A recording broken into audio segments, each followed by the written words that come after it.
Uneasy, I told myself it was all nonsense. Oh, things had gone too far already. Apart from me, I repeated from time to time, it's nothing, it will pass.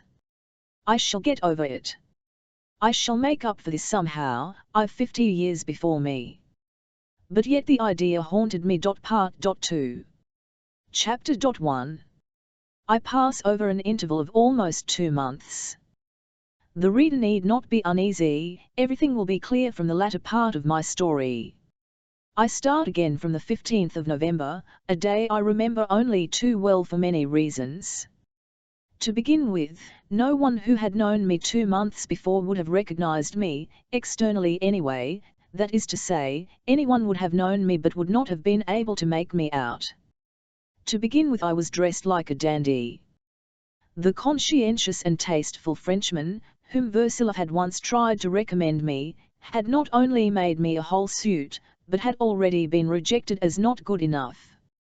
I already had suits made by other, superior, tailors, of a better class, and I even ran up bills with them. I had an account, too, at a celebrated restaurant, but I was still a little nervous there and paid on the spot whenever I had money, though I knew it was mauvaise ton, and that I was compromising myself by doing so. A French barber on the Nevsky Prospect was on familiar terms with me, and told me anecdotes as he dressed my hair. And I must confess I practiced my French on him. Though I know French, and fairly well indeed, yet I'm afraid of beginning to speak it in grand city, and I dare say my accent is far from Parisian. I have a smart coachman, Matvey, with a smart turnout, and he is always at my service when I send for him. He has a pale sorrel horse, a fast trotter. I don't like greys. Everything is not perfect, however. It's the 15th of November and has been wintry weather for the last 3 days, and my fur coat is an old one, lined with raccoon, that once was Versilov's. It wouldn't fetch more than 25 rubles. I must get a new one, and my pocket is empty, and I must, besides, have money in reserve for this evening whatever happens. Without that I shall be ruined and miserable. That was how I put it to myself at the time. Oh, degradation!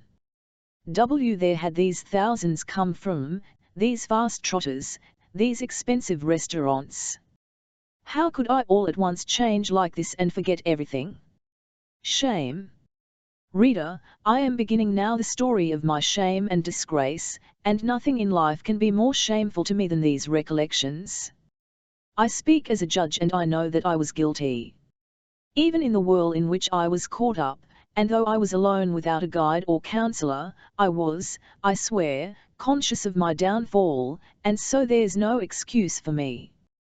And yet, for those 2 months I was almost happy. Why almost? I was quite happy. And so happy, would it be believed, that the consciousness of my degradation, of which I had glimpses at moments, frequent moments, and which made me shudder in my inmost soul, only intoxicated me the more. Vivat, do I care if I'm fallen? And I won't fall, I'll get out of it.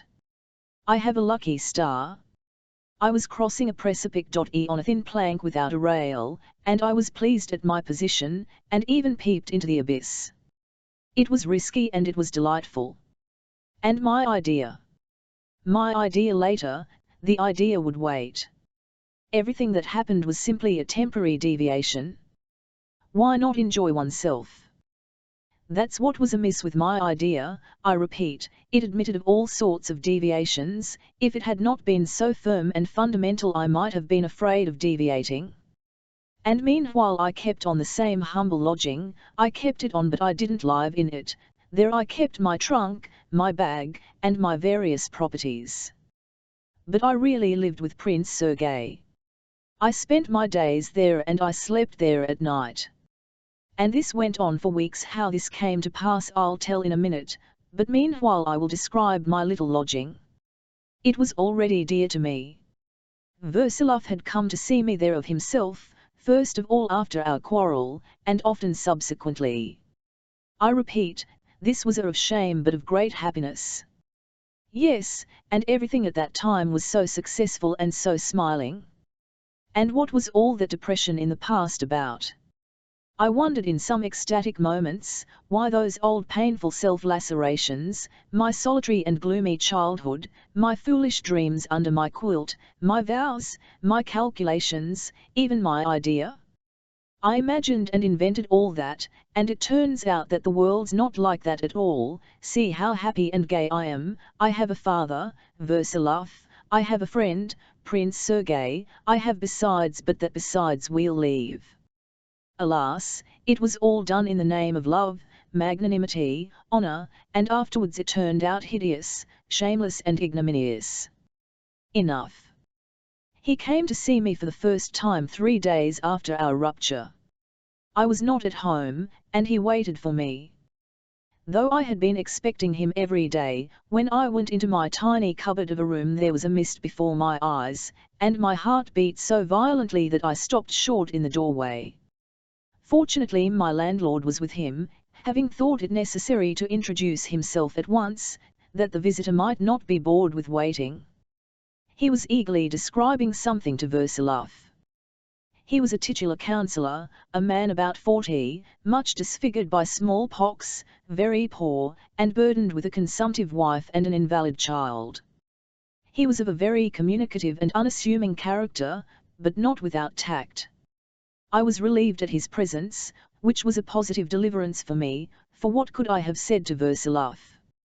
I had known in earnest that Versilov would come of his own prompting, exactly as I wanted him to, for nothing in the world would have me to go to him first, and not from obstinacy, but just from love of him, a sort of jealous love, I can't express it. Indeed, the reader won't find me eloquent at any time. But though I had been expecting him for those 3 days, and had been continually picturing how he would come in, yet though I tried my utmost, I could not imagine what we should say to one another at first, after all that had happened. "Ah, here you are," he said to me affectionately, holding out his hand and not getting up. "Sit down with us, Pyotr Ippolitovitch is telling me something very interesting about that stone near the Pavlovsky barracks, or somewhere in that direction." "Yes, I know the stone," I made haste to answer, dropping into a chair beside him. They were sitting at the table. The whole room was just 14 feet square. I drew a deep breath. There was a gleam of pleasure in Versilov's eyes. I believe he was uncertain, and afraid I should be demonstrative. He was reassured. "You must begin again, Pyotr Ippolitovitch." They were already calling each other by their names. "It happened in the reign of the late Tsar," Pyotr Ippolitovitch said, addressing me nervously and with some uneasiness, anxious as to the effect of his story. "You know that stone, a stupid stone in the street, and what use is it? It's only in the way, you'd say, wouldn't you? The Tsar rode by several times, and every time there was the stone. At last the Tsar was displeased, and with good reason, a regular rock standing in the street, spoiling it. Remove the stone." "Well," he said, "remove it, you understand what that means, remove Theston. The late Tsar, do you remember him? What was to be done with the stone? They all lost their heads. There was the town council, and a most important person, I can't remember his name, one of the greatest personages of the time, who was put in charge of the matter. Well, this great personage listened. They told him it would cost 15,000 rubles, no less, and in silver too, for it was not till the time of the late Tsar that paper money could be changed into silver. 15,000, what a sum! At first the English wanted to bring rails, and remove it by steam, but think what that would have cost. There were no railways then, there was only one running to Tsarskoye. Why, they might have smashed it up. I cried, frowning. I felt horribly vexed and ashamed in Versilov's presence. But he was listening with evident pleasure. That he was glad to have the landlord there, as he too was abashed with me. I saw that. I remember I felt it somehow touching in him. Smash it up. Yes, that was the very idea they arrived at. And Montferrand, too, He was building St. Isaac's Cathedral at the time. Smash it up, he said, and then take it away. But what would that cost? It would cost nothing. Simply break it up and carry it away. No, excuse me, a machine would be wanted to do it, a steam engine, and besides, where could it be taken? And such a mountain, too. 10,000 they said, not less than 10 or 12,000. I'll say, Pyo Ippolitovich, that's nonsense, you know. It couldn't have been so, but at that instant Versilov winked at me unseen, and in that wink I saw such delicate compassion for the landlord, even distress on his account, that I was delighted with it, and I laughed. Well, well then, cried the landlord, delighted. He had noticed nothing, and was awfully afraid, as such storytellers always are, that he would be pestered with questions, but then a Russian workman walks up, a young fellow, you know, the typical Russian, with a beard like a wedge, in a long-skirted coat, and perhaps a little drunk too. But no, he wasn't drunk. He just stands by while those Englishmen and Montfort are talking away, and that great personage drives up just then in his carriage, and listens, and gets angry at the way they keep discussing it and can't decide on anything. And suddenly he notices the workman at a distance standing there and smiling deceitfully, that is, not deceitfully though, I'm tong there, what is it? Derisively Versilov prompted him discreetly. Derisively, yes, a little derisively, that kind, good Russian smile, you know, the great personage was in a bad humour, you understand, what are you waiting here for, Big Beard, said he. Who are you?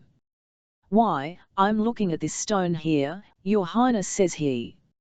Yes, I believe he said highness, and I fancy it was Prince Suvorov, the Italian one, the ancestor of the general. But no, it was not Suvorov, and I'm so sorry I've forgotten who it was exactly, but though he was a highness, he was a genuine thoroughbred Russian, a Russian type, a patriot, a cultured Russian heart. Well, he saw what was up. What is it, says he.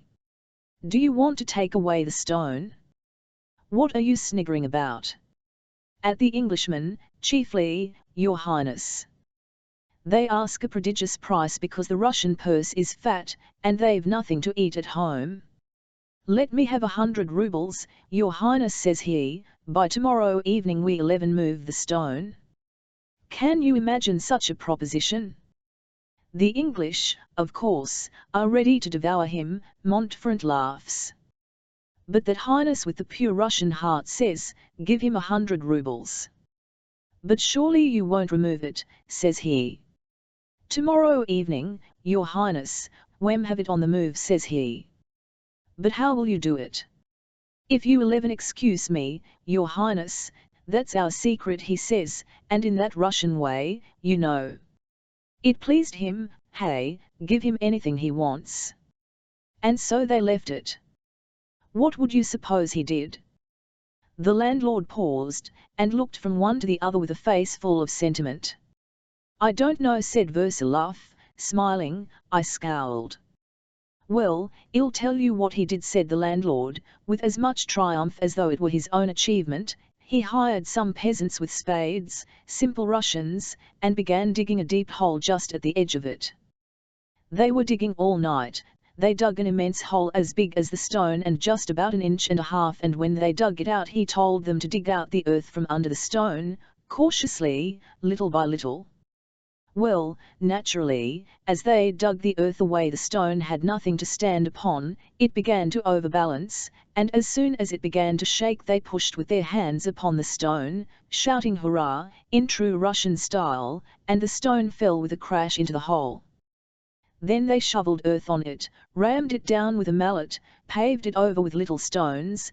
The road was smooth, the stone had disappeared. Only fancy, cried Versilov. The people rushed up to be sure, in multitudes innumerable. The Englishmen had seen how it would be long before. They were furious. Montfort came up. That's the peasant style, says he. It's too simple, says he. That's just it, that it's so simple, but you never thought of it, you fools. And so I tell you that commander, that great personage, simply embraced him and kissed him. "And where do you come from?" says he. "From the province of Yaroslav, your excellency. We are tailors by trade, and we come to Petersburg in the summer to sell fruit." Well, it came to the ears of the authorities. The authorities ordered a medal to be given him, so he went about with a medal on his neck, but he drank himself to death afterwards. They say, you know the typical Russian, he has no self-restraint. That's why the foreigners have got the better of us so far. Yes, there it is. Yes, of course, the Russian mind Versilov was beginning. But at this point, luckily, the landlord was called away by his invalid wife, and hastened off, or I should have been unable to restrain myself. Versilov laughed. "He's been entertaining me for a whole hour, my dear. That stone is the very model of patriotic unseemliness among such stories, but how could I interrupt him? As you saw, he was melting with delight. And what's more, I believe the stone's there still, if I'm not mistaken, and hasn't been buried in the hole at all." "Good heavens, yes!" I cried, "that's true. How could he dare? What's the matter? VVHY, I believe you're really indignant. He certainly has muddled things up. I heard a story of the sort about a stone when I was a child, only of course it was a little different, and not about the same stone. That it came to the ears of the authorities. Why, there was a paean of glory in his heart when he uttered that phrase. It came to the ears of the authorities. In the pitiful narrowness of their lives they can't get on without such stories. They have numbers of them, chiefly owing to their incontinence. They've learned nothing, they know nothing exactly, and they have a longing to talk about something besides arts and their wares, something of universal interest, something poetic. What sort of man is this Pyotr Ippolitovich? A very poor creature, and unfortunate too. Well, there, you see, perhaps he doesn't even play cards. I repeat, in telling that foolish story he was satisfying his love for his neighbor. You see, he wanted to make us happy. His sentiment of patriotism was gratified too. They've got another story, for instance, that the English gave Zavyalov $1 million on condition that he shouldn't put his stamp on his handiwork. Oh, goodness, I've heard that story too. Emtho hasn't heard it, and the teller of it knows, too, that you have heard it, but still he tells it, intentionally supposing that you haven't. The vision of the Swedish king, I believe, is a little out of date with them now, but in my youth it used to be repeated unctuously, in a mysterious whisper. And so was the story of someone's having knelt in the Senate before the senators at the beginning of last century. There were lots of anecdotes about Commander Bashutsky, too, how he carried away a monument. They simply love anecdotes of the court, for tales of Chernyshev, a minister in the last reign, how when he was an old man of 70 he got himself up to look like a man of 30, so much so that the late Tsar was amazed at the levees. I've heard that too. Emtho hasn't heard it. All these anecdotes are the height of indecency, but, let me tell you, this kind of indecency is far more deeply rooted and widely spread than we imagine. The desire to lie with the object of giving pleasure to your neighbor one meets even in Russian society of the highest breeding, for we all suffer from this incontinence of our hearts. Only anecdotes of a different type are current among us. The number of stories they tell about America is simply amazing, and they are told by men even of ministerial rank. I must confess I belong to that indecent class myself, and I've suffered from it all my life. I've told anecdotes about Chernyshev several times myself. You've told them yourself. There's another lodger here besides me, marked with smallpox too, an old clerk, but he's awfully prosaic, and as soon as Pyotr Ippolitovich begins to speak he tries to refute him and contradict. He's reduced Pyotr Ippolitovich to such a point that he waits on the old fellow like a slave, and does everything to please him, simply to make him listen. That's another type of the indecent, one even perhaps more revolting than the first. The first sort is all ecstasy. You only let me lie, he seems to say, you'll see how nice it'll be. The second sort is all spleen and prose. I won't let you lie, he says, where, when, in what year. In fact, a man with no heart. My dear boy, we must always let a man lie a little. It's quite innocent. Indeed, we may let him lie a great deal. In the first place, it will show our delicacy, and secondly, people will let us lie in return, two immense advantages at once. Q. Diable. One must love one's neighbour. But it's time for me to be off. You've arranged the place charmingly, he added, getting up from his chair. I'll tell Sophia Andreevna and your sister that I've been here and found you quite well. Goodbye, my dear. Could this be all? This was not at all what I wanted. I was expecting something different, something important, though I quite understood that this was how it must be. I got up with a candle to light him down the stairs. The landlord would have come forward, but without Versilov seeing it, I seized him by the arm and thrust him back savagely. He stared with astonishment, but immediately vanished. These stairs. Versilov mumbled, dwelling on the syllables evidently in order to say something, and evidently afraid I might say something. I'm no longer used to such stairs, and you're on the third story, but now I can find the way. Don't trouble, my dear, you'll catch cold, too. But I did not leave him. We were going down the second flight. I've been expecting you for the last 3 days, broke from me suddenly, as it were of itself. I was breathless.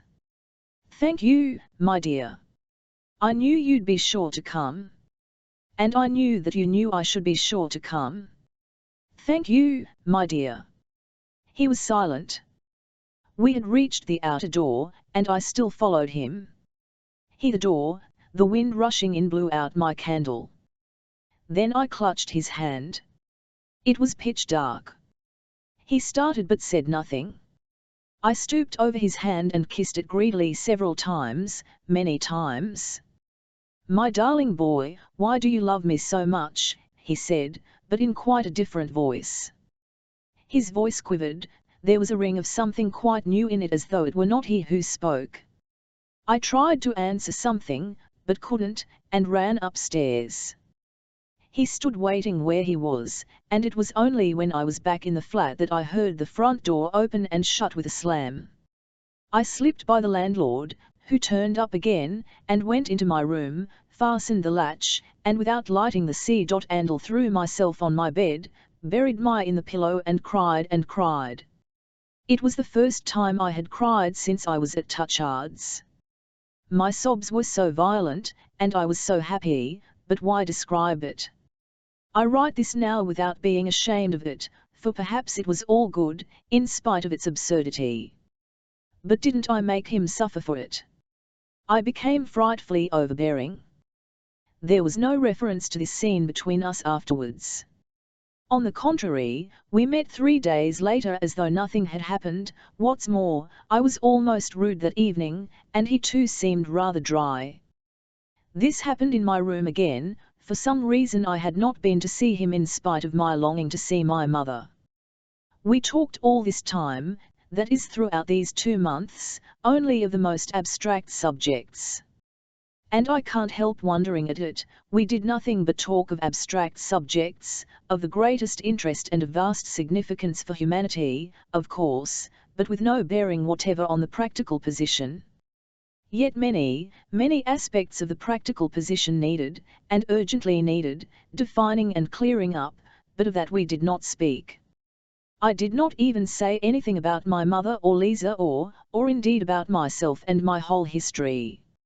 Whether this was due to shame or to youthful stupidity I don't know. I expect it was stupidity. For shame I could have overcome. But I domineered over him frightfully, and absolutely went so far as insolence more than once, even against my own feelings. This all seemed to happen of itself, inevitably, I couldn't restrain myself. His tone was as before, one of light mockery, though always extremely affectionate in spite of everything.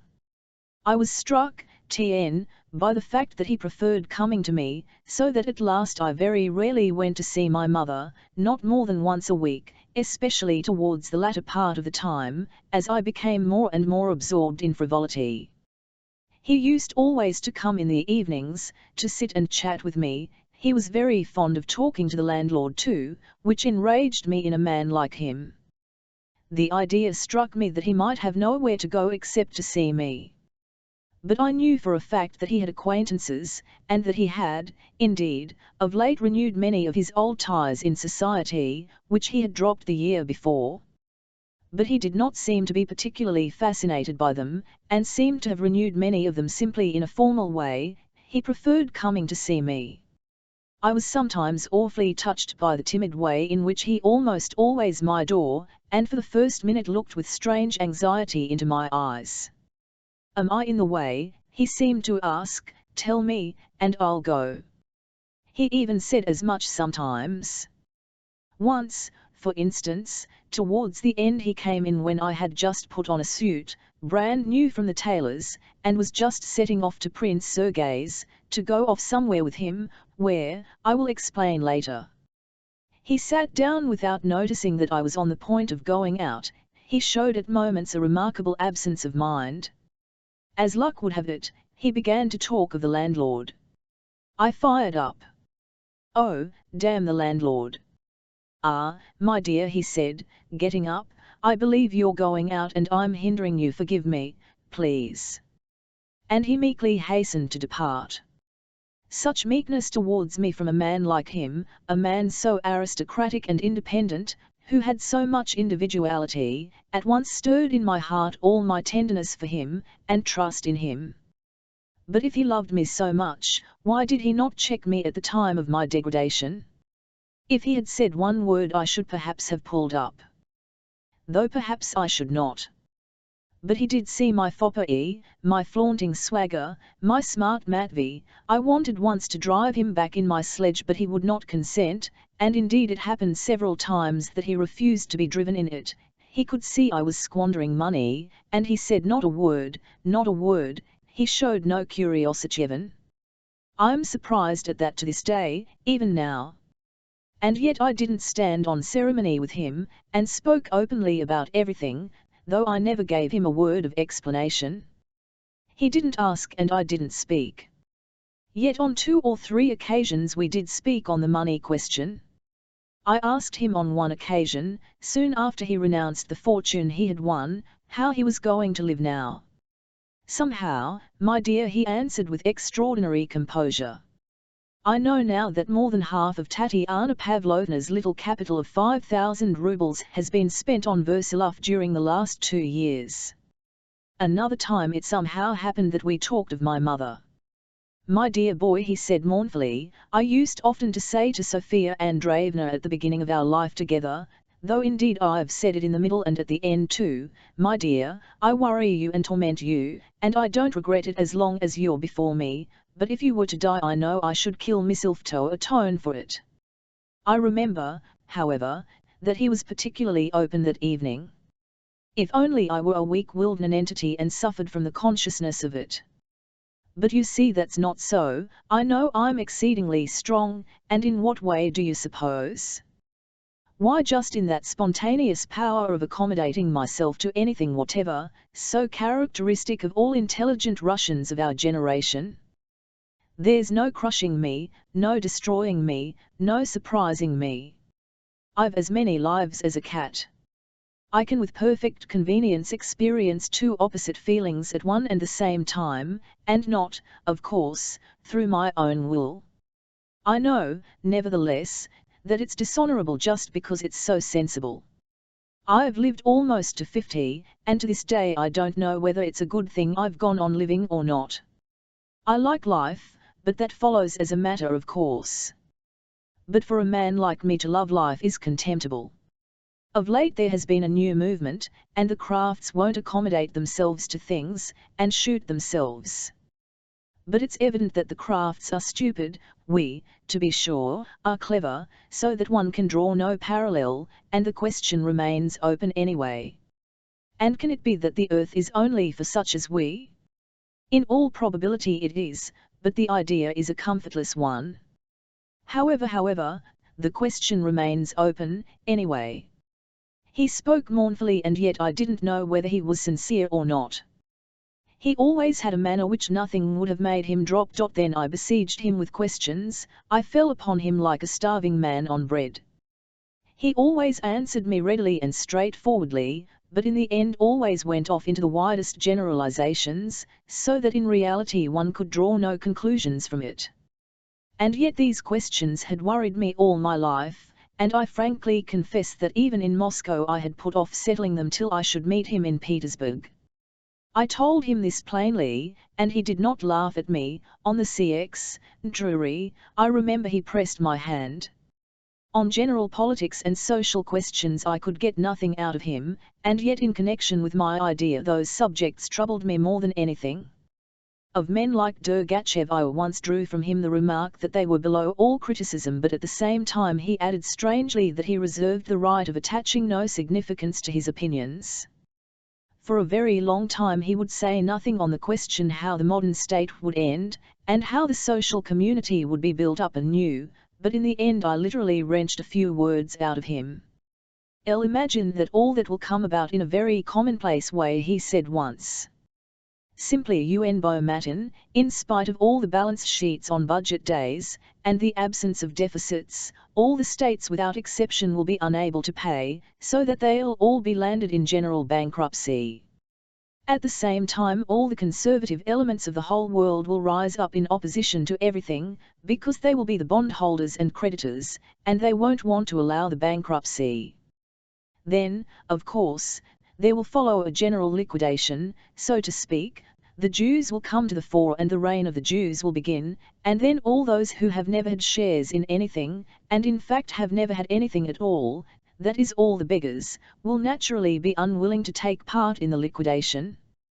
A struggle will begin, and after 77 battles the beggars will destroy the shareholders and carry off their shares and take their places as shareholders, of course. Perhaps they'll say something new too, and perhaps they won't.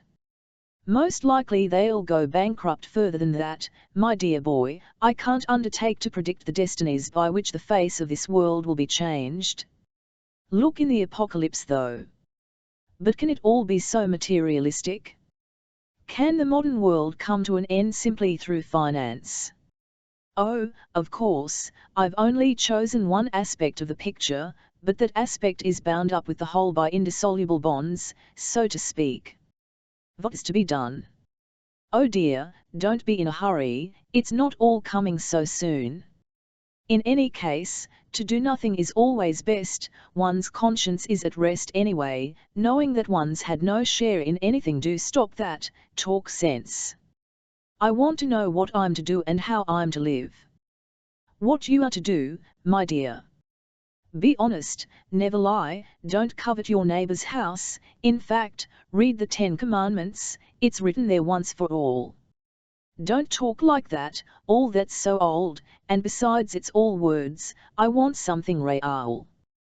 Well, if you're fearfully devoured by ennui, try to love someone or something, or at any rate to attach yourself to something. You're only laughing. Besides, what can I do alone with your 10 Commandments? Well, keep them in spite of all your doubts and questions, and you'll be a great man. Vivons no one will know of. There is nothing hidden that shall not be made manifest. You're certainly laughing. Well, if you take it so to heart you'd better try as soon as possible to specialize, take up architecture or the law, and then when you're busy with serious work you'll be more settled in your mind and forget trifles. I was silent. What could I gather from this? And yet, after every such conversation I was more troubled than before. Moreover, I saw clearly that there always remained in him, as it were, something secret, and that drew me to him more and more. Listen, I said, interrupting him one day, I'll always suspect that you say all this only out of bitterness and suffering, but that secretly you are a fanatic over some idea, and are only concealing it, or ashamed to admit it. Thank you, my dear. Listen, nothing's better than being useful. Tell me how, at the present moment, I can be most of use. I know it's not for you to decide that, but I'm only asking for your opinion. You tell me, and what you say I swear I'll do. Well, what is the great thought? Well, to turn stones into bread. That's a great thought. The greatest? Yes, really, you have suggested quite a new path. Tell me, is it the greatest? It's very great, my dear boy, very great, but it's not the greatest. It's great but secondary, and only great at the present time. Man will be satisfied and forget, he will say, I've eaten it and what am I to do now? The question will remain open for all time. You spoke once of the Geneva ideas. I didn't understand what was meant by the Geneva ideas.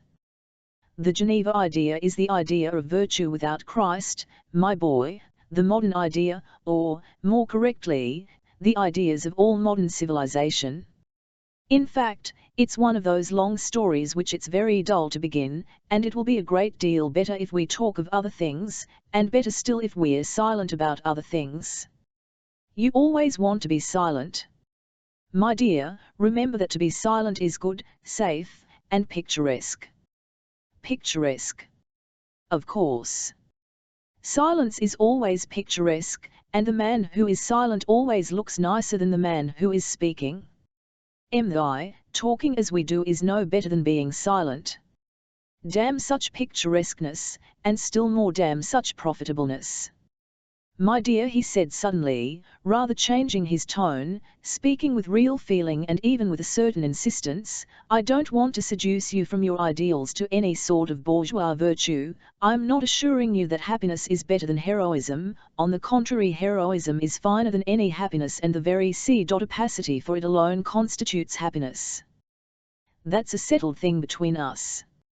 I respect you just for being able in these mawkish days to set up some sort of an idea in your soul. Don't be uneasy, I remember perfectly well. But yet one must think of proportion, for now you want to live a resounding life, to set fire to something, to smash something, to rise above everything in Russia, to call up storm clouds, to throw everyone into terror and ecstasy, while you vanish yourself in North America. I've no doubt you've something of that sort in your heart, and so I feel it necessary to warn you, for I really love you, my dear. Vivat could I gather from that either? There was nothing in it but anxiety for me, for my material prosperity. It betrayed the father with the father's kindly but prosaic feelings. Was this what I wanted by way of an idea for the sake of which any honest father would send his son to face death, as the ancient Roman Horatius sent his sons for the idea of Rome? I often pressed him on the subject of religion, but there the fog was thicker than ever. When I asked him what to do about that, he answered in the stupidest way, as though to a child, you must have faith in God, my dear. But what if I don't believe in all that? I cried irritably once. A very good thing, my dear. How a good thing? It's a most excellent symptom, dear boy, a most hopeful one, for our atheists in Russia, if only they are really atheists and have some little trace of intelligence, are the best fellows in the whole world, and always disposed to be kind to God, for they are invariably good-humoured, and they are d'honneur because they are immensely pleased at being atheists. Our atheists are respectable people and extremely conscientious, pillars of the fatherland. In fact, this was something, of course, but it was not what I wanted. On one occasion, however, he spoke out, but so strangely that he surprised me more than ever, especially after the stories of Catholicism and penitential chains that I had heard about him. Dear boy, he said one day, not in my room, but in the street, when I was seeing him home after a long conversation, to love people as they are is impossible. And yet we must. And therefore do them good, overcoming your feelings, holding your nose and shutting your eyes, the latter's essential. Endure evil from them as far as may be without anger, mindful that you too are a man. Of course you be disposed to be severe with them if it has been vouchsafed to you to be ever so little more intelligent than the average. Men are naturally base and like to love from fear. Don't give in to such love, and never cease to despise it. Somewhere in the Quran Allah bids the Prophet look upon the froward as upon mice, do them good, and pass them by, a little haughty, but right. Know how to despise them even when they are good, for most often it is in that they are base. Oh, my dear, it's judging by myself I say that. Anyone who's not quite stupid can't live without despising himself, whether he's honest or dishonest, it makes no difference. To love one's neighbor and not despise him, is impossible. I believe that man has been created physically incapable of loving his neighbor. There has been some mistake in language here from the very first, and love for humanity must be understood as love for that humanity which you have yourself created in your soul. In other words, you have created yourself and your love is for yourself, and which, therefore, never will be in reality. Never will be. My dear boy, I agree that if this were true, it would be stupid, but that's not my fault, and I was not consulted at the creation. I reserve the right to have my own opinion about it. How is it they call you a Christian, then? I cried. A monk in chains, a preacher? I don't understand it. Why, who calls me that? I told him. He listened very attentively, but cut short the conversation. I can't remember what led to this memorable conversation, but he was positively irritated, which scarcely ever happened to him. He spoke passionately and without irony, as though he were not speaking to me. But again I didn't believe him. He could not speak on such subjects seriously to anyone like me. Chapter 2. On that morning, the 15th of November, I found him at Prince Sergei's.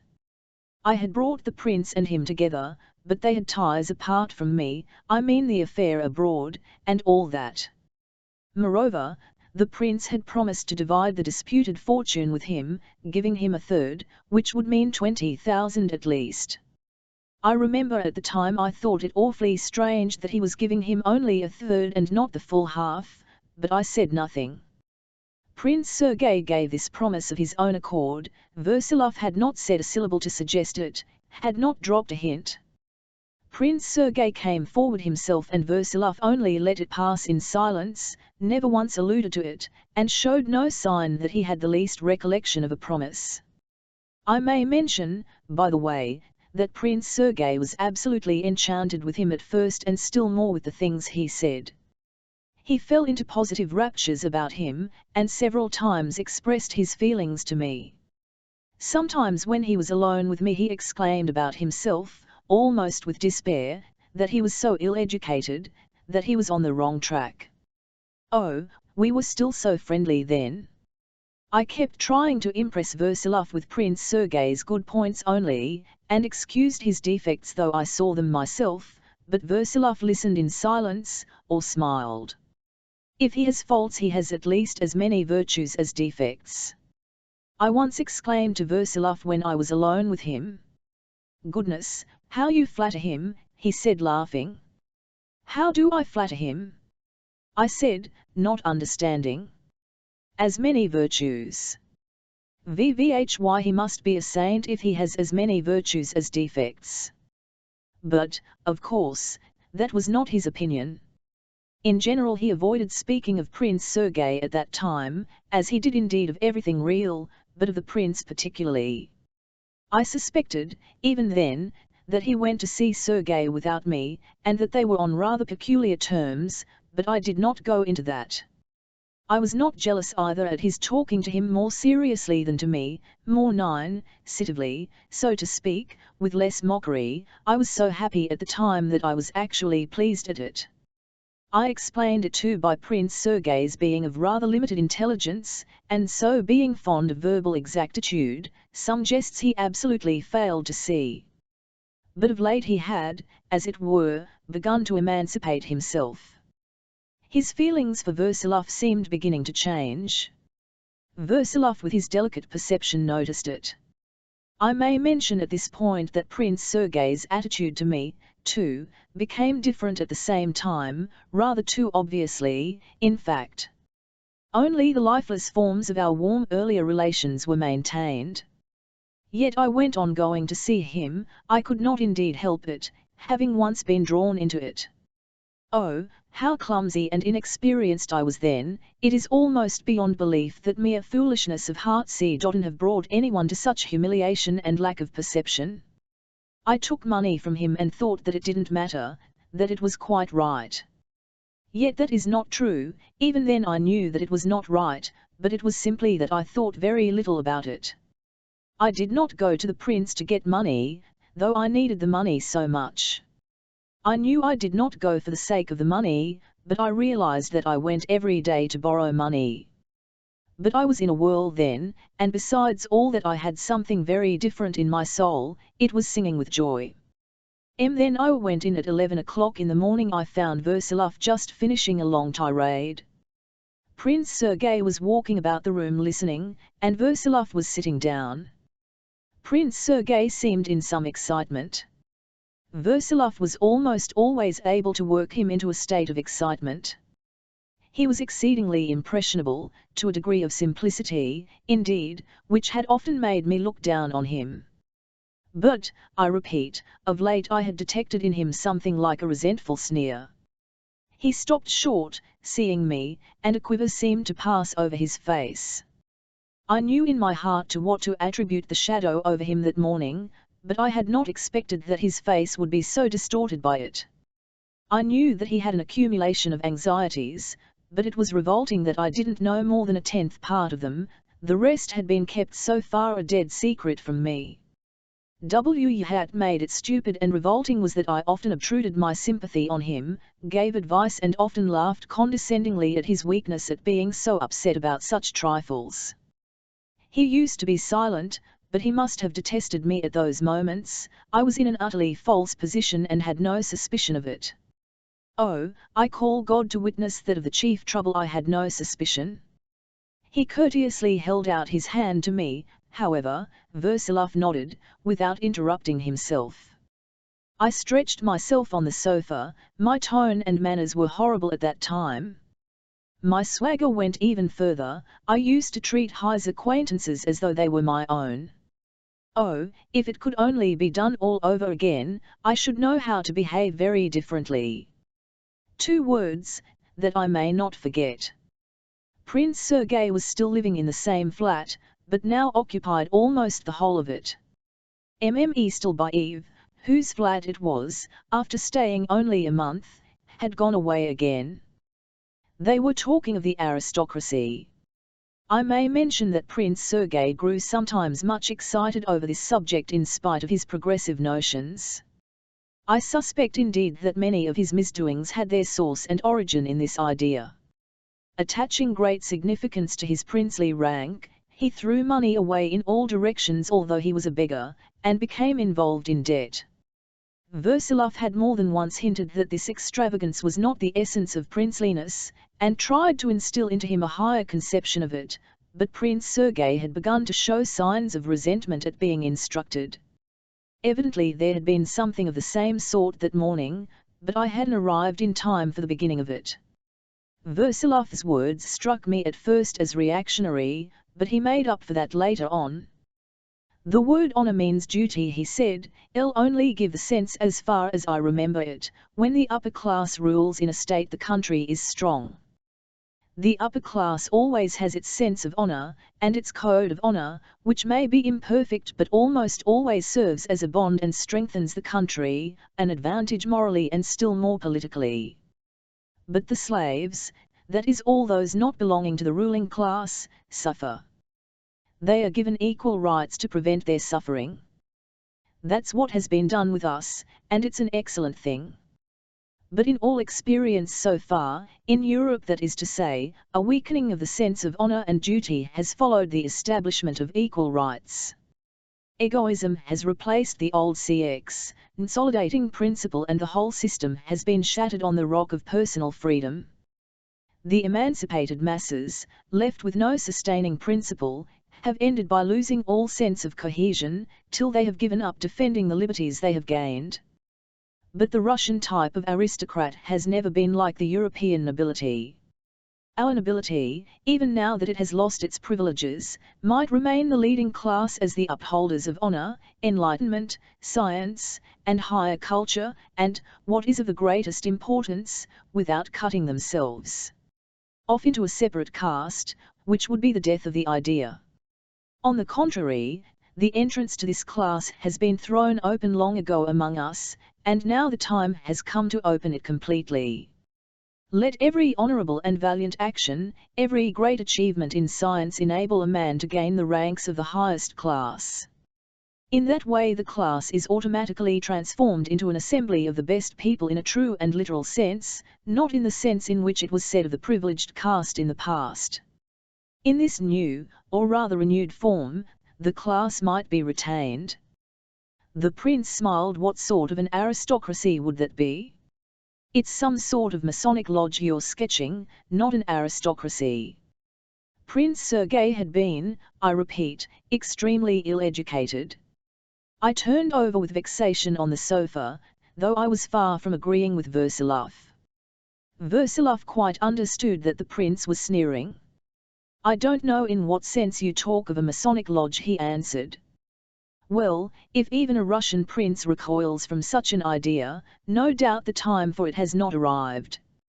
The idea of honor and enlightenment as the sacred keys that unlock for any man the portals of a class thus continually renewed is, of cx, a utopia. But why is it an impossible one? If the thought is living though only in a few brains, it is not yet lost, but shines like a tiny flame in the depths of darkness. You are fond of using such words as higher culture, great idea, sustaining principle and such. I should like to know what you mean exactly by a great L. Really don't know how to answer that question, dear Prince, Versilov responded with a subtle smile. If I confess to you that I myself am not able to answer, it would be more accurate. A great idea is most often a feeling which sometimes remains too long undefined. I only know that it's that which has been the source of living life, gay joyous life, I mean, not theoretical and artificial, so that the great idea, from which it flows, is absolutely indispensable, to the general vexation, of course. Why vexation? Because, to live with ideas is dreary, and it's always gay without them. The prince swallowed the rebuke. And what do you mean by this living life as you call it? He was evidently cross. I don't know that either, Prince, I only know that it must be something very simple, the most everyday thing, staring us in the face, a thing of every day, every minute, and so simple that we can never believe it to be so simple, and we've naturally been passing it by for thousands of years without noticing it or recognizing it. I only meant to say that your idea of the aristocracy is equivalent to denying the aristocracy, observed Prince Sergei. Well, if you will have it so, perhaps there never has been an aristocracy in Russia. All this is very obscure and vague. If one says something, one ought, to my mind, to explain it. Prince Sergei contracted his brows and stole a glance at the claque on the wall. Versilov got up and took his hat. Explain, he said. No, it's better not to, besides, I've a passion for talking without explanations. That's really it. And there's another strange thing, if it happens that I try to explain an idea I believe in, it almost always happens that I cease to believe what I have explained. I'm afraid of that fate now. Goodbye, dear Prince, I always chatter unpardonably with you. He went out, the prince escorted him politely, but I felt offended. What are you ruffling up your feathers about? He fired off suddenly, walking past me to his bureau without looking at me. I'm ruffling up my feathers, I began with a tremor in my voice, because, finding in you such a queer change of tone to me and even to Versilov, Versilov may, of course, have begun in rather a reactionary way, but afterwards he made up for it and there was perhaps a profound meaning in what he said, but you simply didn't understand, and I simply don't see. To have people putting themselves forward to teach me and treating me as though I were a schoolboy, he snapped out, almost tactfully. Prince, such expressions please spare me theatrical flourishes, if you will be so kind. I know that what I am doing is contemptible, that I'm a spendthrift, a gambler, a thief. Yes, a thief, for I gamble away the money belonging to my family, but I don't want anybody's judgment. I don't want it and I won't have it. I'm the judge of my own actions. And why this ambiguity? If he wants to say anything to me, let him say it straight out, and not go in for this mysterious prophetic twaddle. To tell me all this he ought to have the right to. He ought to be an honourable man himself in the first place. I didn't come in at the beginning and I don't know what you were talking about, and, secondly, what has Versilov done dishonourable, allow me to ask. Please, that's enough, that's enough. You asked me for 300 rubles yesterday. Here it is. He laid the money on the table before me, sat down in the armchair, leaned nervously against the back of it, and crossed one leg over the other. I was thrown into confusion. I don't know. I muttered, though I did ask you for it, and though I do need the money now, since you take such a tone. Don't talk about tone. If I spoke sharply you must excuse me. I assure you that I've no thoughts to spare for it. Listen to this, I've had a letter from Moscow. My brother Sasha, who was only a child, as you know, died 4 days ago. My father, as you know too, has been paralyzed for the last 2 years, and now, they write to me, he's worse, he can't utter a word and knows nobody. They were relieved to get the inheritance, and want to take him abroad, but the doctor writes that he's not likely to live a fortnight. So I'm left with my mother and sister, that is, almost alone. In fact, I'm alone. This fortune, oh, it would have been better perhaps if it had not come to me at all. But this is what I wanted to tell you. I promised Andrei Petrovich a minimum of 20,000. And, meanwhile, only imagine, owing to legal formalities I've been able to do nothing. I haven't even that is. My father, that is, has not yet been informed of the inheritance. And meanwhile I've lost so much money during the last 3 weeks, and that scoundrel Stebelkov charges such a rate of interest, I've given you almost the last. Oh, Prince, if that's how it is, I didn't mean that. I didn't mean that. Stebelkov will bring some today, no doubt, and there'll be enough to go on with. But what the devil's one to think of Stebelkov? I entreated him to get me 10,000, so that I might at least give Andrei Petrovich that much. It worries me, it plagues me to think of my promise to give him a third. I gave my word and I must keep it. And I swear I'll do my utmost to free myself from obligations in that direction anyhow. They weigh upon me, they are insufferable. This burdensome tie. I can't bear to see Andrei Petrovich, for I can't look him in the face. Why he take advantage of it? What does he take advantage of? I stood before him in amazement. Has he ever so much as hinted at it? Oh, no, and I appreciate it, it's I who reproach myself. And in fact I'm getting more and more involved. This Stebelkov, listen, Prince, do calm yourself, please. I see you get more excited the more you talk, and yet it may be all imagination. Oh, I've got myself into difficulties too, unpardonably, contemptibly. But I know it's only temporary. And as soon as I win back a certain sum, then, I say, with this 300, I owe you 2,500, don't tell. I'm not asking it from you, I believe the prince said suddenly with a sneer. You say 10,000 for Versilov. If I borrow from you now the money will be taken off Versilov's 20,000, otherwise I won't consent. But I shall certainly pay it back myself. But can you possibly imagine that Versilov comes to you to get the money? It would be easier for me if he did come for the money, Prince Sergei observed enigmatically. You talk of some burdensome tie. If you mean with Versilov and me, upon my soul it's an insult. And you say why isn't he what he preaches, that's your logic. And, in the first place it's not logic, allow me to tell you, for even if he's not, he can't help saying what's true. And besides, why do you talk about preaching? You call him a prophet. Tell me, was it you who called him a petticoat prophet in Germany? No, it was not L. Stubelkopf told me it was you. He told a lie. I'm no hand at giving derisive nicknames. But if a man preaches honor, he ought to be honorable himself, that's my logic, and if it's incorrect I don't care. I prefer it to be so. And I won't have anyone dare to come and judge me in my own house and treat me like a baby.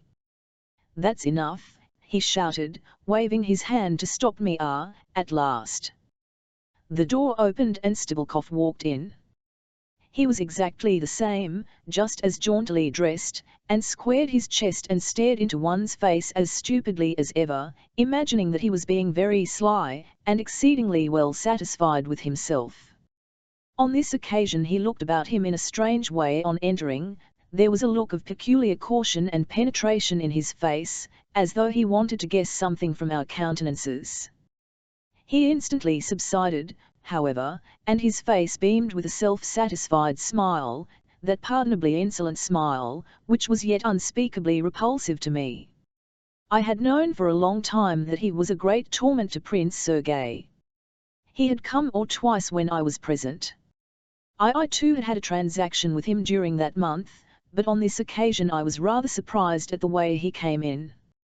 In a minute Prince Sergei said, without greeting him, and, turning his back on us, 9th, he began looking in his desk for the necessary papers and accounts. As for me, I was mortally offended by his last words. The suggestion that Versilov was dishonorable was so clear, and so astonishing, that it could not be allowed to pass without a full explanation. But that was impossible before Stubelkopf. I reclined on the sofa again and turned over a book that was lying before me. Bielinsky, Part 2. That's something new. Are you trying to cultivate your mind? I exclaimed, I fancy, very unnaturally. He was busily engaged and in great haste, but at my words he turned. I beg you to leave that book alone, he brought out sharply. This was beyond all endurance, especially before Stubelkopf. To make it worse, Stubelkopf gave a sly and loathsome smirk, and made a stealthy sign to me in Prince Sergei's direction. I turned away from the fool. Don't be angry, Prince, I leave you to your most important visitor, and meanwhile I'll disappear. I made up my mind to be casual in my manner. Is that me, the most important visitor? Stubelkopf put in, jocosely pointing at himself with his finger. Yes, you're the most important person and you know it too. No, excuse me. Everywhere in the world there's a second person. I am a second person. There is a first person and a second person. The first acts and the second takes. So the first person turns into the second person, and the second person turns into the first person. Is that so or not? It may be so. But as usual I don't understand you. Excuse me. In France there was a revolution and everyone was executed. Napoleon came along and took everything. The revolution is the first person, and Napoleon the second person. But it turned out that the revolution became the second person and Napoleon became the first person. Is that right? I may observe, by the way, that in his speaking to me of the French Revolution I saw an instance of his own cunning which amused me very much. He still persisted in regarding me as some sort of revolutionist, and whenever he met me thought it necessary to begin on some topic of the sort. Come along, said Prince Sergei, and they went together into the other room. As soon as I was alone I made up my mind to give him back the 300 as soon as Stubelkopf had gone. I needed the money terribly, still I resolved to do so. They remained in the other room, and for 10 minutes I heard nothing, then suddenly they began talking loudly. They were both talking, but Prince Sergei suddenly shouted as though in violent irritation, approaching frenzy. He was sometimes very hasty, so that I was not surprised. But at that moment a footman came in to announce a visitor. I motioned him to the other room and instantly there was silence there. Prince Sergei came out with an anxious face, though he smiled. The footman hastened away, and half a minute later a visitor came in. It was a visitor of great consequence, with shoulder knots and a family crest.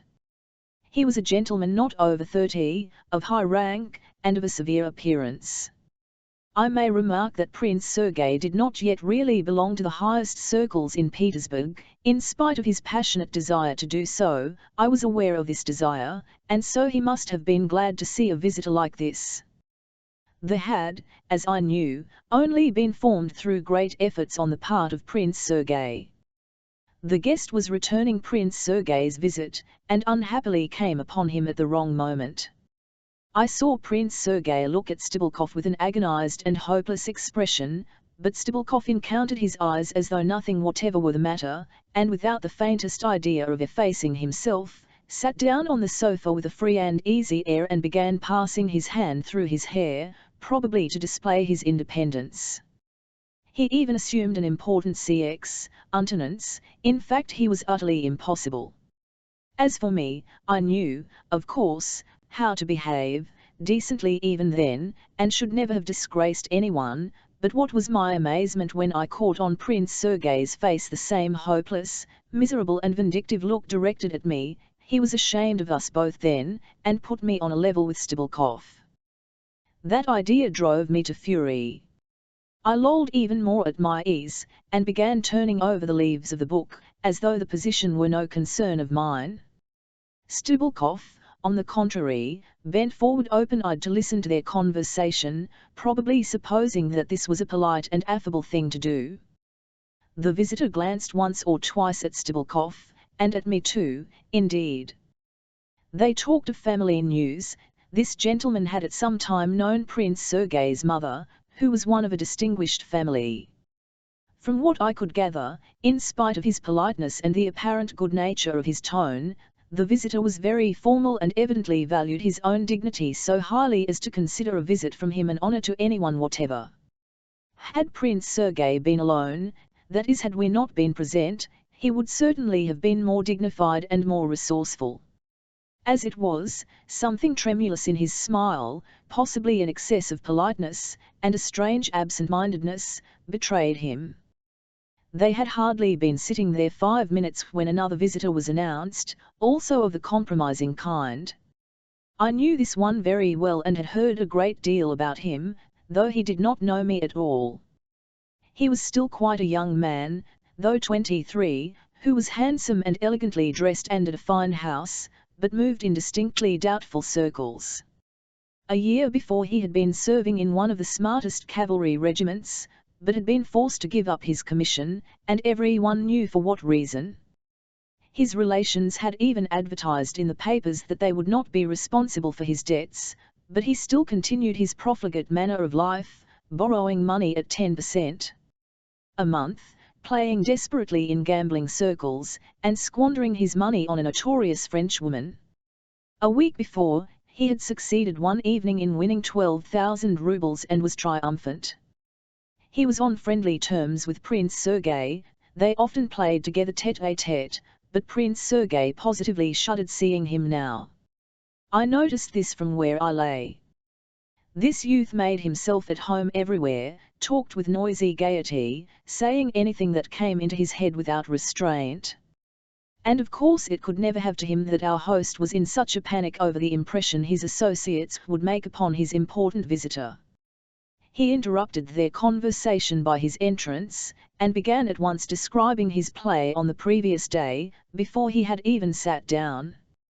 "I'll believe you were there too," he said, breaking off at the third sentence to address the important gentleman, mistaking him for one of his own set, but looking at him more closely he cried at once, "Oh, I beg your pardon, I mistook you for one of the party yesterday. Alexey Vladimirovich Darzan, Ippolit Alexandrovich Naschokhin." Prince Sergei made haste to introduce them. This youth could still be introduced. He belonged to a good family and it was a distinguished name, but us he did not introduce, and we went on sitting in our corners. I absolutely refused to turn my head in their direction, but Stibulkov began smirking gleefully at the sight of the young man, and was unmistakably threatening to begin talking. This began to amuse me. "I met you several times last year at Countess Verigin's," said Tarzan. "I remember you, but I believe you were in military uniform then," Nastchokin observed genially. "Yes, I was, but thanks to—" "But Stibulkov here?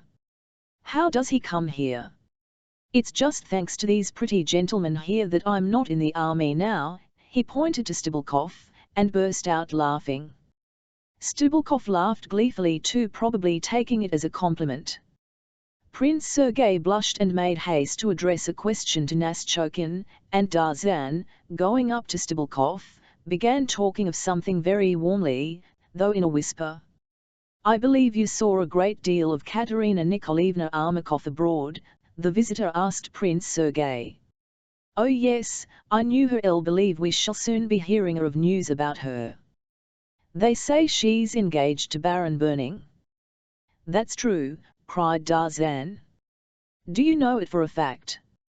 Prince Sergei asked Nastchokin with evident agitation, bringing out his question with peculiar emphasis.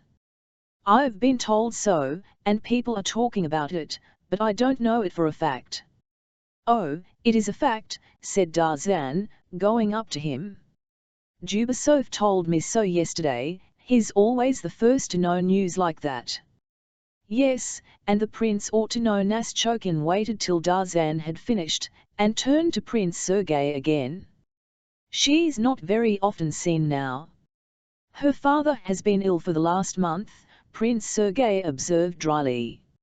"She's a lady of many adventures." Deruin blurted out suddenly. I raised my head and sat up. "I have the pleasure of knowing Katerina Nikolaevna personally, and I take myself the duty of declaring that all scandalous stories about her are mere lies and infamy and invented by those who have sought her favor without success." After this stupid outburst I relapsed into silence, still sitting upright and gazing at them all with a flushed face. Everyone turned to me, but Stibulkov suddenly guffawed. Deruin, too, simpered and seemed surprised. "Arkady Makarovich Dolgoruki," said Prince Sergei, indicating me to Deruin. "Oh, believe me, Prince," said Tarzan, frankly and good-naturedly addressing me, "I am only repeating what I've heard. If there are rumors, they have not been of my spreading." "I did not mean it for you," I answered quickly, but Stibulkov had burst into an outrageous roar of laughter, caused, as he explained afterwards, by Tarzan's having addressed me as Prince. My diabolical surname had got me into a mess again. Even now I blush at the thought that I had not the courage, through shame, of course, to set right this blunder and to protest aloud that I was simply Dolgoruki. It was the first time in my life I had let it pass. Deruin looked in perplexity at me and at Stibulkov's laughter. "Ah yes. Vivo was the pretty girl I met on the stairs just now, a slim, fair little thing?" he suddenly asked Prince Sergei. "I really don't know," the latter answered quickly, reddening. "How should you?" laughed Tarzan. "Though it might have been." Prince Sergei faltered oddly. "This gentleman's sister, Lizaveta Makarovna," said Stibulkov. "It was." Suddenly pointing to me, "for I met her just now too." "Indeed." Prince Sergei put in quickly, speaking this time, however, with an extremely grave and dignified expression, "It must have been Lizaveta Makarovna, who is a great friend of Anna Fyodorovna Stilbaev, in whose flat I am staying. She must have come today to see Daria Onizimovna, another of Anna Fyodorovna's great friends, whom she left in charge of the house when she went away." This was all true. Daria Onizimovna was the mother of poor Olya, whose story I have told already. Tatiana Pavlovna had found a refuge for the poor woman at last with Mme Stilbaev. I know very well that Lisa had been sometimes at Mme Stilbaev's, and had lately visited their Daria Onizimovna, of whom everyone at home was very fond, but after this statement by Prince Sergei, sensible as it was, however, and still more Stendhal's stupid outburst, and perhaps because I had been c.ald Prince, I suddenly flushed all over. Luckily at that very instant Naschokhin stood up to take leave. He offered his hand to Darzan. Also. At the moment Stendhal and I were left alone, he nodded his head to me in the direction of Darzan, who was standing in the doorway with his back to us. I shook my fist at Stendhal. A minute later Darzan, too, got up to go, after arranging with Prince Sergei to meet him next day at some place, a gambling house, I believe. As he went out he shouted something to Stendhal, and made me a slight bow. Hardly had he gone out when Stendhal jumped up and stood in the middle of the room, pointing to the ceiling with his finger. "I'll tell you the trick that fine young gentleman played last week." He gave an IOU to Avery North and signed a false name to it. That IOU is still in existence, but it's not been honored. It's criminal. 8,000. And no doubt that IOU is in your hands. I cried, glaring at him savagely. I have a bank, I have a Mont-de-Piet, I am not a broker. Have you heard that there is a Mont-de-Piet in Paris? Bread and benevolence for the poor, I have a Mont-de-Piet. Prince Sergei rudely and angrily cut him short. What are you doing here? What are you staying for? But Stendhal blinked rapidly. What about that? Won't it do? No, no, no, Prince Sergei shouted, stamping. I've said so. Well, if so that's so. But that's a mistake. He turned abruptly and with bowed head and bent spine went quickly out of the room. Prince Sergei called after him when he was in the doorway, "You may as well know, sir, that I am not in the least afraid of you." He was very much irritated. He was about to sit down, but glancing at me, remained standing. His eyes seemed to say to me also, "Why are you hanging about here too?" "Prince, I was beginning." "I've really no time to listen, Arkady Makarovich, I'm just going out." "1 minute, Prince, it's very important, and, to begin with, take back your 300. What's this now?" He was walking up and down, but he stopped short. "This now is that after all that has passed and what you've said about Versilov, that he was dishonorable, and in fact your tone all the time. In short, I can't possibly take it. You've been taking it for the last month, though." He suddenly sat down on the chair. I was standing at the table, and with one hand I patted the volume of Byelinsky, while I held my hat in the other. I had different feelings, Prince. And, in fact, I would never have brought it to such a sum. It was the gambling. In short, I can't. You have not distinguished yourself today, and so you are in a rage. I'll ask you to leave that book alone." "What does that mean, not distinguished myself? And, in fact, before your visitors you almost put me on a level with Stendhal." "So that's the key to the riddle," he said with a biting smile. "You were abashed by Darzan's calling you Prince, too." He laughed spitefully. I flared up. "I simply don't understand. I wouldn't take your title as a gift. I know your character." "How absurdly you cried out in defense of Mme. Armakov. Let that book alone." "What's the meaning of it?" I cried. "I let the book alone," he yelled suddenly, drawing himself up in the low chair, with a ferocious movement, as though about to spring at me. "This is beyond all limits," I said, and I walked quickly out of the room, but before I had reached the end of the drawing room, he shouted to me from the study, "Arkady Makarovich, come back. Koombiayak. Koombiayak." I went on without heeding. He hastily overtook me, seized me by the arm, and dragged me back into the study. I did not resist. "Take it," he said, pale with excitement, handing me the 300 rubles I had thrown on the table. "You must take it or else we—" "Prince, how can I take it?" "Oh, I'll beg your pardon, if you like. All right, forgive me. I have always liked you, Prince, and if I feel the same I do, Take it. I took the money. His lips were trembling. You must. I can understand, Prince, that you are exasperated by that scoundrel. But I won't take it, Prince, unless we kiss each other, as we have done when we've quarrelled before. I was trembling, too, as I said this. Now for sentimentality, muttered Prince Sergei, with an embarrassed smile, but he bent down and kissed me. I shuddered. At the instant he kissed me, I on his face an unmistakable look of aversion. Did he bring you the money, Aie, never mind. I was asking on your account. Yes, he did. Prince, we have been friends, and in fact, Versalov. Yes. That's all right. And in fact I really don't know about this 300. I was holding the money in my hand.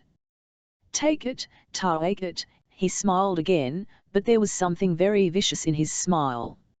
I took the money. Chapter 3 I took the money because I loved him. If anyone disbelieves this, I must inform him that at the moment when I took the money I was firmly convinced that I could have obtained it from another source. And so I really took it, not because I was in desperate straits, but from delicacy, not to hurt his feelings. Alas, that was how I reasoned at the time. But yet my heart was very heavy as I went out from him. I had seen that morning an extraordinary change in his attitude to me. He had never taken such a tone before, and, as regards Versalov, it was a case of positive mutiny. Stubulkov had no doubt annoyed him very much that morning, but he had begun to be the same before seeing Stubulkov. I repeat once more, the change from his original manner might indeed have been noticed for some days past, but not in the same way, not in the same degree. That was the point. The stupid gossip about that Major, Baron Burning, might have some effect on him. I too had been disturbed by it, but the fact is, I had something else in my heart at that time that shone so resplendent that I heedlessly let many things pass unnoticed, made haste to let them pass, to get rid of them, and to go back to that resplendence. It was not yet 1 o'clock. From Prince Sergei's I drove with my Matvey straight off to, it will hardly be believed to whom, to Stubulkov. The fact is that he had surprised me that morning, not so much by turning up at Prince Sergei's, for he had promised to be there, as by the way he had winked at me, he had a stupid habit of doing so, but that morning it had been apropos of a different subject from what I had expected. The evening before, a note had come from him by post, which had rather puzzled me. In it he begged me to go to him between 2 and 3 today, and that he might inform me of facts that would be a surprise to me. And in reference to that letter he had that morning, at Prince Sergei's, made no sign whatever. What sort of secrets could there be between Stubulkov and me? Such an idea was positively ridiculous, but, after all that had happened, I felt a slight excitement as I drove off to him. I had, of course, a fortnight before applied to him for money, and he was ready to lend it, but for some reason we did not owe terms, and I did not take the money. On that occasion, too, he had muttered something vague, as his habit was, and I had fancied he wanted to make me some offer, to suggest some special conditions, and as I had treated him disdainfully every time I had met him at Prince Sergei's, I proudly cut short any idea of special terms, though he pursued me to the door. I borrowed the money afterwards from Prince Sergei. Stubulkov lived in a very comfortable style. He had his own establishment, a flat of 4 rooms, with handsome furniture, men and women servants, and who was, however, by no means young. I went in angrily. "Listen, my good man," I began from the door, "to begin with, what's the meaning of that letter? I don't care for letters to be passing between us.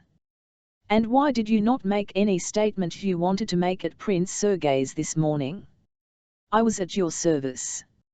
And why did you hold your tongue, too, this morning, instead of questioning me?" he said with a broad grin of intense self-satisfaction. "Because it's not I want something of you, but you want something of me," I cried, suddenly growing hot. "Why have you come to see me, if that's so?" he cried, almost jumping out of his chair with glee. I turned instantly, and would have gone out, but he seized me by the shoulder. No, no, I was joking, it's a matter of importance, as you'll see for yourself. I sat down. I must admit I was inquisitive. We were seated facing one another at the end of a big writing table. He smiled slyly, and was just holding up his finger. None of your slyness, please, and no fingers either, and above all, none of your allegories. Come straight to the point, or I'll go away at once, I cried angrily again. You are proud, he pronounced in a tone of stupid reproach, rocking in his easy chair and turning his wrinkled forehead towards the ceiling. One has to be with you. You took money from Prince Sergei today, 300 rubles, I have money too, my money is better than his. How do you know I took it? I asked, greatly astonished. Can he have told you that himself? He told me, don't worry yourself, in the course of conversation it happened to come up, it just happened to come up, it was not on purpose. He told me. And you need not have taken it. Is that so, or not? But I hear that you squeeze out an exorbitant interest. I have a mondepiet, but I don't squeeze. I only lend to friends, and not to other people. The mondepiet is for them. This mondepiet was an ordinary pawnbroker's shop, which flourished under another name, in a different quarter of town. But I lend large sums to friends. Why, is Prince Sergei such a friend of yours, a Friday, but he plays the fool, and he'd better not dare to play the fool. Why is he so much in your power? Does he owe you a great deal? He owe a great deal. He'll pay you, he has come into a fortune.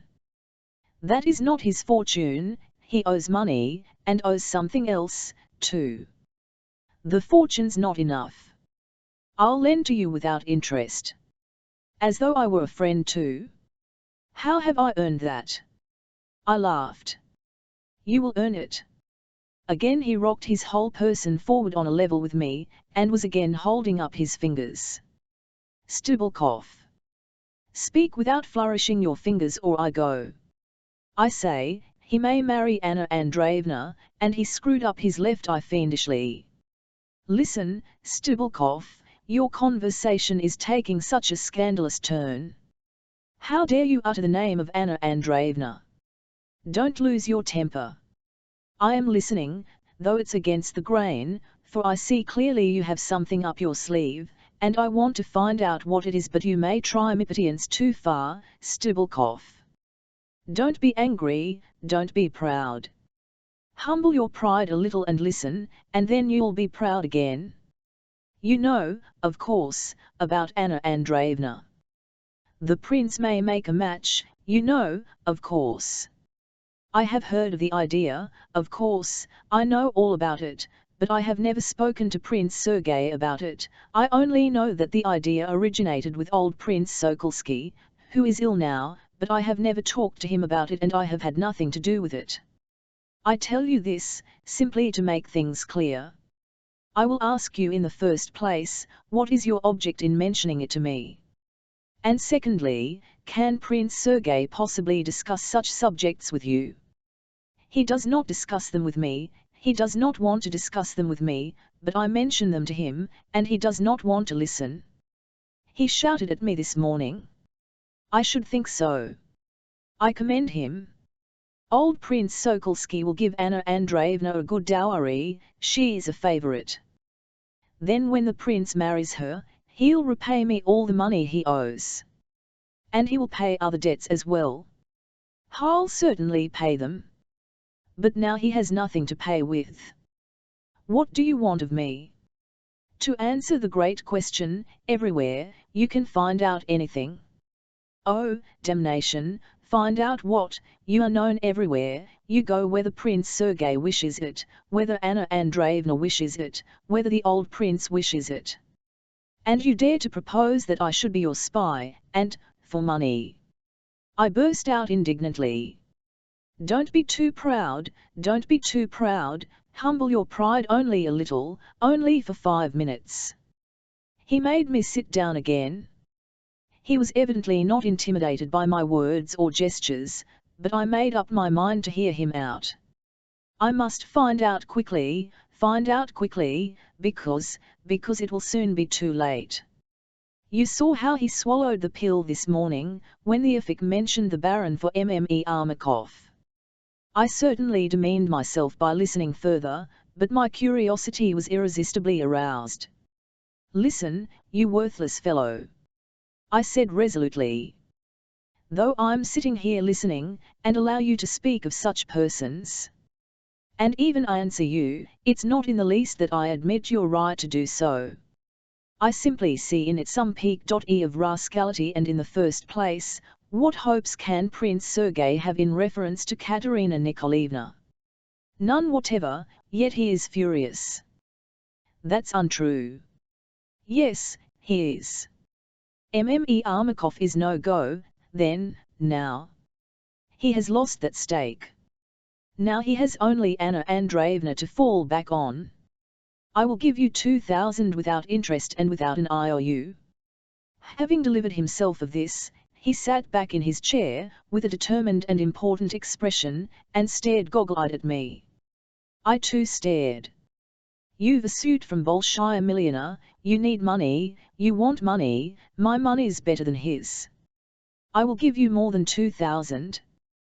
But what for? What for? Damn it all! I stamped my foot. He bent towards me and brought out impressively, for you not to hinder. But I'm not interfering as it is, I shouted. I know that you are holding your tongue, that's excellent. I don't want your approbation. For my part I am very anxious for it myself, but I consider it's not my business, and in fact that it would be unseemly for me to meddle. There, you see, unseemly, he held up his finger. That do you see? Unseemly. Ha, and he suddenly laughed. I understand, that it would be unseemly of you, but you won't interfere, he winked, but in that wink there was something so insolent, so low and even jeering, evidently he was assuming some meanness on my part and was reckoning upon it, that was clear, but I hadn't a notion what was meant. Anna Andreevna is your sister, too, he pronounced insinuatingly. Don't you dare to speak of that. And in fact don't dare to speak of Anna Andreevna at all. Don't be too proud, only one more minute. Listen. He will get the money and provide for everyone, Stebelkov said impressively, everyone, you follow. So you think I'll take money from him? You're taking it now. I am taking my own. How is it your own? It's Versilov's money, he owes Versilov 20,000. Versilov then, not you. Versilov is my father. No, you are a Dolgoruki, not a Versilov. It's all the same. Yes, indeed, I was able to argue like that then. I knew it was not the same, I was not so stupid as all that, but again it was from delicacy that I reasoned so. Enough! I cried. I can't make out what you are talking about, and how dare you ask me to come for such nonsense? Can you really not understand? Is it on purpose or not? Stebelkov brought out slowly, looking at me with a penetrating and incredulous smile. I swear I don't understand. I'll tell you he'll be able to provide for everyone, you've only not to interfere, and don't try to persuade him. You must have gone out of your mind. Do you keep trotting out that everyone? Do you mean he'll provide for Versilov? You're not the only one, nor Versilov either, there is someone else, too, and Anna Andreevna is just as much your sister as Lizaveta Makarovna. I gazed at him open-eyed. There was a sudden glimpse of something like compassion for me in his loathsome eyes. You don't understand, so much the better. That's good, very good, that you don't understand. It's very laudable, if you really don't understand. I was absolutely furious. Go to hell with your silly nonsense, you madman! I shouted, taking up my hat. It's not silly nonsense. So you are going, but you'll come again, you know. No, I rapped out in the doorway. You'll come, and then we shall have another talk. That will be the real talk. 2000, remember. He made such a filthy and confused impression on me, that when I got out I tried not to think of it at all, but dismissed it with a curse. The idea that Prince Sergei was capable of talking to him of me and of that money stabbed me like a pin. I'll win and pay him back today, I thought resolutely. Stupid and inarticulate as Stebelkov was, I had seen the full-blown scoundrel in all his glory. And what mattered most to me, it was impossible to avoid intrigue in this business. Only I had not the time just then to go into any sort of intrigues, and that may have been the chief reason why I was as blind as a hen. I looked anxiously at my watch, but it was not yet 2 o'clock, so it was still possible to pay a call, otherwise I should have been worn out with excitement before 3 o'clock. I went to Anna Andreevna Versilov, my sister. I had got to know her some time before at my old prince's, during his illness. He thought that I had not seen him for 3 or 4 days fretted my conscience, but I was reckoning on Anna Andreevna. The old prince had become extremely attached to her of late, and even spoke of her to me as his guardian angel. And by the way, the idea of marrying her to Prince Sergei really had occurred to the old prince, and he had even expressed it more than once to me, in secret of course. I had mentioned this suggestion to Versilov, for I had noticed that though he was so indifferent to all the practical affairs of life, he seemed particularly interested whenever I told him of my meeting Anna Andreevna. When I mentioned the old prince's idea, Versilov muttered that Anna Andreevna had plenty of sense, and was quite capable of getting out of a delicate position without the advice of outsiders. Stebelkov was right, of course, in saying that the old man meant to give her a dowry, but how could he dare to reckon on getting anything out of it? Prince Sergei had shouted after him that morning that he was not in the least afraid of him. Surely Stebelkov had not actually spoken to him of Anna Andreevna in the study? I could fancy how furious I should have been in Prince Sergei's place. I had been to see Anna Andreevna pretty often of late. But there was one queer thing about my visits. It always happened that she arranged for me to come, and certainly expected me, but when I went in she always made a pretense of my having come unexpectedly and by chance. I noticed this peculiarity in her, but I became much attached to her nevertheless. She lived with Mme Fenariatov, her grandmother, as an adopted child. Of course, Versilov had never contributed anything for her keep, but she was very far from being in the position in which the protégés of illustrious ladies are usually described as being, for instance, the one in the house of the old countess, in Pushkin's Queen of Spades. Anna Andreevna was more in the position of the countess herself. She lived quite independently in the house, that is to say, though on the same story and in the same flat as the Fenariatovs she had 2 rooms cx, completely apart, so that for never once met any of the family as I went in or came out. She was free to receive any visitors she liked, and to employ her time as she chose. It is true that she was in her 23rd year. She had almost given up going out into society of late, though Mme Fenariatov spared no expense for her granddaughter, of whom I was told she was very fond. Yet what I particularly liked about Anna Andreevna was that I always found her so quietly dressed and always occupied with something, a book or needlework. There was something of the convent, even of the nun about her, and I liked it very much. She was not very talkative, but she always spoke with judgment and knew how to listen, which I never did. When I told her that she reminded me of Versilov, though they had not a feature in common, she always flushed a little. She often blushed and always quickly, invariably with a faint flush, and I particularly liked this peculiarity in her face. In her presence I never spoke of Versilov by his surname, but always called him Andrei Petrovich, and this had somehow come to pass of itself. I gathered indeed that the Fenariatovs must have been ashamed of Versilov, though indeed I only drew this conclusion from Anna Andreevna, and again I'm not sure that the word ashamed is appropriate in this connection, but there was some feeling of that sort. I talked to her too about Prince Sergei, and she listened eagerly, and was, I fancy, interested in what I told her of him, but it somehow happened that I always spoke of him of my own accord, and she never questioned me about him. Of the possibility of a marriage between them I had never dared to speak, though I often felt inclined to, for the idea was not without attraction for me. But there were very many things of which, in her room, I could not have ventured to speak, yet on the other hand I felt very much at home there. Another thing I liked was that she was so well educated, and had read so much, real books too. She had read far more than I had. She had invited me the first time of her own accord. I realized even at the time that she might be reckoning on getting some information out of me at one time or another. Oh, lots of people were able to get information of all sorts out of me in those days.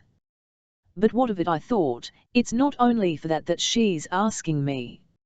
In fact, I was positively glad to think I might be of use to her, and when I sat with her I always felt that I had a sister sitting beside me, though we never once spoke of our relationship by so much as a word or a hint, but behaved as though it did not exist at all. Then I was with her it was absolutely unthinkable to speak of it, and indeed looking at her I was struck with the absurd notion that she might perhaps know nothing of our relationship, so completely did she ignore it in her manner to me. When I went in I found Lisa with her. This almost astonished me. I knew very well that they had seen each other before, they had met over the baby. I will perhaps later on, if I have space, tell how Anna Andreevna, always so proud and so delicate, was possessed by the fantastic desire to see that baby, and how she had there met Lisa. But yet I had not expected that Anna Andreevna would ever have invited Lisa to come to see her. It was a pleasant surprise to me. Giving no sign of this, of course, I greeted Anna Andreevna, and warmly pressing Lisa's hand sat down beside her. Both were busily occupied. Spread out on the table and on their knees was an evening dress of Anna Andreevna's, expensive but old, that is worn 3 times, and Anna Andreevna wanted to alter it. Lisa was a master hand at such work, and had real taste, and so a solemn council of wise women was being held. I recalled Versilov's words and laughed, and indeed I was in a radiantly happy state of mind. "You are in very good spirits today, and that's very pleasant," observed Anna Andreevna, uttering her words gravely and distinctly. Her voice was a rich mellow contralto, and she always spoke quietly and gently, with a droop of her long eyelashes, and a faint smile on her pale face. "Lisa knows how disagreeable I am when I am not in good spirits," I answered gaily. Perhaps Anna Andreevna knows that too. Mischievous Lisa jibed at me. My darling! If I had known what was on her mind at that time. "That are you doing now?" asked Anna Andreevna. I may remark that she had asked me to come and see her that day. "I am sitting here wondering why I always prefer to find you reading rather than with needlework." "Yes, really needlework doesn't suit you, somehow." "I agree with Andrei Petrovich about that." "You have still not made up your mind to enter the university, then?" "I am very grateful to you for not having forgotten our conversation, it shows you think of me sometimes, but about the university my ideas are not quite definite, besides, I have plans of my own." "That means he has a secret," observed Lisa. "Leave off joking, Lisa. Some clever person said the other day that by our progressive movement of the last 20 years, we had proved above everything that we are filthily uneducated." "That was meant for our university men, too." "No doubt father said that," remarked Lisa. "You very often repeat his ideas." "Lisa, you seem to think I've no mind of my own." "In these days it's a good thing to listen to intelligent men, and repeat their words," said Anna Andreevna, taking my part a little. "Just so, Anna Andreevna," I assented warmly. "The man who doesn't think of the position of Russia today is no patriot. I look at Russia perhaps from a strange point of view. We lived through the Tatar invasion, and afterwards 2 centuries of slavery, no doubt because they both suited our tastes. Now freedom has been given us, and we have to put up with freedom, shall we know how to? Will freedom, too, turn out to suit our taste? That's the question. Lisa glanced quickly at Anna Andreevna, and the latter immediately cast down her eyes and began looking about for something. I saw that Lisa was doing her utmost to control herself, but all at once our eyes chanced to meet, and she burst into a fit of laughter. I flared up. "Lisa, you are insupportable." "Forgive me," she said suddenly, leaving off laughing and speaking almost sadly. "Goodness knows what I can be thinking about," and there was a tremor almost as of tears in her voice. I felt horribly ashamed. I took her hand and kissed it warmly. "You are very good," Anna Andreevna said softly, seeing me kiss Lisa's hand. "I am awfully glad that I have found you laughing this time, Lisa," I said. Would you believe it, Anna Andreevna, every time I have met her lately she has greeted me with a strange look, and that look seemed to ask, has he found out something? Is everything all right? Really, there has been something like that about her. Anna Andreevna looked keenly and deliberately at her. Lisa dropped her eyes.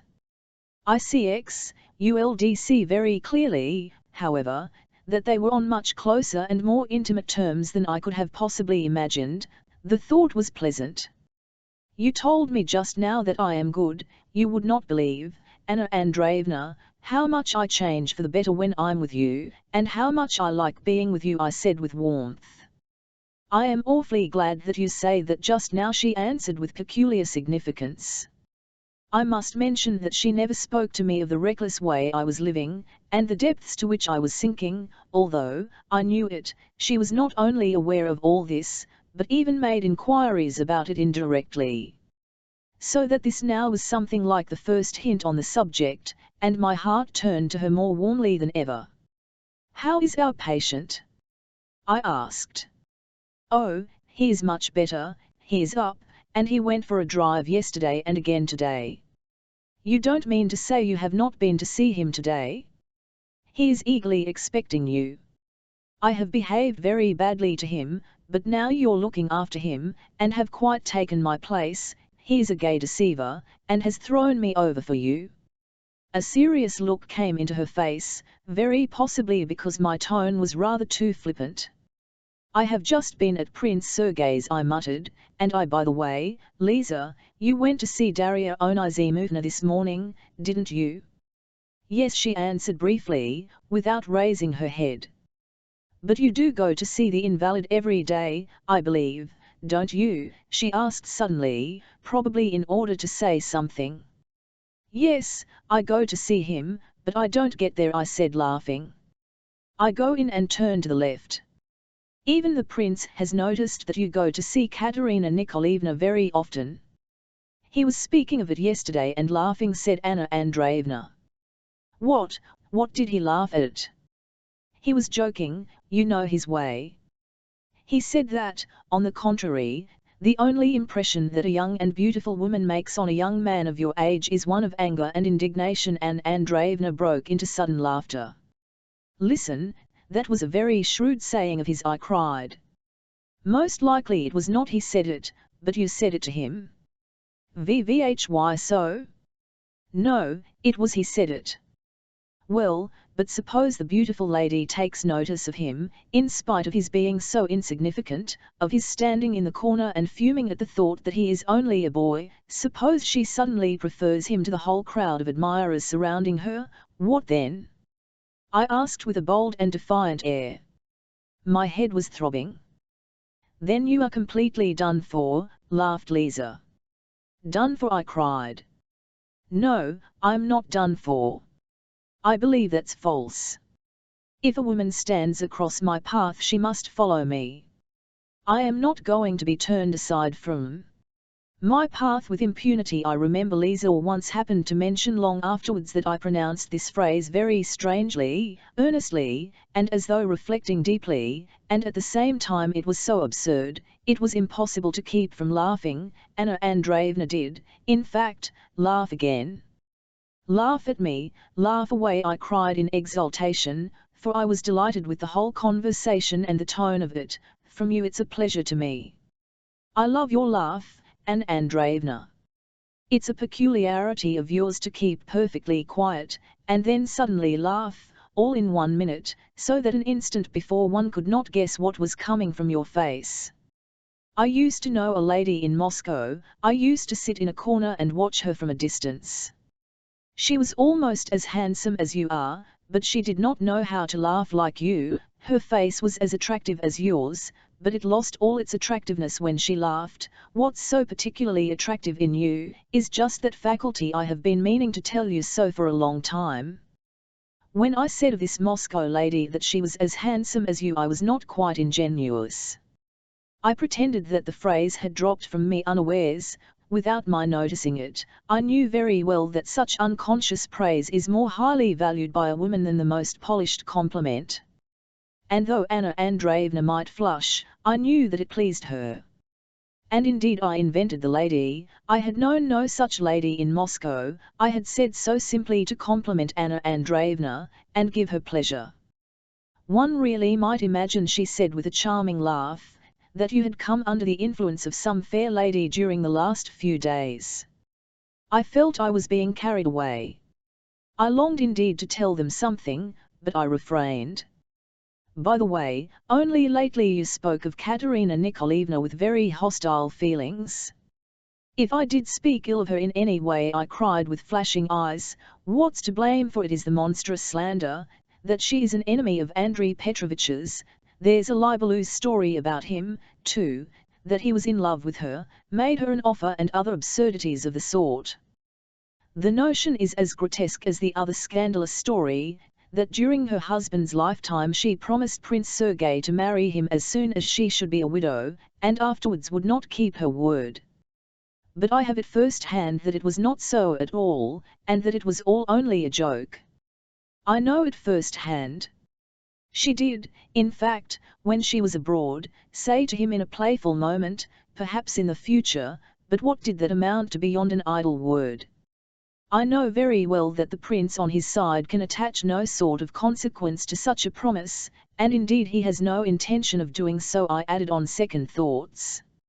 I fancy he has very different ideas in his head, I put in slyly. Naschokhin said this morning at Prince Sergei's that Katerina Nikolaevna was to be married to Baron Burning. I assure you he received the news with the greatest equanimity, you can take my word for it. Has Naschokhin been at Prince Sergei's? Anna Andreevna asked with grave emphasis, apparently surprised. Oh yes, he seems to be one of those highly respectable people. And did Naschokhin speak to him of this match with Byring? Asked Anna Andreevna, showing sudden interest.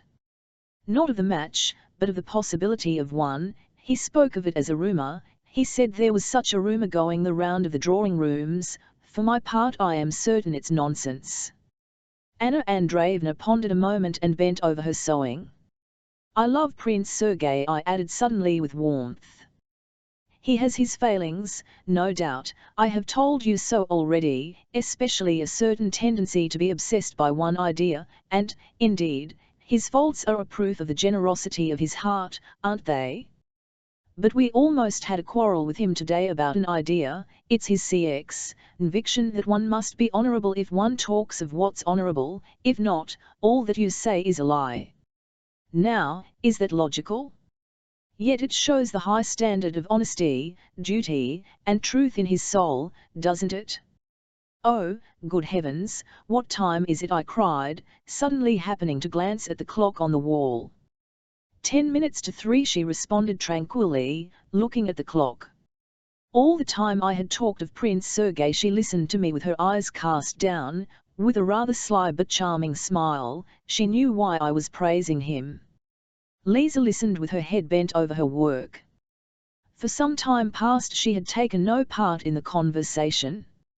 I jumped up as though I was scalded. Are you late for some appointment? Yes. No, I am late though, but I am just off. One word only, Anna Andreevna, I began with feeling. I can't help telling you today. I want to confess that I have often blessed your kindness, and the delicacy with which you have invited me to see you. My acquaintance with you has made the strongest impression on me. In your room I am, as it were, spiritually purified, and I leave you better than when I came. That's true. When I sit beside you I am not only unable to speak of anything evil, I am incapable even of evil thoughts. They vanish away in your presence, and, if I recall anything evil after seeing you, I feel ashamed of it at once. I am cast down and blush inwardly. And do you know, it pleased me particularly to find my sister with you today. It's a proof of your generosity, of such a fine attitude. In one word, you have shown something so sisterly, if I may be allowed to break the ice, too. As I spoke she got up from her seat, and turned more and more crimson, but suddenly she seemed in alarm at something, at the overstepping of some line which should not have been crossed, and she quickly interrupted me. I assure you I appreciate your feelings with all my heart. Understood them without words for a long time past. I have. She paused in confusion, pressing my hand. Lisa, unseen by her, suddenly pulled at my sleeve. I said goodbye and went out, but Lisa overtook me in the next room. Lisa, why did you tug at my sleeve? I asked her. She is horrid, she is cunning, she is not worth it, she keeps hold of you to get something out of you, she murmured in a rapid, angry whisper. I had never before seen such a look on her face.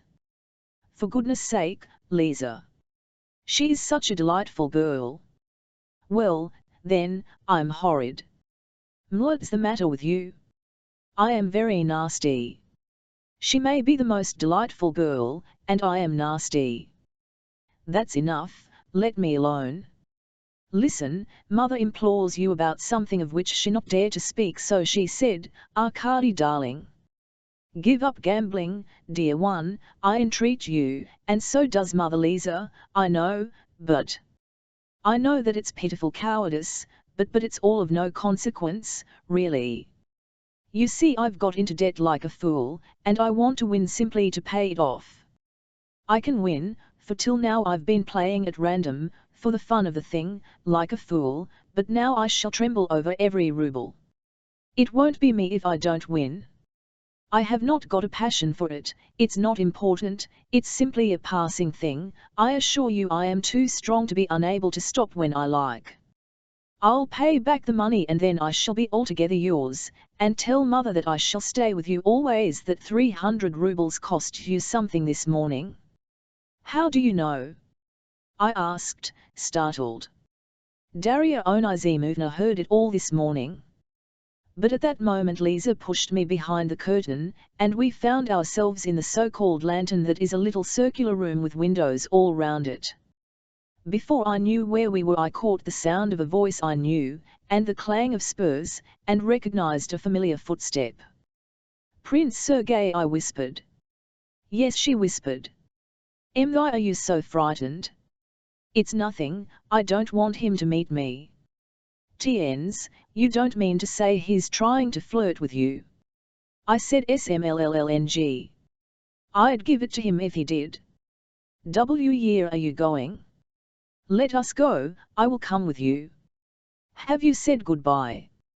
Yes, my coat's in the hall. We went out. On the stairs I was struck by an idea. Do you know, Lisa, he may have come to make her an offer. No, he won't make her an offer. She said firmly and deliberately, in a low voice.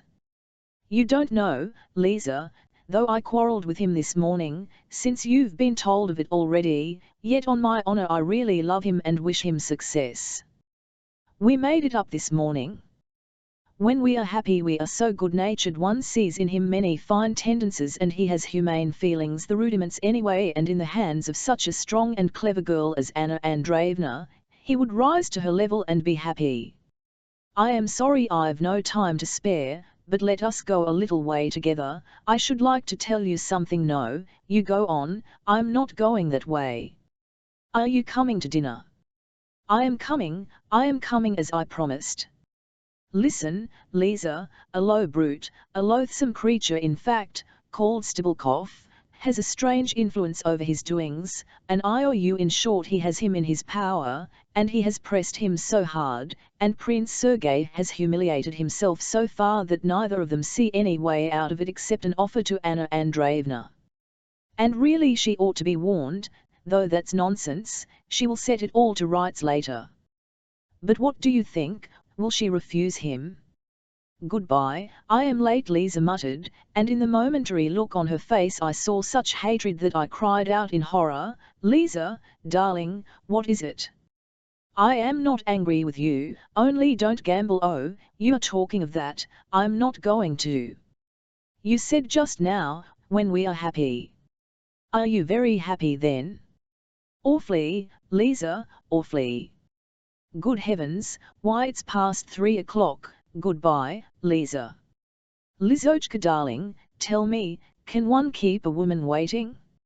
Isn't it inexcusable? Waiting to meet you, do you mean, said Lisa faintly smiling, with a sort of lifeless, trembling smile. Give me your hand for luck. For luck? My hand? I won't, not for anything. She walked away quickly. And she had exclaimed it so earnestly. I jumped into my sledge.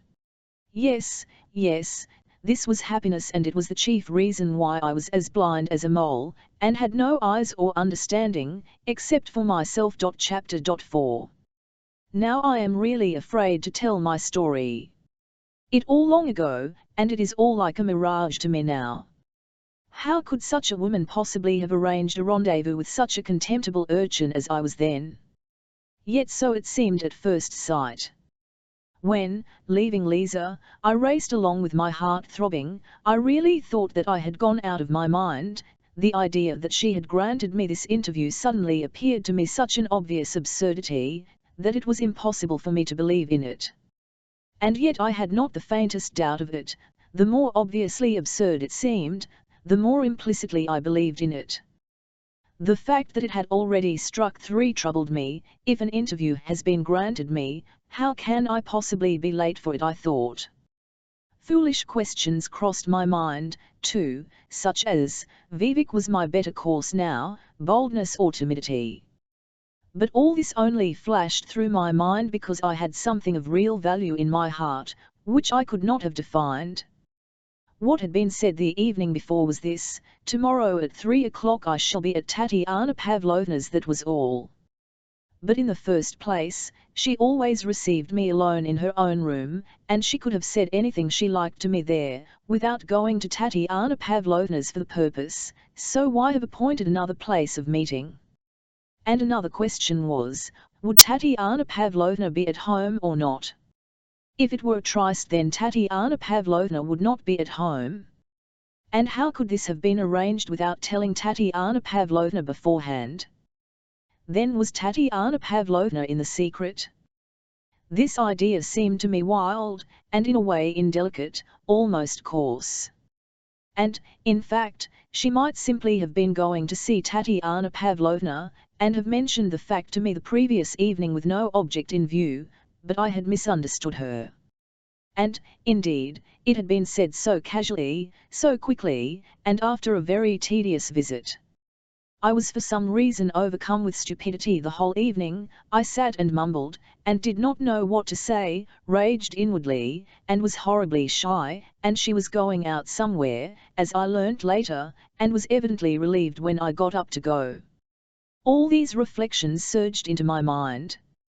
I made up my mind at last that when I arrived I would ring the bell. The cook will 01_RN the DCNO, I thought, and I shall ask whether Tatiana Pavlovna is at home. If she is not, then it's a tryst. But I had no doubt of it, no doubt of it. I ran up the stairs, and when I was at the door all my fears vanished. Come what may, I thought, if only it's quickly. He opened the door and with revolting apathy snuffled out that Tatiana Pavlovna was not at home. But isn't there someone else? Isn't there someone waiting for her? I wanted to ask, but I did not ask. I'd better see for myself, and muttering to the cook that I would wait, I off my fur coat and opened the door. Katerina Nikolaevna was sitting at the window waiting for Tatiana Pavlovna. Isn't she at home? She suddenly asked me, in a tone of anxiety and annoyance as soon as she saw me. And her face and her voice were so utterly incongruous with what I had expected that I came to a full stop in the doorway. Who's not at home? I muttered. Tatiana Pavlovna. Why, I asked you yesterday to tell her that I would be with her at 3 o'clock. I have not seen her at all. Did you forget? I sat completely overwhelmed. So this was all it meant. And the worst of it was all as clear as twice 2 makes 4, and I had all this while persisted in believing it. I don't remember your asking me to tell her. And in fact you didn't ask me, you simply said you would be here at 3 o'clock. I burst out impatiently. I did not look at her. Oh, she cried suddenly, but if you forgot to tell her, though you knew I should be here, what has brought you here? I raised my head. There was no trace of mockery or anger in her face, there was only her bright, gay smile, and a look more mischievous than usual. Though, indeed, her face always had an expression of almost childish mischief. There, you see I've caught you. Well, what are you going to say now? Her whole face seemed to be saying. I did not want to answer and looked down again. The silence lasted half a minute. Have you just come from Papa? She asked. I have come from Anna Andreevna's. I haven't been to see Prince Nikolai Ivanitch at all, and you know that, I added suddenly. Did anything happen to you at Anna Andreevna's? You mean that I look as though I were crazy? But I looked crazy before I went to Anna Andreevna. And you didn't recover your wits there? No, I didn't. And what's more, I heard that you were going to marry Baron Byring. Did she tell you that? She asked with sudden interest. No, it was I told her. I heard Naschokhin tell Prince Sergei so this morning. I still kept my eyes cast down and did not look at her. To look at her meant to be flooded with radiance, joy, and happiness, and I did not want to be happy. Indignation had stung me to the heart, and in one instant I had taken a tremendous resolution. Then I began to speak, I hardly knew what about. I was breathless, and spoke indistinctly, but I looked at her boldly. My heart was throbbing. I began talking of something quite irrelevant, though perhaps not incoherently. At first she listened with a serene, patient smile, which never left her face, but little by little signs of surprise and then of alarm passed over her countenance. The smile still persisted, but from time to time it seemed tremulous. What's the matter? I asked her, noticing that she shuddered all over. I am afraid of you, she almost in trepidation. Why don't you go away? I said. As Tatiana Pavlovna is not at home, and you know she won't be, you ought to get up and go. Elle meant to wait for her, but now, really, she made a movement to get up. No, no, sit down, I said, stopping her.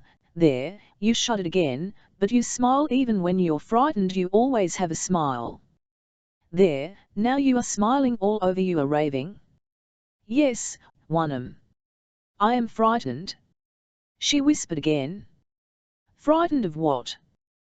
That you'll begin knocking down the walls. She smiled again, though she really was scared. I can't endure your smile. And I talked away again. I plunged headlong. It was as though something had given me a shove. I had never talked to her like that. I had always been shy. I was fearfully shy now, but I talked. I remember I talked about her face. I can't endure your smile any longer. I cried suddenly. Why did I even in Moscow picture you as menacing, magnificent, using venomous drawing-room phrases? Yes, even before I left Moscow, I used to talk with Marie Ivanovna about you, and imagined what you must be like. Do you remember Marie Ivanovna? You've been in her house. Even I was coming here, I dreamed of you all night in the train. For a whole month before you came I gazed at your portrait, in your father's study, and could make nothing of it. The expression of your face is childish mischief and boundless good nature, there. I have been marveling at it all the time I've been coming to see you.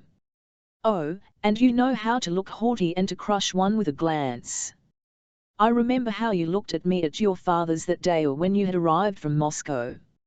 I saw you then, but if I were to ask me how I went out of the room or what you were like, I could not tell you, I could not even have told whether you were tall or short. As soon as I saw you I was blinded. Your portrait is not in the least like you, your eyes are not dark, but light, it's only the long eyelashes that make them look dark. You are plump, you are neither tall nor short, you have a buxom fullness, the light full figure of a healthy peasant girl. And your face is quite countrified, too, it's the face of a village beauty, don't be offended. Why, it's fine, it's better so, a round, rosy, clear, bold, laughing, and bashful face. Really, bashful. Bashful. Of Katerina Nikolaevna Armakov. Bashful and chaste, I swear. More than chaste, childlike. That's your face. I have been astounded by it all this time, and have been asking myself, is the woman so, too? I know now that you are very clever, but do you know, at first I thought you were a simpleton. You have a bright and lively mind, but without embellishments of any sort. Another thing I like is that your smile never deserts you, that's my paradise. I love your calmness, Tien, your quietness, and your uttering your words so smoothly, so calmly and almost lazily, it's just that laziness I like. I believe if a bridge were to break down under you, you would say something in a smooth and even voice. I imagined you as the acme of pride and passion, and for the last 2 months you've been talking to me as one student talks to another. I never imagined that you had such a brow, it's rather low, like the foreheads of statues, but soft and as white as marble, under your glorious hair. Your bosom is high, your movements are light. You are extraordinarily beautiful, but there's no pride about you. It's only now I've come to believe it, I've disbelieved in it all this time. She listened to this wild tirade with large wide-open eyes, she saw that I was trembling. Several times she lifted her gloved hand with a charming apprehensive gesture to stop me, but every time she drew it back in dismay and perplexity. Sometimes she even stepped back a little. 2 or 3 times the smile lighted up her face again, at one time she flushed very red, but in the end was really frightened and turned pale. As soon as I stopped she held out her hand, and in a voice that was still even, though it had a note of entreaty, said, "You must not say that, you can't talk like that." And suddenly she got up from her place, deliberately gathering up her scarf and sable muff. "Are you going?" I cried. "I'm really afraid of you, you are abusing." She articulated slowly and as it were with compassion and reproach. "Listen, on my honor I won't knock down the walls." "But you've begun already." She could not refrain from smiling. "I don't even know if you will allow me to pass." And she seemed to be actually afraid I would not let her go. "I will open the door myself, but let me tell you I've taken a tremendous resolution, and if you care to give light to my soul, come back, sit down, and listen to just 2 words. But if you won't, then go away, and I will open the door to you myself." She looked at me and sat down again. Some women would have gone out with a show of indignation, but you sit down. I cried in exultation. "You have never allowed yourself to talk like this before." "I was always afraid before, I see. Ame in now not knowing what I should say. You imagine I'm not afraid now, I am. But I've just taken a tremendous resolution, and I feel I shall carry it out. And as soon as I took that resolution I went out of my mind and began saying all this. Listen, this is what I have to say, am I your spy or not? Answer me that question." The color rushed into her face. "Don't answer yet, Katerina Nikolaevna, but listen to everything and then tell the whole truth." I had broken down all barriers at once and plunged headlong into space. 2 months ago I was standing here behind the curtain, you know, and you talked to Tatiana Pavlovna about the letter. I rushed out, and beside myself, I blurted out the truth. You saw at once that I knew something, you could not help seeing it. You were trying to find an important document, and were uneasy about it. Wait a bit, Katerina Nikolaevna, don't speak yet. I must tell you that your suspicion was well founded, that document does exist, that is to say it did. I have seen it, your letter to Andronikov, that's it, isn't it? You've seen that letter? She asked quickly, in embarrassment and agitation. Then did you see it? I saw it. I saw it at Kraft's, you know, the man that shot himself. Really? You saw it yourself? What became of it? Kraft tore it up. In your presence, did you see him? Yes, he tore it up, probably because he was going to die. I did not know then, of course, that he was going to shoot himself, so it has been destroyed, thank God, she commented slowly with a deep sigh, and she crossed herself. I was not lying to her, that is to say I was lying because the letter in question was in my hands and had never been in Kraft's, but that was a mere detail. In what really mattered I did not lie, because at the instant I told the lie I nerved myself to burn the letter that very evening. I swear that if it had been in my pocket that moment I would have taken it out and given it her, but I hadn't it with me, it was at my lodging. Perhaps though I should not have given it her because I should have felt horribly ashamed to confess to her then that I had it, and had been keeping it and waiting so long before I gave it back. It made no difference, I should have burnt it at home in any case, and I was not lying. I swear that at that moment my heart was pure. And since that's how it is, I went on, almost beside myself, tell me, have you been attracting me, have you been welcoming me in your drawing room because you that I knew of the letter? Stay, Katerina Nikolaevna, 1 minute more, don't speak, but let me finish. All the time I've been coming to see you, all this time I've been suspecting that it was only because of that you made much of me, to get that letter out of me, to lead me on to telling you about it. Wait 1 more minute, I suspected it, but I suffered. Your duplicity was more than I could bear, for I found you a noble creature. I tell you plainly, I was your enemy, but I found you a noble creature. I was utterly vanquished. But your duplicity, that is the suspicion of your duplicity, was anguish.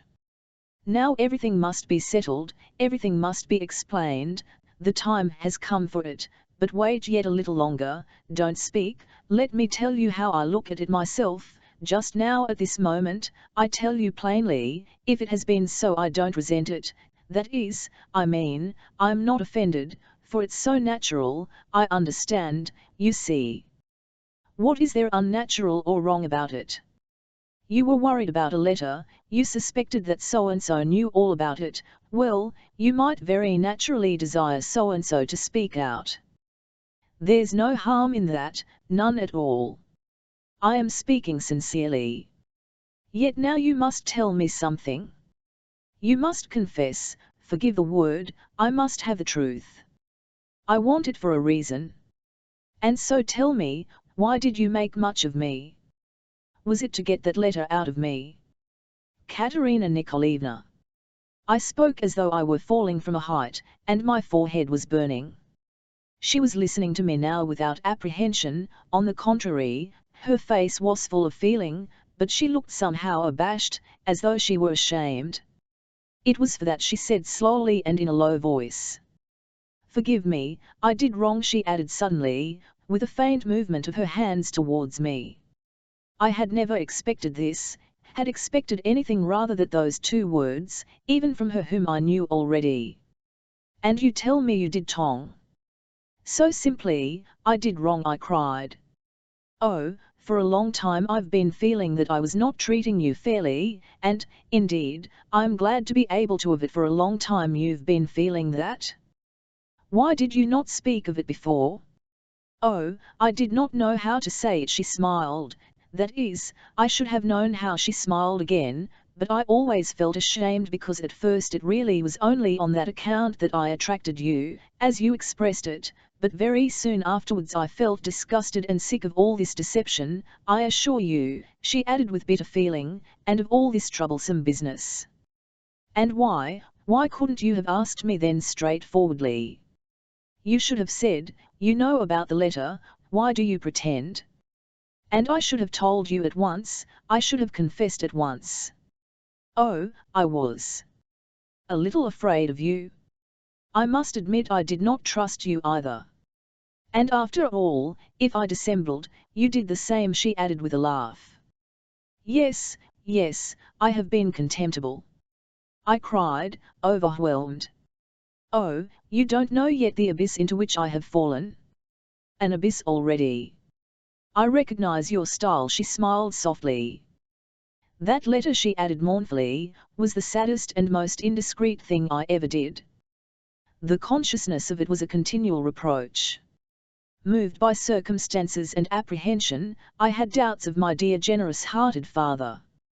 Knowing that that letter might fall into the hands of malicious people, and I had good reasons for fearing this, she added hotly, I trembled that they might use it, might show my father, and it might make a tremendous impression on him, in his condition, on his health, and he might be estranged from me. Yes, she added, looking me candidly in the eye and probably catching some shade in my expression, yes, and I was afraid for my future too, I was afraid that he under the influence of his illness might deprive me of his favour. That feeling came in too. No doubt I did him an injustice, he is so kind and generous, that no doubt he would have forgiven me.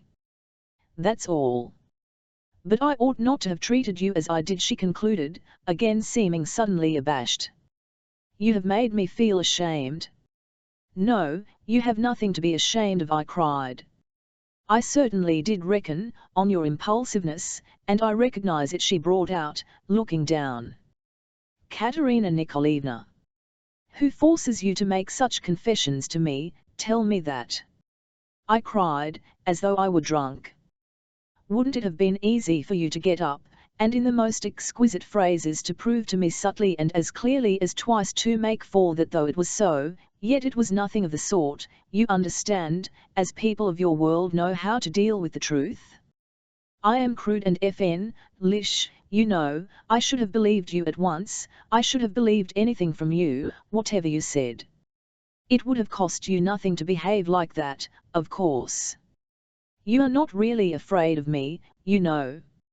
How could you be so willing to humiliate yourself like this before an impudent puppy, a wretched raw youth in this anyway? I've not humiliated myself before you, she enunciated with immense dignity, apparently not understanding my exclamation. No, indeed, quite the contrary, that's just what I am saying. Oh, it was so wrong, so thoughtless of me, she exclaimed, putting her hand to her face, as though to hide it. I felt ashamed yesterday, that's why I was not myself when I was with you. The fact is, she added, that circumstances have made it absolutely essential for me at last to find out the truth about that unlucky letter, or else I should have begun to forget about it, for I have not let you come to see me simply on account of that, she added suddenly. There was a tremor at my heart. Of CX, not, she went on with a subtle smile, of CX, not. You very aptly remarked, Arkady Makarovich, that we have often talked together as one student to another. I assure you I am sometimes very much bored in company, I have felt so particularly since my time abroad and all these family troubles. One very rarely go anywhere, in fact, and not simply from laziness. I often long to go into the country. There I could read over again my favourite books, which I have laid aside for so long, and have never been able to bring myself to read again. I have spoken to you of that already. Do you remember, you laughed at my reading the Russian newspapers at the rate of 2 a day. I didn't laugh, of course not, for you, too, were excited over them, and I confessed, too, long ago, that I am Russian, and love Russia. You remember we always read facts as you called them, she smiled. Though you are at times somewhat strange, yet sometimes you grew so eager and would say such good things, and you were interested just in what I was interested in. When you are a student you are charming and original. Nothing else suits you so well, she added, with a sly and charming smile. Do you remember we sometimes talked for hours about nothing but figures, reckoned and compared, and took trouble to find out how many schools there are in Russia, and in what direction progress is being made? We reckoned up the murders and serious crimes and set them off against the cheering items. We wanted to find out in what direction we were moving, and what would happen to us in the end. In you I found sincerity. In our world men never talk like that to us, to women. Last week I was talking to Prince X about Bismarck, for I was very much interested, and could not make up my mind about him, and only fancy. He sat down beside me and began telling me about him very fully, indeed, but always with a sort of irony, and that patronizing condescension which I always find so insufferable, and which is so common in great men when they talk to us women if we meddle with subjects beyond our sphere. Do you remember that we almost had a quarrel, you and I, over Bismarck? You showed me that you had ideas of your own far more definite than Bismarck's. She laughed suddenly. I have only met two people in my whole life who talked to me quite seriously, my husband, a very, very intelligent and able man. She pronounced the words impressively, and you know whom, Versilov. I cried, I hung breathless on every word she uttered. Yes, I was very fond of listening to him. I became at last absolutely open, perhaps too open with him, but even then he did not believe in me. Did not believe in you? No, no one has ever believed in me. But Versilov, Versilov. He did not simply disbelieve in me, she pronounced, dropping her eyes, and smiling strangely, but considered that I had all the vices. Of which you have not one. No, even I have some. Versilov did not love you, so he did not understand you. Flashing eyes. Her face twitched. I cried with say no more of that, and never speak to me of that man, she added hotly, with vehement emphasis. But that's enough, I must be going. She got up to go. Well, do you forgive me or not, she added, looking at me brightly.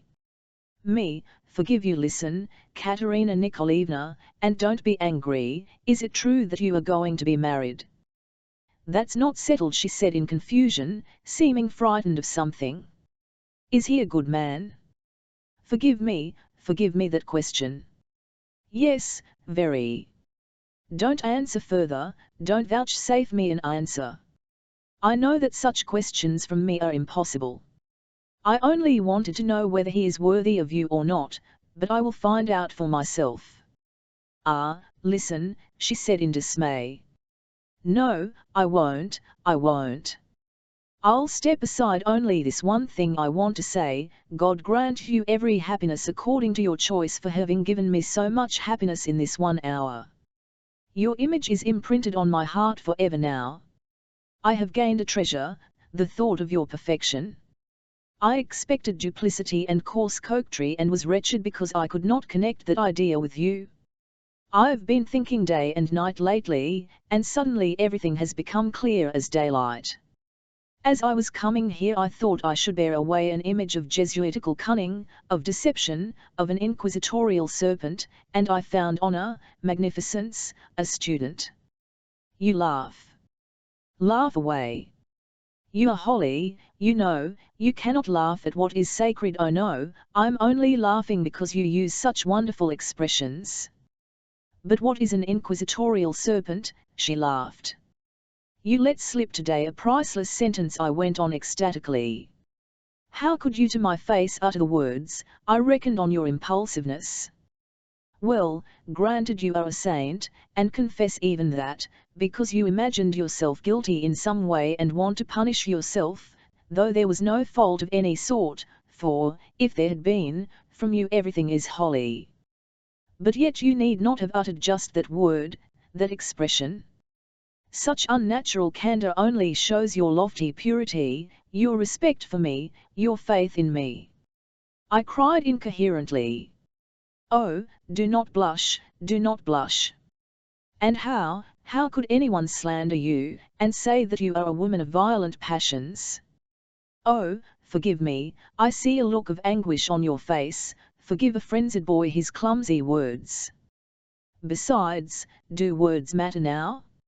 Are you not above all words? Versilov said once that Othello did not kill Desdemona and afterwards himself because he was jealous, but because he had been robbed of his ideal. I understand that, because today my ideal has been restored to me. You praise me too much, I don't deserve this, she pronounced with feeling. Do you remember what I told you about your eyes, she added playfully. That I have microscopes for eyes, and that I exaggerate every fly into a camel. No, this time it's not a camel, Vivat, you are going. She was standing in the middle of the room with her muff and her shawl in her hands. No, I shall wait till you're gone, and then I shall go afterwards. I must write a couple of words to Tatiana Pavlovna. I'm going directly, but once more, may you be happy alone, or with the man of your choice, and God bless you. All that I need is my ideal. Dear, good Arkady Makarovich, believe me, my father always says of you the dear, good boy. Believe me, I shall always remember what you have told me of your lonely childhood, abandoned amongst strangers, and your solitary dreams. I understand only too well how your mind has been formed, but now though we are students, she added, with a deprecating and smile, pressing my hand, we can't go on seeing each other as before and, no doubt you will understand that. We cannot. No, we cannot. For a long time, we cannot. It's my fault. I see now that it's quite out of the question. We shall meet sometimes at my father's. You are afraid of my impulsiveness, my feelings, you don't believe in me. I would have exclaimed, but she was so overcome with shame that my words refused to be uttered. Tell me, she said, stopping me all at once in the doorway, did you see yourself that letter was torn up? You are sure you remember it? How did you know at the time that it was the letter to Andronikov? Kraft told me what was in it, and even showed it to me. Goodbye. Vivan, I am with you in your study. I am shy of you, but when you go away I am ready to fall down and kiss the spot where your foot has touched the floor. I brought out all at once, unconsciously, not knowing how or why I said it. And without looking at her I went quickly out of the room. I set off for home. There was rapture in my soul. My brain was in a whirl, my heart was full. As I drew near my mother's house I recalled Lisa's ingratitude to Anna Andreevna, her cruel and monstrous saying that morning, and my heart suddenly ached for them all. How hard their hearts are! And Lisa too, what's the matter with her? I thought as I stood on the steps. I dismissed Matvey and told him to come to my lodging for me at 9 o'clock. Chapter 5 I was late for dinner, but they had not yet sat down to table, they had waited for me. Perhaps because I did not often dine with them, some special additions to the menu had been made on my account, with the savouries there were sardines and so on. But to my surprise and regret, I found them all rather worried and out of humour. Lisa scared-early smiled when she saw me, and Mother was obviously uneasy. Versilov gave me a smile, but it was a forced one. Have they been quarrelling? I wondered. Everything went well at first, however. Versilov only frowned over the soup with dumplings in it, and made wry faces when he was handed the beef olives. I have only to mention that a particular dish does not suit me, for it to reappear next day, he pronounced in vexation.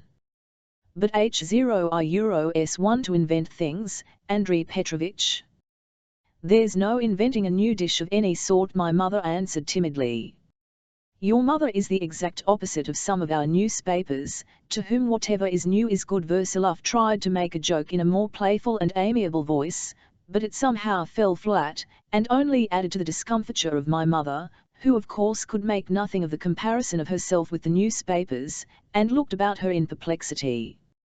At that moment Tatiana Pavlovna came in, and announcing that she had already dined, sat down near Mother, on the sofa.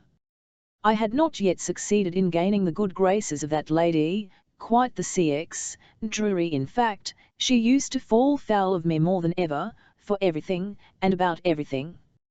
Her displeasure had of late become more accentuated than ever. She could not endure the sight of my foppish clothes, and Lisa told me that she almost had a fit when she heard that I kept a coachman and a smart turnout. I ended by avoiding meeting her as far as possible. 2 months before, when the disputed inheritance was given up to Prince Sergei, I had run to Tatiana Pavlovna, meaning to talk over Versilov's conduct with her, but I met with no track-of sympathy. On the contrary, she was dreadfully angry. She was particularly vexed that the whole had been given back, instead of half the fortune, she observed sharply. "I'll bet you are persuaded that he has given up the money and challenged the prince to a duel, solely to regain the GCX, the opinion of Arkady Makarovich." And indeed she was almost right. I was in reality feeling something of the sort at the time. As soon as she came in, I saw at once that she would infallibly attack me. I was even inclined to believe that she had come in expressly with that object, and so I immediately became exceptionally free and easy in my manner.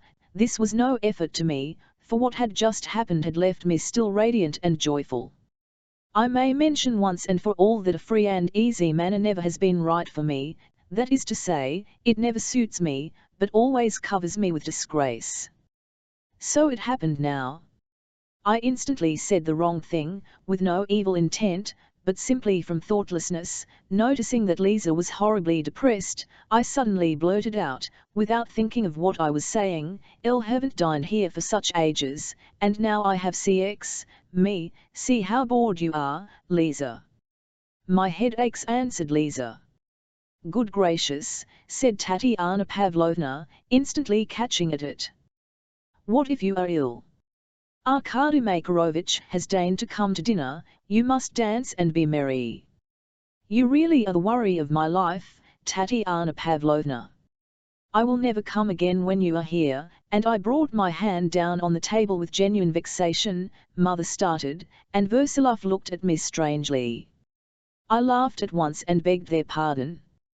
"Tatiana Pavlovna, I take back the word worry," I said, turning to her, with the same free and easy tone.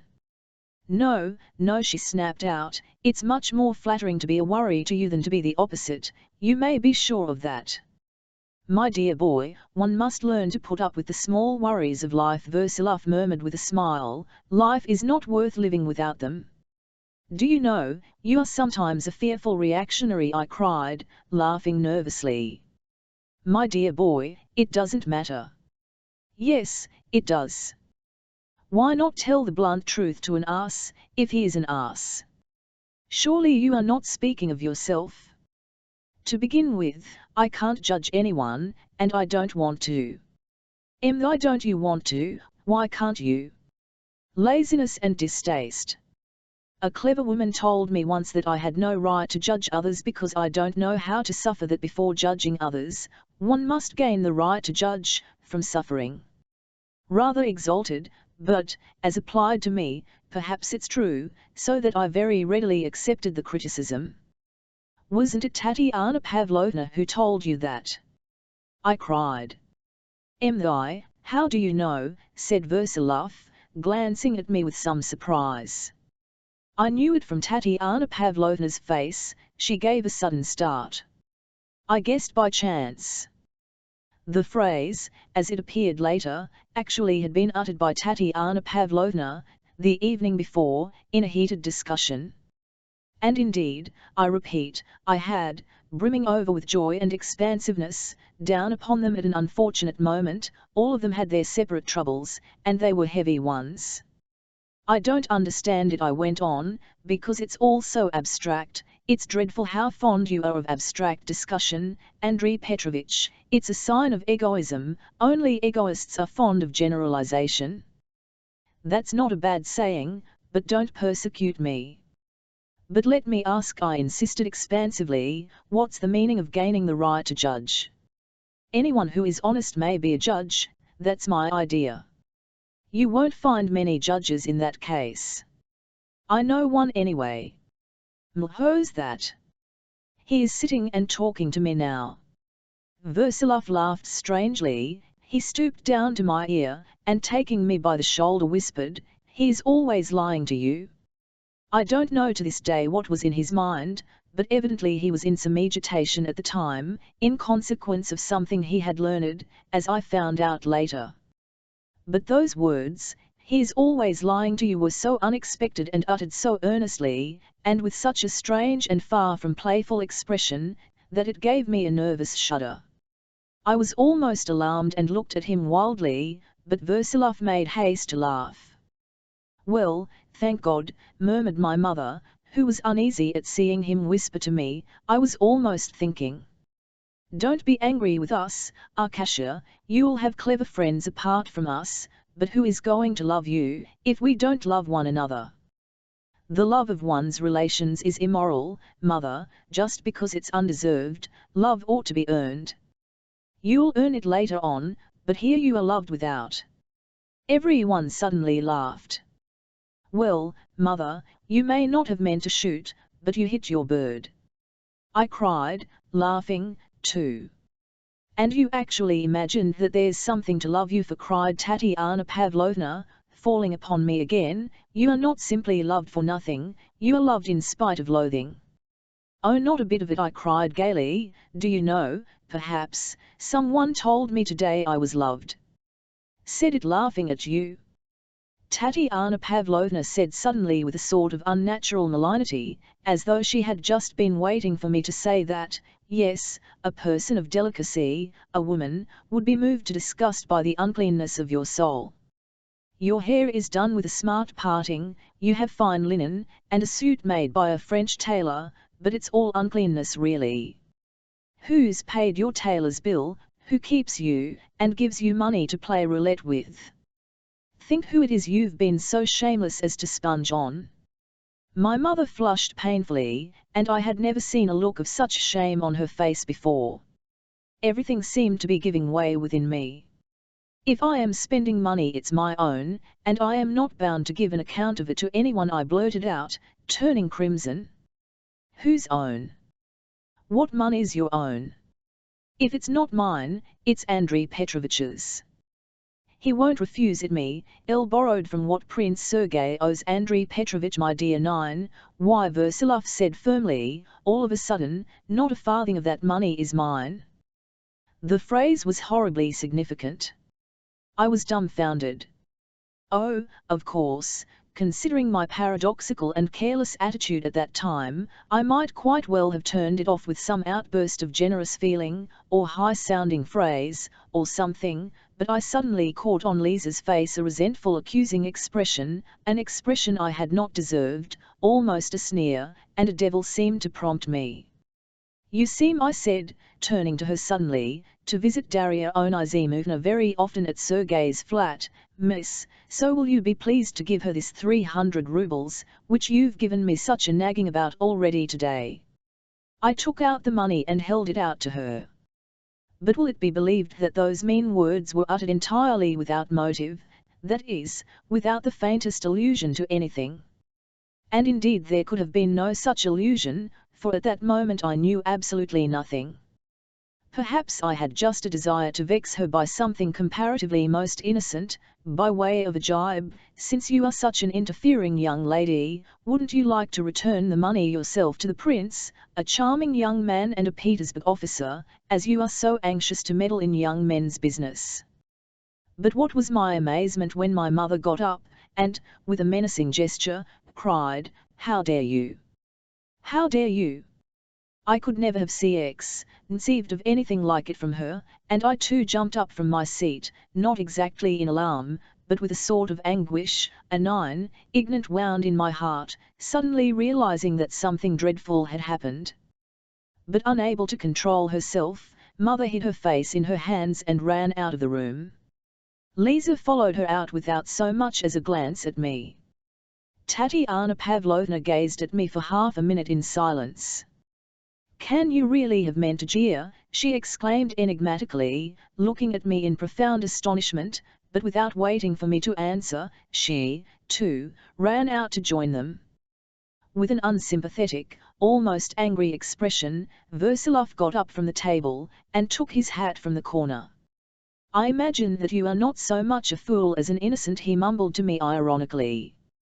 If they come back, tell them to have their pudding without waiting for me. I am going out for a little. I remained alone. At first I felt bewildered, then I felt resentful, but afterwards I saw clearly that I was to blame. However, I did not know exactly how I was to blame, I simply had a feeling of it. I sat in the window and waited. After waiting 10 minutes, I, too, took my hat, and went upstairs to the attic, which had been mine. I knew that they, that is my mother and Lisa, were there, and that Tatiana Pavlovna had gone away. And so I found them on my sofa, whispering together about something. They left off whispering at once. When I appeared, to my amazement they were not angry with me. Mother anyway smiled at me. I am sorry, Mother, I began. Never mind, Mother cut me short, only love each other and never quarrel and God will send you happiness. He's never nasty to me, Mother, I assure you, Lisa said with conviction and feeling. If it hadn't been for that Tatiana Pavlovna nothing would have, I cried, she's horrid. You see, Mother? You hear, said Lisa with emotion towards me. That I want to tell you both is this, I declared, if there is anything nasty in the world, it's I that am nasty, and all the rest is delightful. Arkasha, don't be angry, darling, but if you really would give up. Gambling, you mean, gambling? I will give it up, Mother. I am going there for the last time today, especially since Andrei Petrovich himself has declared that not a farthing of that money is his. You can't imagine how I blush. I must go into it with him, though. Mother darling, last time I was here I said something clumsy. It was nonsense, darling, I truly want to believe, it was only I love Christ. On my last visit there had been a conversation about religion. Mother had been much grieved and upset. When she heard my words now, she smiled at me as though I were a little child. Christ forgives everything, Arkasha, he forgives your wrongdoing and worse than yours. Christ is our Father, Christ never fails us, and will give light in the blackest night. I said goodbye to them, and went away, thinking over the chances of seeing Versilov that day. I had a great deal to talk over with him, and it had been impossible that afternoon. I had a strong suspicion that he would be waiting for me at my lodging. I walked there on foot. It had turned colder and begun to freeze, and walking was very pleasant. I lived near the Voznesenky Bridge, in a huge block of flats overlooking the courtyard. Almost as I went into the gate I ran into Versilov coming out. As usual when I go for a walk, I only get as far as your lodging, and I've been to Pyotr Ippolitovich's, but I got tired of waiting for you. Your people there are forever quarrelling, and today his wife is even a little tearful. I looked in and came away. For some reason I felt annoyed. I suppose you never go to see anyone except me and Pyotr Ippolitovich. You have no one else in all Petersburg to go to? My dear fellow, but it doesn't matter. Here are you going now? I am not coming back to you. If you like we'll go for a walk, it's a glorious evening. If instead of abstract discussions, you had talked to me like a human being, and had for instance given me the merest hint about that confounded gambling, I should perhaps not have let myself be drawn into it like a fool, I said suddenly. You regret it? That's a good thing, he answered, bringing out his words reluctantly. I always suspected that play was not a matter of great consequence with you, but only a temporary aberration. You are right, my dear boy, gambling is beastly, and what's more one may lose. And lose other people's money, too. Have you lost other people's money? I have lost yours. I borrowed of Prince Sergei, from what was owing you. Of course it was fearfully stupid and absurd of me, to consider your money mine, but I always meant to win it back. I must warn you once more, my dear boy, that I have no money in Prince Sergei's hands. I know that young man is in straits himself, and I am not reckoning on him for anything, in spite of his promises. That makes my position twice as bad. I am in a ludicrous position. And what grounds has he for lending me money, and me for borrowing in that case? That's your affair. But there's not the slightest reason for you to borrow money from him, is there? Except that we are comrades, no other reason? Is there anything which has made you feel it possible to borrow from him? Any consideration whatever? That sort of consideration do you mean? I don't understand. So much the better if you don't, and I will own, my boy, that I was sure of it. Brissons la, mon cher, and do try to avoid playing somehow. If only you had told me before. You seem half-hearted about it even now. If I had spoken to you about it before, we should only have quarrelled, and you wouldn't have let me and see you in the evenings so readily.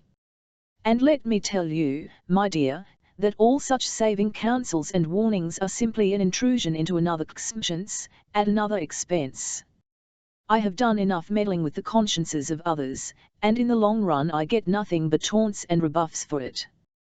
Taunts and rebuffs, of course, don't matter. The point is that one never obtains one's object in that way. No one listens to you, however much you meddle, and everyone gets to dislike you. I am glad that you have begun to talk to me of something besides abstractions. I want to ask you one thing. I have wanted to for a long time, but it's always been impossible when I've been with you. It is a good thing we are in the street.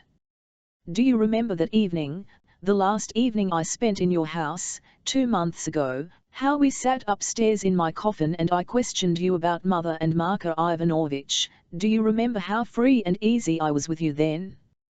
How could you allow a young puppy to speak in those terms of his mother? And yet you made not the faintest sign of protest. On the contrary, you let yourself go and so made me worse than ever. My dear boy, I'm very glad to hear such sentiments from you. Yes, I remember very well. I was actually waiting to see the blush on your cheek, and if I fell in with your tone, it was just to bring you to the limit, and you only deceived me then, and troubled more than ever the springs of purity in my soul. Yes, I'm a wretched raw youth, and I don't know from minute to minute what is good and what is evil. Had you given me the tiniest hint of the right road, I should have realized things and should have been eager to take the right path. But you only drove me to fury. Cher enfant, I always foresaw that, one way or another, we should understand one another, that blush has made its appearance of itself, without my aid, and that I swear is better for you. I notice, my dear boy, that you have gained a great deal of late. Can it be the companionship of that princeling?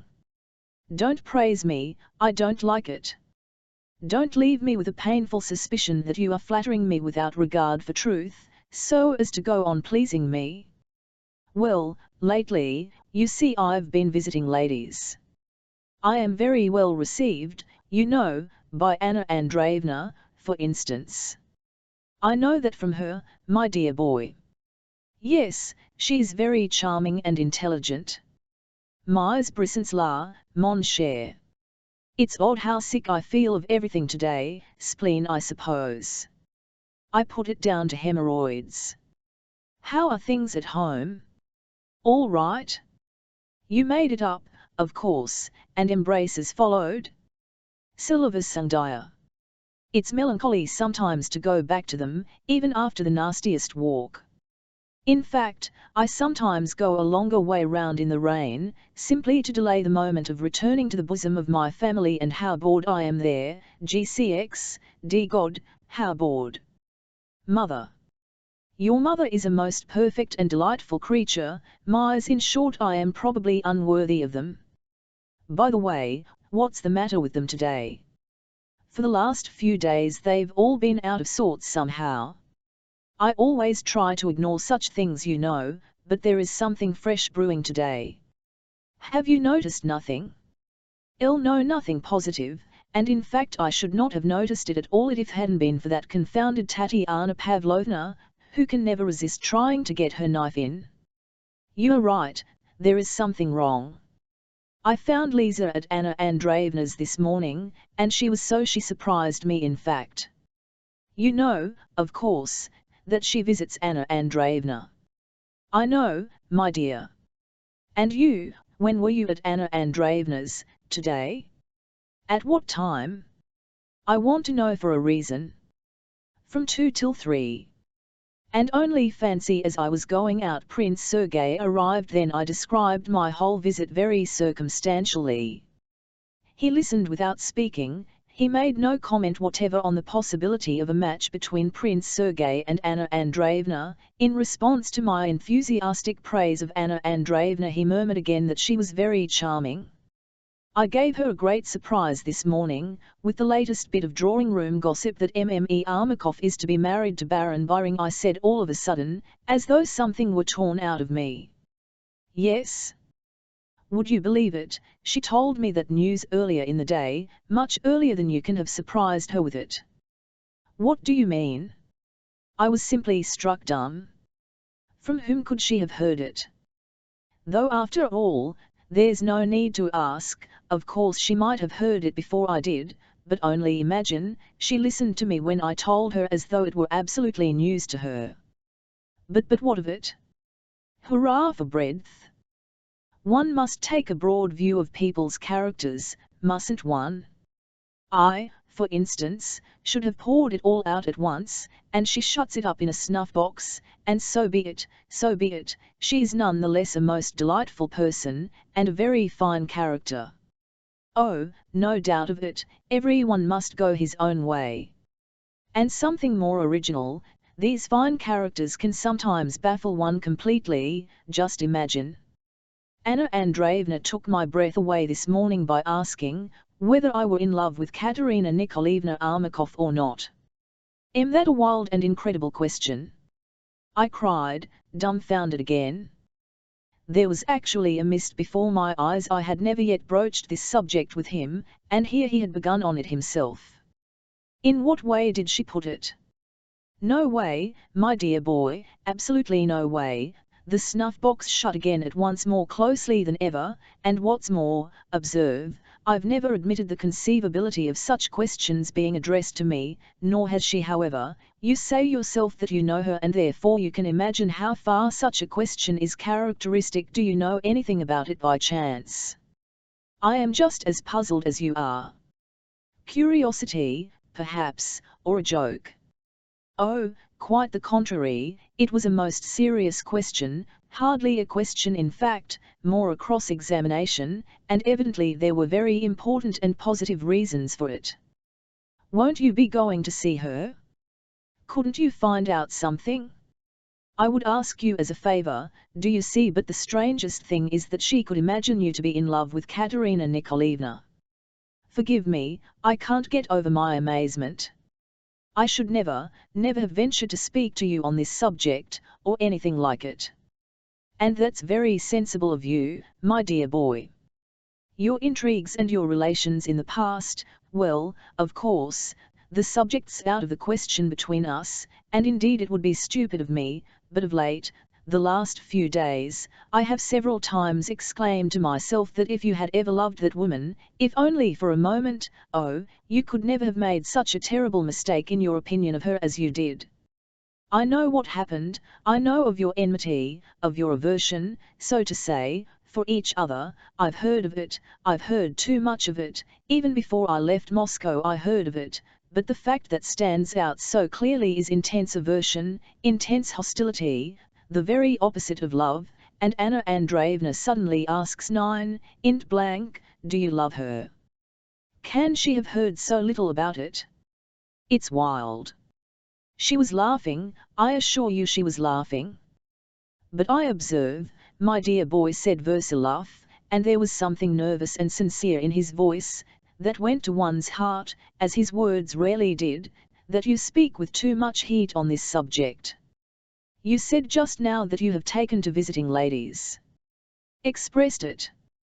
Acquaintances. Of course, for me to question you on that subject, as you, but is not that woman perhaps on the list of your new that woman? My voice suddenly quivered. Listen, Andrei Petrovich, listen. That woman is what you were talking of with Prince Sergei this morning, living life. Do you remember? You said that living life is something so direct and simple, something that looks you so straight in the face, that its very directness and clearness make us unable to believe that it can be the very thing we are seeking so laboriously all our lives. With ideas like that, you met the ideal woman, and in perfection, in the ideal, you recognized all the vices. That's what you did. The reader can guess what a state of frenzy I was in. All the vices. Oh! I know that phrase, cried Versilov, and if things have gone so far, that you are told of such a phrase, oughtn't I to congratulate you? It suggests such a degree of intimacy, that perhaps you deserve credit for a modesty and reserve of which few young men are capable. There was a note of sweet, friendly and affectionate laughter in his voice, there was something challenging and charming in his words, and in his bright as far as I could see it in the night. He was strangely excited. I beamed all over in spite of myself. Reserve. Oh, no, no! I exclaimed, blushing and at the same time squeezing his hand, which I had somehow seized and was unconsciously holding. No, there's no reason. In fact, there's nothing to congratulate me on, and nothing of the sort can ever happen. I was breathless and let myself go. I so longed to let myself go, it was so very agreeable to me. You know. Well, after all, I will just this once. You are my darling, splendid father. You will allow me to call you father. It's utterly out of the question for a son to speak to his father, for anyone, in fact, to speak to a third person, of his relations with a woman, even if they are of the purest.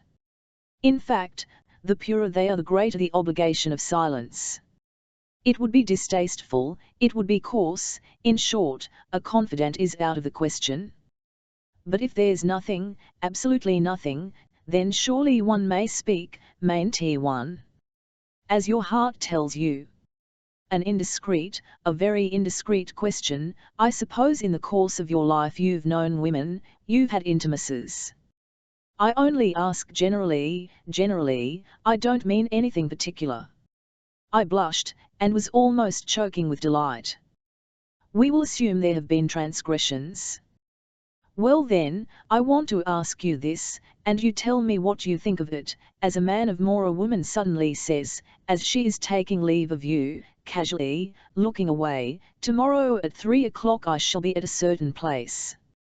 At Tatiana Pavlovna's, for example, I burst out, taking the final plunge.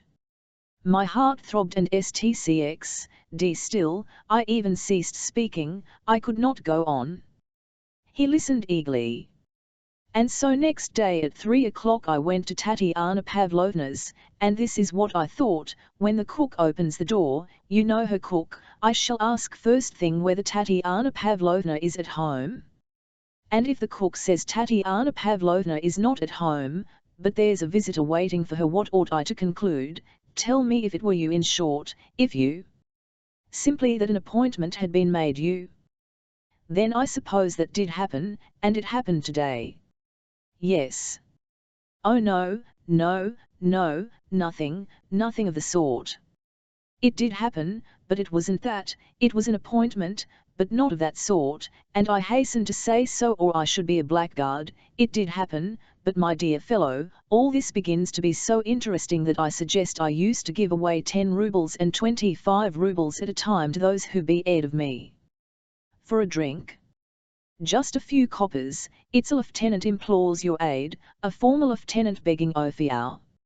Our road was suddenly barred by the figure of a tall beggar, possibly, in fact, a retired lieutenant. What was most singular was that he was very well dressed for his profession, and yet he was begging. I purposely do not omit this paltry incident of the wretched lieutenant, for my picture of Versilov is not complete without the petty details of his surroundings at that minute, which was so momentous for him. Momentous it was, and I did not know it. If you don't leave off, sir, I shall call the police at once, Versilov said, suddenly raising his voice unnaturally, and standing still before the lieutenant. I could never imagine such anger from a man so philosophic, and for such a trivial cause.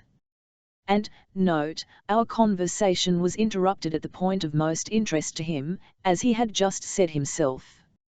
What, you haven't a piece? the lieutenant cried rudely, waving his hand in the air. And indeed, what can have 5 kopecks nowadays? The low rabble. The scoundrels. He goes dressed in beaver, and makes all this to do about a copper. Constable, cried Versaloff. But there was no need to shout, a policeman was standing close by, at the corner, and he had heard the lieutenant's abuse himself. I ask you to bear witness to this insult, I ask you to come to the police station, said Versaloff. 0 to 110, I don't care, there's nothing at all you can prove.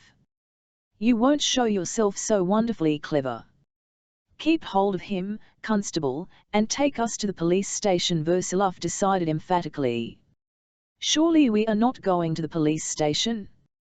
Bother the fellow. I whispered to him.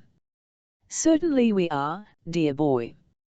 The disorderly behavior in our streets begins to bore one beyond endurance, and if everyone did his duty it would make it better for us all. Say comic, mais say ceq nous ferens. For 100 paces the lieutenant kept up a bold and swaggering demeanour, and talked with heat. He declared that it was not the thing to do, that it was all a matter of 5 kopecks, and so on, and so on. But at last he began whispering something to the policeman. The policeman, a sagacious man, with apparently a distaste for exhibitions of nerves in the street, seemed to be on his side, though only to a certain degree. He muttered in an undertone, in reply, that it was too late for that now, that it had gone too far, and that if you were to apologize, for instance, and the gentleman would consent to accept your apology, then perhaps come Leiston, honoured sir, where are we going? I ask you, what are we hurrying to, and what's the joke of it? The lieutenant cried aloud. If a man who is down on his luck is willing to make an apology, in fact, if you want to put him down, damn it all. We are not in a drawing room, we are in the street. For the street, that's apology enough. Versaloff stopped, and suddenly burst out laughing. I actually imagined that he had got the whole thing up for amusement, but it was not so. I entirely accept your apology, Monsieur l'Officier, and I assure you that you are a man of ability. Behave like that in the drawing room, it will soon pass muster perfectly there, too, and meanwhile here are 20 kopecks for you, eat and drink your fill with it. Pardon me, constable, for troubling you, I would have thanked you more substantially for your pains, but you are so highly respectable nowadays.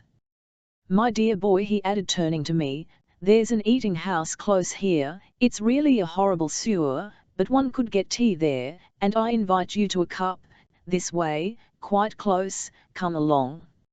I repeat, I had never seen him so excited, though his face was full of brightness and gaiety, yet I noticed that when he was taking the coin out of his purse to give it to the officer, his hands trembled, and his fingers refused to obey him, so that at last he asked me to take out the money, and give it to the man for him. I cannot forget it. He took me to a little restaurant on the canal side, in the basement. The customers were few. A loud barrel organ was playing out of tune, there was a smell of dirty dinner napkins, we sat down in a corner. Perhaps you don't know. I am sometimes so bored, so horribly bored in my soul, that I like coming to all sorts of stinking holes like this. These surroundings, the halting tune from Lucia, the waiters in their unseemly Russian get-up, the fumes of cheap tobacs, the shouts from the billiard room, it's all so vulgar and prosaic that it almost borders on the fantastic. Well, my dear boy, that son of Mars interrupted us, I believe, at the most interesting moment. Here's the tea, I like the tea here. Imagine Pyotr Ippolitovich suddenly began today assuring the other lodger, the one marked with smallpox, that during the last century a special committee of lawyers was appointed in the English Parliament to examine the trial of Christ before the High Priest and Pilate, with the sole object of finding how the case would have gone nowadays by modern law, and that the inquiry was conducted with all solemnity, with counsel for the prosecution and all the rest of it, and that the jury were obliged to uphold the original verdict. A wonderful story. That fool of a lodger began to argue about it, lost his temper, quarrelled and declared he should leave next day. The landlady dissolved in tears at the thought of losing his rent. Myers Parsons. In this restaurants they sometimes have nightingales. Do you know the old Moscow anecdote à la Pio Ippolitovich? A nightingale was singing in a Moscow restaurant. A merchant came in. "I must have my fancy, whatever it costs," said he. "What's the price of the nightingale?" 100 rubles. "Roast it and serve it." So they roasted it and served it up. Cut me off 2 pennorth. I once told it to Pio Ippolitovich, but he did not believe it, and was quite indignant. He said a great deal more. I quote these fragments as a sample of his talk. He repeatedly interrupted me every time I opened my mouth to begin my story. He began each time talking of some peculiar and utterly irrelevant nonsense. He talked gaily, excitedly, laughed, goodness knows what at, and even chuckled in an undignified way, as I had never seen him do before. He swallowed a glass of tea at one gulp, and poured out another. Now I can understand it. He was like a man who had received a precious, interesting, and long-expected letter, and who lays it down before him and purposely refrains from opening it, turning it over and over in his hands, examining the envelope and the seal, going to see to things in another room, in short deferring the interesting moment of perusal, knowing that it cannot escape him. And all this he does to make his enjoyment more complete. I told him all there was to tell, of course, everything from the very beginning, and it took me perhaps an hour telling it. And indeed how could I have helped telling him? I had been dying to talk of it that afternoon. I began with our very first meeting at the old prince's on the day she arrived from Moscow, then I described how it had all come about by degrees. I left nothing out, and indeed I could not have left anything out. He led me on. He guessed what was coming and prompted me.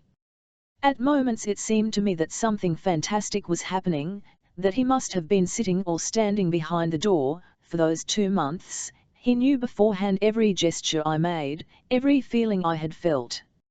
I derived infinite enjoyment from this confession to him, for I found in him such intimate softness, such deep psychological subtlety, such a marvelous faculty for guessing what I meant from half a word.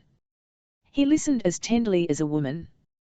And above all he knew how to save me from feeling ashamed. At times he stopped me at some detail. Often when he stopped me he repeated nervously, "Don't forget details. The great thing is, not to forget any details. The more minute a point is, the more important it may sometimes be." And he interrupted me several times with words to that effect. Oh, of course I began at first in a tone of superiority to her, but I quickly dropped into sincerity. I told him honestly that I was ready to kiss the spot on the floor where her foot had rested. The most beautiful and glorious thing was that he absolutely understood that she might be suffering from terror over the letter and yet remain the pure and irreproachable being she had revealed herself to be. He absolutely realized what was meant by the word student. But when I was near the end of my story I noticed that behind his good-natured smile there were signs in his face from time to time of some impatience, some abruptness and preoccupation. When I came to the letter, I thought to myself, shall I tell him the exact truth or not, and I did not tell it, in spite of my enthusiasm. I note this here that I may remember it all my life. I explained to him, as I had done to her, that it had been destroyed by craft. His eyes began to glow, a strange line, a line of deep gloom was visible on his forehead. You are sure you remember, my dear boy, that that letter was burned by craft in the candle?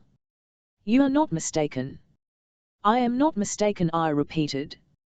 The point is that that scrap of paper is of such importance to her, and if you had only had it in your hands today, you might. But what I might he did not say. But you haven't it in your hands now. I shut it all over inwardly, but not outwardly.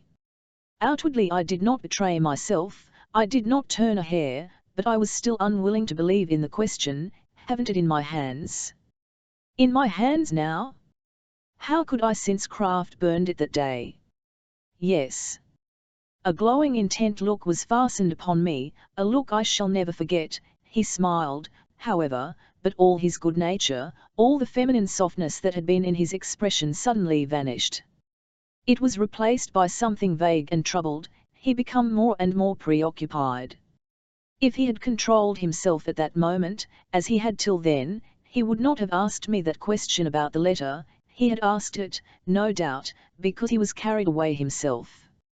I say this, however, only now. At the time, I did not so quickly perceive the change that had come over him. I still went on plunging, and there was still the same music in my heart.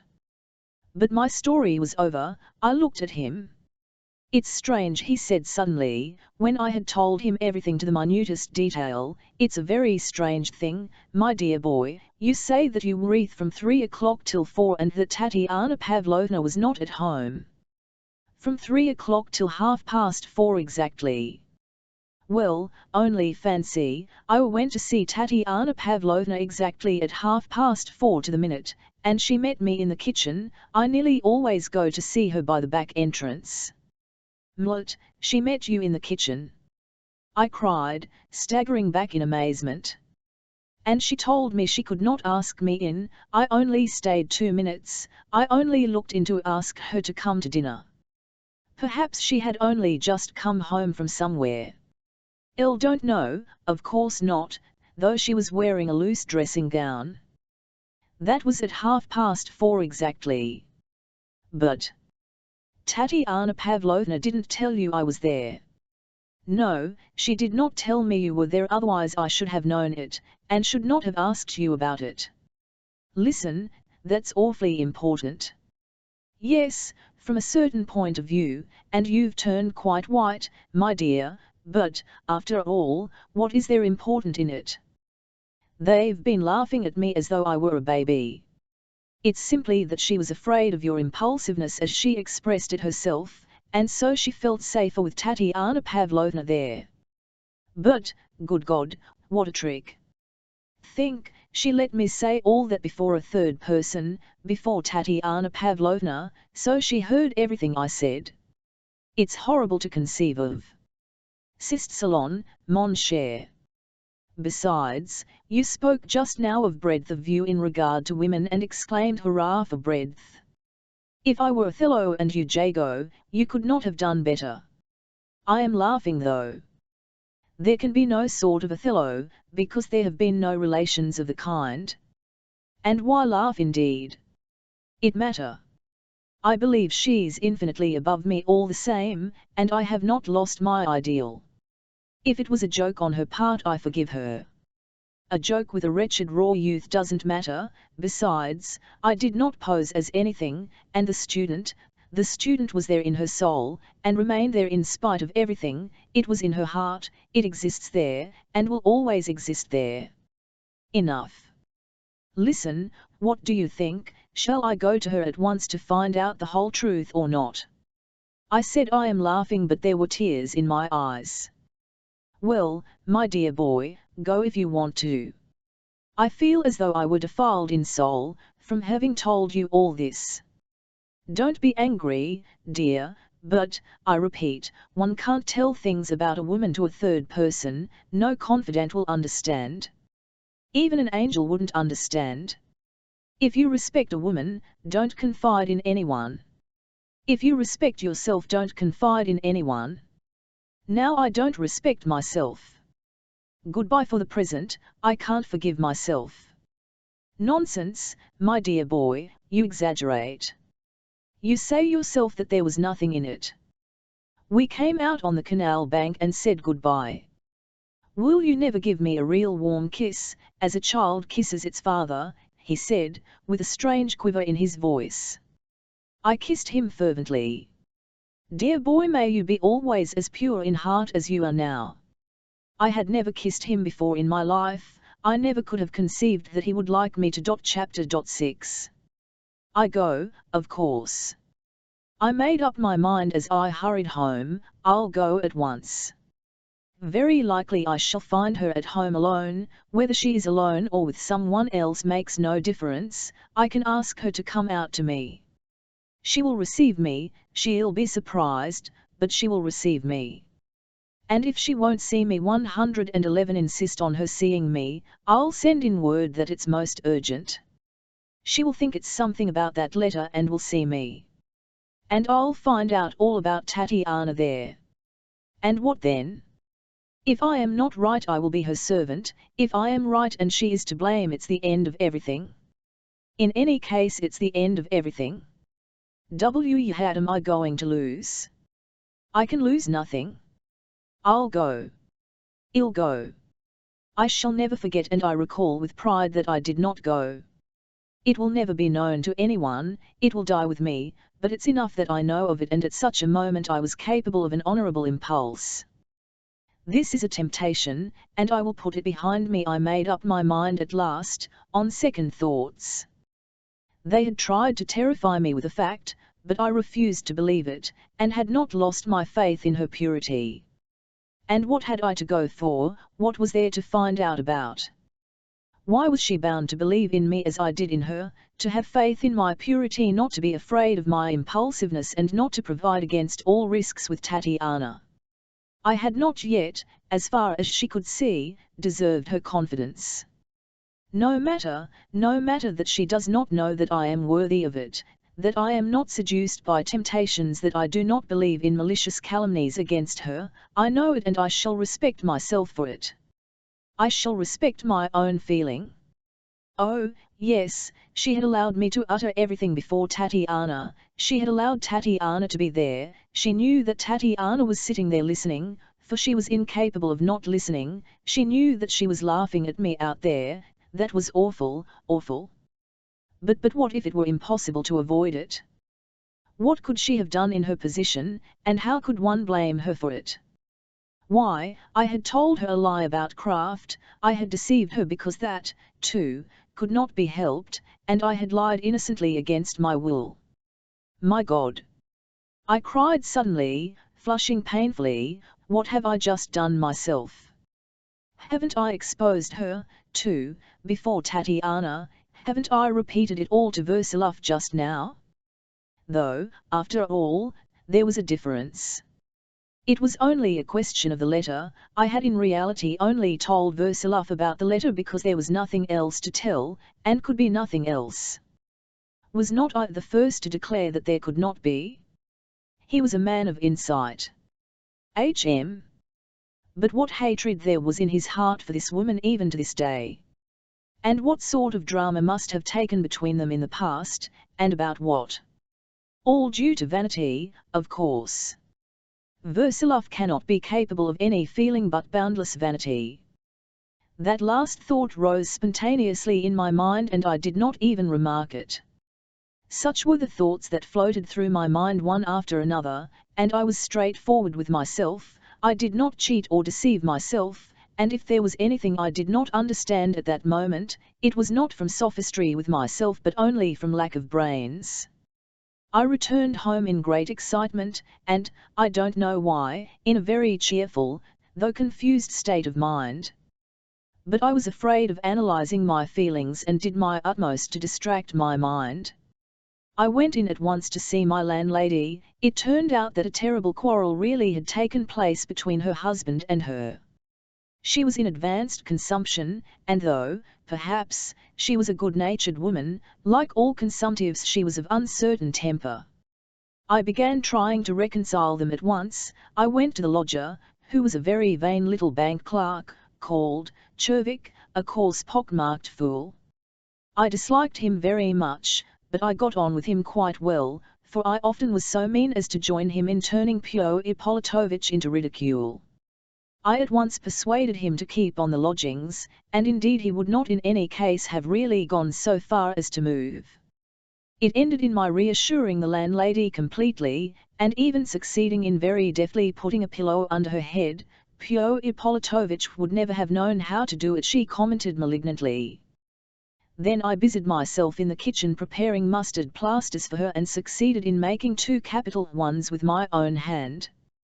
Poor Pyotr Ippolitovitch looked on envious, but I did not allow him to touch them, and was rewarded by liberal tears of gratitude from the lady. I remember I suddenly felt sick of it all, and suddenly realized that I was not looking after the invalid from kindness at all, but from something else, some very different motive. I waited for Matvi with nervous impatience. I had resolved that evening to try my luck at cards for the last time and, apart from my need to win, I had an intense longing to play, but for that, my excitement would have been unbearable. If I had not gone anywhere I might have been unable to hold out and should have gone to her.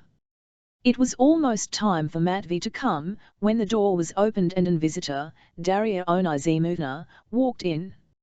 I frowned and was surprised. She knew my lodging, for she had been there once with some message from my mother. I made her sit down and looked at her inquiringly. She said nothing, and only looked straight into my face with a deferential smile. "You've not come from Lisa?" it occurred to me to ask. "No, it's nothing special." I informed her that I was just going out. She replied again that it was nothing special and that she was going herself in a minute. I suddenly for some reason felt sorry for her. I may observe that she had met with a great deal of sympathy from all of us, from my mother, and still more from Tatiana Pavlovna, but after installing her at Stendhal's all of us had rather begun to forget her, except perhaps Lisa, who often visited her. I think she was herself the cause of this neglect, for she had a special faculty for effacing herself and holding herself aloof from people in spite of her obsequiousness and her ingratiating smiles. I personally disliked those smiles of hers, and her affected expression, and I even imagined on one occasion that she had not grieved very long for her Olya. But this time for some reason I felt very sorry for her. And behold, without uttering a word, she suddenly bent forward with her eyes cast down, and all at once, throwing her arms round my waist, hid her face on my knees. She seized my hand. I thought she meant to kiss it, but she pressed it to her eyes, and hot tears trickled upon it. She was shaking all over with sobs, but she wept silently. It sent a pang to my heart, even though I felt at the same time somehow annoyed. But she was embracing me with perfect confidence and without the least fear that I might be vexed, though only just before she had smiled so timidly and cringingly. I began begging her to calm herself. "Kind, good friend, I don't know what to do with myself. As soon as it gets dark, I can't bear it, as soon as it gets dark I can't go on bearing it, and I feel drawn into the street, into the darkness. And I am drawn there by my imaginings. My mind is possessed by the fancy that as soon as ever I go out I shall meet her in the street. I walk and seem to see her. That is, other girls are walking along the street and I walk behind them on purpose, and I think, isn't it she, there she is, I think, it really is my Olya. I dream and dream. I turn giddy at last, and feel sick, and stumble and jostle against people. I stumble as though I were drunk and some swear at me. I hide by myself and don't go to see anyone, and wherever one goes, it makes one's heart more sick. I passed by your lodging just now, and thought, I'll go into him, he's kinder than any of them, and he was there at the time. Forgive a poor creature who's no use to anyone, I'll go away directly, I'm going." She suddenly got up and made haste to depart. Matvi arrived just then. I made her get into the sledge with me, and left her at Stendhal's on my way. I had of late begun to frequent Zhkov's gambling saloon. I had so far visited 3 gambling houses, always in company with Prince Sergei, who had introduced me to these places. At one of these houses the game was faro especially, and the stakes were high. But I did not care for going there. I saw that one could not get on there without a long purse, and also that the place was crowded with insolent fellows and swaggering young snobs. This was what Prince Sergei liked. He liked playing, too, but he particularly liked getting to know these young prodigals. I noticed that though he went in with me he kept away from me during the evening and did not introduce me to any of his set. I stared about me like a wild man of the woods, so much so that I sometimes attracted attention. At the gambling table people spoke to one another freely, but once I tried bowing next day to a young fop, with whom I had not only talked but laughed the previous evening, sitting beside him, and had even guessed 2 cards from him. Yet when I greeted him in the same room next day, he actually did not recognize me. Or what was worse, stared at me with simulated amazement, and passed by with a smile. So I quickly gave up the place and preferred to visit a sewer. I don't know what else to call it. It was a wretched sordid little place for roulette, managed by a kept woman, who, however, never showed herself in the saloon. It was all horribly free and easy there, and though officers and wealthy merchants sometimes frequented it, there was a squalid filthiness about the place, though that was an attraction to many. Moreover, I was often lucky there. But I gave that place up, too, after a disgusting scene, which occurred when the game was at its hottest and ended in a fight between 2 players. I began going instead to Zashikov's, to which Prince Sergei took me also.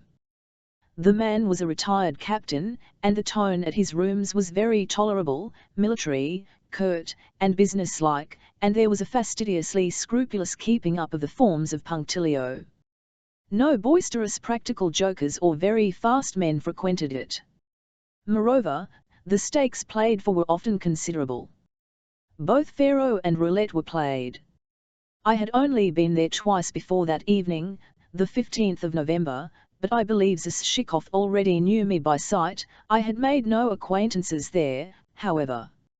As luck would have it, Prince Sergei did not turn up till about midnight, when he dropped in with Darzan after spending the evening at the gambling saloon of the young snobs which I had given up, and so that evening I found myself alone and unknown in a crowd of strangers.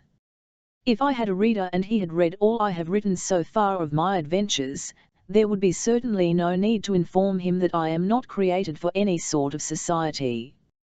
The trouble is I don't know how to behave in company. If I go anywhere among a great many people I always have a feeling as though I were being electrified by so many eyes looking at me. It positively makes me shrivel up, physically shrivel up, even in such places as a theatre, to say nothing of private houses. I did not know how to behave with dignity in these gambling saloons and assemblies. I either sat still, inwardly upbraiding myself for my excessive mildness and politeness, or I suddenly got up and did something rude. And meanwhile all sorts of worthless fellows far inferior to me knew how to behave with wonderful aplomb, and that's what exasperated me above everything, so that I lost my self-possession more and more. I may say frankly, even at that time, if the truth is to be told, the society there, and even winning money at cards, had become revolting and a torture to me. Positively a torture. I did, of course, derive acute enjoyment from it, but this enjoyment was at the cost of torture. The whole thing, the people, the gambling, and, most of all, myself in the midst of them, seemed horribly nasty. As soon as I win I'll chuck it all up, I said to myself every time when I woke up in my lodgings in the morning after gambling overnight. Then, again, how account for my desire to win, since I certainly was not fond of money? Not that I am going to repeat the hackneyed phrases usual in such explanations, that I played for the sake of the game, for the pleasure of it, for the risk, the excitement and so on, and not for gain. I was horribly in need of money, and though this was not my chosen path, not my idea, yet somehow or other I had made up my mind to try it by way of experiment. I was continually possessed by one overwhelming thought: you maintained that one could reckon with certainty on becoming a millionaire if only one had sufficient strength of will. You've tested your strength of will already, so show yourself as strong in this case. Can more strength of will be needed for roulette than for your idea? That is what I kept repeating to myself. And as I still retain the conviction that in games of chance, if one has perfect control of one's will, so that the subtlety of one's intelligence and one's power of calculation are preserved, one cannot fail to overcome the brutality of blind chance and to win. I naturally could not help growing more and more irritated when at every moment I failed to preserve my strength of will and was carried away by excitement, like a regular child. Though I was able to endure hunger, I am not able to control myself in an absurd thing like this. That was what provoked me. Moreover, the consciousness that however absurd and abject I might seem, I had within me a rich store of strength which would one day make them all change their opinion of me, that consciousness has been from the days of my oppressed childhood the one spring of life for me, my light, my dignity, my weapon and my consolation, without which I might have committed suicide as a little child. And so how could I help being irritated when I saw what a pitiful creature I became at the gambling table? That is why I could not give up playing. I see it all clearly now. This was the chief reason, but apart from that my petty vanity was wounded. Losing had lowered me in the eyes of Prince Sergei, of Versalov, though he did not deign to speak of it, of every one, even of Tatiana Pavlovna. That is what I thought, I felt. Finally, I will make another confession. By that time I had begun to be corrupted. It had become hard for me to give up a dinner of 7 dishes at the restaurant, to give up Matvey, and the English shop, to lose the good opinion of my hairdresser, and all that, in fact. I was conscious of it even at the time, but I refused to admit the thought. Now I blush to write it. Finding myself alone in a crowd of strangers, I established myself at first at a centimetre of the table and began staking small sums. I remained sitting there without stirring for 2 hours. For those 2 hours the play was horribly flat, neither one thing nor another. I let slip some wonderful chances and tried not to lose my temper, but to preserve my coolness and confidence. At the end of the 2 hours I had neither lost nor won. Out of my 300 rubles I had lost 10 or 15 rubles. This trivial result exasperated me, and what's more, an exceedingly unpleasant, disgusting incident occurred. I know that such gambling saloons are frequented by thieves, who are not simply pickpockets out of the street but well-known gamblers. I am certain that the well-known gambler Fedov is a thief. He is still to be seen about the town. I met him not long ago driving a pair of his own ponies, but he is a thief and he stole from me. But this incident I will describe later. What happened this evening was simply a prelude. I spent there 2 hours sitting at a corner of the table, and beside me, on the left, there was all the time an abominable little dandy, a Jew I believe. He's on some paper though, and even writes something and gets it published. At the very last moment I suddenly won 20 rubles. 2 red notes lay before me, and suddenly I saw this wretched little Jew put out his hand and remove one of my notes.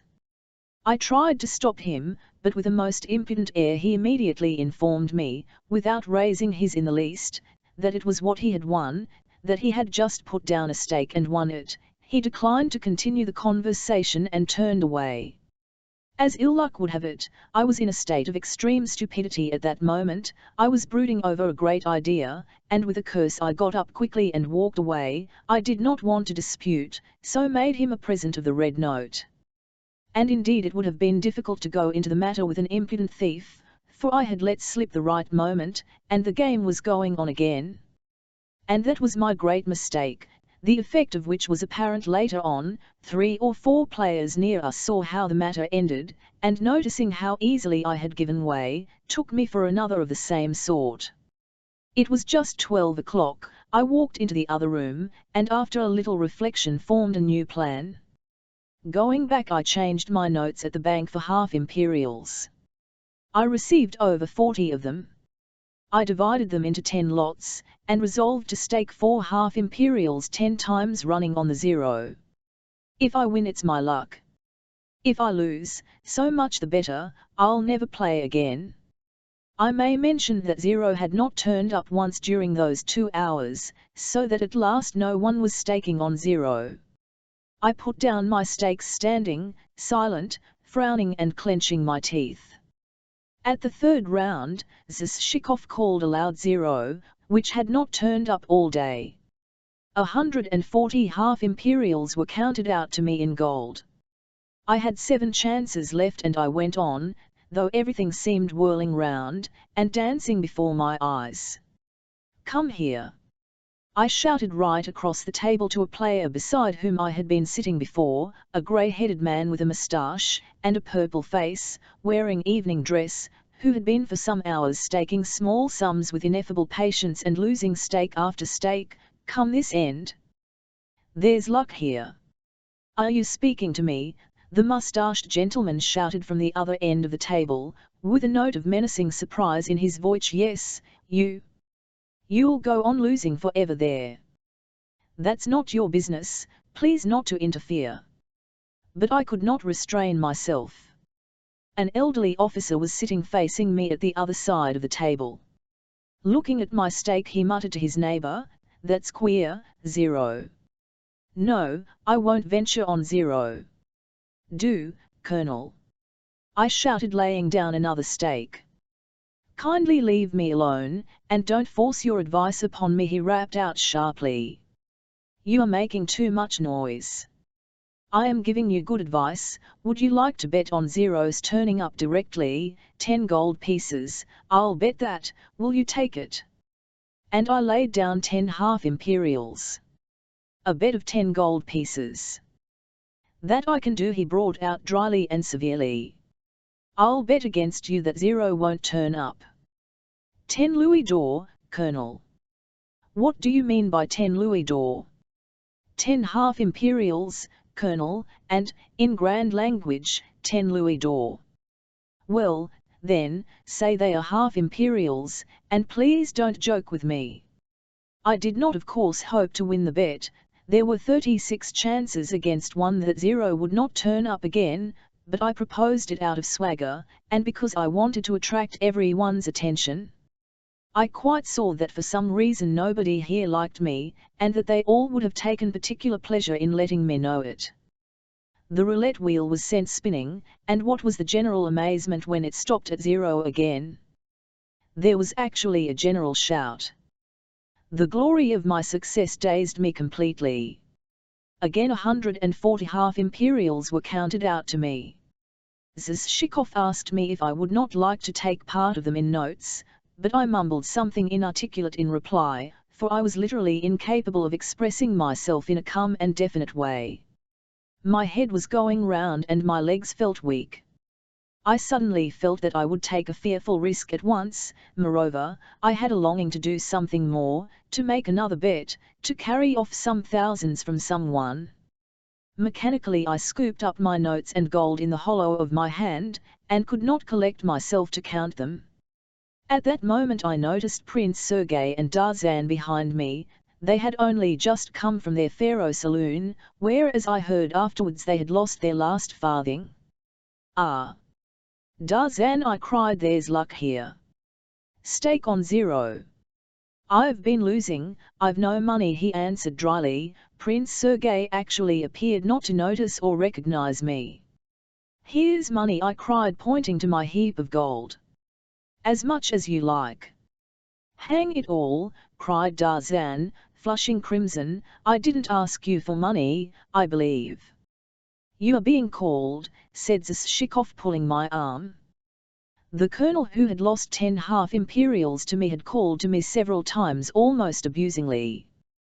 "Kindly take this," he shouted, purple with rage. "It's not for me to stand over you, but if I don't, you'll be saying afterwards you haven't had the money. Count it. I trust you, Colonel, without counting, only please don't shout at me like that, and don't be angry," and I drew his heap of gold towards me. "Sir, I beg you to keep your transports for someone else and not to force them on me," the colonel rasped out. "I've never fed pigs with you." "It's queer to admit such is a lad," I heard exclamations in undertones. But I did not listen. I was staking at random, not on 0 this time. I staked a whole heap of 100-ruble notes on the first 18 numbers. "Let's go, Deruin," I heard Prince Sergei's voice behind me. "Home?" I asked, turning round to them. "Wait for me, we'll go together, I've had enough." My stake won, I had gained a big sum. "Enough!" I cried, and without counting the money I began with trembling hands, gathering up the gold and dropping it into my pockets, and clumsily crumpling the notes in my fingers, and trying to stuff them all at once into my side pocket. Suddenly a Fedot, who was sitting next to me on the right and had been playing for high stakes, laid a fat hand with a ring on the first finger over 3 of my 100-ruble notes. "Excuse me, that's not yours," he brought out sternly and incisively, though he spoke rather softly.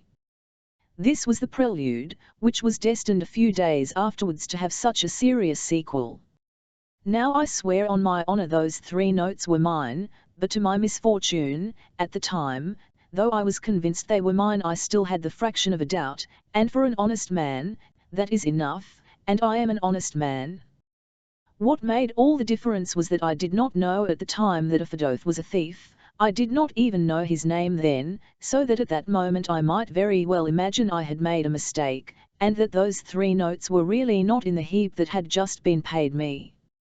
I had not counted my gains at all, I had simply gathered up the heaps with my hands, and there had been money lying in front of a Fedotov too, and quite close to mine, but in neat heaps and counted. Above all, a Fedotov was known here and looked upon as a wealthy man, he was treated with respect. All this had an influence on me, and again I did not protest. A terrible mistake. The whole beastly incident was the result of my enthusiasm. I am awfully sorry, I don't remember for certain, but I really think they are mine, I brought out with lips trembling with indignation. These words at once aroused a murmur. To say things like that, you ought to remember for certain, but you've graciously announced to yourself that you don't remember for certain, a Fedotov observed with insufferable superciliousness. Though is he? It can't be allowed. I heard several exclamations. That's not the first time he has done it. There was the same little game over a 10-ruble note with Riekberg just now, a mean little voice said somewhere near. That's enough. That's enough. I exclaimed, I am not protesting, take it. Where are Prince Sokolsky and Darzan? Have they gone? Gentlemen, did you see which way Prince Sokolsky and Darzan went? And gathering up all my money at last, I could not succeed in getting some of the half-imperials into my pocket, and holding them in my hands I rushed to overtake Prince Sergei and Darzan. The reader will see, I think, that I don't spare myself, and am recording at this moment what I was then, and all my nastiness, so as to explain the possibility of what followed. Prince Sergei and Darzan were going downstairs, without taking the slightest notice of my shouts and calls to them. I had overtaken them, but I stopped for a moment before the hall porter, and, goodness knows why, thrust 3 half-imperials into his hand. He gazed at me in amazement and did not even thank me. But that was nothing to me, and if Matvey had been there I should probably have pressed handfuls of gold upon him, and so indeed I believe I meant to do, but as I ran out on the steps, I suddenly remembered that I had let him go home when I arrived. At that moment Prince Sergei's horse came up, and he got into his sledge.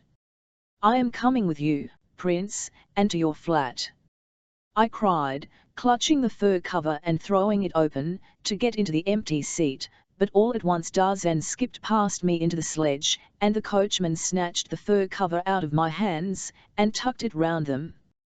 Damn it all! I cried dumbfounded. It looked as though I had unbuttoned the cover for Darzan's benefit, like a flunky. Home, shouted Prince Sergei. Stop! I roared, clutching at the sledge, but the horse started, and I was sent rolling in the snow. I even fancied they were laughing. Jumping up I took the first sledge I came across, and dashed after Prince Sergei, urging on the wretched nag at every second. As ill luck would have it, the wretched beast crawled along with unnatural slowness, though I promised the driver a whole ruble. The driver did nothing but lash the beast to earn his ruble. My heart was sinking. I began trying to talk to the driver, but I could not even articulate my words, and I muttered something incoherent. This was my condition when I ran up to Prince Sergei's. He had only just come back, he had left Darzan on the way, and was alone. Pale and ill-humoured, he was pacing up and down his study. He had lost heavily that evening. He looked at me with a sort of preoccupied wonder. You again, he brought out frowning. To settle up with you for good, sir. I said breathlessly. How dared you treat me like that? He looked at me inquiringly. If you meant to drive with Tarzan you might have answered that you were going with him, but you started your horse, and oh yes, you tumbled into the snow, he said and laughed into my face. An insult like that can be only answered with a challenge, so to begin with we'll settle accounts, and with a trembling hand I began pulling out my money and laying it on the sofa, on the marble table, and even on an open book, in heaps, in handfuls, and in rolls of notes. Several coins rolled on the carpet. Oh, yes, you've won, it seems. One can tell that from your tone. He had never spoken to me so insolently before. I was very pale. Here. I don't know how much it must be counted. I owe you 3,000, or how much? More or less. I am not pressing you to pay, I believe. No, it's I want to pay, and you ought to know why. I know that in that roll there's 1,000 rubles, here. And I began with trembling fingers to count the money, but gave it up. It doesn't matter, I know it's 1,000. Well, that 1,000 I will keep for myself, but all the rest, all these heaps, take for what I owe you. For part of what I owe you, I think there's as much as 2,000 or maybe more. But you are keeping 1,000 for yourself then, said Prince Sergei with a do you want it? In that case. I was meaning. I was thinking you didn't wish it, but if I want it, here it is. No, you need not, he said, turning away from me contemptuously, and beginning to pace up and down again. And what the devil's put it into your head to want to pay it back, he said, turning to me suddenly, with a horrible challenge in his face. I'm paying it back to be free to insist on your giving me satisfaction? I vociferated. Go to the devil with your everlasting words and gesticulations, he stamped at me suddenly, as though in a frenzy. I have been wanting to get rid of you both for ages, you and your Versalov. You've gone out of your mind. I shouted, and indeed it did look like it. You've worried me to death with your high-sounding phrases, and never anything but phrases, phrases, phrases. Of honor, for instance. Tfu! I've been wanting to have done with you for a long time. I am glad that the minute has come. I considered myself bound, and blushed that I was forced to receive you, both.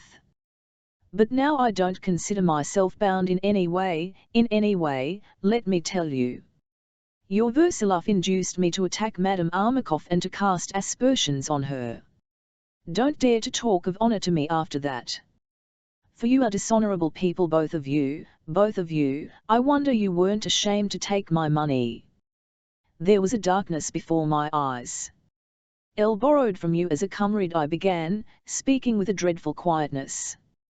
You offered it me yourself, and I believed in your affection. I am not your comrade. That's not why I have given you money, you know why it is. I borrowed on account of what you owed Versalov. Of course it was stupid, but You could not borrow on Versalov's account without his permission, and I could not have given you his money without his permission. I gave you my own money, and you knew it and took it, and I allowed this hateful farce to go on in my house. What did I know? What farce? Why did you give it to me? Pour those boyo, mon cousin, he said, laughing straight in my face. Go to hell! I cried. Take it all, here's the other 1,000 too. Now we are quits, and tomorrow. And I flung at him the roll of 100-ruble notes I had meant to keep to live upon. The notes hit him in the waistcoat and flopped on the floor. With 3 rapid strides he stepped close up to me. Do you dare to tell me, he said savagely, articulating his words as it were syllable by syllable, that all this time you've been taking my money? You did not know your sister was with child by me? Vivat! What? I screamed, and suddenly my legs gave way under me and I sank helplessly on the sofa. He told me himself afterwards that I literally turned as white as a handkerchief. I was stunned. I remember we still stared into each other's faces in silence. A look of dismay passed over his face. He suddenly bent down, took me by the shoulder and began supporting me. I distinctly remember his set smile, in which there was incredulity and wonder. Yes, he had never dreamed of his words having such an effect, for he was absolutely convinced of my knowledge. It ended in my fainting, but only for a moment. I came to myself, I got on my feet, gazed at him and reflected, and suddenly the whole truth dawned upon my mind which had been so slow to awaken. If someone had told me of it before and asked me what I should have done at such a moment, I should no doubt have answered that I should have torn him in pieces. But what happened was quite different and quite independent of my will. I suddenly covered my face with both hands and began sobbing bitterly. It happened of itself. All at once the child came out again in the young man. It seemed that fully half of my soul was still a child's. I fell on the sofa and sobbed out, "Lisa! Lisa! Poor unhappy girl!" Prince Sergei was completely convinced all at once. "Good God, how unjust I've been to you," he cried in deep distress. "How abominably I've misjudged you in my suspiciousness. Forgive me, Arkady Makarovich." I suddenly up, tried to say something to him, stood facing him, but said nothing, and ran out of the room and out of the flat. I dragged myself home on foot, and don't know how I got there. I threw myself on the bed in the dark, buried my face in the pillow and thought and thought. At such moments orderly and consecutive thought is never possible. My brain and imagination seemed torn to shreds, and I remember I began dreaming about something utterly irrelevant, I don't know what. My grief and trouble came back to my mind suddenly with an ache of anguish, and I wrung my hands again and exclaimed, "Lisa, Lisa," and began crying again. I don't remember how I fell asleep, but I slept sweetly and soundly. Chapter 7. I waked up at 8 o'clock in the morning, instantly locked my door, sat down by the window and began thinking. So I sat till 10 o'clock. The servant knocked at my door twice, but I sent her away. At last at 11 o'clock there was a knock again. I was just going to shout to the servant again, but it was Lisa. The servant came in with her, brought me in some coffee, and prepared to light the stove. It was impossible to get rid of the servant, and all the time Fekla was arranging the wood, and blowing up the fire. I strode up and down my little room, not beginning to talk to Lisa, and even trying not to look at her. The servant, as though on purpose, was inexpressibly slow in her movements, as servants always are when they notice they are preventing people from talking. Lisa sat on the chair by the window and watched me. "Your coffee will be cold," she said suddenly. I looked at her, not a trace of embarrassment, perfect tranquility, and even a smile on her lips. Such are women, I thought, and could not help shrugging my shoulders. At last the servant had finished lighting the stove and was about to tidy the room, but I turned her out angrily, and at last locked the door. "Tell me, please, why have you locked the door again?" Lisa asked. I stood before her. "Lisa, I never could have imagined you would deceive me like this," I exclaimed suddenly, though I had never thought of beginning like that, and instead of being moved to tears, an angry feeling which was quite unexpected stabbed me to the heart. Lisa flushed. She did not turn away, however, but still looked straight in my face. "Wait, Lisa, wait, oh how stupid I've been." But was I stupid? I had no hint of it till everything came together yesterday, and from what could I have guessed it before? From your going to Mme Stilbaev's and to that Daria Onizimovna? But I looked upon you as the son, Lisa, and how could I dream of such a thing? Do you remember how I met you that day 2 months ago, at his flat, and how we worked together in the sunshine and rejoiced? She answered by nodding her head. Had it then? Had it? So you were deceiving me even then? It was not my stupidity, Lisa, it was my egoism, more than stupidity, the egoism of my heart and maybe my conviction of your holiness. Oh! I have always been convinced that you were all infinitely above me, and now this. I had not time yesterday in one day to realize in spite of all the hints. And besides, I was taken up with something very different yesterday. At that point I suddenly thought of Katerina Nikolaevna, and something stabbed me to the heart like a pin, and I flushed crimson.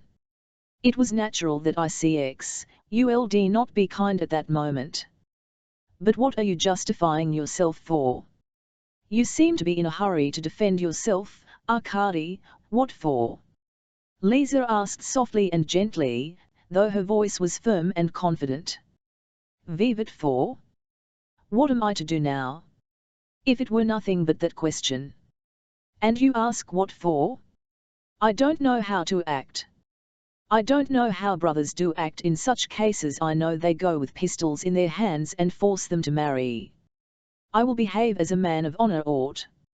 Only I don't know how a man of honor ought to behave. Why? Because we are not gentlefolk, and he's a prince and has to think of his career. He won't listen to honest people like us. We are not even brother and sister, but nondescript illegitimate children of a house serf without a surname, and princes don't marry house serfs. Oh, it's nauseating. And what's more, you sit now and wonder at me. I believe that you are very much distressed, said Lisa, flushing again, but you are in too great a hurry, and are distressing yourself. Too great a hurry? Why, do you think I've not been slow enough? Is it for you, Lisa, to say that to me? I cried, completely carried away by indignation at last. And what shame I've endured, and how that prince must despise me.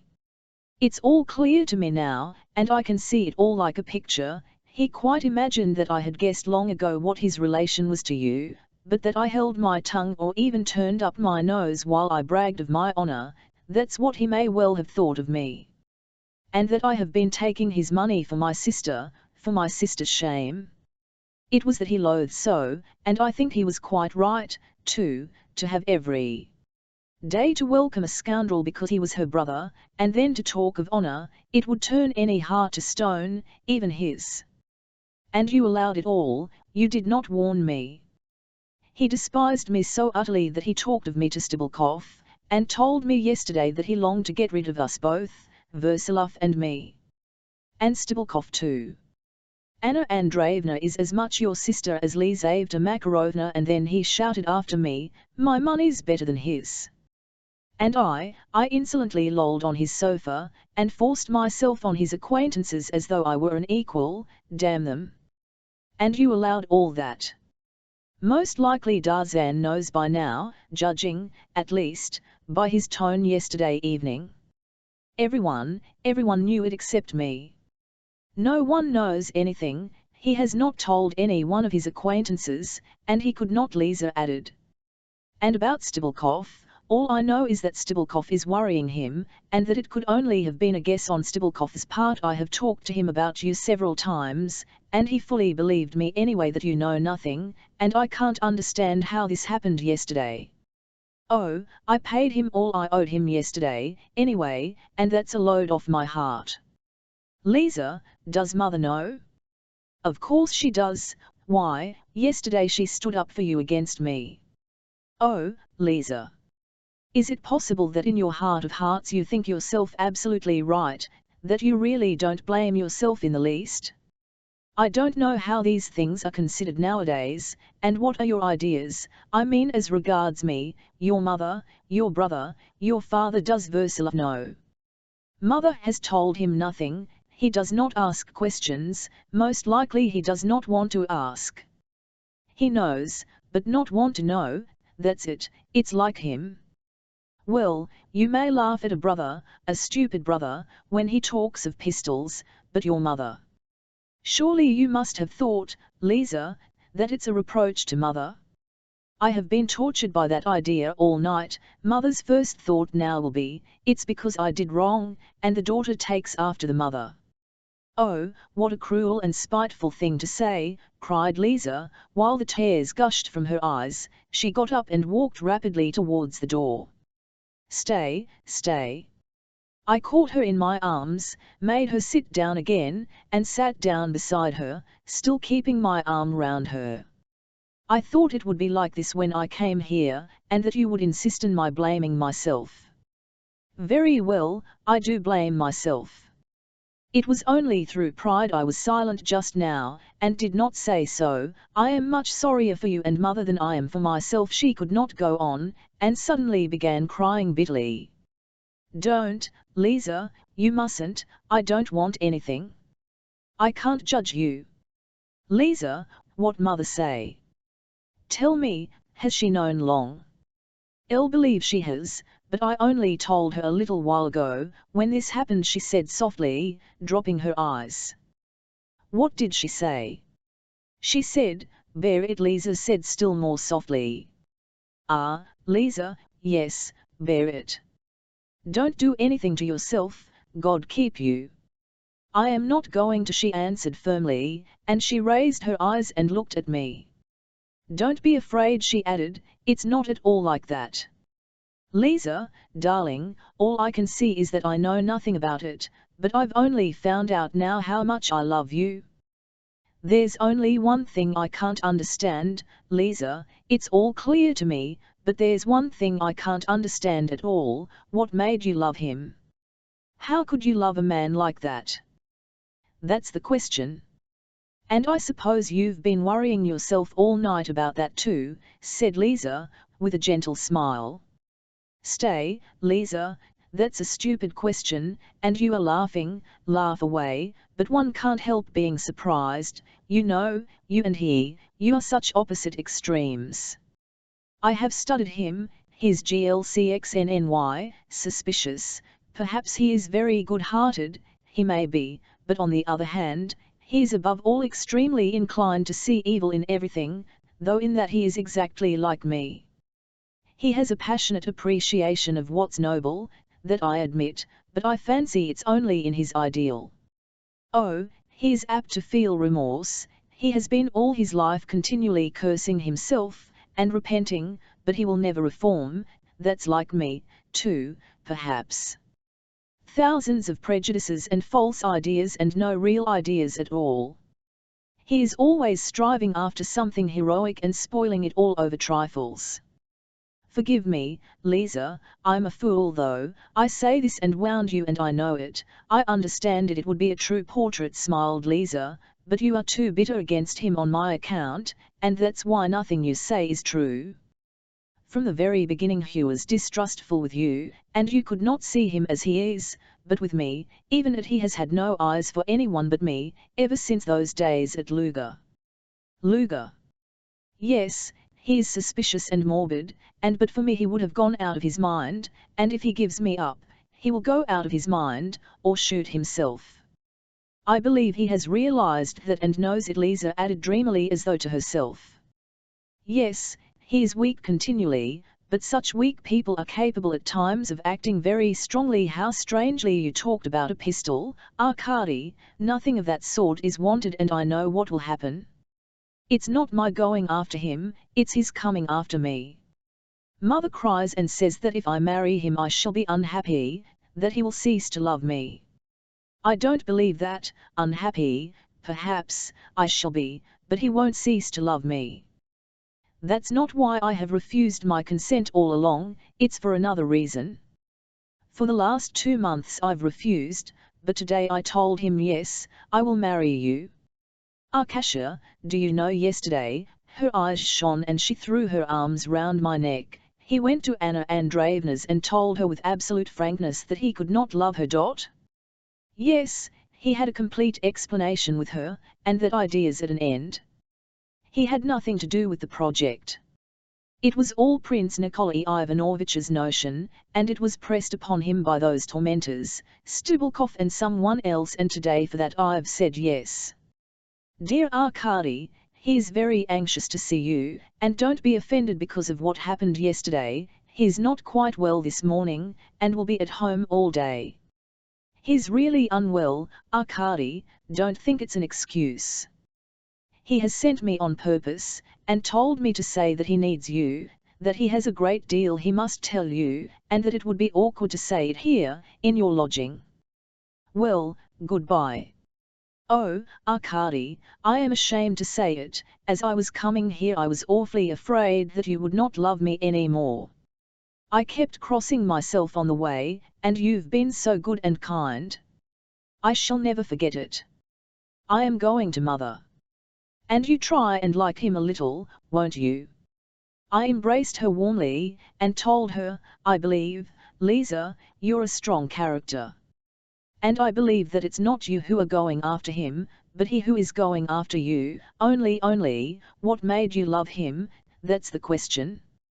Lisa put in with her old mischievous laugh, pronouncing the words exactly as I had done, that's the question. And as she said it she lifted her forefinger exactly as I do. We kissed at parting, but when she had gone my heart began to ache again. I note merely for myself there were moments after Lisa had gone when a perfect host of the most unexpected ideas rushed into my mind, and I was actually quite pleased with them. Well, why should I bother, I thought, what is it to me? It's the same with everyone or nearly so.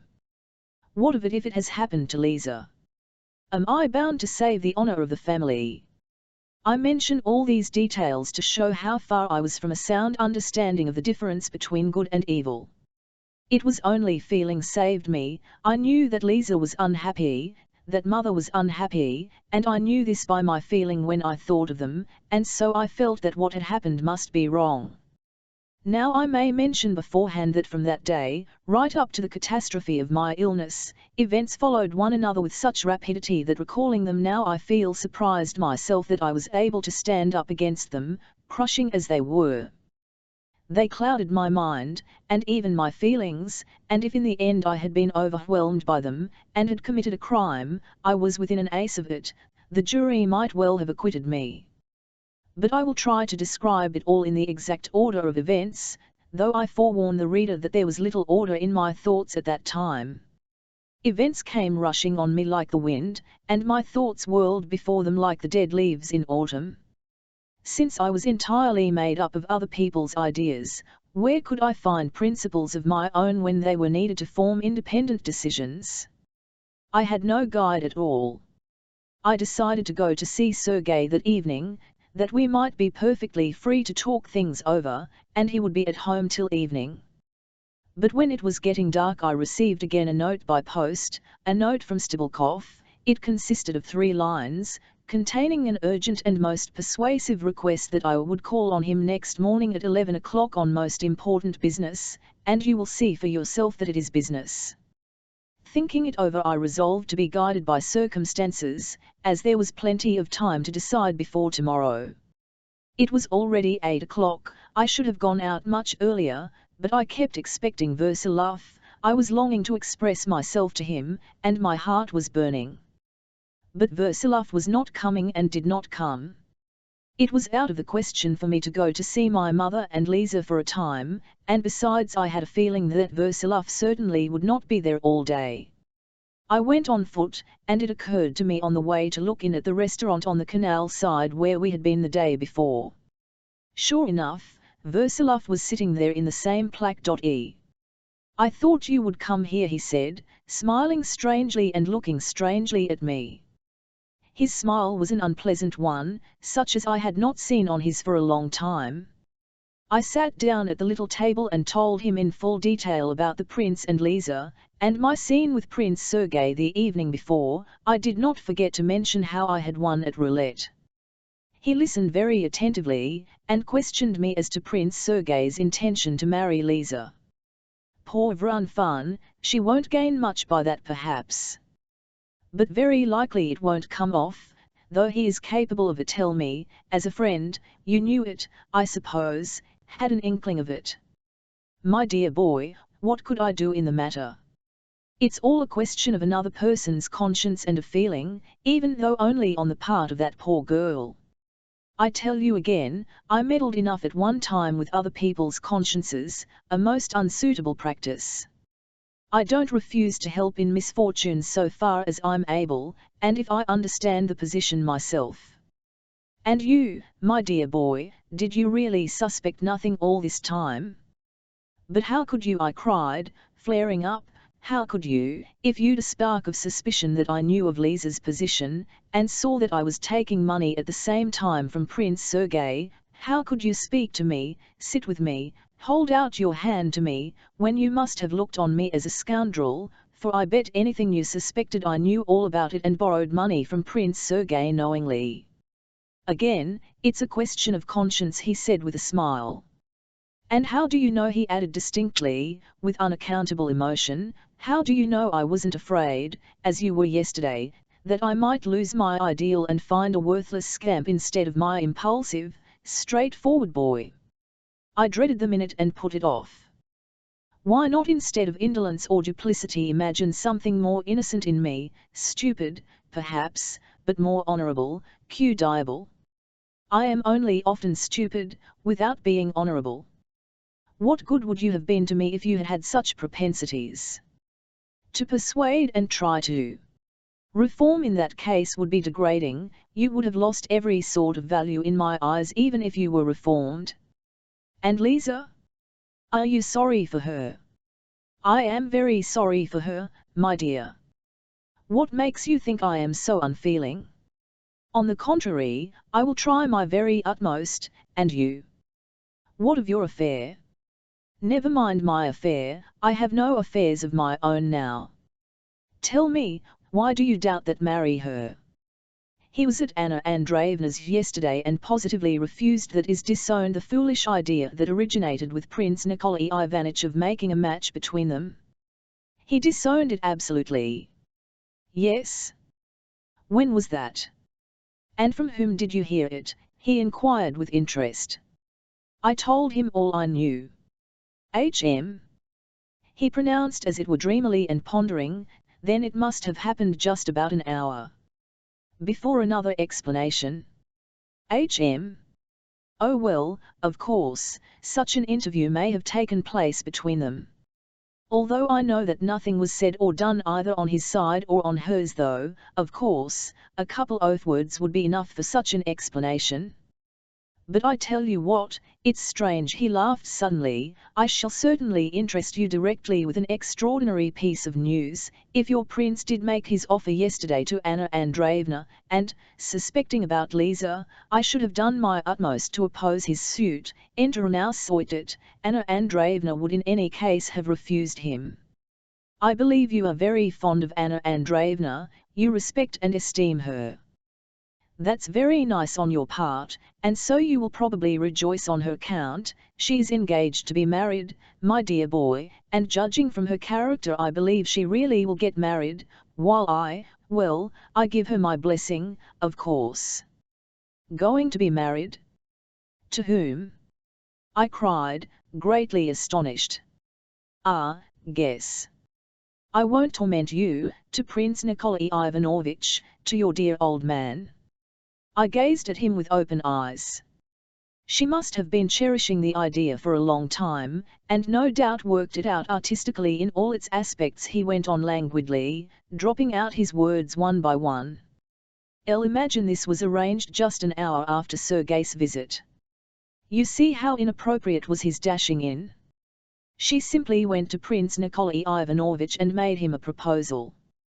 Vivat, made him a proposal? You mean he made her a proposal? Oh, how could he? She did, she herself, though to be sure he is perfectly ecstatic. They say he is simply sitting now wondering how it was the idea never occurred to him. I have heard he has even taken to his bed, from sheer ecstasy, no doubt. Listen, you are talking so ironically I can hardly believe it. And how could she propose to him? What did she say? I'll assure you, my dear boy, that I am genuinely delighted, he answered, suddenly assuming a wonderfully serious air. He is old, of course, but by every law and custom he can get married. As for her, again it's a matter of another person's conscience, as I've told you already, my dear boy. However, she is quite competent to have her own views and make her own decision. But the precise details and the words in which she expressed herself I am not in a position to give you, my dear boy. But no doubt she was equal to doing it, in a way which neither you nor I would have imagined.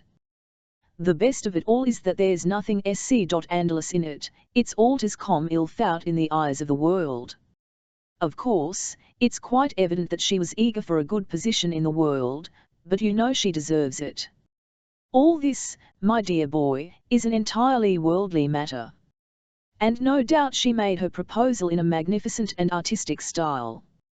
It's an austere type, my dear boy, the girl nun as you once described her. The cool young lady has been my name for her a long time past. She has almost been brought up by him, you know, and has seen more than one instance of his kindly feeling towards her.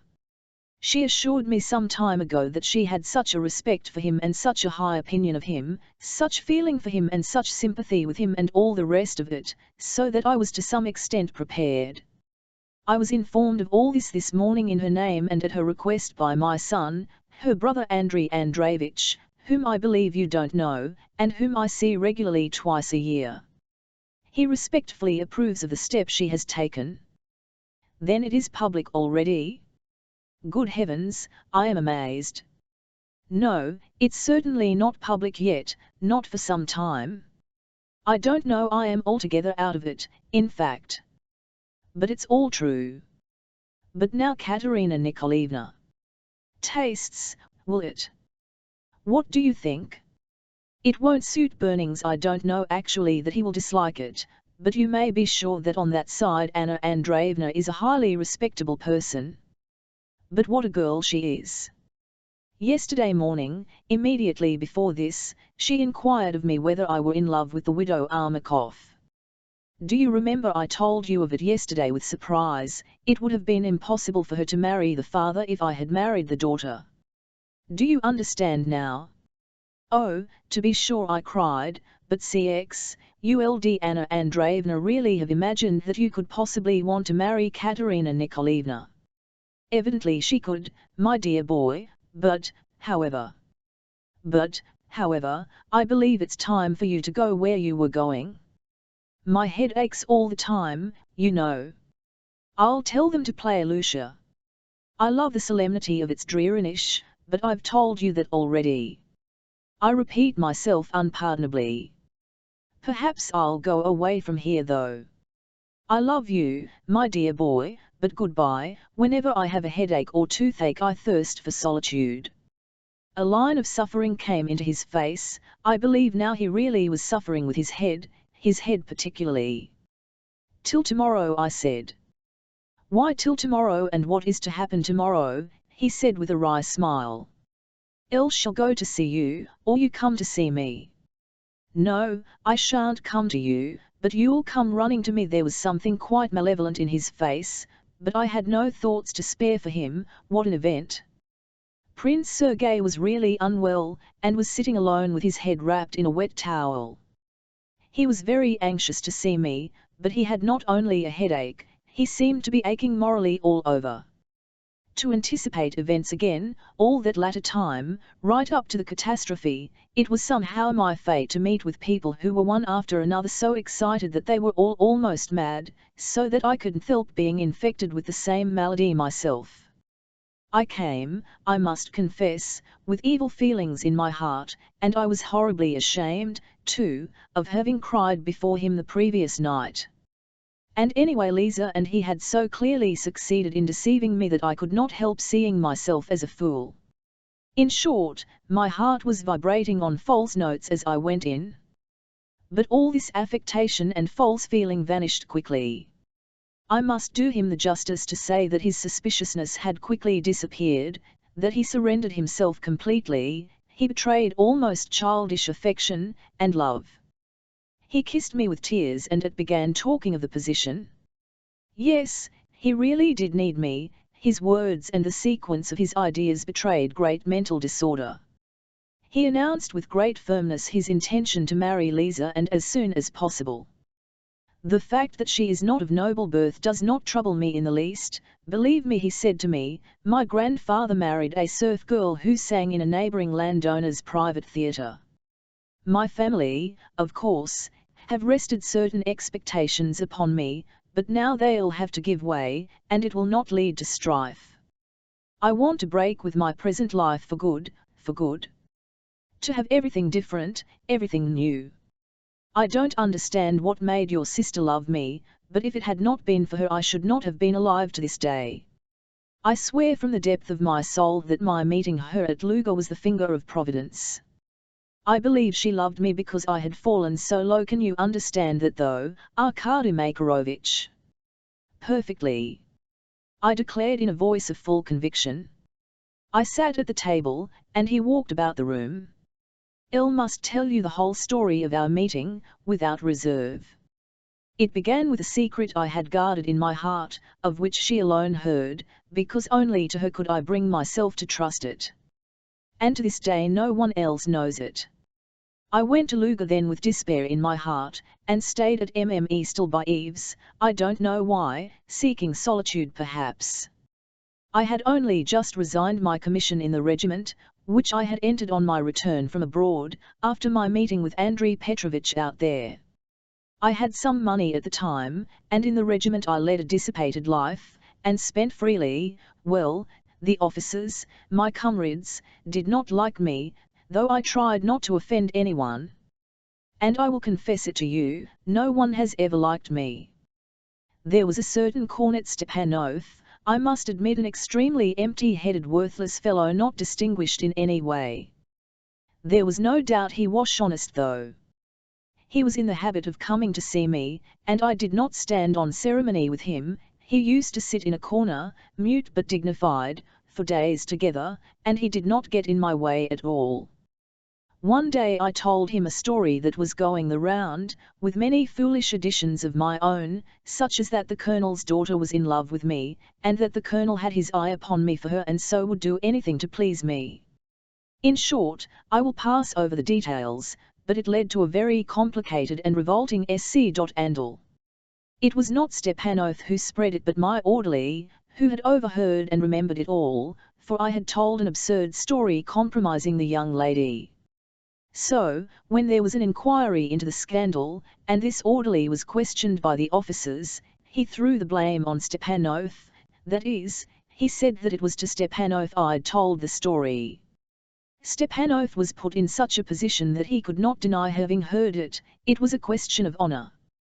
And as 2/3 of the story had been lying on my part, the officers were indignant, and the commanding officer who had called us together was forced to clear the matter up. At this point the question was put to Stepanov in the presence of all, had he heard the story or not? And at once he told the whole truth. Well, what did I do then, I, a prince whose line goes back 1,000 years?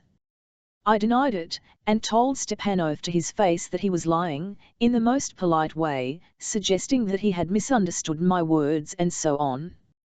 I'll leave out the details again, but as Stepanov came to me so often I was able with some appearance of likelihood to put the matter in such a light that he might seem to be plotting with my orderly for motives of his own, and this told in my favor.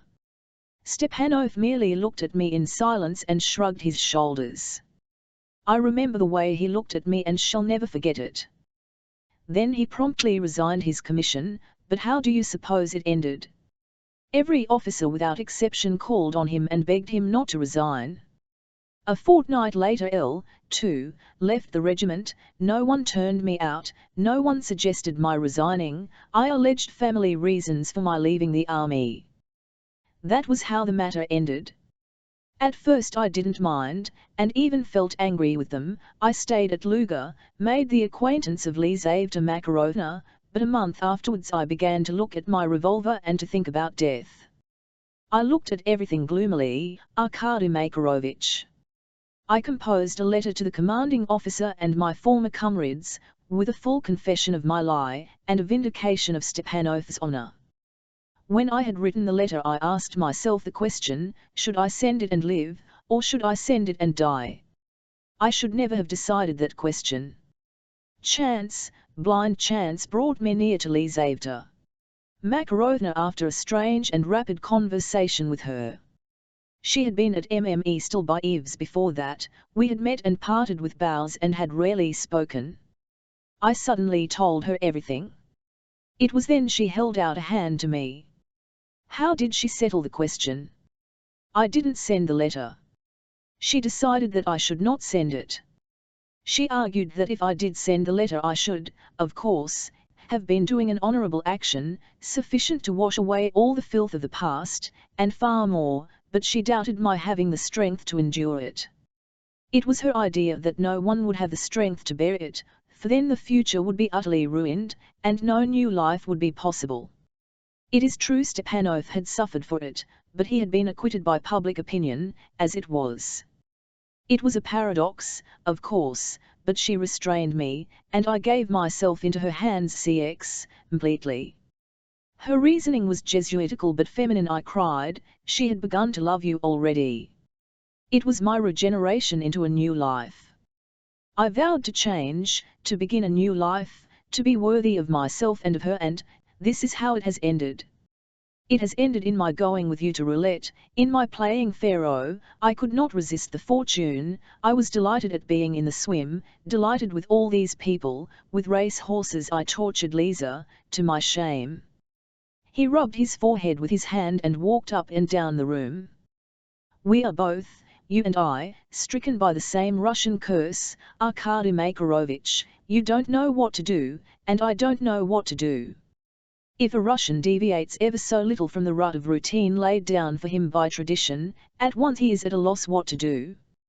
While he's in the rut everything's clear: income, rank, position in society, a carriage, visits, a wife, but ever so little of it, and what am I? A leaf fluttering before the wind. I don't know what to do. For the last 2 months I have striven to keep in the rut. I have liked the rut, I've been drawn to the rut. You don't know the depth of my downfall here. I love Lisa, but at the same time I've been thinking of Mme Armakov. Is it possible? I cried in distress. By the way, what did you say yesterday about Versilov's having instigated you to behave in a mean way to Katerina Nikolaevna? I may have exaggerated it, and perhaps I have been unfair to him in my suspiciousness as I have been to you.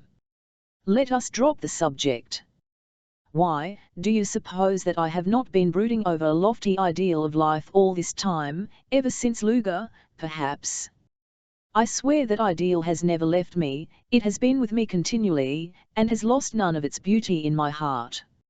I remembered the vow I made to Lizaveta Makarovna to reform.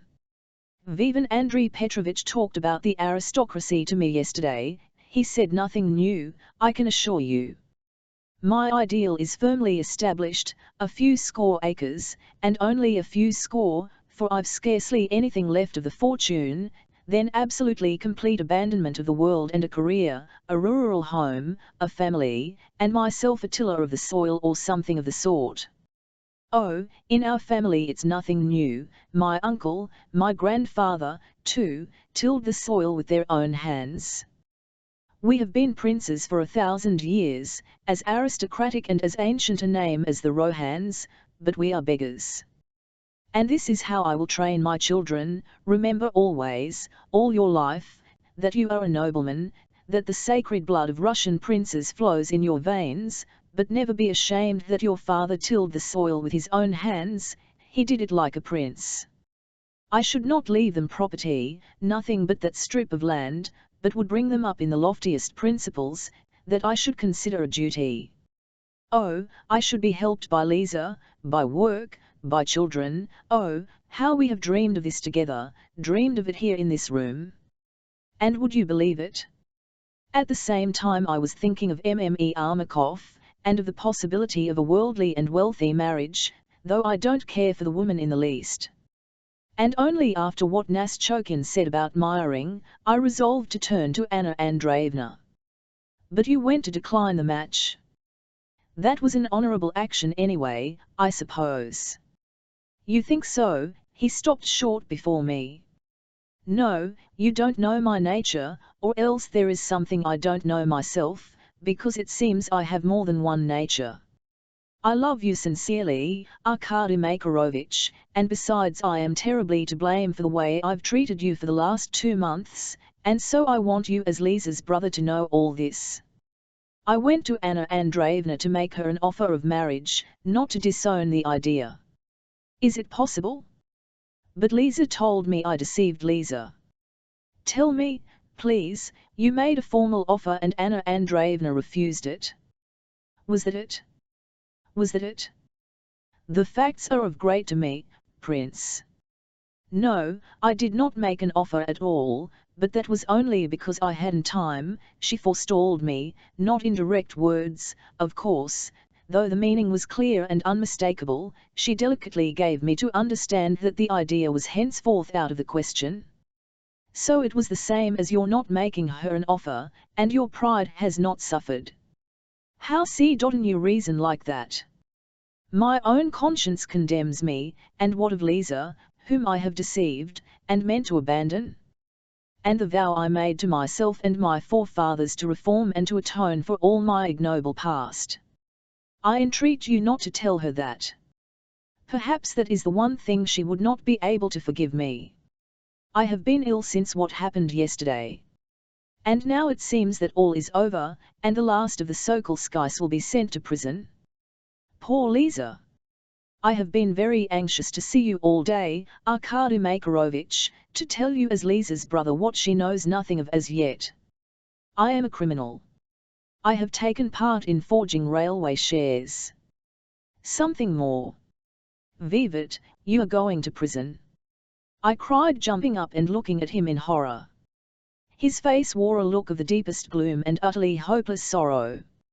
Sit down, he said, and he sat down in the armchair opposite. To begin with, you had better know the facts. It was more than a year ago, that same summer, that I was at Ems with Lydia and Katerina Nikolaevna, and afterwards at Paris, just at the time when I was going to Paris for 2 months. In Paris, of course, I was short of money, and it was just then Stebelkov turned up, though I knew him before. He gave me some money and promised to give me more, but asked me in return to help him. He wanted an artist, a draftsman, engraver, lithographer, and so on, a chemist, an expert, and, for certain purposes. What those purposes were he hinted pretty plainly from the first. And would you believe it? He understood my character, it only made me laugh. The point is that from my school days I had an acquaintance, at present a Russian exile, though he was not really a Russian, but a native of Hamburg. He had been mixed up in some cases of forging papers in Russia already. It was on this man that Stebelkov was reckoning, but he wanted an introduction to him and he applied to me. I wrote a couple of lines for him, and immediately forgot all about it. Afterwards he met me again and again, and I received altogether as much as 3,000 from him. I had literally forgotten all about the business. Here I've been borrowing from him all the time with IOUs and securities, and he has been cringing before me like a slave, and suddenly yesterday I learned from him for the first time that I am a criminal. When, yesterday. Yesterday morning, when we were shouting in my study just before Nastchokin arrived. For the first time he had the effrontery to speak to me quite of Anna Andreevna. I raised my hand to strike him, but he suddenly stood up and informed me that his interests were mine, and that I must remember that I was his accomplice and as much a swindler as he, though he did not use those words. That was the sense. What nonsense! Why, surely it's all imagination? No, it's not imagination. He has been here today and explained things more exactly. These forged documents have been in circulation a long time, and are still being passed about, but it seems they've already begun to be noticed. Of course, I've nothing to do with it, but you see, though, you were pleased to give me that little letter. That's what Stebelkov told me. So you didn't know, of course, what for, or did you know? I did know, Prince Sergei answered in a low voice, dropping his eyes. That's to say, I knew and didn't know, you see. I was laughing, I was amused. I did it without thinking, for I had no need of forged documents at that time, and it wasn't I who meant to make them. But that 3,000 he gave me then he did not put down in his account against me, and I let it pass. But how do you know? Perhaps I really am a forger. I could not help knowing. I am not a child. I did know, but I felt in a merry humour, and I helped scoundrels. Felons helped them for money. So I, too, am a forger. Oh, you are exaggerating, you've done wrong, but you're exaggerating. There's someone else in it, a young man called Jibilski, some sort of attorney's clerk. He, too, had something to do with these forgeries. He came afterwards from that gentleman at Hamburg to see me about some nonsense. Of course, I didn't know what it was about myself. It was not about those forgeries, I know that, but he has kept in his possession 2 documents in my handwriting, only brief notes, and, of course, they are evidence too. I understood that today. Stubulkov makes out that this Jibilski is spoiling everything. He has stolen something, public money I believe, but means to steal something more and then to emigrate, so he wants 8,000, not AL_RNNY less, to help him on his way. My share of the fortune I had inherited would satisfy Stubulkov, but he said Jibilski must be satisfied too. In short, I must give up my share of the fortune and 10,000 besides. That's their final offer. And then they will give me back my 2 letters. THEFRE in collusion, that's clear. It's obviously absurd. If they inform against you, they will betray themselves. Nothing will induce them to give information. I'll understand that. They don't threaten to give information at all, they only say, we shall not inform, of course, but if it should be discovered, then. That's what they say, and that's all, but I think it's enough. But that's not the point. Whatever happens, and even if I had those letters in my pocket now, yet to be associated with those swindlers, to be there for ever and ever. To lie to Russia, to lie to my children, to lie to Lisa, to lie to my conscience. Does Lisa know? No, she does not know everything. It would be too much for her in her condition. I wear the uniform of my regiment, and every time I meet a soldier of the regiment, at every second, I am inwardly conscious that I must not dare to wear the uniform. Listen, I cried suddenly, there's no need to waste time talking about it. There's only one way of salvation for you. Go to Nikolai Ivanitch, borrow 10,000 from him, ask him for it, without telling him what for, then send for those 2 swindlers, settle up with them finally, buy back your letters. And the thing is over. The whole thing will be ended, and you can go and till the land. Away with vain imaginings and have faith in life. I have thought of that, he said resolutely. I have been making up my mind all day and at last I have decided. I have only been waiting for you. I will go. Do you know, I have never in my life borrowed a farthing from Prince Nikolai Ivanitch. He is well disposed to our family and has come to their assistance, but I personally, have never borrowed money from him. But now I am determined to. Our family, you may note, is an older branch of the Sokolskis than Prince Nikolai Ivanitch's. They are a younger branch, collaterals, in fact, hardly recognized. There was a feud between our ancestors. At the beginning of the reforms of Peter the Great, my great-grandfather, whose name was Peter Tn, remained an old believer, and was a wanderer in the forest of Kostroma. That Prince Peter married a second wife who was not of noble birth. So it was then these other Sokolskis dropped out, but what was I talking about? He was very much exhausted, and seemed talking almost unconsciously. Calm yourself, I said, standing up and taking my hat, go to bed, that's the first thing. Prince Nikolai Ivanitch is sure not to refuse, especially now in the overflow of his joy. Have you heard the latest news from that quarter? Haven't you, really? I have heard a wild story that he is going to get married. It's a secret, but not from you, of course. And I told him all about it, standing, hat in hand. He knew nothing about it. He quickly asked questions, inquiring principally when and where the match had been arranged and how far the rumour was trustworthy.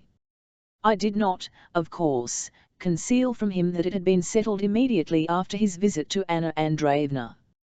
I cannot describe what a painful impression this news made upon him.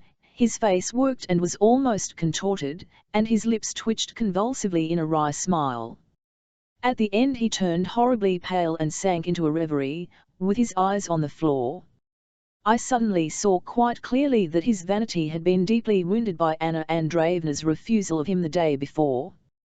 Perhaps in his morbid state of mind he realized only too vividly at that minute the absurd and humiliating part he had played the day before in the eyes of the young lady of whose acceptance, as it now appeared, he had all the time been so calmly confident. And worst of all, perhaps, was the thought that he had behaved so shabbily to Lisa, and to no purpose. It would be interesting to know for what these foppish young snobs think well of one another, and on what grounds they can respect one another. This prince might well have supposed that Anna Andreevna knew of his connection with Lisa, in reality her sister, or if she did not actually know, that she would be certain to hear of it sooner or later, and yet he had had no doubt of her acceptance. "And could you possibly imagine," he said suddenly, with a proud and supercilious glance at me, "that now, after learning such a fact, I could be capable of going to Prince Nikolai Ivanitch and asking him for money? Ask him, the accepted fiancé of the lady who has just refused me, like a beggar, like a flunky. No, now all is lost, and if that old man's help is my only hope, then let my last hope in my heart." I shared his feeling, but it was necessary to take a broader view of the real position. Was the poor old prince really to be looked upon as a successful rival? I had several ideas fermenting in my brain. I had, apart from Prince Sergei's affairs, made up my mind to visit the old man next day. For the moment I tried to soften the impression made by the news and to get the poor prince to bed. "Vivien, you have slept, things will look brighter, you 11C. He pressed my hand warmly, but this time he did not kiss me. I promised to come and see him the following evening, and we'll talk, there's so much to talk of." He greeted these last words of mine with a fateful smile. Chapter 8. All that night I dreamed of roulette, of play, of gold, and reckonings. I seemed in my dreams to be calculating something at the gambling table, some stake, some chance, and it oppressed me all night like a nightmare. To tell the truth, the whole of the previous day, in spite of all the startling impressions I had received, I had been continually thinking of the money I had won at Zashikov's. I suppressed the thought, but I could not suppress the emotion it aroused, and I quivered all over at the mere recollection of it. That success had put me in a fever. Could it be that I was a gambler, or at least, to be more accurate, that I had the qualities of a gambler? Even now, at the time of writing this, I still at moments like thinking about play. It sometimes happens that I sit for hours together absorbed in silent calculations about gambling and in dreams of putting down my stake, of the number turning up, and of picking up my winnings. Yes, I have all sorts of qualities and my nature is not a tranquil one. At 10 o'clock I intended to go to Stebelkov's and I meant to walk. I sent Matvey home as soon as he appeared. While I was drinking my coffee I tried to think over the position. For some reason I felt pleased. A moment's self-analysis made me realize that I was chiefly pleased because I was going that day to the old prince's. But that day was a momentous and startling one in my life, and it began at once with a surprise. At 10 o'clock my door was flung wide open, and Tatiana Pavlovna flew in. There was nothing I expected less than a visit from her, and I jumped up in alarm on seeing her.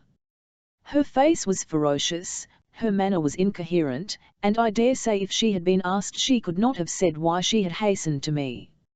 I may as well say at once, that she had just received a piece of news that had completely overwhelmed her, and she had not recovered from the first shock of it. The news overwhelmed me, too.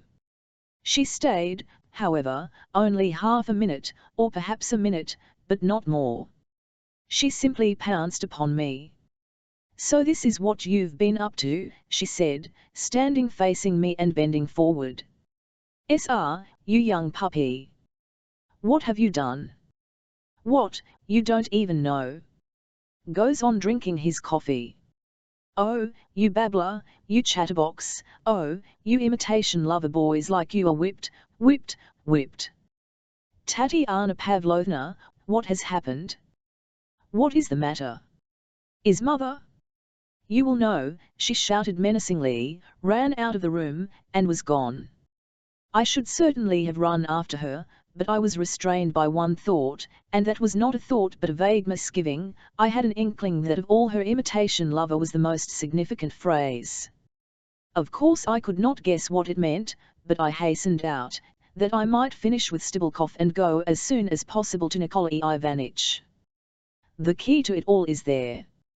I thought instinctively. I can't imagine how he learned it, but Stebelkov already knew all about Anna Andreevna down to every detail. I will not describe his conversation and his gestures, but he was in a state of enthusiasm, a perfect ecstasy of enthusiasm over this masterstroke. She is a person. Yes, she is a person, he exclaimed. Yes, that's not our way, here we sit still and do nothing, but as soon as she wants something of the best she takes it. She's an antique statue. She's an antique statue of Minerva, only she is walking about and wearing modern dress. I asked him to come to business. This business was, as I had guessed, solely to ask me to persuade and induce Prince Sergei to appeal to Prince Nikolai Ivanitch for a loan. Or it will be a very, very bad lookout for him, though it's none of my doing. That's so, isn't it? He kept peeping into my face, but I fancy did not detect that I knew anything more than the day before. And indeed he could not have imagined it. I need hardly say that I did not by word or hint betray that I knew anything about the forged documents. Our explanations did not take long. He began at once promising me money, and a considerable sum, if only you will manage that the prince should go. The matter is urgent, very urgent, and that's the chief point, that the matter's so pressing. I did not want to argue and wrangle with him, as I had done the day before, and I got up to go, though to be on the safe side I flung him in reply that I would try, but he suddenly amazed me beyond all expression. I was on my way to the door when all at once he put his arm round my waist affectionately and began talking to me in the most incomprehensible way. I will omit the details of the conversation that I may not be wearisome. The upshot of it was that he made me a proposition that I should introduce him to M. Dergachev, since you go there. I instantly became quiet, doing my utmost not to betray myself by the slightest gesture. I answered at once, however, that I was quite a stranger there, and though I had been in the house, it was only on one occasion, by chance.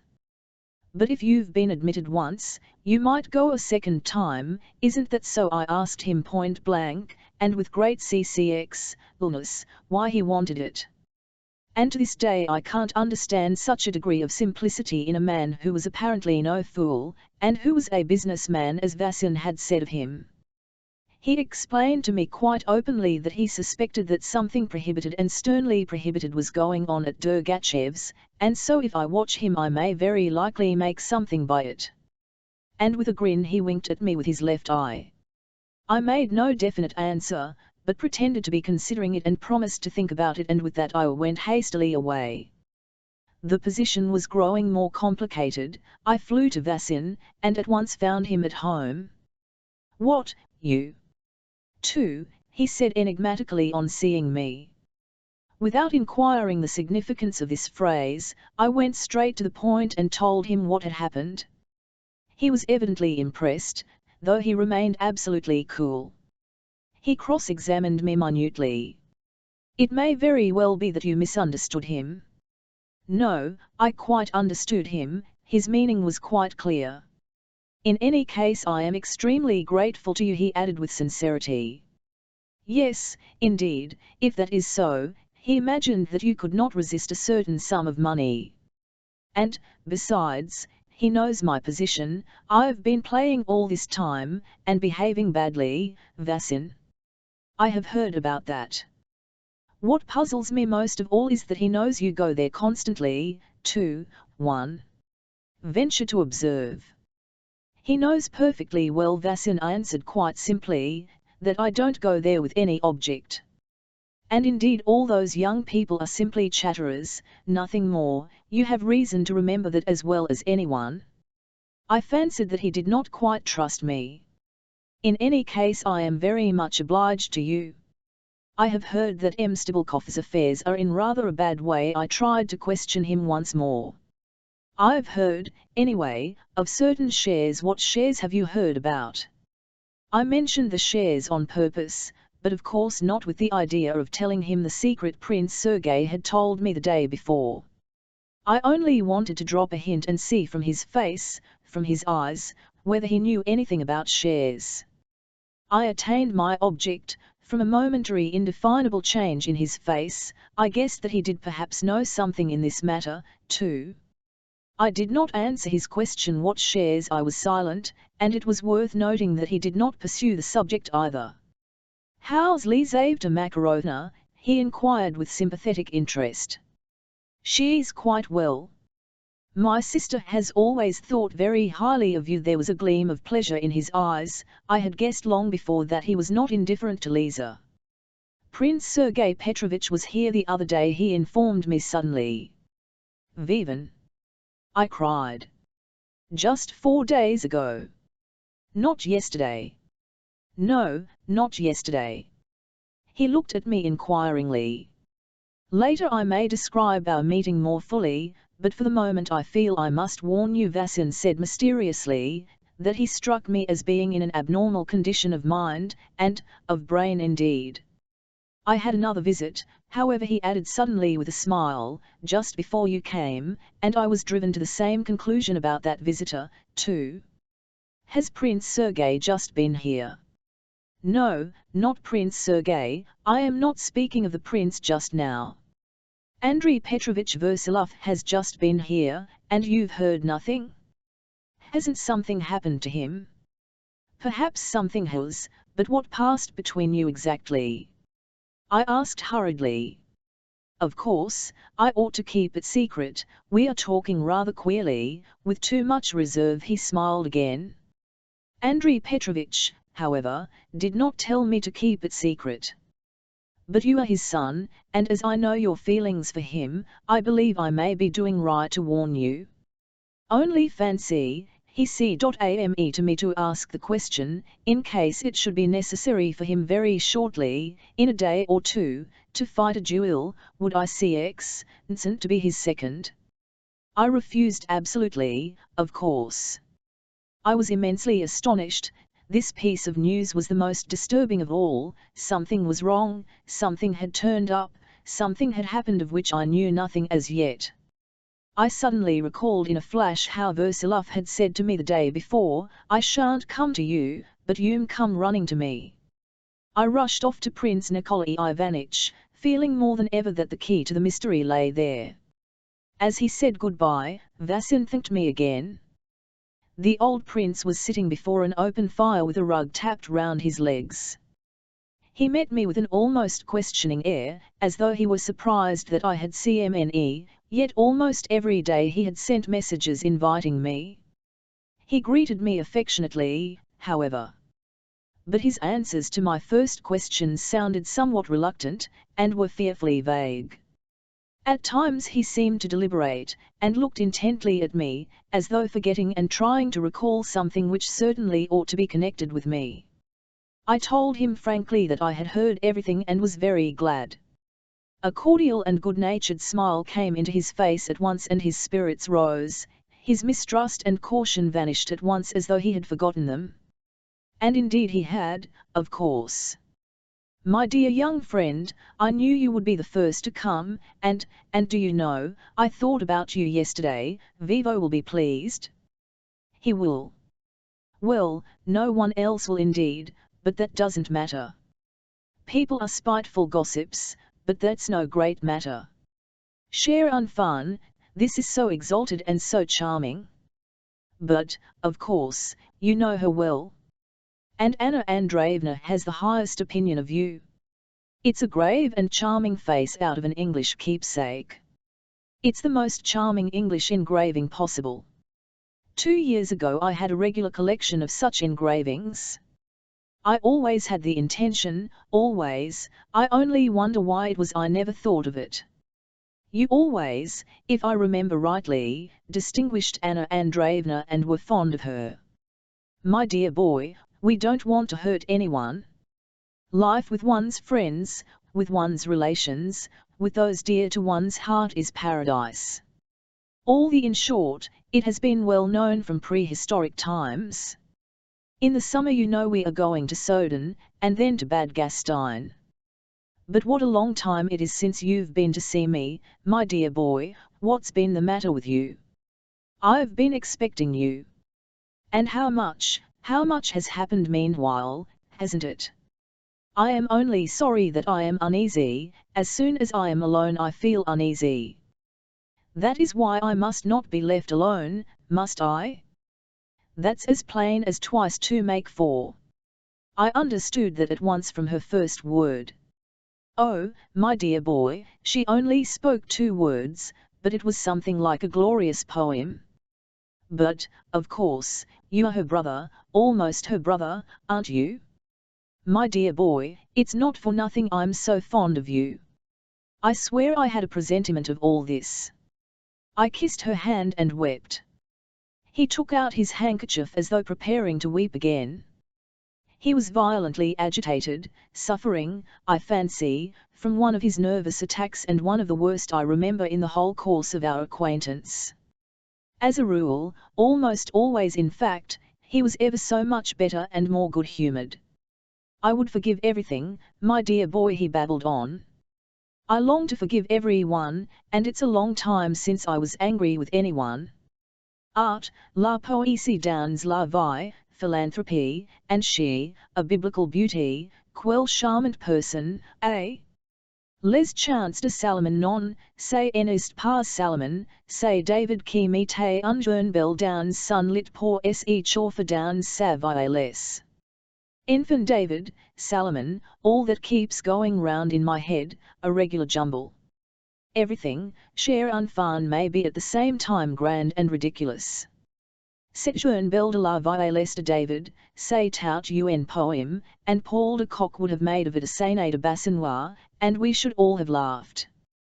Paul de Kock has neither taste nor sense of proportion, though he is a writer of talent. Katerina Nikolaevna smiles. I said that we would not trouble anyone.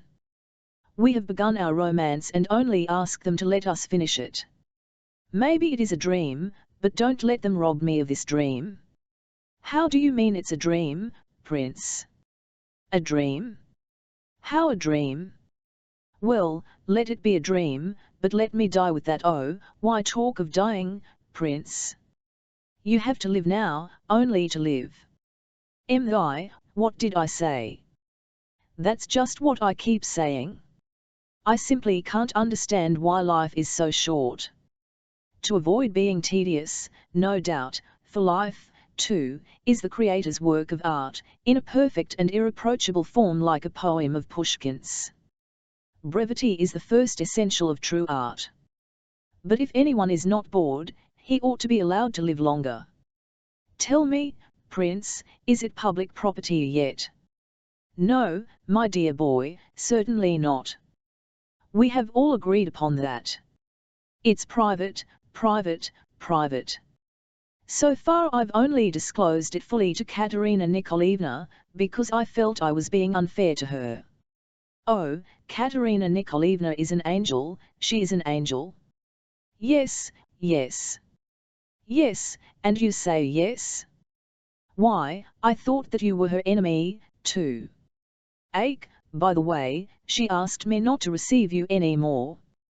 And only fancy, when you came in I quite forgot it. What are you saying? I cried, jumping up. VVHY? Where? My presentiment had not deceived me, I had had a presentiment of something of this sort ever since Tatiana's visit. Yesterday, my dear boy, yesterday. I don't understand, in fact, how you got in, for orders were given. How did you come in? I simply walked in. The surest way. If you had tried to creep in by stealth, no doubt they would have caught you, but as you simply walked in they let you pass. Simplicity, cher enfant, is in reality the deepest cunning. I don't understand, did you, too, decide not to receive me, then? No, my dear boy, I said I had nothing to do with it, that is, I gave my full consent. And believe me, my dear boy, I am much too fond of you. But Katerina Nikolaevna insisted so very strongly, so, there it is. At that instant Katerina Nikolaevna appeared in the doorway. She was dressed to go out, and as usual came in to kiss her father. Seeing me she stopped short in confusion, turned quickly, and went out. "Vorla," cried the old prince, impressed and much disturbed. "It's a misunderstanding," I cried. "One moment. I'll come back to you directly, prince." And I ran after Katerina Nikolaevna. All that followed upon this happened so quickly that I had no time to reflect, or even to consider in the least how to behave. If I had had time to consider, I should certainly have behaved differently. But I lost my head like a small boy. I was rushing towards her room, but on the way a footman informed me that Katerina Nikolaevna had already gone downstairs and was getting into her centimeterage. I rushed headlong down the front staircase.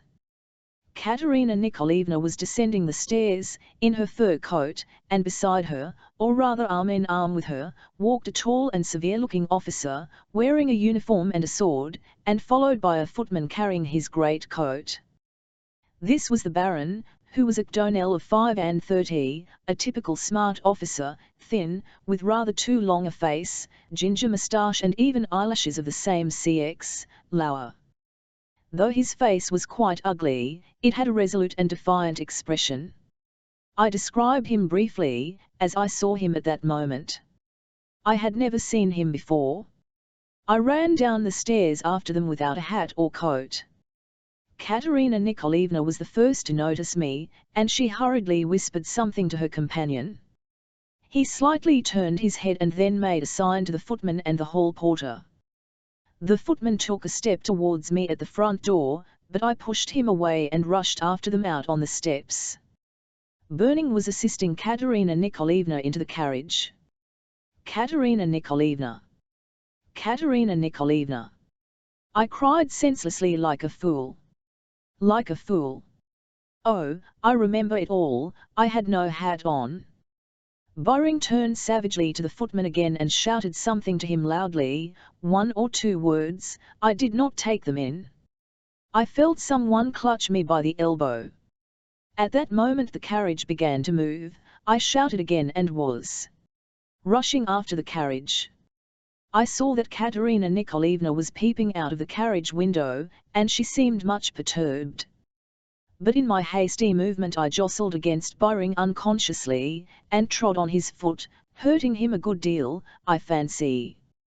He uttered a faint cry, clenched his teeth, with a powerful hand grasped me by the shoulder, and angrily pushed me away, so that I was sent flying a couple of yards.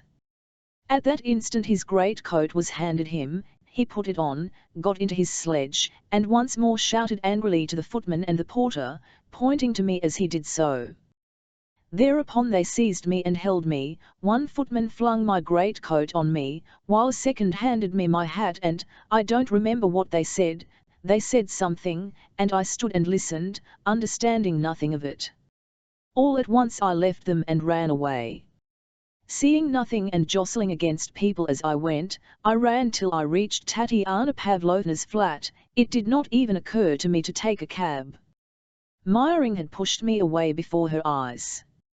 I had, to be sure, stepped on his foot, and he had thrust me away instinctively as a man who had trodden on his corn, and perhaps I really had trodden on his corn.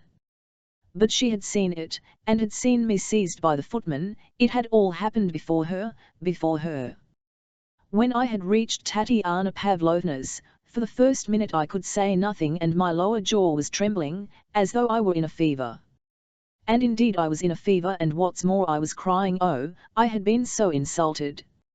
Vivat! Have they kicked you out? Serve you right. Serve you right, said Tatiana Pavlovna. I sank on the sofa without a word and looked at her. What's the matter with him, she said, looking at me intently. "Come, drink some water, drink a glass of water, drink it up. Tell me what you've been up to there now." I muttered that I had been turned out, and that Byring had given me a push in the open street. "Can you understand anything, or are you still incapable? Come here, read and admire it." And taking a letter from the table she gave it to me, and stood before me expectantly. I at once recognized Versilov's writing. It consisted of a few lines. It was a letter to Katerina Nikolaevna. I shuddered, and instantly comprehension came back to me in a rush. The contents of this horrible, atrocious, grotesque and blackguardly letter were as follows, word for word: "Dear Madam Katerina Nikolaevna, depraved as you are in your nature and your arts, I should have yet expected you to restrain your passions and not to try your wiles on children. But you are not even ashamed to do that. I beg to inform you that the letter you know of was certainly not burnt in a candle and never was in Kraft's possession, so you won't score anything there. So don't seduce a boy for nothing. Spare him, he is hardly grown up, almost a child, undeveloped mentally and physically. What use can you have for him? I am interested in his welfare, and so I have ventured to write to you, though with little hope of attaining my object. I have the honor to inform you that I have sent a copy of this letter to Baron Byring. A Versilov." I turned white as I read, then suddenly I flushed crimson and my lips quivered with indignation. "He writes that about me. About what I told him the day before yesterday," I cried in a fury. "So you did tell him," cried Tatiana Pavlovna, snatching the letter from me. "But I didn't say that, I did not say that at all. Good God, what can she think of me now? But it's madness, you know. He's mad. I saw him yesterday." "When was the letter sent?" "It was sent yesterday, early in the day. It reached her in the evening, and this morning she gave it me herself." "But I saw him yesterday myself. He's mad." Versilov was incapable of writing that. It was written by a madman. Who could write like that to a woman? That's just what such madmen do, write in a fury when they are blind and deaf from jealousy and spite, and their blood is turned to venom. You did not know what he is like. Now they will pound him to a jelly. He has thrust his head under the axe himself. He'd better have gone at night to the Nikolaevsky railway and have laid his head on the rail. They'd have cut it off for him, if he's weary of the weight of it. What possessed you to tell him?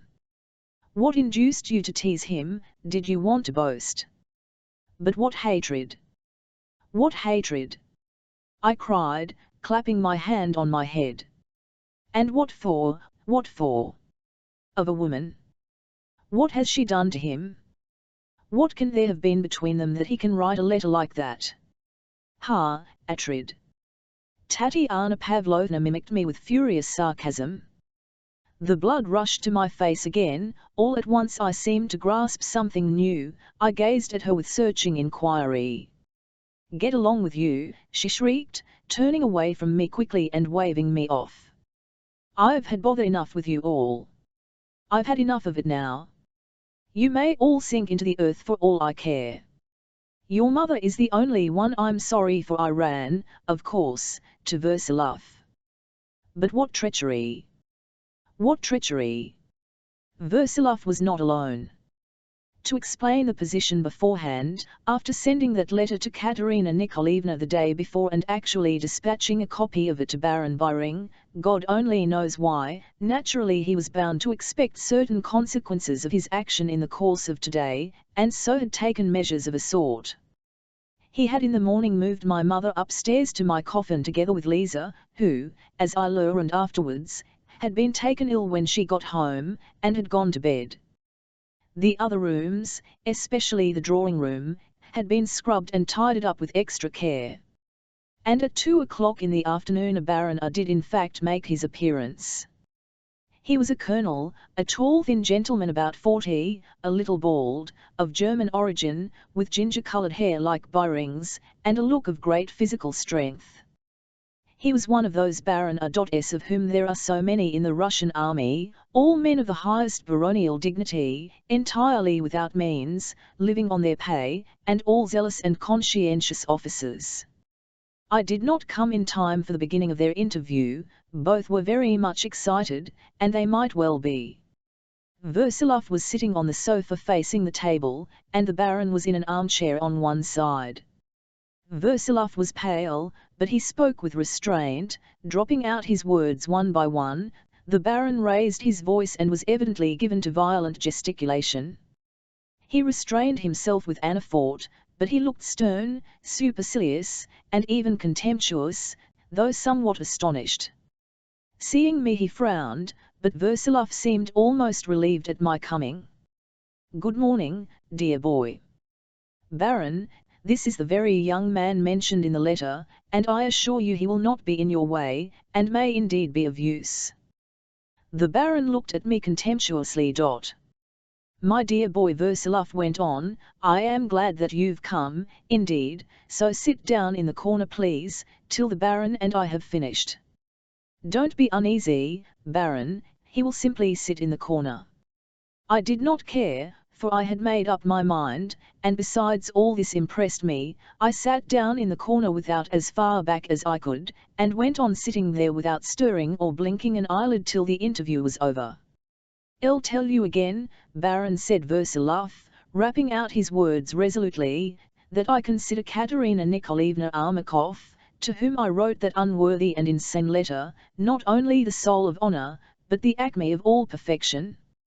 "Such a disavowal of your own words, as I have observed to you already, is equivalent to a repetition of the offence," growled the Baron. "Your words are actually lacking in, and yet it would be nearest the truth if you take them in their exact sense. I suffer, do you see, from nervous attacks, and nervous ailments, and am in fact being treated for them, and therefore it has happened in one such moment these explanations cannot be admitted. I tell you for the third time that you are persistently mistaken, perhaps purposely wish to be mistaken. I have warned you from the very beginning that the whole question concerning that lady, that is CX, concerning your letter to Mme Armakov, must be entirely excluded from our explanation. You keep going back to it." Baron Boring begged and particularly charged me to make it plain that this matter concerns him only, that is, you're in sending him that copy and the postscript to it in which you write that you are ready to answer for it when and how he pleases. But that, I imagine, is quite clear without explanation. "I understand, I hear. You do not even offer an apology, but persist in asserting that you are ready to answer for it when and how he pleases. But that would be getting off too cheaply. And therefore I now, in view of the turn which you obstinately will give to your explanation, feel myself justified on my side in telling you the truth without ceremony. That is, I have come to the conclusion that it is utterly impossible for Baron Boring to meet you on an equal footing.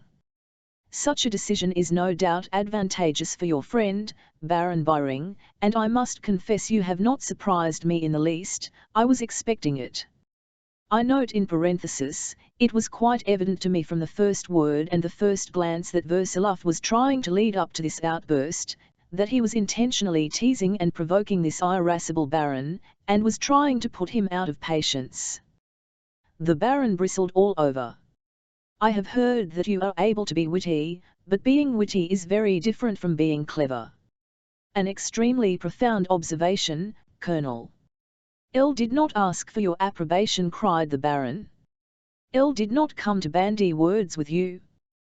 Be so good as to listen. Baron Meiring was in doubt how to act when he received your letter, because it was suggestive of a madhouse. And, of course, means might be taken to suppress you. However, owing to certain special considerations, your case was treated with indulgence and inquiries were made about you. It turns out that though you have belonged to GCX, D City, and did at one time serve in the Guards, you have been excluded from society and your reputation is dubious. Yet in spite of that I've come here to ascertain the facts personally, and now, to make things worse, you don't scruple to play with words, and inform me yourself that you are liable to nervous attacks. It's enough." Baron Viring's position and reputation are such that he cannot stoop to be mixed up in such an affair. In short, I am authorized, sir, to inform you, that if a repetition or anything similar to your recent action should follow hereafter, measures will promptly be found to bring you to your senses, very quickly and very thoroughly, I can assure you. We are not living in the jungle, but in a well-ordered state. You are so certain of that, my good Baron? Confound you, cried the Baron, suddenly getting up, you tempt me to show you at once that I am not your good Baron. Ake, I must warn you once again, said Versaloff, and he too stood up, that my wife and daughter are not far off, and so I must ask you not to speak so loud, for your shouts may reach their ears. Your wife, the devil, I am sitting here talking to you solely in order to get to the bottom of this disgusting business, the Baron continued as wrathfully as before, not dropping his voice in the least. Enough, he roared furiously, you are not only excluded from the society of decent, but you're a maniac, a regular raving maniac, and such you've been proved to be. You do not deserve indulgence, and I can tell you that this very day measures will be taken in regard to you, and you will be placed where they will know how to restore you to sanity and will remove you from the town. He marched with rapid strides out of the room. Versaloff did not accompany him to the door. He stood gazing at me absent-mindedly, as though he did not see me. All at once he smiled, tossed back his hair, and taking his hat, he too made for the door. I clutched at his hand. Ake, yes, you are here too. You heard, he said, stopping short before me. How could you do it? How could you distort disgrace with such treachery? He looked at me intently, his smile broadened and broadened till it passed into actual laughter. VVHY, I've been disgraced. Before her. Before her. They laughed at me before her eyes, and he pushed me away. I cried, beside myself. Really? Ake, poor, I am sorry for you. So they laughed at you, did they? You are laughing yourself, you are laughing at me, it amuses you. He quickly pulled his hand away, put on his hat and laughing aloud, went out of the flat. What was the use of running after him? I understood, and I had lost everything in one instant. All at once I saw my mother. She had come downstairs and was timidly looking about her. Has he gone away? I put my arms around her without a word, and she held me tight in hers. Mother, my own, surely you see didn't he stay? Let us go at once, I will shelter you, I will work for you like a slave, for you and for Lisa. Leave them all, and let us go away. Let us be alone. Mother, do you remember how you came to me at Touchard's and I would not recognize you? I remember, my own, I have been bad to you all your life. You were my own child, and I was a stranger to you. That was his fault, Mother, it was all his fault, he has never loved us. Yes, he did love us. Let us go, Mother. How could I go away from him? Do you suppose he is happy? Where's Lisa? She's lying down, she felt ill when she came in, I'm frightened. Are they so angry with him? What will they do to him now? Where's he gone? What was that officer threatening? Nothing will happen to him, Mother, nothing happened to him, or ever can happen to him. He's that sort of man. Here's Tatiana Pavlovna, ask her, if you don't believe me, here she is. Tatiana Pavlovna came quickly into the room. Goodbye, Mother. I will come to you directly, and when I shall ask you the same thing again. I ran away. I could not bear to see anyone, let alone Tatiana Pavlovna. Even Mother distressed me. I wanted to be alone. But before I had crossed the street, I felt that I could hardly walk, and I jostled aimlessly, heedlessly, against the passers-by, feeling listless and adrift, but what could I do with myself? What use am I to anyone, and what use is anything to me now? Mechanically I trudged to Prince Sergei's, though I was not thinking of him at all. He was not at home. I told Pio, his man, that I would wait in his study, as I had done many times before. His study was a large one, a very high room, cumbered up with furniture. I crept into the darkest corner, sat down on the sofa and, putting my elbows on the table, rested my head in my hands. Yes, that was the question, what was of any use to me now? If I was able to formulate that question then, I was totally unable to answer it. But I could not myself answer the question, or think about it rationally. I have mentioned already that towards the end of those days I was overwhelmed by the rush of events. I sat now, and everything was whirling round like chaos in mind. Yes, I had failed to see all that was in him, and did not understand him at all was the thought that glimmered dimly in my mind at moments. He laughed in my face just now, that was not at me, it was all Byring then, not me. The day before yesterday he knew everything and he was gloomy. He pounced on my stupid confession in the restaurant, and distorted it, regardless of the truth, but what did he care for the truth? He did not believe a syllable of what he wrote to her. All he wanted was to insult her senselessly, without knowing what for. He was looking out for a pretext and I gave him the pretext. He behaved like a mad dog. Does he want to kill Byring now? Vivat for? His heart knows what for. And I know nothing of what's in his heart. No, I don't know even now. Can it be that he loves her with such passion? Or does he hate her to such a pitch of passion? I don't know, but does he know himself? Why did I tell Mother that nothing could happen to him? What did I mean to say by that? Have I lost him or haven't I? She saw how I was pushed away. Did she laugh too, or not? I should have laughed. They were beating a spy, a spy. What does it mean? Suddenly flashed on my mind. What does it mean that in that loathsome letter he puts in that the document has not been burnt, but is in existence? He is not killing Byring but is sitting at this moment, no doubt, in the restaurant listening to Lucia. And perhaps after Lucia he will go and kill Burning. Byring pushed me away, almost struck me. Did he strike me? And Byring disdains to fight even Versilov, so would he be likely to fight with me? Perhaps I ought to kill him tomorrow with a revolver, waiting for him in the street. I let that thought flit through my mind quite mechanically without being brought to a pause by it. At moments I seemed to dream that the door would open all at once, that Katerina Nikolaevna would come in, would give me her hand, and we should both burst out laughing. Oh, my student, my dear one! I had a vision of this, or rather an intense longing for it, as soon as it got dark. It was not long ago I had been standing before her saying goodbye to her, and she had given me her hand, and laughed. How could it have happened that in such a short time we were so completely separated? Simply to go to her and to explain everything this minute, simply.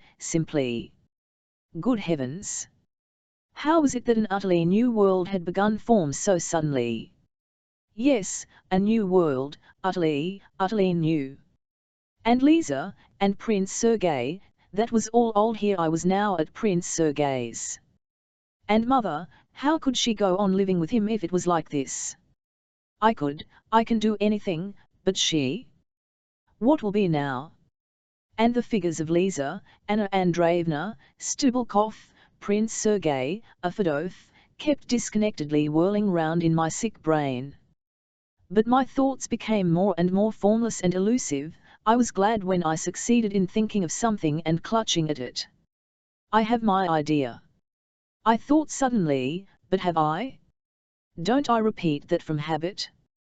My idea was the fruit of darkness and solitude, and is it possible to creep back into the old darkness? Oh, my God, I never burnt that letter. I actually forgot to burn it the day before yesterday. I will go back and burn it in a candle of course, only I don't know if I'm thinking properly. It had long been dark and Pio brought candles. He stood over me and asked whether I had had supper. I simply motioned him away. An hour later, however, he brought me some tea, and I greedily drank a large cupful. Then I asked what time it was. It was 8:30, and I felt no surprise to find I had been sitting there 5 hours. "I have been into you 3 times already," said Pio, "but I think you were asleep." I did not remember his coming in. I don't know why, but I felt all at once horribly scared to think I had been asleep. I got up and walked about the room, that I might not go to sleep again. At last my head began to ache violently. At 10 o'clock Prince Sergei came in and I was surprised that I had been waiting for him. I had completely forgotten him, completely. "You are here, and I've been round to you to fetch you," he said to me. His face looked gloomy and severe, and there was not a trace of a smile. There was a fixed idea in his eyes. "I have been doing my very utmost all day and straining every nerve," he said with concentrated intensity. "Everything has failed, and nothing in the future, but horror." N.B. He had not been to Prince Nikolai Ivanitch's. "I have seen Jibilsky, he is an impossible person. You see, to begin with we must get the money, then we shall see. And if we don't succeed with the money, then we shall. I have made up my mind not to think about that. If only we get hold of the sea money today, tomorrow we shall see everything. The 3,000 yuan is still untouched, every farthing of it. It's 3,000 all except 3 rubles. After paying back what I lent you, there is 340 rubles change for you. Take it. Another 700 as well, to make up 1,000, and I will take the other 2,000. Then let us both go to Zashikov and try at opposite ends of the table to win 10,000, perhaps we shall do something. If we don't win it, then this is the only way left, anyhow." He looked at me with a fateful smile. "Yes, yes," I cried suddenly, as though coming to life again. "Let us go. I was only waiting for you." I may remark that I had never once thought of roulette during those hours. But the baseness, the degradation of the action! Prince Sergei asked suddenly. "Are we going to roulette?" "Why, that's everything," I cried. "Money's everything. VVHY, you and I are the only saints, while Burning has sold himself, Anna Andreevna's sold herself, and Versilov, have you heard that Versila is a maniac?" "A maniac? A maniac? Are you quite well, Arkady Makarovich? Your eyes are somehow strange. You say that because you want to go without me. But I shall stick to you now. It's not for nothing I've been dreaming of play all night. Let us go, let us go," I kept exclaiming, as though I had found the solution to everything. "Well, let us go, though you're in a fever, and there." He did not finish. His face looked heavy and terrible. We were just going out when he stopped in the doorway. "Do you know," he said suddenly, "that there is another way out of my trouble, besides play? That way? A princely way." "What's that? What's that?" "You'll know what afterwards. Only let me tell you I'm not worthy of it, because I have delayed too long. Let us go, but you remember my words. We'll tly the lackey's way, and do you suppose I don't know that I am consciously, of my own free will, behaving like a lackey?" I flew to the roulette table as though in it were concentrated all hopes of my salvation, all means of escape, and yet, as I have mentioned already, I had not once thought of it before Sergei's arrival. Moreover, I was going to gamble, not for myself but for Prince Sergei, and with his money. I can't explain what was the attraction, but it was an irresistible attraction. Oh, never had those people, those FACB, those croupiers with their monotonous shouts, all the details of the squalid gambling saloon seemed so revolting to me, so depressing, so coarse, and so melancholy as that evening. I remember well the sadness and misery that gripped my heart at times during those hours at the gambling table. But why didn't I go away? Why did I endure and, as it were, accept this fate, this sacrifice, this devotion. I will only say one thing, I can hardly say of myself that I was then in my right senses. Yet at the same time, I had never played so prudently as that evening. I was silent and concentrated, attentive and extremely calculating, I was patient and niggardly, and at the same time resolute at critical moments. I established myself again at the zero end of the table, that is between Zshikov and Fedov, who always sat on the former's right hand. The place was distasteful to me, but I had an overwhelming desire to stake on zero, and all the other places at that end were taken. We had been playing over an hour. At last, from my eye saw Prince Sergei get up from his seat and with a pale face move across to us and remain facing me the other side of the table. He had lost all he had and watched my play in silence, though he probably did not follow it and had ceased to think of play. At that moment I just began winning, and Zshikov was counting me out what I had won. Suddenly, without a word, Fedov with the utmost effrontery took one of my 100-ruble notes before my very eyes and added it to the pile of money lying before him. I cried out, and caught hold of his hand. Then something quite unexpected happened to me. It was as though I had broken some chain that restrained me, as though all the affronts and insults of that day were concentrated in that moment in the loss of that 100-ruble note. It was as though everything that had been accumulating and suppressed within me had only been waiting for that moment to break out. "He's a thief, he has just stolen my 100 rubles," I exclaimed, looking round, beside myself. I won't describe the hubbub that followed, such a scandal was a novelty there. At Zshikov's, people behaved with propriety, and his saloon was famous for it. But I did not know what I was doing.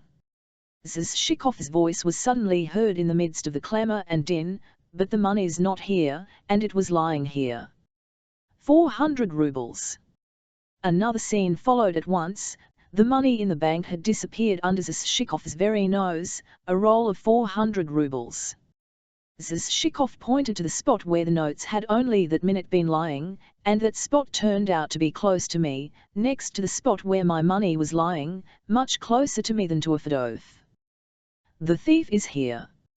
He has stolen it again, search him," I cried, pointing to Fedov. "This is what comes of letting in all sorts of people," thundered an impressive voice in the midst of the general uproar. "Persons have been admitted without introduction. Who brought him in? Who is he?" "A fellow called Dolgoruki." "Prince Dolgoruki." "Prince Sokolsky brought him," cried someone. "Listen, Prince," I yelled to him across the table in a frenzy, "they think I'm a thief when I've just been robbed myself. Tell them about me, tell them about me." And then there followed something worse than all that had happened that day, worse than anything that had happened in my life. Prince Sergei disowned me. I saw him shrug his shoulders and heard him in answer to a stream of questions pronounce sharply and distinctly, "I am not responsible for anyone. Please leave me alone." Meanwhile Fedov stood in the middle of the crowd loudly demanding that he should be searched. He kept turning out his own pockets. But his demands were met by shouts of "No, no, we know the thief." 2 footmen were summoned and they seized me by my arms from behind. "I won't let myself be searched, I won't allow it," I shouted, pulling myself away. But they dragged me into the next room. There, in the midst of the crowd, they searched me to the last fold of my garments. I screamed and struggled. "He must have thrown it away, you must look on the floor," someone decided. "Where can we look on the floor now?" "Under the table, he must have somehow managed to throw it away." Of course there's no trace. I was led out, but I succeeded in stopping in the doorway, and with senseless ferocity I shouted, to be heard by the whole saloon, "Roulette is prohibited by the police. I shall inform against you all today." I was led downstairs. My hat and coat were put on me, and the door into the street was flung open before me. Chapter 9. The day had ended with a catastrophe.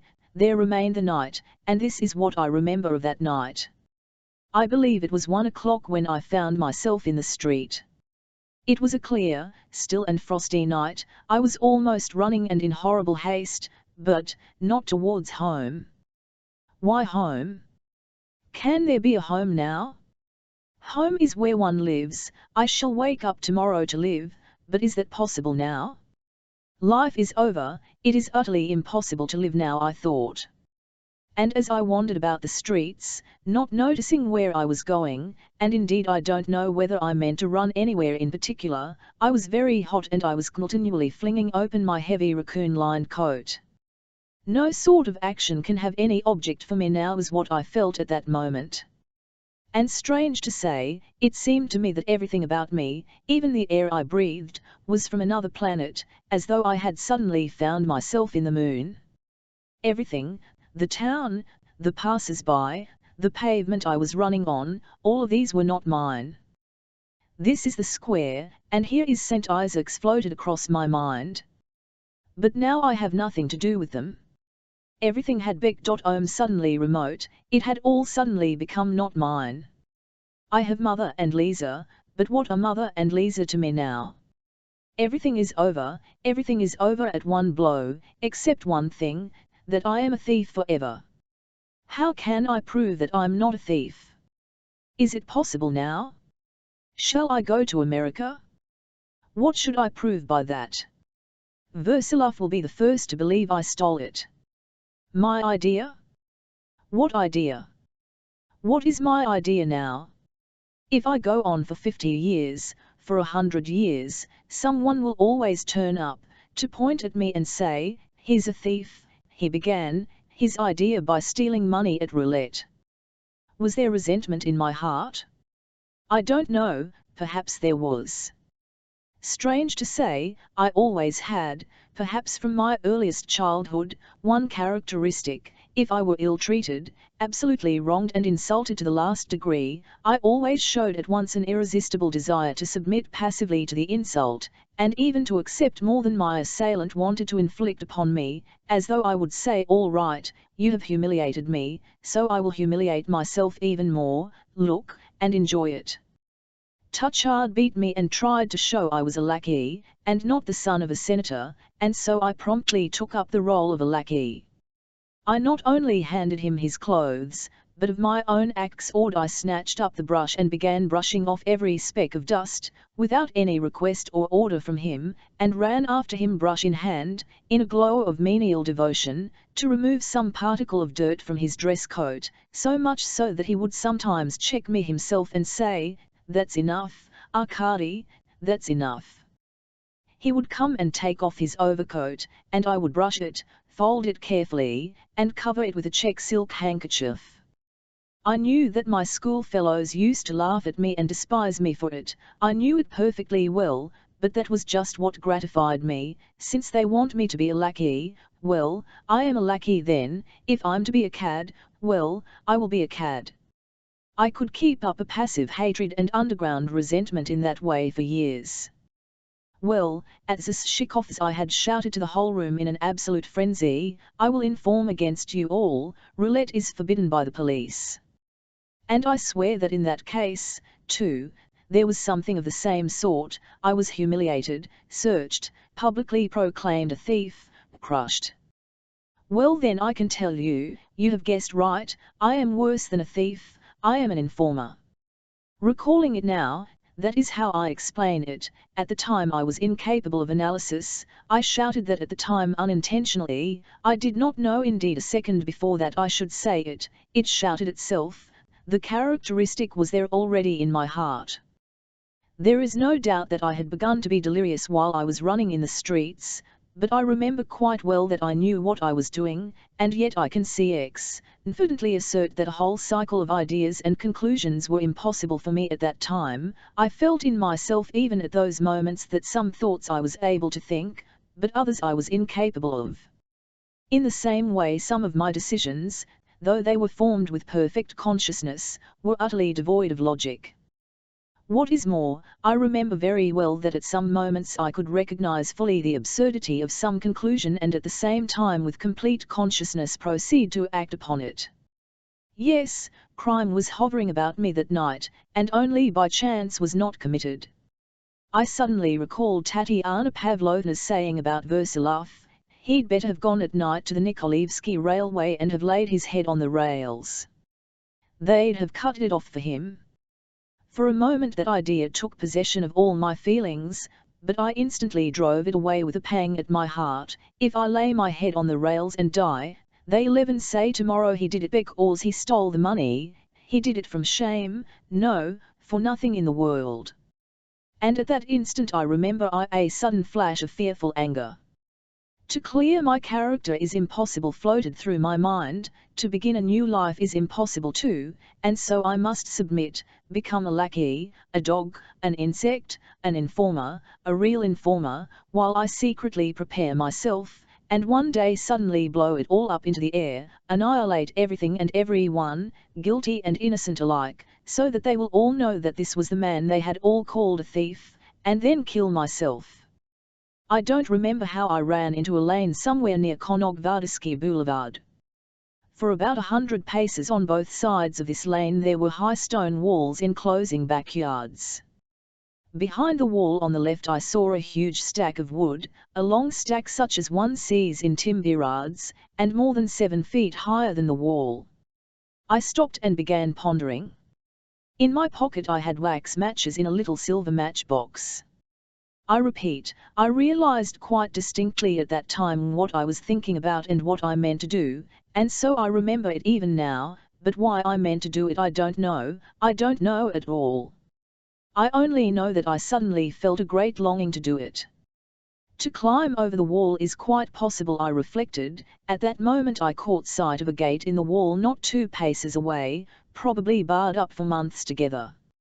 Standing on the projection below, and taking hold of the top of the gate I could easily climb onto the wall, I reflected, and no one will notice me, there's no one about, everything's still. And there I can sit on the wall and easily set fire to the wood stack. I can do it without getting down, for the wood almost touches the wall. The frost will make it burn all the better, I have only to take hold of a birch log with my hand. And indeed there's no need to reach a log at all, I can simply strip the bark off with my hand, while I sit on the wall, set light to it with a match and thrust it into the stack, and there will be a blaze.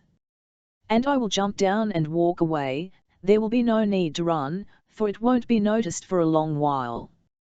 That was how I reasoned at the time, and all at once I made up my mind. I felt an extraordinary satisfaction and enjoyment, and I climbed up. I was very good at climbing, gymnastics had been my speciality at school, but I had my own and it turned out to be a difficult task. I succeeded somehow in catching hold of one very slight projection above, and raised myself. I lifted my other hand to clutch the top of the wall, but at that instant I went flying backwards. I suppose I must have struck the ground with the back of my head, and must have lain for 2 or 3 minutes unconscious. When I came to myself I mechanically wrapped my fur coat about me, feeling all at once unbearably cold, and scarcely conscious of what I was doing. I crept into the corner of the gateway and sat crouching and huddled up in the recess between the gate and the wall. My ideas were in confusion, and most likely I soon fell into a doze. I remember now, as it were in a dream, that there suddenly sounded in my ears the deep heavy clang of a bell, and I began listening to it with pleasure. The bell rang steadily and distinctly, once every 2 or 3 seconds. It was not an alarm bell, however, but a pleasant and melodious chime, and I suddenly recognized that it was a familiar chime, that it was the bell of St. Nicholas, the red church opposite Tuchards, the old-fashioned Moscow church which I remembered so well, built in the reign of Tsar Alexei Mikhailovich, full of tracery, and with many domes and columns, and that Easter was only just over, and the newborn little green leaves were trembling on the meagre birches in Tuchard's front garden. The brilliant evening sun was pouring its slanting rays into our classroom, and in my little room on the left, where a year before Tuchard had put me apart that I might not mix with counts and senators' children, there was sitting a visitor. Yes, L, who had no relations, had suddenly got a visitor for the first time since I had been at Tuchard's. I recognized this visitor as soon as she came in. It was Mother, though I had not seen her once since she had taken me to the village church and the dove had flown across the cupola. We were sitting alone together and I watched her strangely. Many years afterwards I learned that being left by Versilov, who had suddenly gone abroad, she had come on her own acc. To Moscow, paying for the journey out of her small means, and almost by stealth, without the knowledge of the people who had been commissioned to look after her, and she had done this solely to see me. It was strange, too, that when she came in and talked to Touchard, she did not say one word to me of being Mimitha. She sat beside me, and I remember I wondered at her talking so little. She had a parcel with her and she undid it. In it there turned out to be 6 oranges, several gingerbread cakes, and 2 ordinary loaves of French bread. I was offended at the sight of the bread, and with a constrained air I announced that our food was excellent, and that they gave us a whole French loaf for our tea every. Never mind, darling, in my foolishness I thought maybe they don't feed them properly at school. Don't be vexed, my own. And Antonina Vassilievna, Touchard's wife, will be offended. My schoolfellows will laugh at me too. Won't you have them? Perhaps you'll eat them up. Please, don't. And I did not even touch her presents. The oranges and gingerbread cakes lay on the little table before me, while I sat with my eyes cast down, but with a great air of dignity.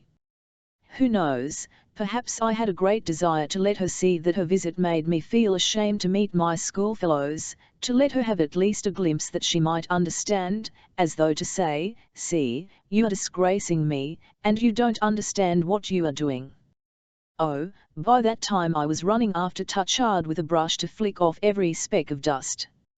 I was picturing to myself, too, what taunts I should have to endure as soon as she was gone, from my schoolfellows and perhaps from Touchard himself, and there was not the least friendly feeling for her in my heart. I only looked sideways at her dark-coloured old dress, at her rather coarse, almost working-class hands, at her quite coarse shoes, and her terribly thin face. There were already furrows on her forehead, though Antonina Vassilievna did say that evening after she had gone, "Your mamma must have been very pretty." So we sat, and suddenly a gay fire came in with a cup of coffee on a tray. It was just after dinner, and at that time Touchard always drank a cup of coffee in his drawing-room. But mother thanked her and did not take the cup. As I learned afterwards, she never drank coffee in those days, as it brought on palpitations of the heart. The fact was that Touchard inwardly considered her visit, and his permitting me to see her, an act of great condescension on his part, so that the cup of coffee sent her was, comparatively speaking, a signal proof of humanity which did the utmost credit to his civilization, feelings, and European ideas. And as though on purpose, mother refused it. I was summoned to Touchard, and he told me to take all my lesson books and exercise books to show my mother, that she may see what you have succeeded in attaining in my establishment. At that point Antonina Vassilievna, pursing up her lips, minced out to me in a jeering and insulting way, "Your mamma does not seem to like our coffee." I collected my exercise books and carried them to my waiting mother, passing through the crowd of C.Ounce and senators' children in the classroom who were staring at mother and me. And it actually pleased me to carry out Touchard's behests with literal exactitude. Here are my lessons in French grammar, here are my dictation exercises, here are the conjugations of the auxiliary verbs of voir and être, here is the geography, descriptions of the principal towns of Europe, and all parts of the world, and so on. For half an hour or more I went on explaining in a monotonous little voice, keeping my eyes sedately cast down. I knew that my mother knew nothing of these learned subjects, could not perhaps even write, but in this too I was pleased with my part. But I did not succeed in wearying her. She listened all the time without interrupting me, with extraordinary and even reverent attention, so that at last I got tired of it myself and left off. Her expression was sad, however, and there was something pitiful in her face. She got up to go at last. Touchard suddenly walked in, and with an air of foolish importance asked her whether she was satisfied with her son's progress. Mother began muttering incoherent thanks. Antonina Vassilievna came up too. Mother began begging them both not to abandon the orphan, who was as good as an orphan now, but to treat him with kindness. And with tears in her eyes she bowed to them both, each separately, and to each with a deep bow, exactly as simple people bow down when they ask a favour of the gentry. The Tutchards had not expected this, and Antonina Vassilievna was evidently softened, and revised her opinion about the cup of coffee. Tutchard humanely responded with even greater dignity that he made no distinction between the children, that here all were his children, and he was their father, that I was almost on an equal footing with the sons of senators and counts, and that she ought to appreciate that, and so on, and so on. Mother only bowed down, but was much embarrassed. At last she turned to me, and with tears shining in her eyes said, "Goodbye, darling." She kissed me, that is, I allowed myself to be kissed. She evidently wanted to go on kissing, embracing and hugging me, but either she herself felt ashamed before company, or felt hurt by something else, or guessed that I was ashamed of her, for she hurriedly went out, bowing once more to the Tutchards. Istcx, D still. Mais suives donc votre m and re said Antonina Vassilievna, il n'a pas de cx, c'est enfant. Tutchard ended by shrugging his shoulders, which meant, of course, it's not without reason that I treat him as a lackey. I obediently followed my mother. We went out onto the steps. I knew that they were all looking at me out of the window. Mother turned towards the church and crossed herself 3 times, her lips were trembling, the deep bell chimed musically and regularly from the belfry. She turned to me and could not restrain herself, she laid both hands on my head and began crying over it. "Mother, stop, I'm ashamed they can see from the window," she broke out hurriedly. "Well, God be with you. The heavenly angels keep you. Holy Mother, Saint Nicolai. My God," she repeated, speaking rapidly and making as many signs of the cross over me as she possibly could. My darling, my darling. Stay, my darling." She hurriedly put her hand in her pocket and drew out a handkerchief, a blue checked handkerchief, with a tightly fastened knot at the corner, and began untying the knot, but it would not come untied. "Well, never mind, take it with the handkerchief. It's clean, it may be of use perhaps. There are 4 fourpenny bits in it, perhaps you'll need the money. Forgive me, darling, I have not got any more just now. Forgive me, darling." I took the handkerchief. I wanted to observe that we were allowed very liberal diet by M. Tutchard and Antonina Vassilievna, and were not in need of anything, but I restrained myself and took the handkerchief. Once more she made the sign of the cross over me, once more she whispered a prayer, and suddenly bowed to me exactly as she had done to the Tutchards upstairs, a prolonged low bow. I shall never forget it. Then I shuddered, I don't know why. What had she meant by that bow? Was she confessing the wrong she had done me, as I fancied once long afterwards? I don't know. But at the time it made me more ashamed than ever that they were looking out of window and that Lambert would, most likely, begin beating me. At last she went away. The apples and oranges had been devoured by the sons of counts and senators, and the 4 fourpenny bits were promptly taken from me by Lambert and spent at the confectioner's on tarts and chocolates, of which I was not offered a taste. Fully 6 months had passed and it was a wet and windy October. I had quite forgotten about Mother. Oh, by then hate, a blind hatred of everything had crept into my heart, and was its sustenance, though I still brushed Tutchard as before, but I hated him with all my might, and every day hated him more and more. It was then that in the melancholy dusk of one evening I began rummaging for something in my little box, and suddenly in the corner I saw her blue cotton handkerchief. It had been lying there ever since I had thrust it away.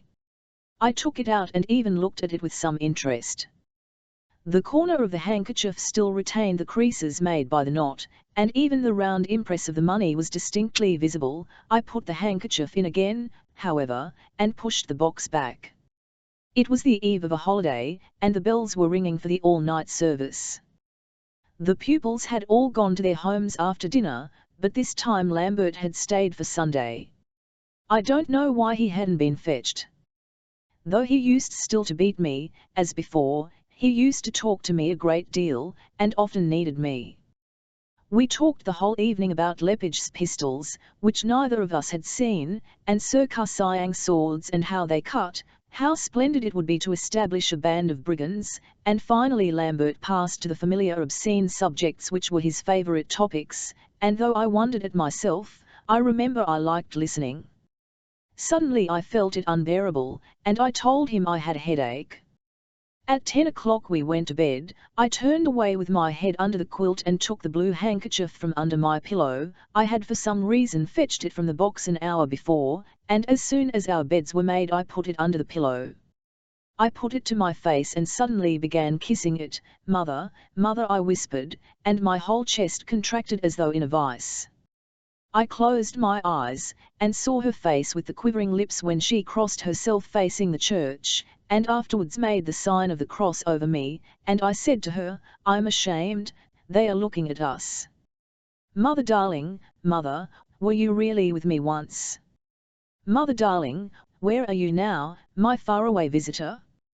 Do you remember your poor boy, whom you came to see? Show yourself to me just this once, come to me if only in a dream, just that I may tell you how I love you, may hug you and kiss your blue eyes, and tell you that I'm not ashamed of you now, and tell you that I loved you even then, and that my heart was aching then, though I simply sat like a lackey.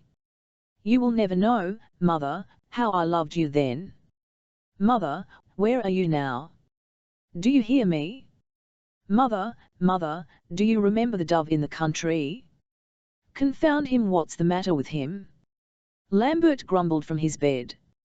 "Stop it, I'll give it you.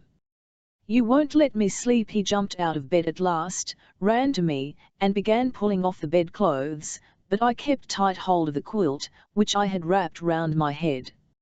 "You are blubbing, what are you blubbing about, you fool? I'll give it you." And he thumped me hard on my back, on my side, hurting me more and more, and I suddenly opened my eyes. It was bright daylight, and the snow on the wall was glistening with hoarfrost. I was sitting huddled up, almost frozen, and almost numb in my fur coat, and someone was standing over me, waking me up, abusing me loudly, and kicking me in the ribs with his right foot. I raised myself and looked. I saw a man wearing a splendid bear-lined coat, and a sable cap. He had black eyes, foppish pitch-black whiskers, a hook nose, white teeth grinning at me, a face white and red like a mask. He bent down over me very close, and a frosty vapour came from his lips at each breath. "Frozen, the drunken fool! You'll freeze like a dog, get up! Get up! Lambert," I cried. "Whoever are you? Dolgoruki! Vivo the devil's Dolgoruki! Simply Dolgoruki! Touchard! The one you stuck a fork into, in the restaurant!" "Ha-eh-eh," he cried, with a slow smile of recollection, "could he possibly have forgotten me, ha? So it's you, it's you!" He lifted me up and put me on my legs. I could hardly stand, could hardly walk. He led me, supporting me with his arm. He looked into my eyes as though considering and recalling, and listening to me intently, and I babbled on continuously without pause, and I was delighted, so delighted to be talking, and so delighted that it was Lambert.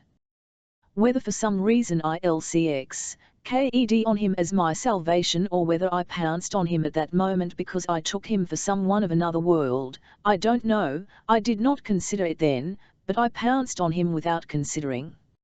That I said then, I don't remember at all, and I doubt whether any of it was coherent. I doubt whether I even pronounced a word clearly, but he listened very attentively. He took the first sledge we came upon, and within a few minutes I was sitting in his room in the warmth.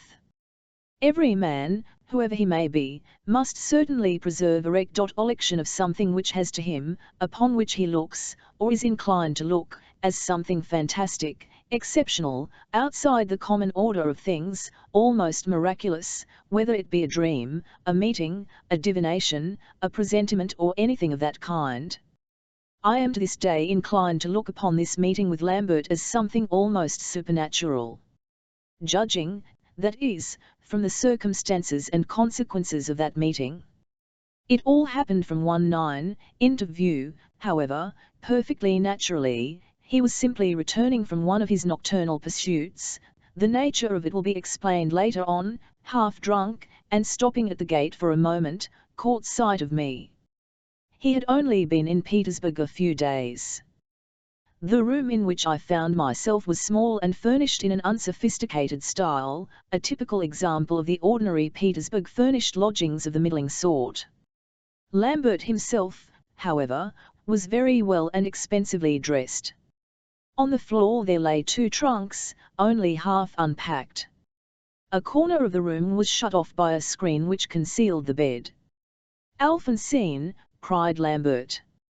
"Present," responded from behind the screen a cracked female voice with a Parisian accent, and 2 minutes later Mademoiselle Alphonsine emerged, just out of bed, hurriedly dressed in a loose wrapper, a queer creature, tall and as lean as a rake, a brunette with a long waist and a long face, with dancing eyes and sunken cheeks, who looked terribly the worse for wear. "Make haste," he spoke to her in French, I translate. "They must have got a samovar, hot water quick, red wine and sugar, a glass here, look sharp, he's frozen, it's a friend of mine, he's been sleeping the night in the snow Malhero," she exclaimed with a theatrical air, clasping her hands. "Now then," he shouted, holding up his finger and speaking exactly as though to a dog. She at once desisted and ran to carry out his orders. He examined me and felt me over, tried my pulse, touched my forehead and my temple. "It's strange," he muttered, "that you did not freeze. However, you were entirely covered with your fur coat, head and all, so that you were sitting in a sort of nest of fur. A glass of something hot arrived, I sipped it greedily and it revived me at once. I began babbling again. I was half lying on the sofa in a corner and was talking all the time. I talked even as I sipped, but what I said, again I scarcely remember, moments and even whole intervals of time I've completely forgotten. I repeat, whether he understood anything of what I said, I don't know, but one thing I distinctly gathered afterwards, and that was that he succeeded in understanding me sufficiently to deduce that he must not take his meeting with me lightly. I will explain later in its proper place how he came to make this calculation. I was not only extremely lively, but at moments, I believe, cheerful. I remember the sun suddenly flooding the room with light when the blinds were drawn up, and the crackling stove which someone was lighting, who and how I forget. I remember, too, the tiny black lapdog which Mademoiselle Alphonsine held in her arms, coquettishly pressing it to her heart. This lapdog attracted me so much that I left off talking and twice stretched out towards it, but Lambert waved his hand, and Alphonsine with her lapdog instantly vanished behind the screen. He was very silent himself. He sat facing me and bending close down to me, listened without moving. At times he smiled, a broad slow smile, showing his teeth, and screwing up his eyes as though reflecting intensely and trying to guess something. I have a clear recollection only of the fact that when I told him about the document I could not express myself intelligibly and tell the story consecutively, and from his face I quite saw that he could not understand me, but that he would very much have liked to understand, so much so that he even ventured to stop me with a question, which was risky, as at the slightest interruption I broke off and forgot what I was talking of. How long we sat and talked like this I don't know and cannot even imagine. He suddenly got up and called to Alphonsine. "He needs rest, he may have to have the doctor. Do everything he asks, that is. Vous comprenez, ma fille? Vous avez l'argent, no? Here," and he drew out a 10-ruble note. He began whispering with her, "Vous comprenez? Vous comprenez," he repeated to her, holding up his finger menacingly to her, and frowning sternly. I saw that she was dreadfully afraid of him. "I'll come back, and you had better go to sleep," he said, smiling to me, and took his cap. "Mais vous n'avez pas dormi de tout, Maurice. Alphonsine began pathetically. Tisage vous je dormirai apres, and he went out. Sauve, she murmured, pathetically pointing after him. Monsieur, monsieur, she began declaiming at once, taking up an attitude in the middle of the room. Jamais ne fut si cruel, si Bismarck que cet qui regarde une femme, comme un sail de hazard. Une femme, question est ce que dans notre époque? Tuesday la. Voilà le dernier mot de l'Académie Française. I stared at her open-eyed. I saw everything double. I had a vision of two Alphonsines. I suddenly noticed that she was crying. I started and realized that she had been talking to me for a long time, and that I must have been asleep or unconscious. Hélas! De quoi m'aurait servi de la découvrir plus tard, she exclaimed, et n'aurais je pas autant gagné à tenir ma honte caché tout ma vie? Peut-être n'est-il pas honnête à une demoiselle de s'expliquer si librement devant monsieur, mais enfin je vous avoue que s'il imitate permis de voler quelque chose, oh, ce serait de lui plonger au collier mon couteau, mais en détournant les yeux, de peur que son regard exécrable ne fit trembler mon bras et ne glagot mon courage. 11 am assassin ce pape Ross, monsieur, il lui arracha sa barbe pour la vendre un artiste en chevaux au pont de Mary chose, tout près de la maison de monsieur Andriot, hautes nouveaux, articles de Paris, linge, chemises, vous savez, n'est ce pas? Oh, monsieur, quand il midi rassemble à table épouse, enfants, soyez, Amos, quand un vive allégresse inflamme mon collier, je vous le demande, monsieur, est-il bon humeur préférable celui d'un tout jute? Mais il rit, monsieur.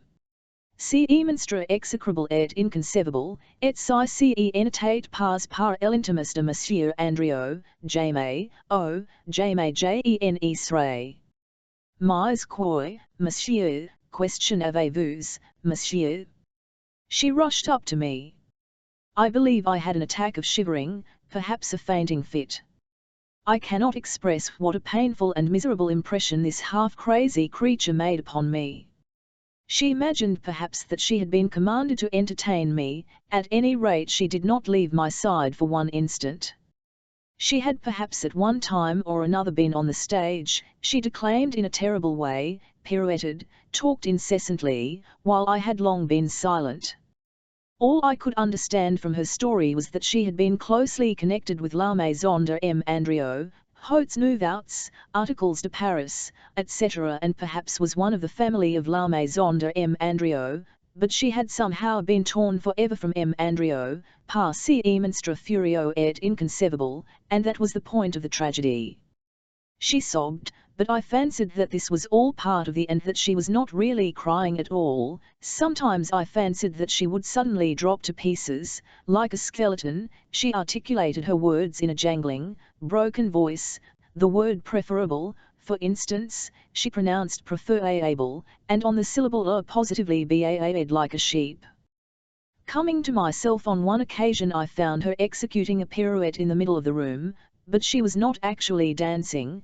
The pirouette had some connection with her story, and she was simply impersonating some figure in it. Suddenly she rushed and a little, old, out-of-tune piano that was in the room, and began strumming on it and singing. I believe that for 10 minutes or more I lost consciousness completely. I fell asleep, but the lapdog yelped and I waked up again. For a moment consciousness returned completely and suddenly flooded my mind with light. I jumped up in horror. Lambert, I am at Lambert's, I thought, and snatching up my hat, I rushed to my fur coat. Zero you allez-vous, monsieur, cried the vigilant Alphonsine. I want to get out, I want to go away. Let me out, don't keep me oi, monsieur. Alphonsine assented vigorously, and she rushed to open the door into the corridor herself. Mais ce n'est pas loin, monsieur, c'est pas loin du tout, ne vaut pas la peine de mettre votre caube, c'est ici près, monsieur, she shouted for the benefit of the whole corridor. Running out of the room I turned to the right. Par ICI, monsieur, say par ICI, she shouted at the top of her voice, clutching at my coat with her long bony fingers, and with the other hand pointing to the left of the corridor, where I did not at all want to go. I broke away and ran to the outer door opening onto the stairs. 11 Senva, il Senvo. Alphonsine ran after me shouting in her cracked voice, Mais il Mitura, monsieur, tu Mitura. But I was already on the stairs and, though she ran after me downstairs, I succeeded in opening the front door, dashing out into the street, and jumping into the first sledge I met. I gave the driver my mother's address, but the clear consciousness that had flickered up for one moment was SCNN dimmed. I still have a faint recollection of the drive and being taken up to my mother's, but there I sank almost at once into complete unconsciousness. Next day, as they told me afterwards, and indeed I remember it myself, I had a moment of lucidity again. I found myself in Versilov's room and on his sofa. I remember around me the faces of Versilov, my mother, Lisa. I remember particularly Versilov speaking to me about Zashikov, and about Prince Sergei, and showing me some letter to soothe me. They told me afterwards that I kept asking with horror about someone called Lambert, and kept hearing the barking of some lapdog. But the faint light of consciousness was soon quenched again. By the evening of the second day I was completely prostrate with brain fever. But I will anticipate events, and explain what had happened. Viv and I had run out in the street from Zashikov Euros that evening, and when C.Arm had been restored there, Zashikov, who had returned to the table, proclaimed aloud that a regrettable mistake had been made. The missing money, 400 rubles, had been found in a pile of other money, and the bank account turned out to be quite correct. Then Prince Sergei, who had remained in the room, went up to Zashikov and insisted that he should make a public declaration of my innocence and should, moreover, send me an apology in the form of a letter. Zashikov on his side accepted this suggestion as a very proper one, and promised, in the presence of all, to send me next day a letter of explanation and apology. Prince Sergei gave him Versilov's address.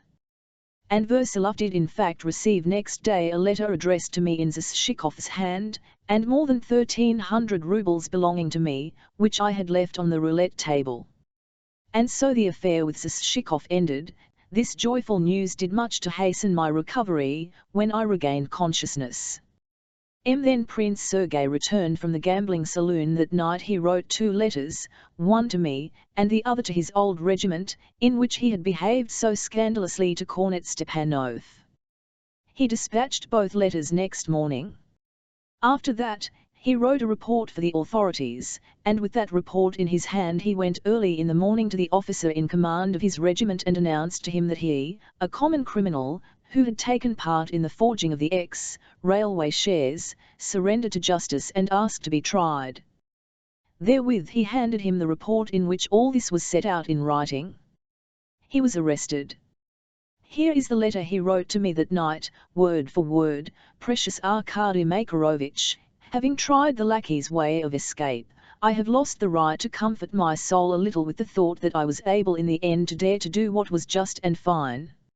I have sinned against my fatherland and against my family, and for this I, the last of my family, am punishing myself. I don't know how I could have caught at the bare idea of self-preservation, and for a time have dreamed of buying them off with money. I should have still remained to all eternity a criminal in my conscience. Even if those people had given back the notes that compromised me, they would never have been induced to let me alone as long as I lived. What remained? To live with them, to be on a level with them all my life, that was the fate awaiting me.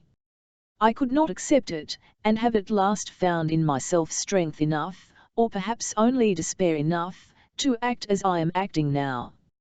I have written a letter to my old regiment, to my fellow officers, clearing Stepan Euros' character. This is not and cannot be an atonement, it is only the last will and testament of a man who will be dead tomorrow. That is how one must look at it. Forgive me for turning away from you in the gambling saloon, it was bec.ors at the moment I was not sure of you. Now that I am a dead man I can make this confession from the other world. Lisa. She knows nothing of this decision, let her not curse me, but judge of it herself. I cannot defend myself and cannot even find the words to explain anything to her. I must tell you, too, Arkady Makarovich, that when she came to me yesterday morning for the last time, I confessed that I had deceived her, and owned that I had been to Anna Andreevna with the intention of making her an offer. I could not, seeing her love, keep this upon my conscience in face of my last determination, and I told her. She forgave me, she forgave everything, but I could not believe her. It is not forgiveness, in her place I could not forgive. Remember me a little. Your unhappy friend, the last Prince Sokolsky. I lay unconscious for exactly 9 days. Part 3 Chapter 1. Now for something quite different. I keep declaring, something different, yet I keep on scribbling of nothing but myself. Yet I have announced 1,000 times already that I don't want to describe myself at all, and I firmly meant not to do so when I began my story. I quite understand that I'm not of the slightest interest to the reader. I am describing and want to describe other people, not myself, and if I keep coming in it's only a lamentable mistake, because I can't avoid it, however much I should like to. What I regret most is that I described my own adventures with such heat. By doing so I give ground for supposing that I am still the same as I was. The reader will remember, however, that I have exclaimed more than once, "Oh, if one could only change the past and begin all over again!" I could not have uttered that exclamation if I were not radically changed and had not become an entirely different man now, that is quite evident. And no one can imagine how sick I am of these apologies and prefaces, which I am continually forced to squeeze into the very middle of my narrative. To return. After 9 days' unconsciousness I came to myself, regenerated but not reformed. My regeneration was a stupid one, however, of course, if the word is taken in the wide sense, and perhaps if it had happened now it would have been different. The idea, or rather the feeling, that possessed me was, as it had been 1,000 times before, the desire to get away altogether, but this time I meant to go away, not as in the past, when I had so often considered the project and been incapable of carrying it out. I didn't want to revenge myself on anyone, and I give my word of honor that I did not, though I had been insulted by all of them. I meant to go away without loathing, without cursing, and never to return, but I wanted to do this by my own effort, and by real effort unassisted by any one of them, or by anyone in the whole world, yet I was almost on the point of being reconciled with everyone. I record this absorbing dream not as a thought, but as an overwhelming sensation. I did not care to formulate it as long as I was in bed. Sick and helpless I lay in Versilov's room, which they had given up to me. I recognized, with a pang, how abjectly helpless I was. Vivat was tossing on the bed was not a man but a feeble straw, and this impotence was not only through illness, and how degrading I felt it. And so from the very depth of my being, from all the forces in me, a protest began to rise, and I was choking with a feeling of infinitely exaggerated pride and defiance. Indeed, I can't remember any time in my whole life when I was so full of arrogant feeling as I was during the early days of my convalescence, that is, while I was tossing like a weak straw on my bed. But for the time I held my peace, and even made up my mind not to think of anything. I kept peeping at their faces, trying to guess from them all I wanted to know. It was evident that they too did not want to ask questions or be inquisitive, but talked of something irrelevant. This pleased me and at the same time mortified me. I won't attempt to explain the contradiction. I did not see Lisa so often as my mother, though she came in to see me every day, and indeed twice a day. From fragments of their talk and from their whole air I gathered that Lisa had a great deal on her hands and that she was indeed often absent from home on business of her own. The very fact that she could have business of her own was something like a grievance to me, but all these were morbid, purely physical, sensations, which are not worth describing. Tatiana Pavlovna came, too, almost daily to see me, and though she was by no means tender with me, she did not abuse me as usual, which annoyed me extremely, so much so that I said to her, "You know, Tatiana Pavlovna, when you're not scolding you are very tedious." "Well, then, I won't come and see you," she blurted out, and went away. And I was pleased that I had got rid of one of them, at least. Most of all I worried my mother. I was irritable with her. I developed a terrific appetite and grumbled very much that the meals were late, and they never were late. Mother did not know how to satisfy me. Once she brought some soup, and began, as usual, feeding me with it herself, and I kept grumbling as I ate it. And suddenly I felt vexed that I was grumbling. She's perhaps the only one I love, and I am tormenting her.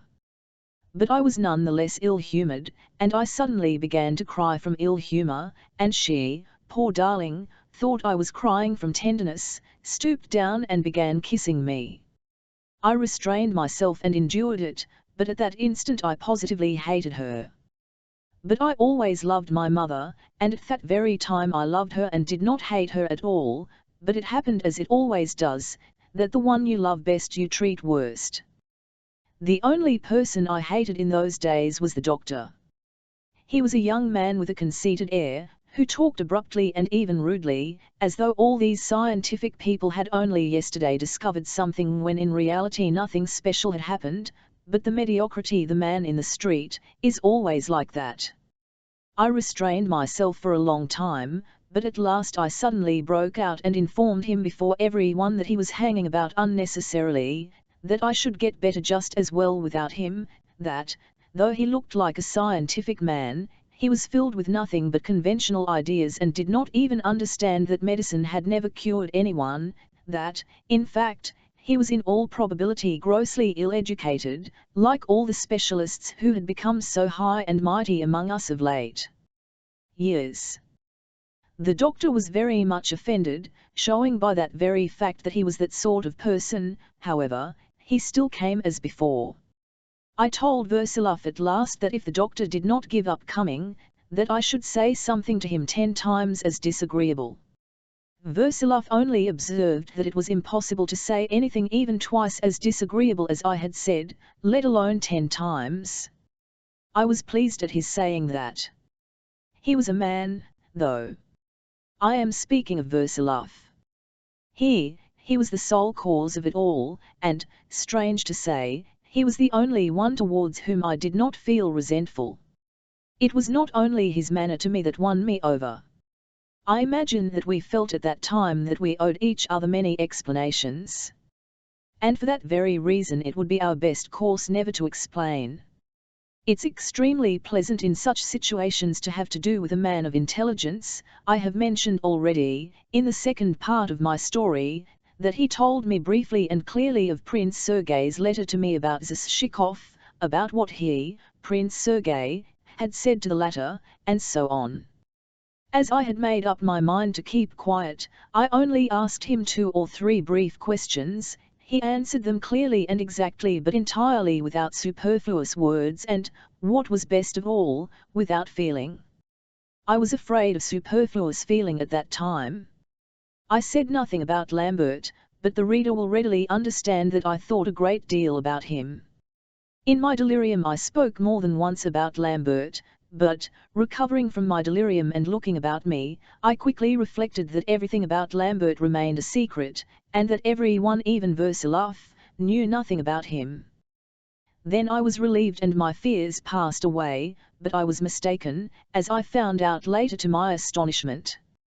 He had come to the house during my illness, but Versilov said nothing to me about it, and I concluded that Lambert had lost all trace of me forever. Nevertheless, I often thought of him. What is more, I thought of him not only without repulsion, not only with curiosity, but even with sympathy, as though foreseeing from him something new, some means of escape in harmony with my new feelings and plans.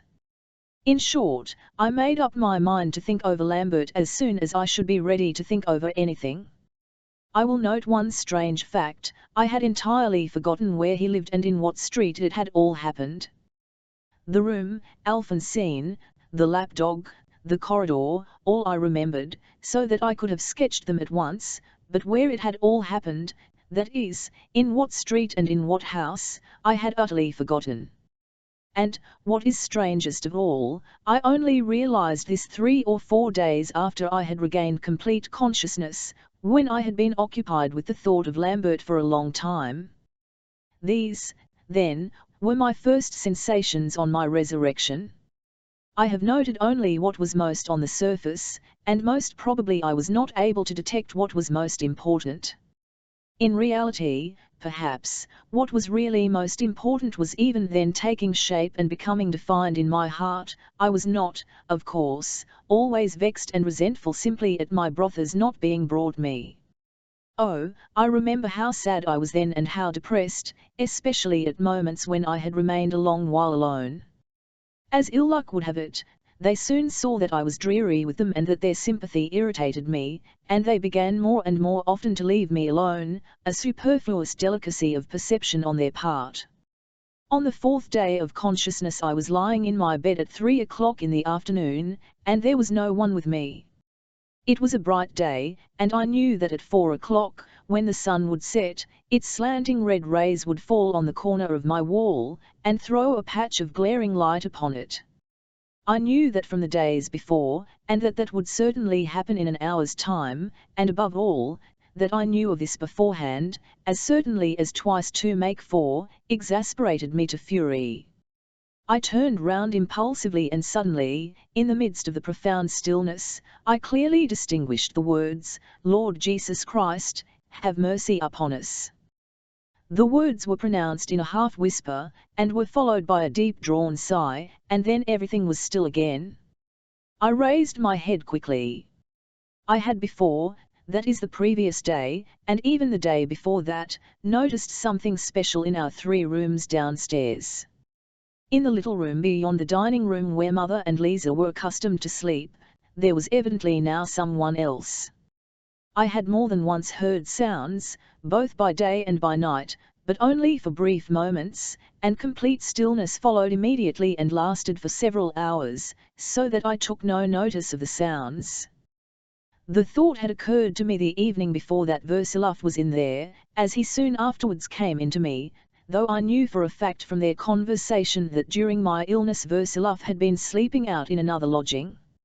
I had known for some time past that Mother and Lisa had moved into my former coffin upstairs, to make it quieter for me, I imagined, and I had even once wondered how the 2 of them could have possibly fitted themselves into it. And now it suddenly appeared that there was some person living in their old room, and that person was not Versaloff. With an ease which I had not the least expected, for I had till then imagined I was quite helpless, I dropped my feet over the bed, slipped them into threw on a grey astrakhan dressing gown which lay close at hand, Versaloff had sacrificed it for my benefit, and made my way through the parlour to what had been Mother's bedroom. What I saw there completely astounded me. I had never expected anything of the kind, and I stood still in the doorway petrified. There was sitting there a very grey-headed old man, with a big and very white beard, and it was clear that he had been sitting there for a long time. He was not sitting on the bed but on Mother's little bench, resting his back against the bed. He held himself so upright, however, that he hardly seemed to need a support for his back, though he was evidently ill. He had over his shirt a short jacket lined with fur. His knees were covered with Mother's plaid, and on his feet were slippers. He was, it could be discerned, tall, broad-shouldered, and of a hale appearance in spite of his invalid state, though he was somewhat thin and looked ill. He had rather a long face and thick but not very long hair. He looked about 70. On a little table, within reach, lay 3 or 4 books and a pair of silver-rimmed spectacles. Though I had not the slightest idea of meeting him, I guessed instantly who he was, though I was still unable to imagine how he could have been sitting all those days, almost beside me, so quietly that till that time I had heard nothing of him. He did not stir on seeing me. He looked intently at me in silence, just as I did at him, the only difference being that I stared at him with the greatest astonishment, and he looked at me without the slightest. scrutinizing me. On the contrary, from head to foot during those 5 or 10 seconds of silence, he suddenly smiled and even laughed a gentle noiseless laugh, and though the laugh was soon over, traces of its serene gaiety remained upon his face and above all in his eyes, which were very blue, luminous and large, though they were surrounded by innumerable wrinkles, and the eyelids were swollen and drooping. This laugh of his was what had most effect on me. I consider that in the majority of cases people are revolting to look at when they are laughing. As a rule something vulgar, something as it were degrading, comes to the surface when a man laughs, though he is almost unconscious of the impression he is making in his mirth, as little in fact as anyone knows what he looks like when he is asleep. One person's face will look intelligent asleep, while another man, intelligent in waking life, will look stupid and ridiculous when he is sleeping. I don't know what this is due to, I only mean to say that people laughing, like people asleep, have no idea what they look like. The vast majority of people don't know how to laugh at all. It is not a matter of knowing how, though, it's a gift and it cannot be cultivated. One can only cultivate it, perhaps, by training oneself to be different, by developing and improving and by struggling against the evil instincts of one's character. Then a man's laugh might very likely change for the better. A man will sometimes give himself away completely by his laugh, and you suddenly know him through and through. Even an unmistakably intelligent laugh will sometimes be repulsive. What is most essential in laughter is sincerity, and where is one to find sincerity? A good laugh must be free from malice, and people are constantly laughing maliciously. A sincere laugh free from malice is gaiety, and where does one find gaiety nowadays? People don't know how to be gay. Versilov made this observation about gaiety and I remember it. A man's gaiety is what most betrays the whole man from head to foot. Sometimes one will be for a long time unable to read a character, but if the man begins to laugh his whole character will suddenly lie open before you. It is only the loftiest and happiest natures whose gaiety is infectious, that is, good-hearted and irresistible. I am not talking of intellectual development, but of character, of the whole man. And so if you want to see into a man and to understand his soul, don't concentrate your attention on the way he talks or is silent, on his tears, or the emotion he displays over-exalted ideas. You will see through him better when he laughs. If a man has a good laugh, it means that he is a good man.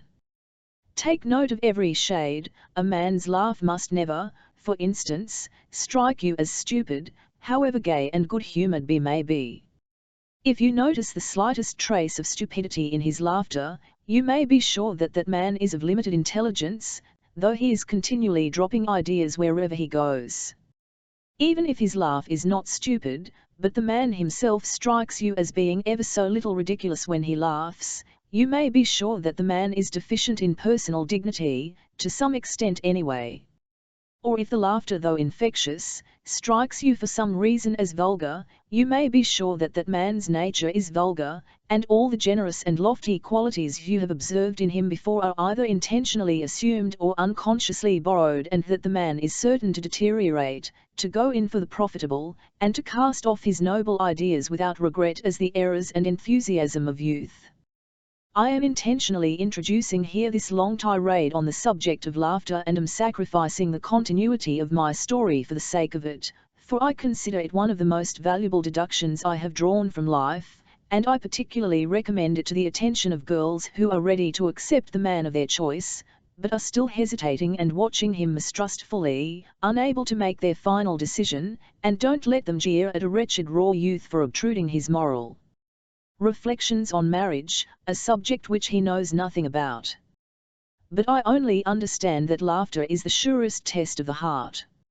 Look at a baby. Some children know how to laugh to perfection. A crying baby is disgusting to me, but a laughing, merry one is a sunbeam from paradise. It is a revelation from the future, when man will become at last as pure and simple-hearted as a child.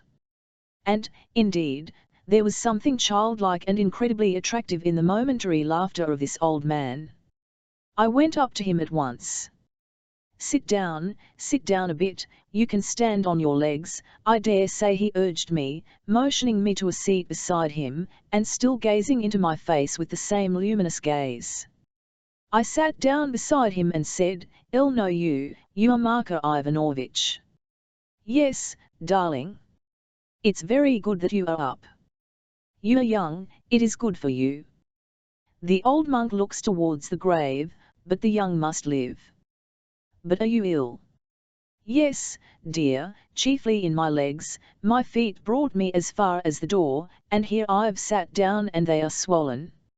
I've had it since last Friday when there were degrees, i.e. when there was a frost. I used to rub them with ointment, you see.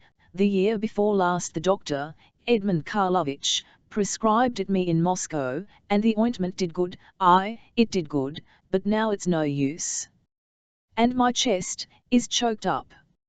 And since yesterday my spine has been bad, as though dogs were gnawing it. I don't sleep at nights. How is it I haven't heard you here at all? I broke in. He looked at me as though considering something. Only don't wake your mother, he added as though suddenly remembering something. She has been busy close at hand all night, and as quiet as a mouse, and now I know she is lying down. Ache, it's bad for a sick monk, he sighed. The soul hangs by a thread it seems, yet it still holds on, and still is glad of the light, and it seems, if all life were to begin over again the soul would not shrink even from that, though maybe such a thought is sinful. Am I sinful? Such a thought is a dream, and the old monk should take leave with blissful resignation. Again, if one goes to meet death with murmur or repining, that is a great sin, but if from the gladness of the spirit one has grown to love life, I fancy God will forgive, even a monk. It's hard for a man to tell of every sin what is sinful and what is not, therein is mystery passing the mind of man.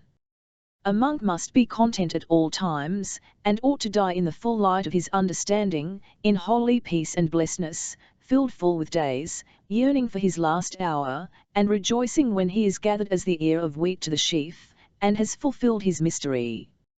You keep talking of mystery, what does it mean having fulfilled his mystery? I asked, and looked round towards the door. I was glad that we were alone, and that all around the stillness was unbroken. The setting sun cast a dazzling light on the window. His talk was rather high-flown and rambling, but very sincere. There was a sort of intense exultation in it, as though he really were delighted at my coming. But I noticed unmistakable signs that he was feverish, extremely so in fact. I, too, was ill. I, too, had been in a fever, from the moment I went into him. What is the mystery? Everything is a mystery, dear, in all is God's mystery. In every tree, in every blade of grass that same mystery lies hid. Whether the tiny bird of the air is singing, or the stars in all their multitude shine at night in heaven, the mystery is one, ever the same. And the greatest mystery of all is what awaiteth the soul of man in the world beyond. So it is, dear. I don't know in what sense you. I am not, of course, to tease you, and I assure you I believe in God, but all these mysteries have long been discovered by human intelligence, or if they have not yet been discovered they will be, for certain, and probably in a very short time. The botanist knows perfectly well how the tree grows. The psychologist and the anatomist know why the bird sings, or soon will know, and as for the stars, they are not only all counted, but all their motions have been calculated with the greatest exactitude, so that they can predict even 1,000 years beforehand the very minute of the appearance of some comet, and now even the composition of the most remote star is known. You take a microscope, that is a sort of magnifying glass that magnifies 1,000 times, and look through it at a drop of water, and you will see in it a whole new world, a whole world of living creatures, yet this, too, was once a mystery, but it has been revealed by science. I've heard about that, darling, I have heard folk tell of it more than once. To be sure, it's a great and glorious thing, all has been vouchsafed to man by God's will, not for naught did the Lord breathe into him the breath of life, live and learn. That's a commonplace. You're not antagonistic to science though, not a clerical? Though I don't know whether you'll understand. No, darling, I did not study science in my youth, and though I am not learned I do not repent at that. If it's not for me it will be for another. Maybe better so, for every man has his allotted part, for science, dear, is not of use for all. All men are unbridled, each wants to astonish all the world, and I should have perhaps more than all if I had been learned. But now being very unlearned, how can I be puffed up when I know nothing? You, now, are young and clever, you must study, such is the lot ordained you. Understand all things, that when you meet an infidel or an evildoer you may be able to answer him, and he may not lead you astray with his frantic words, or confound your unripe thoughts. That glass I saw not so long ago. He took breath and heaved a sigh. There was no doubt that my coming in was a source of great satisfaction to him. His desire to be communicative was almost morbid. What is more, I am certainly not mistaken in declaring that at moments he looked at me with extraordinary affection. He laid his hand on mine sentimental-essayingly, stroked me on the shoulder, though there were minutes when I must confess he seemed to forget all about me, as though he had been sitting alone, and though he went on talking warmly, it seemed at times as though he were talking to the air. In the Genadiev desert, dear, there lives a man of great understanding. He is of noble birth, and by rank a major, and he has great possessions. Even he lived in the world he would not be bound by marriage, he has been withdrawn from the world for nearly 10 years, loving still and silent resting places, and keeping his heart free from worldly vanities. He follows all the monastic rules, but will not become a monk, and he has so many books, dear, as I have never seen in any other man's possession. He told me himself that his books were worth 8,000 rubles. His name is Pyotr Valerianich. He has taught me a great deal at different times, and I loved listening to him exceedingly. I said to him once, "How is it, sir, that with your great understanding, after living here 10 years in monastic obedience, and in complete renunciation of your will, how is it you don't take honourable vows, so as to be still more perfect?" And he said to me thereupon, "You talk of my understanding, old man, but perhaps my understanding has held me in bondage and I have not kept it in submission. And you speak of my obedience, maybe I've long since lost the right measure for myself. And you talk of the renunciation of my will, I am ready to be deprived of my money on the spot and to give up my rank and to lay all my medals and ribbons on the table, but my pipe of tobacco, though I've been struggling for 10 years, I can't do without. What sort of a monk should I be, and how could you glorify the renunciation of my will?" And I marvelled then at this humility. Well, last year, about St. Peter's Day, I went again to that desert. The Lord led me there, and I saw standing in his cell that very thing, a microscope. He had ordered it for a great sum of money from abroad.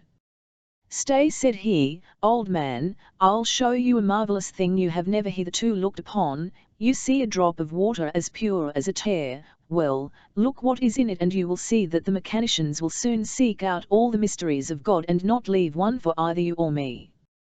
That is what he said, I remember. But I had looked through such a microscope 35 years before that, at Alexander Vladimirovich Malgasov's, who was our old master, Andrei Petrovich's maternal uncle. It was from him the property came on his death to Andrei Petrovich.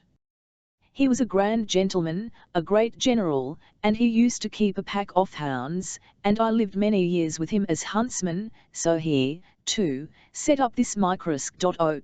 He brought it with him, and he told all the servants to come up one after another, male and female, and look through. He showed them a flea and a louse and the end of a needle, and a hair and a drop of water. And it was diverting. They were afraid to go up and afraid of the master, he was hasty. Some did not know how to look properly, and the elder saw nothing, others were frightened and cried out.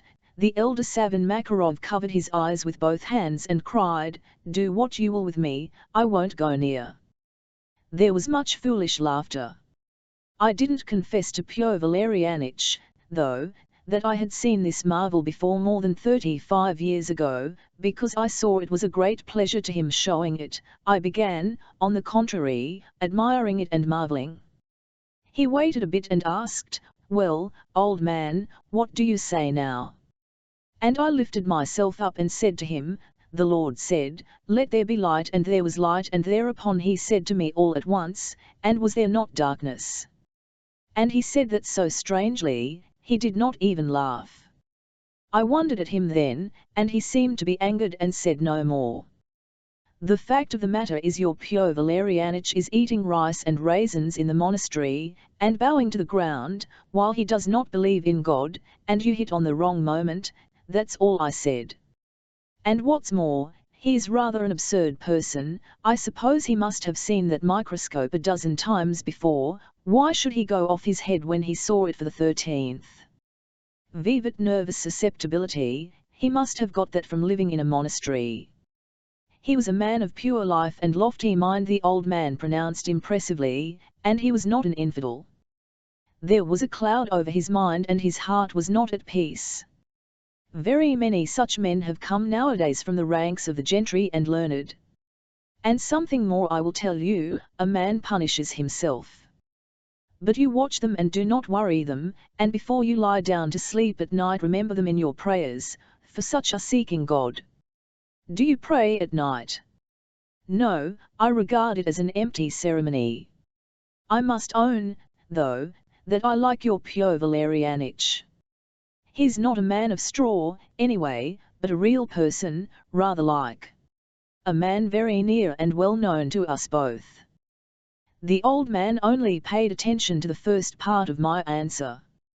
Your view on, my dear, not to pray, it is a good thing, it cheers the heart before sleep, and rising up from sleep and awakening in the night. Let me tell you this. In the summer in July we were hastening to the monastery of Our Lady for the Holy Festival. The nearer we got to the place the greater the crowd of people, and at last there were almost 200 of us gathered together, all hastening to kiss the holy and miraculous relics of the two great saints, Anarchy and Grigory. We spent the night, brother, in the open country, and I waked up early in the morning when all was still sleeping and the dear sun had not yet peeped out from behind the forest. I lifted up my head, dear, I gazed about me and sighed. Everywhere beauty passing all utterance. All was still, the air was light, the grass grows, grass of God, the bird sings, bird of God, the babe cries in the woman's arms, God be with you, little man, grow and be happy, little babe. And it seemed that only then for the first time in my life I took it all in. I lay down again, I slept so sweetly. Life is sweet, dear. If I were better, I should like to go out again in the spring. And that it's a mystery makes it only the better, it fills the heart with awe and wonder, and that all maketh glad the heart, all is in thee my Lord, and I, too, am in thee, have me in thy keeping. Do not repine, young man, it is even more beautiful because it is a mystery, he added fervently. It's the more beautiful for being a mystery, I will remember those words. You express yourself very inaccurately, but I understand you. It strikes me that you understand and know a great deal more than you can express, only you seem to be in delirium. I added abruptly, looking at his feverish eyes and pale face. But he did not seem to hear my words. Do you know, dear young man, he began again, as though going on with what he had been saying before, do you know there is a limit to the memory of a man on this earth? The memory of a man is limited to 100 years. For 100 years after his death his children or his grandchildren who have seen his can still remember him, but after that, though his memory may still remain, it is only by hearsay, in thought, for all who have seen his living face have gone before. And his grave in the churchyard is overgrown with grass, the stones upon it crumble away, and all men, and even his children's children, forget him, afterwards they forget even his name, for only a few are kept in the memory of men, and so be it. You may forget me, dear ones, but I love you from the tomb. I hear, my children, your gay voices, I hear your steps on the graves of your kin. Live for a while in the sunshine, rejoice, and I will pray to God for you. I will come to you in your dreams, it is all the same, even in death is love. I was myself in the same feverish state as he was. Instead of going away or persuading him to be quiet, or perhaps putting him to bed, for he seemed quite delirious, I suddenly seized his arm and bending down to him and squeezing his hand, I said in an excited whisper, with inward tears, I am glad of you. I have been waiting a long time for you, perhaps. I don't like any of them, there is no seemliness in them, I won't follow them, I don't know where I'm going, I'll go with you. But luckily Mother suddenly came in, or I don't know how it would have ended. She came in only just awake and looking agitated. In her hand she had a tablespoon and a glass. Seeing us she exclaimed, I knew it would be so. I am late with his quinine and he's all in a fever. I overslept myself, Marka Ivanovich, darling. I got up and went out. She gave him his quinine and put him to bed. I, too, lay down on mine in a state of great excitement. I tossed about pondering on this meeting with intense interest and curiosity. What I expected from it I don't know. Of course, my reasoning was disconnected, and not thoughts but fragments of thoughts flitted through my brain. I lay with my face to the wall, and suddenly I saw in the corner the patch of glowing light which I had been looking forward to with such curses, and now I remember my whole soul seemed to be leaping for joy, and a new light seemed penetrating to my heart. I remember that sweet moment and I do not want to forget it. It was only an instant of new hope and new strength. I was convalescent then, and therefore such transports may have been the inevitable result of the state of my nerves, but I have faith even now in that bright hope. That is what I wanted to record and to recall. Of course, even then I knew quite well that I should not go on a pilgrimage with Marka Ivanovich, and that I did not know the nature of the new impulse that had taken hold of me, but I had pronounced one word, though in delirium, there is no seemliness in their lives. Of course I thought in a frenzy, from this minute I am seeking seemliness and they have none of it, and that is why I am leaving them. There was a rustle behind me, I turned round, Mother stood there bending down to me and looking with timid inquiry into my face. I took her hand. Why did you tell me nothing about our dear guest, Mother? I asked suddenly, not knowing I was going to say it. All the uneasiness vanished from her face at once, and there was a flush as it were of joy, but she made me no reply except the words, Lisa, don't forget Lisa, either, you've forgotten Lisa. She said this in a hurried murmur, flushing crimson, and would have made haste to get away, for above all things she hated displaying her feelings, and in that she was like me, that is reverent and delicate, of course, too, she would not care to begin on the subject of Marka Ivanovich with me, what we could say to each other with our eyes was quite enough. But though I hated demonstrativeness, I still kept her by her hand, I looked tenderly into her eyes, and laughed softly and tenderly, and with my other hand stroked her hollow cheeks. She bent down and pressed her forehead to mine. Well, Christ be with you, she said suddenly, standing up, beaming all over, get well, I shall count on your doing so. He is ill, very ill. Life is in God's hands.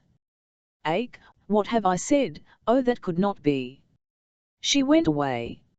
All her life, in fear and trembling and reverence, she had honoured her legal husband, the monk, Marka Ivanovich, who with large-hearted generosity had forgiven her once and for ever. Chapter 2. I had not forgotten Lisa, Mother was mistaken. The keen-sighted mother saw that there was something like coolness between brother and sister, but it was rather jealousy than lack of love. In view of what followed, I will explain in a couple of words. Ever since Prince Sergei's arrest, poor Lisa had shown a sort of conceited pride, an unapproachable haughtiness, almost unendurable, but everyone in the house knew the truth and understood how she was suffering, and if at first I scowled and was sulky at her manner with us, it was simply owing to my petty irritability, increased tenfold by illness. That is how I explain it now. I had not ceased to love Lisa, on the contrary, I loved her more than ever, only I did not want to be the first to make advances, though I understood that nothing would have induced her either to make the first advances. As soon as all the facts came out about Prince Sergei, that is, immediately after his arrest, Lisa made haste at once to take up an attitude to us, and to everyone else, that would not admit of the possibility of sympathy or any sort of consolation and excuses for Prince Sergei.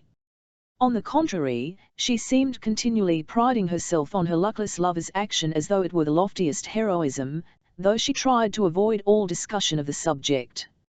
She seemed every moment to be telling us all, though I repeat that she did not utter a word, none of you would do the same, you would not give yourself up at the dictates of honor and duty, none of you have such a pure and delicate conscience. And as for his misdeeds, who has not evil actions upon his conscience? Only everyone conceals them, and this man preferred facing ruin to remaining ignoble in his own eyes. This seemed to be expressed by every gesture Lisa made. I don't know, but I think in her place I should have behaved almost in the same way. I don't know either whether those were the thoughts in her heart, in fact I privately suspect that they were not. With the other, clear part of her reason, she must have seen through the insignificance of her hero, for who will not agree now that that unhappy man, noble-hearted in his own way as he was at the same time an absolutely insignificant person? This very haughtiness and as it were antagonism towards us all, this constant suspiciousness that we were thinking differently of him, made one surmise that in the secret recesses of her heart a very different augment of her unhappy friend had perhaps been formed. But I hasten to add, however, that in my eyes she was at least half right, it was more pardonable for her than for any of us to hesitate in drawing the final conclusion. I will admit with my whole heart that even now, when all is over, I don't know at all how to judge the unhappy man who was such a problem to us all. Home was beginning to be almost a little hell on account of her. Lisa, whose love was so intense, was bound to suffer terribly. It was characteristic of her to prefer to suffer in silence.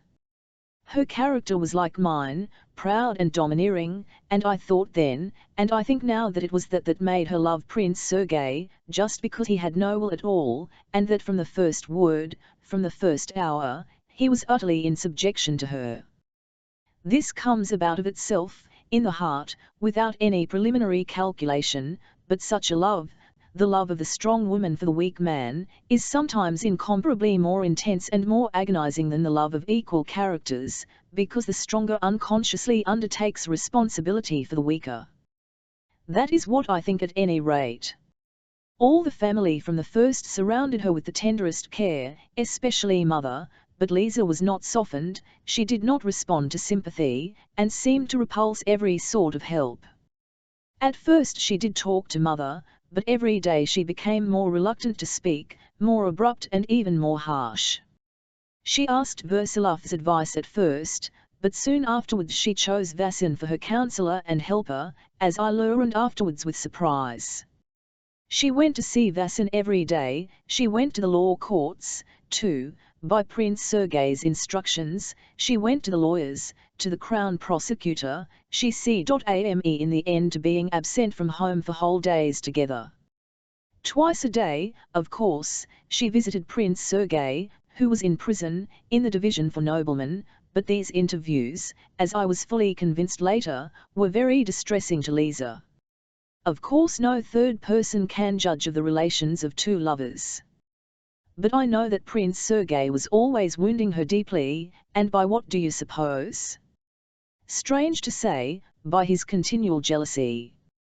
Of that, however, I will speak later, but I will add one thought on the subject: it would be hard to decide which of them tormented the other more.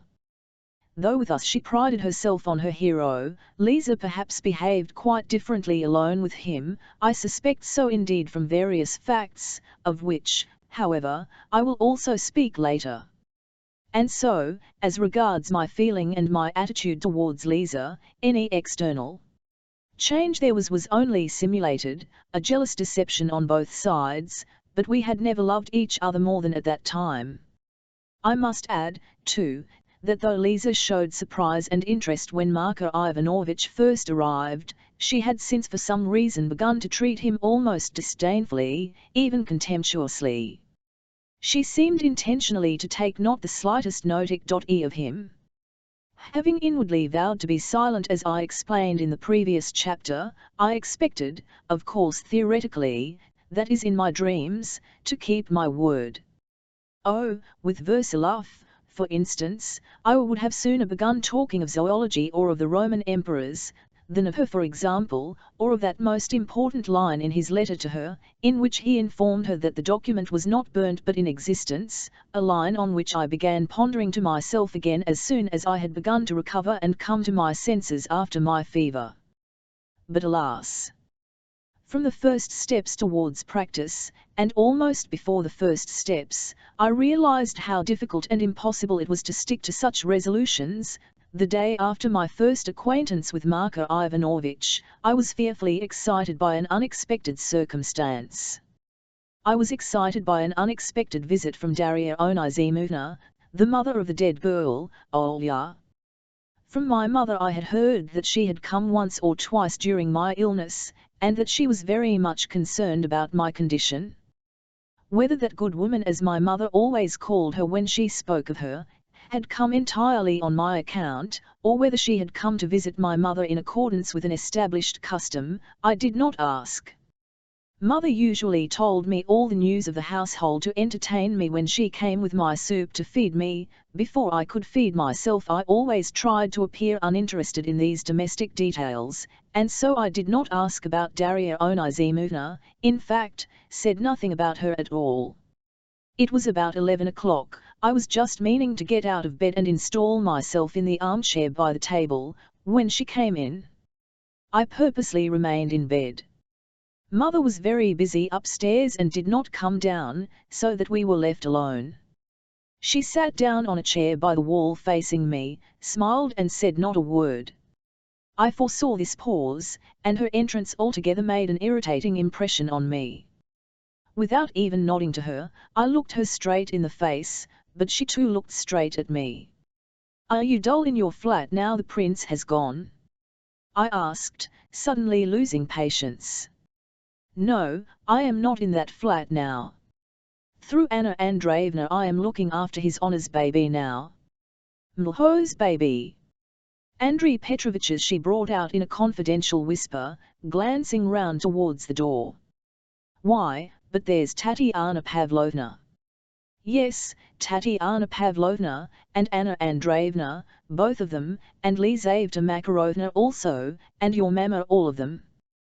They all take an interest. Tatiana Pavlovna and Anna Andreevna are great friends now." A piece of news. She grew much livelier as she talked. I looked at her with hatred. "You are much livelier than when you came to see me last." "Oh, yes. I'll think, you've grown stouter." She looked strangely at me. "I have grown very fond of her, very." "Fond of whom?" "Why, Anna Andreevna." "Very fond. Such a noble young lady, and with such judgment." "You don't say so." "What about her? How are things now?"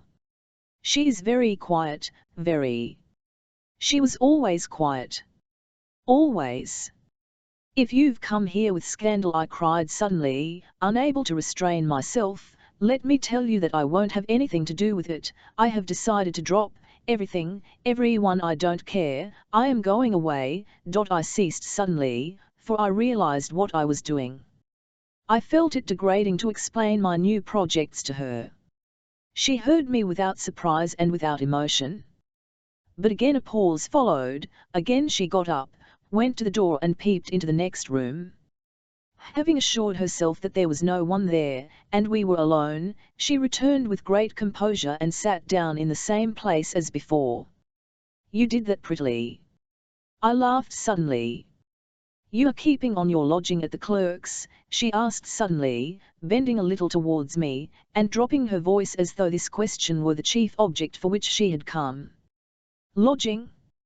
I don't know. Perhaps I shall give it up." "How do I know?" They are anxiously expecting you, the man's very impatient to see you, and his wife too. Andrei Petrovich assured them you'd come back for certain. But what is it to you? Anna Andreevna wanted to know, too. She was very glad to learn that you were staying. How does she know so positively that I shall certainly stay on at that lodging? I wanted to add, and what is it to her, but I refrained from asking through pride. And M. Lambert said the same thing, too. What at? M. Lambert, he declared most positively to Andrei Petrovich that you would remain, and he assured Anna Andreevna of it, too. I felt shaken all over. What marvels! Then Lambert already knew Versilov, Lambert had found his way to Versilov, Lambert and Anna Andreevna, he had found his way to her too.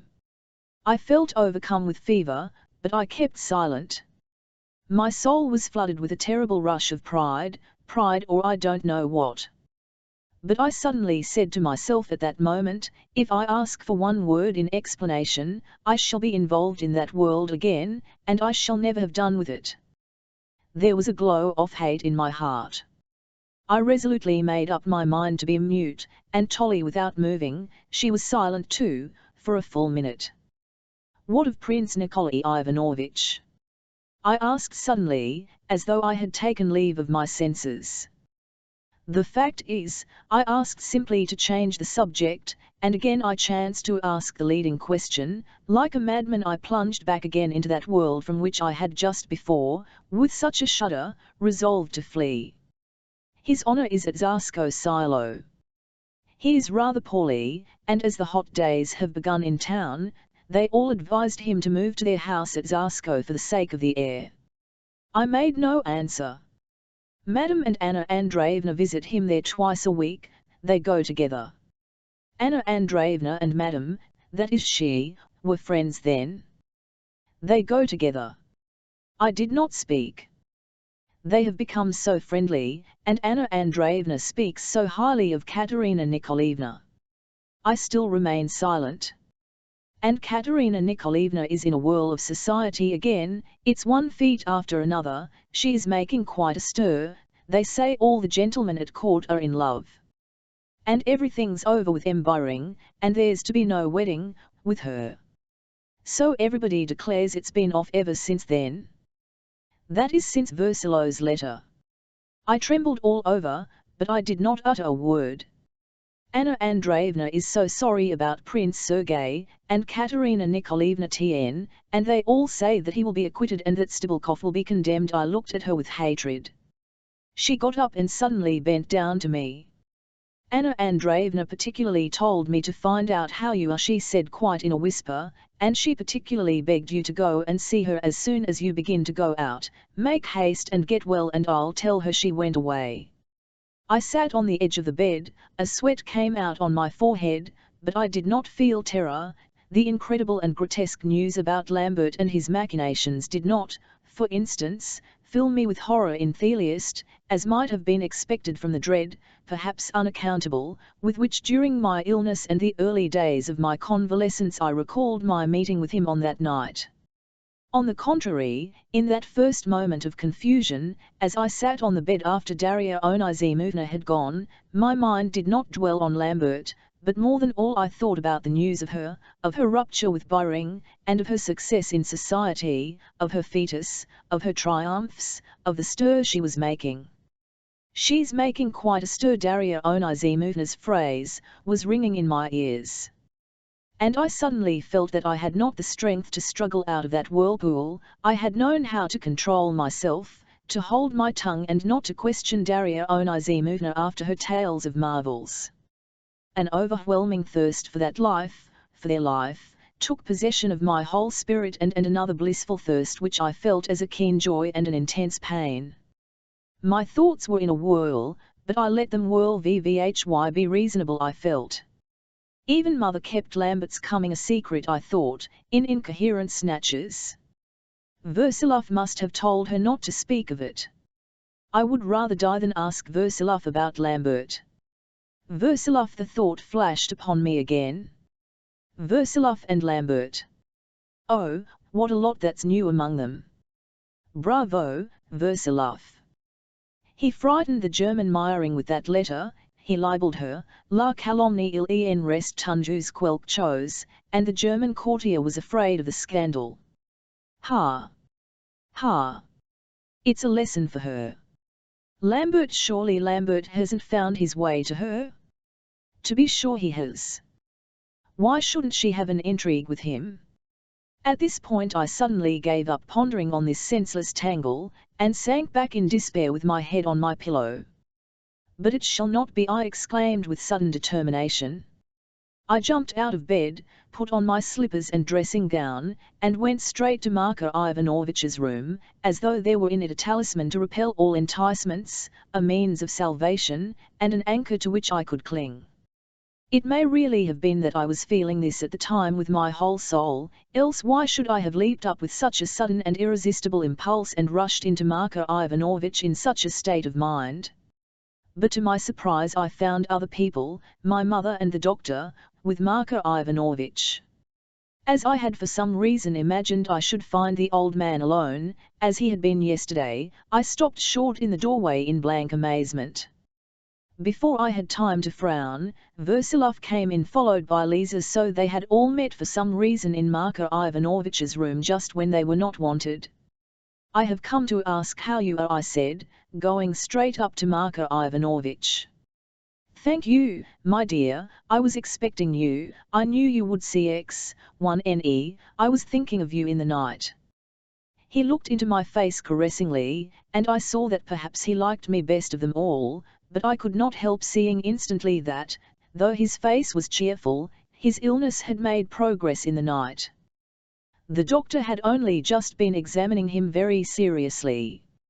I learned afterwards that the doctor, the same young man with whom I had quarrelled, had been treating Marko Ivanovitch ever since he arrived, had been very attentive to the patient and had diagnosed a complication of various diseases in him, but I don't know their medical terms. Marko Ivanovitch, as I observed from the first glance, was on the warmest, friendliest terms with him. I disliked that at that instant, but I was of course in a very bad mood at the moment.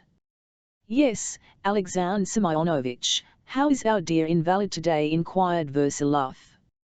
If I had not been so agitated, it would have been most interesting to me to watch Versilov's attitude to this old man. I had wondered about it the day before. What struck me most of all now was the extremely soft and pleasant expression in Versilov's face. There was something perfectly sincere in it. I have noted already, I believe, that Versilov's face became wonderfully beautiful as soon as it became ever so little kindly. We keep quarrelling, answered the doctor. With Marko Ivanovitch? I don't believe it, it's impossible to quarrel with him. But he won't obey. He doesn't sleep at night. Come, give over, Alexander Semyonovitch, that's enough scolding, said Marko Ivanovitch laughing. Well, Andrei Petrovitch, how have they treated our dear lady? Here she's been sighing and moaning all the morning, she's worrying, he added, indicating mother. Ache, Andrei Petrovitch, cried my mother, who was really very uneasy, do make haste and tell us, don't keep us in suspense. How has it been settled for her, poor thing? They have found her guilty and sentenced her. Ache, cried my mother. But not to Siberia, don't distress yourself, to a fine of 15 rubles, that's all. It was a farce. He sat down, the doctor sat down too, they were talking of Tatiana Pavlovna. I knew nothing yet of what had happened. I sat down on Marko Ivanovitch's left, and Lisa sat opposite me on the right. She evidently had some special sorrow of her own today, with which she had come to my mother. There was a look of uneasiness and irritation in her face.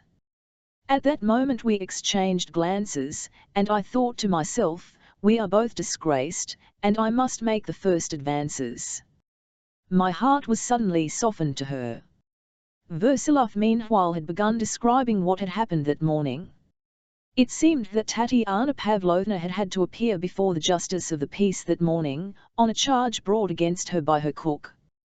The whole affair was utterly absurd. I have mentioned already that the ill-tempered cook would sometimes, when she was sulky, refuse to speak, and would not say a word to her mistress for a whole week at a time. I mentioned, too, Tatiana's weakness in regard to her, how she put up with anything from her and absolutely refused to get rid of her. All these whimsical caprices of old maiden ladies are, in my eyes, utterly beneath contempt and so undeserving of attention. And I only mention this story here because this cook is destined to play a leading and momentous part in the sequel of my story.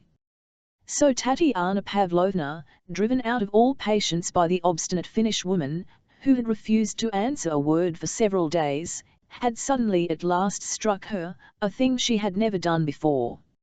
Even then the cook did not utter the slightest sound, but the same day she communicated the fact to a discharged midshipman called Osietrov, who earned a precarious existence by undertaking sea.as of various sorts and of course, by getting up such cases as this for the courts. It had ended in Tatiana Pavlovna's being summoned before the justice of the peace, and when the case was tried Versilov had for some reason appeared as a witness. Versilov described all this with extraordinary gaiety and humour, so that even mother laughed. He even mimicked Tatiana Pavlovna and the midshipman and the cook. The cook had from the very beginning announced to the court that she wanted a money fine, for if they put my mistress in prison, whom am I going to cook for? In answer to the judge, Tatiana Pavlovna answered with immense condescension, not even deigning to defend herself. On the contrary, she had concluded with the words, "I did beat her and I shall do it again," whereupon she was promptly fined 3 rubles for her impudent answer. The midshipman, a lean lanky young man, would have begun with a long speech in defence of his client, but broke down disgracefully to the amusement of the whole court. The hearing was soon over, and Tatiana Pavlovna was condemned to pay 15 rubles to the injured Marya. Tatiana Pavlovna promptly drew out her purse, and pleaded on the to pay the money, whereupon the midshipman at once approached her, and was putting out his hand to take it, but Tatiana Pavlovna thrust aside his hand, almost with a blow, and turned to Marya. "Don't you trouble, madam, you needn't put yourself out, put it down in our accounts, I'll settle with this fellow. See, Mary, what a lanky fellow you've picked out for yourself," said Tatiana Pavlovna, pointing to the midshipman, hugely delighted that Marya had spoken to her at last. "He is a lanky one to be sure," Marya answered slyly. "Did you order cutlets with peas?" "I did not hear this morning, I was in a hurry to get here." "Oh no, with Marya, and please don't burn it to a cinder, as you did yesterday." "No, I'll do my best today, madam, let me have your hand," and she kissed her mistress's hand in token of reconciliation. She entertained the whole court in fact. "All, what a woman," said mother, shaking her head, very much pleased with the news and Andrei Petrovitch's account of it, though she looked uneasily on the sly at Lisa.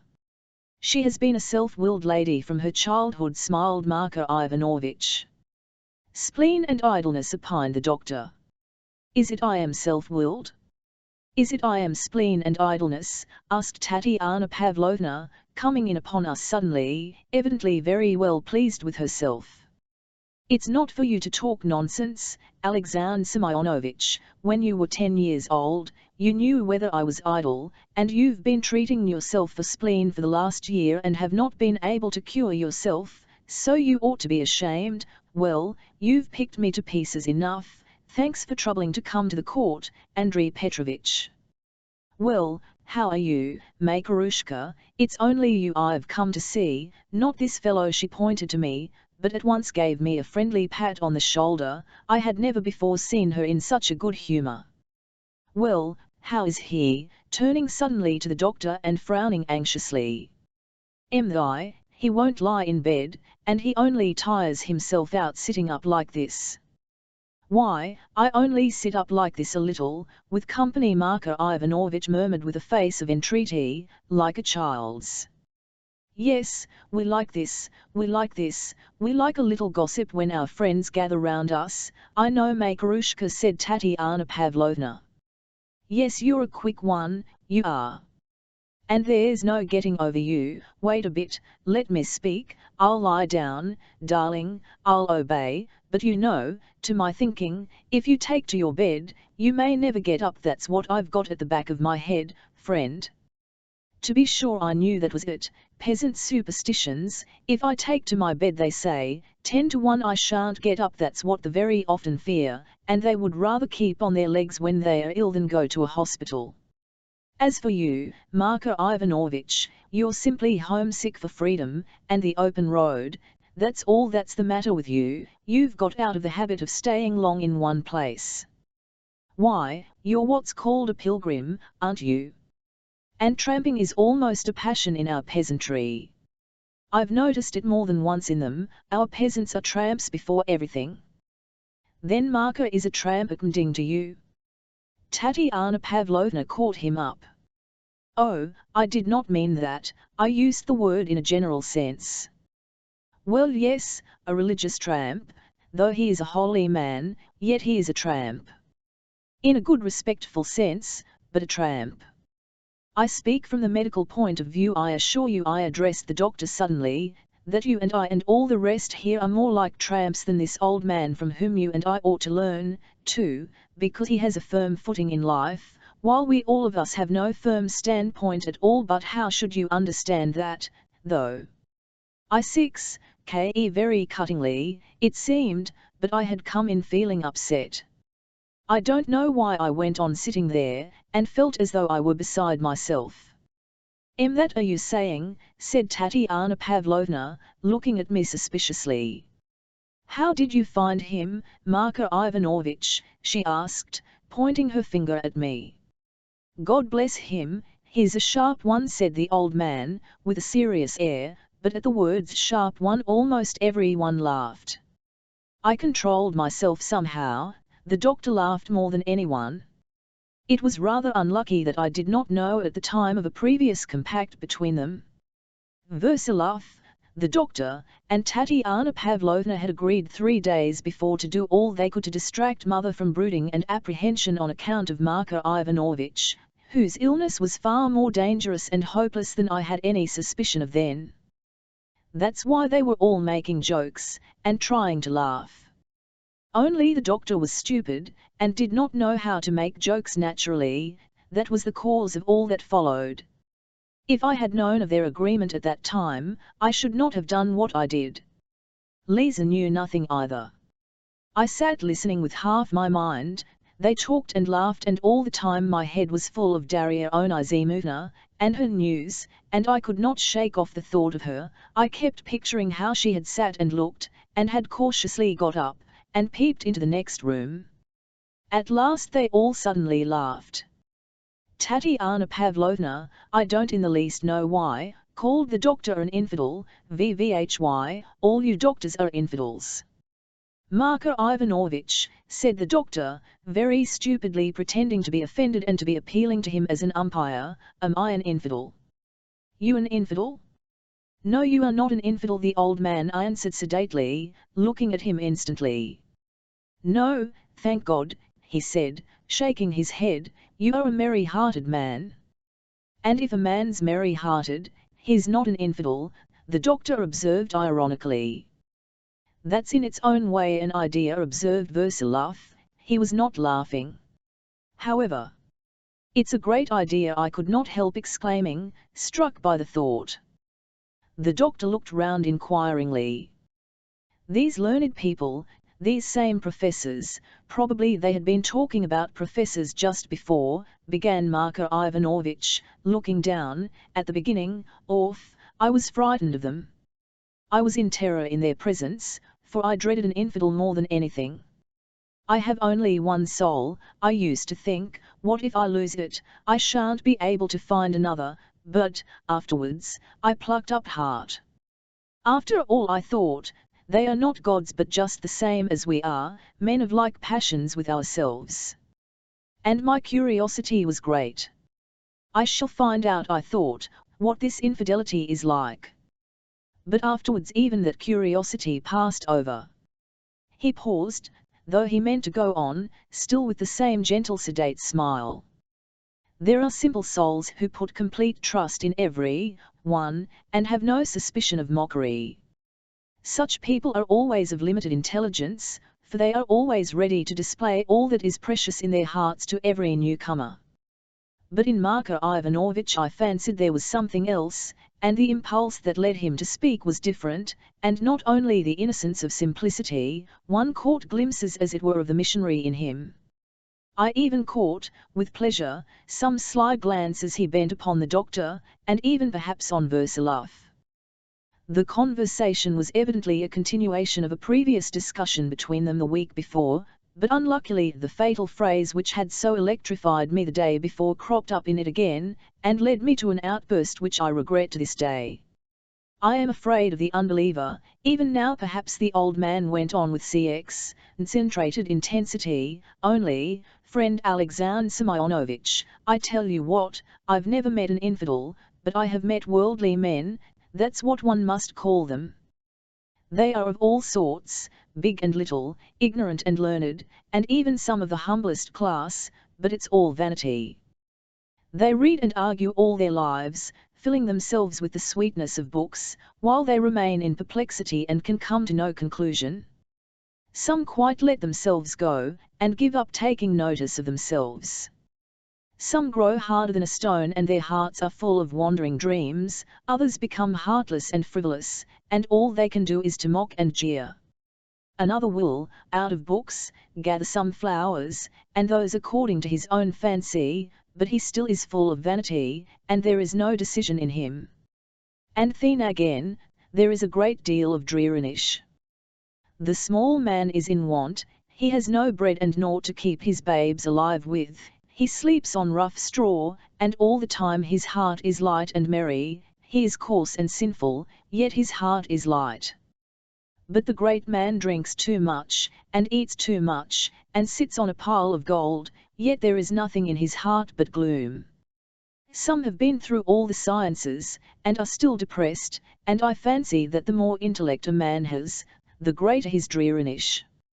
And then again, they have been teaching ever since the world began, and to what good purpose have they taught? That the world might be fairer and merrier, and the abode of every sort of joy. And another thing I must tell you, they have no seemliness, they don't even want it at all are ruined, but they boast of their own destruction, but to return to the one truth, they never think, and to live without God is naught but torment. And it seems that we curse that whereby we are enlightened and know it not ourselves, and what's the sense of it?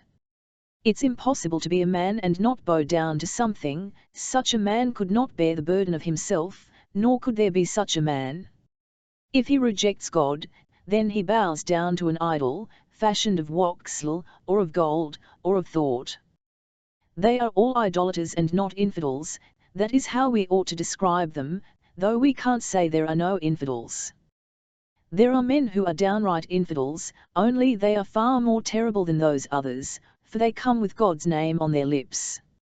I have heard of them more than once, but I have not met them at all. There are such, friend, and I fancy, too, that there are bound to be. There are, Marko Ivanovich Versilov agreed suddenly, there are such, and there are bound to be. There certainly are, and there are certainly bound to be. I burst out hotly, and impulsively, I don't know why, but I was carried away by Versilov's tone, and fascinated by a sort of idea in the words there are bound to be. The conversation was an absolute surprise to me. But at that minute something happened also quite. It was a very bright day. By the doctor's orders Marko Ivanovich's blind was as a rule not drawn up all day, but there was a curtain over the window now, instead of the blind, so that the upper part of the window was not covered. This was because the old man was miserable at not seeing the sun at all when he had the blind, and as we were sitting there the sun's rays fell suddenly full upon Marko Ivanovich's face. At first, absorbed in conversation, he took no notice of it, but mechanically as he talked he several times turned his head on one side, because the bright sunlight hurt and irritated his bad eyes. Mother, standing beside him, glanced several times uneasily towards the window. All that was wanted was to screen the window completely with something, but to avoid interrupting the conversation she thought it better to try and move the bench on which Marko Ivanovich was sitting a little to the right. It did not need to be moved more than 6 or at the most 8 inches. She had bent down several times and taken hold of the bench, but could not move it. The bench with Marko Ivanovich sitting on it would not move. Feeling her efforts unconsciously, in the heat of conversation, Marko Ivanovich several times tried to get up, but his legs would not obey him. But Mother went on straining all her strength to move it, and at last all this exasperated Lisa horribly. I noticed several angry, irritated looks from her, but for the first moment I did not know to what to ascribe them, besides I was carried away by the conversation. And I suddenly heard her almost shout sharply to Marko Ivanovich, "Do get up, if it's ever so little, you see how hard it is for Mother." The old man LCX-KED at her quickly, instantly grasped her meaning, and hurriedly tried to stand up, but without success. He raised himself a couple of inches and fell back on the bench. "I can't, my dearie," he answered plaintively, looking, as it were, meekly at "You can talk by the hour together, but you haven't the strength to stir an inch." "Lisa," cried Tatiana Pavlovna. Marko Ivanovich made another great effort. "Take your crutches, they are lying beside you, you can get up with your crutches." Lisa snapped out again. "To be sure," said the old man, and he made haste to pick up his crutches. "He must be lifted," said Versilov, standing up. The doctor, too, moved, and Tatiana Pavlovna ran up, but before they had time to reach him Marko Ivanovich, leaning on the crutches, with a tremendous effort, suddenly raised himself and stood up, looking round with a triumphant air. "There, I have got up," he said almost with pride, laughing gleefully. "Thank you, my dear, you have taught me a lesson, and I thought that my poor legs would not obey me at all." But he did not remain standing long. He had hardly finished speaking, when his crutch, on which he was leaning with the whole weight of his body, somehow slipped on the rug, and as his poor legs were scarcely any support at all, he fell heavily full length on the I remember it was almost horrible to see. All cried out, and rushed to lift him up, but, thank God, he had broken no bones. He had only knocked his knees with a heavy thud against the floor, but he had succeeded in putting out his right hand and breaking his fall with it. He was picked up and seated on the bed. He was very pale, not from fright, but from the shock. The doctor had told them that he was suffering more from disease of the heart than anything. Mother was beside herself with fright, and still pale, trembling all over and still a little bewildered. Marko Ivanovich turned suddenly to Lisa, and almost tenderly, in a soft voice, said to her, "No, my dearie, my legs really won't hold me." I cannot express what an impression this made on me, at the time. There was not the faintest note of complaint or reproach in the poor old man's words. On the contrary, it was perfectly evident that he had not noticed anything spiteful in Lisa's words, and had accepted her shout as something quite befitting, that is, that it was quite right to pitch into him for his remissness. All this had a very great effect on Lisa too. At the moment when he fell she had rushed forward, like all the rest of us, and stood numb with horror, and miserable, of course, at having caused it all. Hearing his words, she almost instantly flushed crimson with shame and remorse. "That's enough," Tatiana Pavlovna commanded suddenly, "this comes of talking too much. It's time we were off. It's a bad lookout when the doctor himself begins to chatter." "Quite so," assented Alexander Semyonovich, who was occupied with the invalid. "I'm to blame, Tatiana Pavlovna, he needs rest." But Tatiana Pavlovna did not hear him. She had been for half a minute watching Lisa intently. "Come here, Lisa, and kiss me, that is if you care to kiss an old fool like me," she said unexpectedly. And she kissed the girl. I don't know why, but it seemed exactly the right thing to do, so that I almost rushed to kiss Tatiana Pavlovna myself. What was fitting was not to overwhelm Lisa with reproach, but to welcome with joy and congratulation the new feeling that must certainly have sprung up in her.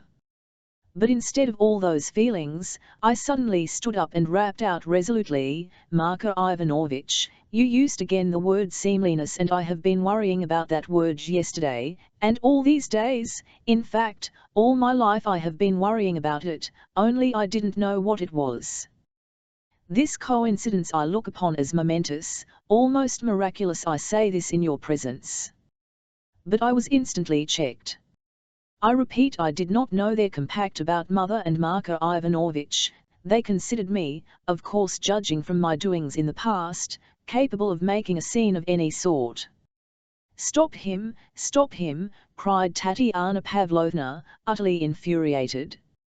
Mother began trembling. Marko Ivanovich, seeing the general alarm, was alarmed too. "Arkady, hush!" Versilov cried sternly. "For me, my friends," I said, raising my voice, "to see you all beside this babe," I indicated Marko, "is unseemly. There is only one saint here, and that is mother, and even she you are alarming him," the doctor said emphatically. "I know I am the enemy to everyone in the world, or something of the sort," I began faltering, but looking round once more, I glared defiantly at Versilov. "Arkady," he cried again, "just such a scene has happened here already between us. I entreat you, restrain yourself now." I cannot describe the intense feeling with which he said this. A deep sadness, sincere and complete, was manifest in his face. What was most surprising was that he looked as though he were guilty, as though I were the judge, and he were the criminal. This was the last straw for me. "Yes," I shouted to him in reply, "just such a scene we had before, when I buried Versilov, and tore him out of my heart. But then there followed a resurrection from the dead, but now there will be no rising again. But all of you here shall see what I am capable of. You have no idea what I can show you." Saying this, I rushed into my room. Versilov ran after me. I had a relapse, I had a violent attack of fever, and by nightfall was delirious. But I was not all the time in delirium. I had innumerable dreams, shapeless and following one another, in endless succession. One such dream or fragment of a dream I shall remember as long as I live. I will describe it without attempting to explain it. It was prophetic and I cannot leave it out. I suddenly found myself with my heart full of a grand and proud design, in a large lofty room. I remember the room very well. It was not at Tatiana Pavlovna's, I may observe, anticipating events. But although I was alone, I felt continually with uneasiness and discomfort that I was not alone at all, that I was awaited, and that something was being expected of me. Somewhere outside the door people were sitting and waiting for what I was going to do. The sensation was unendurable. Oh, if I could only be alone! And suddenly she walked in. She looked at me timidly, she was very much afraid, she looked into my eyes. In my hand I had the letter. She smiled to fascinate me, she fawned upon me. I was sorry, but I began to feel repulsion. Suddenly she hid her face in her hands. I flung the letter on the table with unutterable disdain, as much as to say, "You needn't beg, take it, I want nothing of you. I revenge myself for all your insults by cx, damned." I went out of the room, choking with immense pride. But at the door Lambert clutched me in the darkness. Fool, he whispered, holding me by the arm with all his might, "she will have to open a high-class boarding house for wenches in Vasilievsky Island. N.B., to get her living, if her father, hearing of the letter from me, were to deprive her of her inheritance, and drive her out of the house." I quote what Lambert said, word for word, as I dreamed it. "Arkady Makarovich is in quest of seemliness," I heard the low voice of Anna Andreevna, somewhere close by on the stairs, but there was a note, not of approval, but of insufferable mockery in her words. I returned to the room with Lambert. But, seeing Lambert, she began to laugh. My first impression was one of horrible dismay, such dismay that I stopped short and would not go up to her. I stared at her, and could not believe my eyes, as though she had just thrown off a mask. The features were the same, but each feature seemed distorted by an insolence that was beyond all bounds. The ransom, madam," cried Lambert, and both laughed louder than ever, while my heart went cold. Oh, can that shameless creature be the woman one from whom set my heart glowing with virtue? "You see what these proud creatures in their good society are ready to do for money," cried Lambert. But the shameless creature was not even abashed by that. She laughed at my being so horrified. Oh, she was ready to pay the ransom, that I saw, and what came over me? I no longer felt pity or disgust. I was thrilled as I had never been before. I was overwhelmed by a new and indescribable feeling, such as I had never known before, and strong as life itself. I could not have gone away now for anything on earth. Oh, how it pleased me that it was so shameful! I clutched her hands. The touch of her hands sent an agonizing thrill through me, and I put my lips to her insolent crimson lips, that invited me, quivering with laughter. Oh, away with that vile memory! Accursed dream! I swear that until that loathsome dream nothing like that shameful idea had ever been in my mind.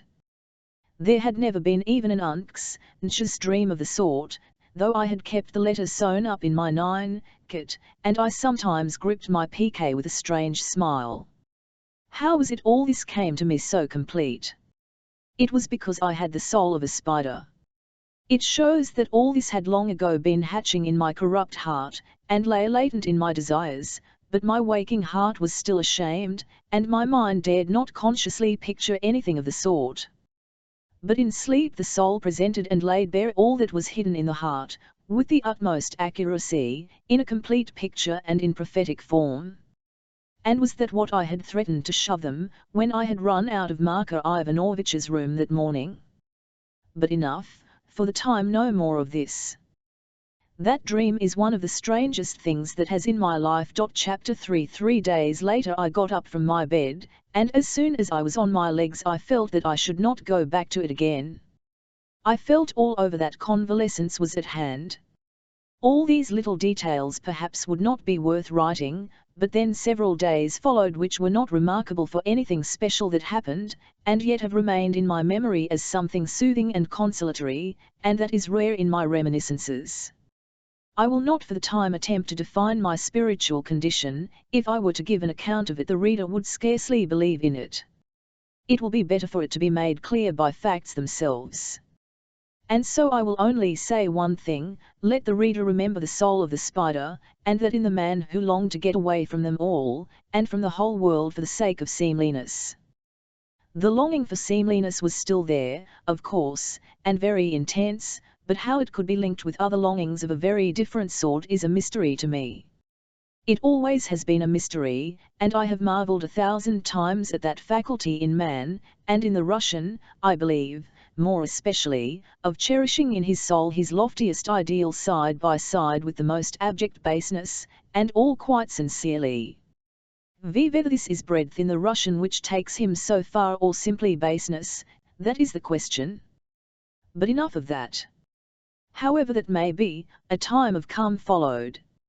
All I knew was that I must get well at all costs and as quickly as possible, that I might as soon as possible begin to act, and so I resolved to live hygienically and to obey the doctor, whoever he might be. Disturbing projects I put off with great good sense, the fruit of this same breadth, to the day of my escape, that is, to the day of my complete recovery.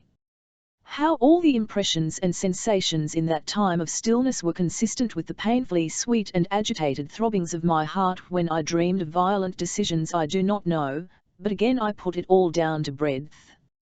But there was no trace now of the restlessness I had suffered from of late. I put it all off for the time, and did not tremble at the thought of the future as I had so recently, but looked forward to it, like a wealthy man relying on his power and his resources. I felt more and more proud and defiant of the fate awaiting me, and this was partly due, I imagine, to my actual return to health, and the rapid recovery of my vital forces. Those few days of final and complete recovery I recall even now with great pleasure. Oh, they forgave me everything, that is my outburst, and these were the people whom I had called unseemly to their faces. That I love in people, that is what I call intelligence of the heart. Anyway, this attracted me at once, to a certain degree, of course. Versilov and I, for instance, talked together like the best of friends, but only to a certain point. If at times we became ever so little too expansive, and we were over-expansive at times, we pulled ourselves up at once as though a trifle ashamed of something.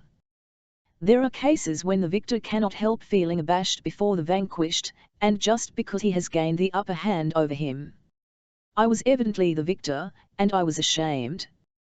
That morning, that is the one on which I got up again after my relapse, he came in to see me, and then I learned from him for the first time of their compact in regard to mother and Marko Ivanovitch. He added that though the old man was better, the doctor would not answer for the future. I promised him with my whole heart that I would be more careful of my behavior in the future. While Versilov was telling me all this, I detected for the first time that he was most genuinely concerned about the old man, far more, indeed, than I could have expected from a man like him, and that he looked upon him as a being for some reason particularly precious to himself, not simply for mother's sake. This at once interested me and almost surprised me, and I must confess if it had not been for Versilov I should have overlooked and failed to appreciate a great deal in this old man, who has left one of the most lasting and original impressions on my mind.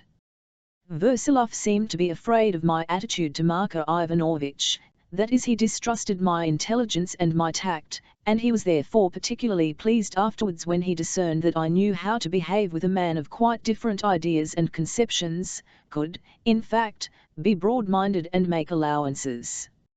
I must confess, too, and I don't think it's humiliating to do so, that in this man of the people I found something absolutely new to me in regard to certain feelings and conceptions, something I had known nothing of, something far more serene and consolatory than my own previous ideas on those subjects. It was none the less impossible sometimes to keep from being impatient at some positive in which he believed with the most revolting placidity and steadfastness. But this, of course, was only due to his lack of education. His soul was rather happily constructed, so much so that I have never met a man superior in that respect. What attracted one first of all, as I have observed already, was his extraordinary pure-heartedness and his freedom from amour-propre. One felt instinctively that he had an almost sinless heart. He had gaiety of heart, and therefore seemliness. The word gaiety he was very fond of and often used. He sometimes showed an almost abnormal exaltation, an almost abnormal fervour, partly, I imagine, because the fever never really left him, but that did not mar his beautiful serenity. There were contrasts in him, too, side by side with his marvellous simplicity. At times, to my vexation, he completely failed to detect irony. There was a sort of sly subtlety, most frequently apparent in controversy. And he was fond of controversy, though at times only through caprice. It was evident that he had been on foot over a great part of Russia, had heard a great deal, but I repeat, what he liked best of all was religious emotion, and therefore everything that led up to it, and he was fond of telling incidents that moved one to tenderness and reverence. He was fond of telling stories in general. I listened to many tales from him of his own wanderings and various legends of the lives of ascetics of ancient times.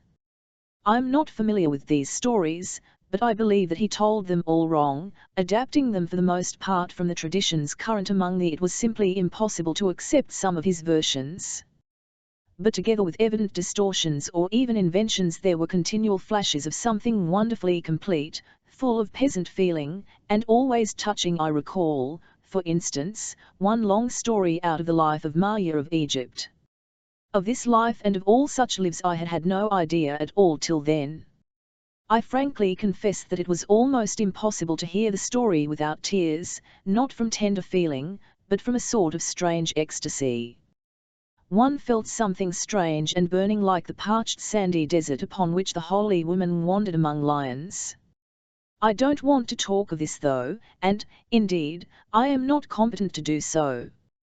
Apart from the tender feeling of his stories, I particularly liked certain extremely original views on disputed questions of modern life.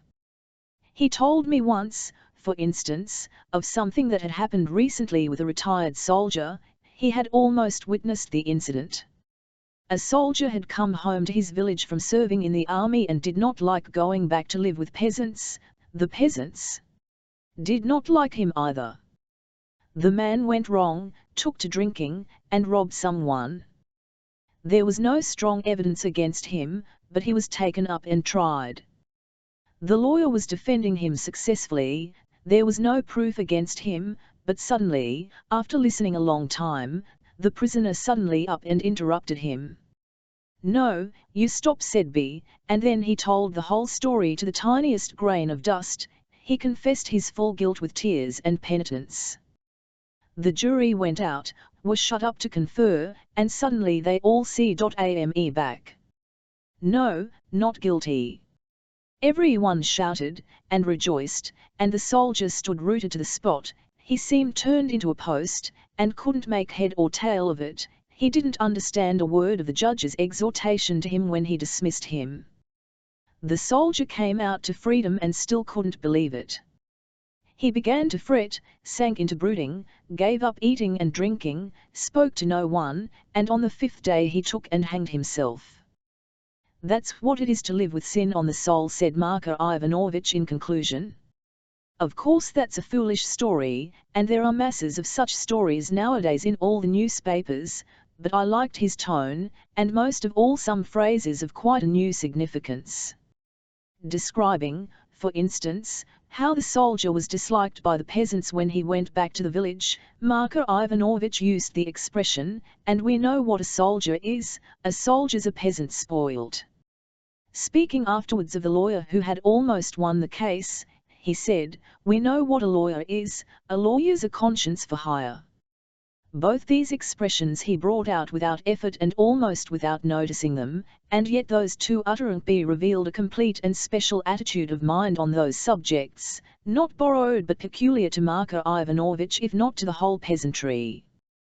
These judgments among the peasants in regard to certain subjects are sometimes really marvelous in their originality.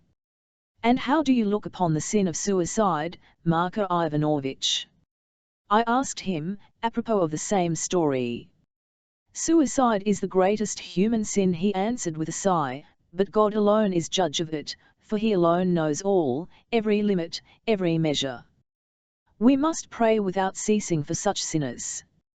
Whenever you hear of such a sin, pray fervently at bedtime for the sinner. If only you breathe a sigh for him to God, even though you don't know his name, the more acceptable will be your prayer for him. But will my prayer be any help to him if he is condemned already? How can you tell? There are many without faith who there become found those of little knowledge. Heed them not, for they know not what foolishness they are speaking. The prayer of the living for the condemned may still, in truth, benefit him. So what a plight for him who has no one to pray for him! Therefore, at your evening prayer say also at the end, Lord Jesus, have mercy on all those also who have none to pray for them. Very acceptable and pleasant will be this prayer. Also for all living sinners, Lord, who holdest all destinies in thy hand, save all sinners that repent not. That, too, is a good prayer. I promised him I would pray, feeling that I was giving him immense pleasure by this promise. And his face did, in fact, beam with joy, but I hasten to add that in such cases he did not take up a superior attitude to me, as a monk speaking to a raw youth. On the contrary, he very often liked listening to me.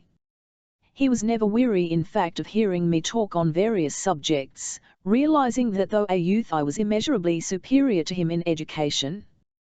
He was very fond, for instance, of talking of the life of hermits in the desert, and thought of the desert as something far above pilgrimage.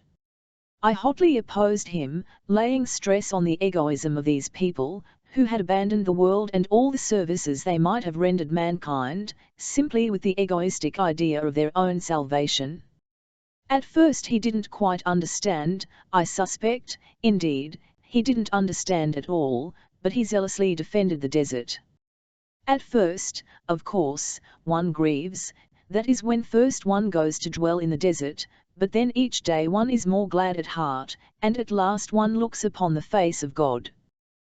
Then I drew a picture to him of the useful activity in the world of the man of science, the doctor, or any friend of humanity, and roused him to real enthusiasm, for I spoke with warmth. He kept eagerly assenting to my words.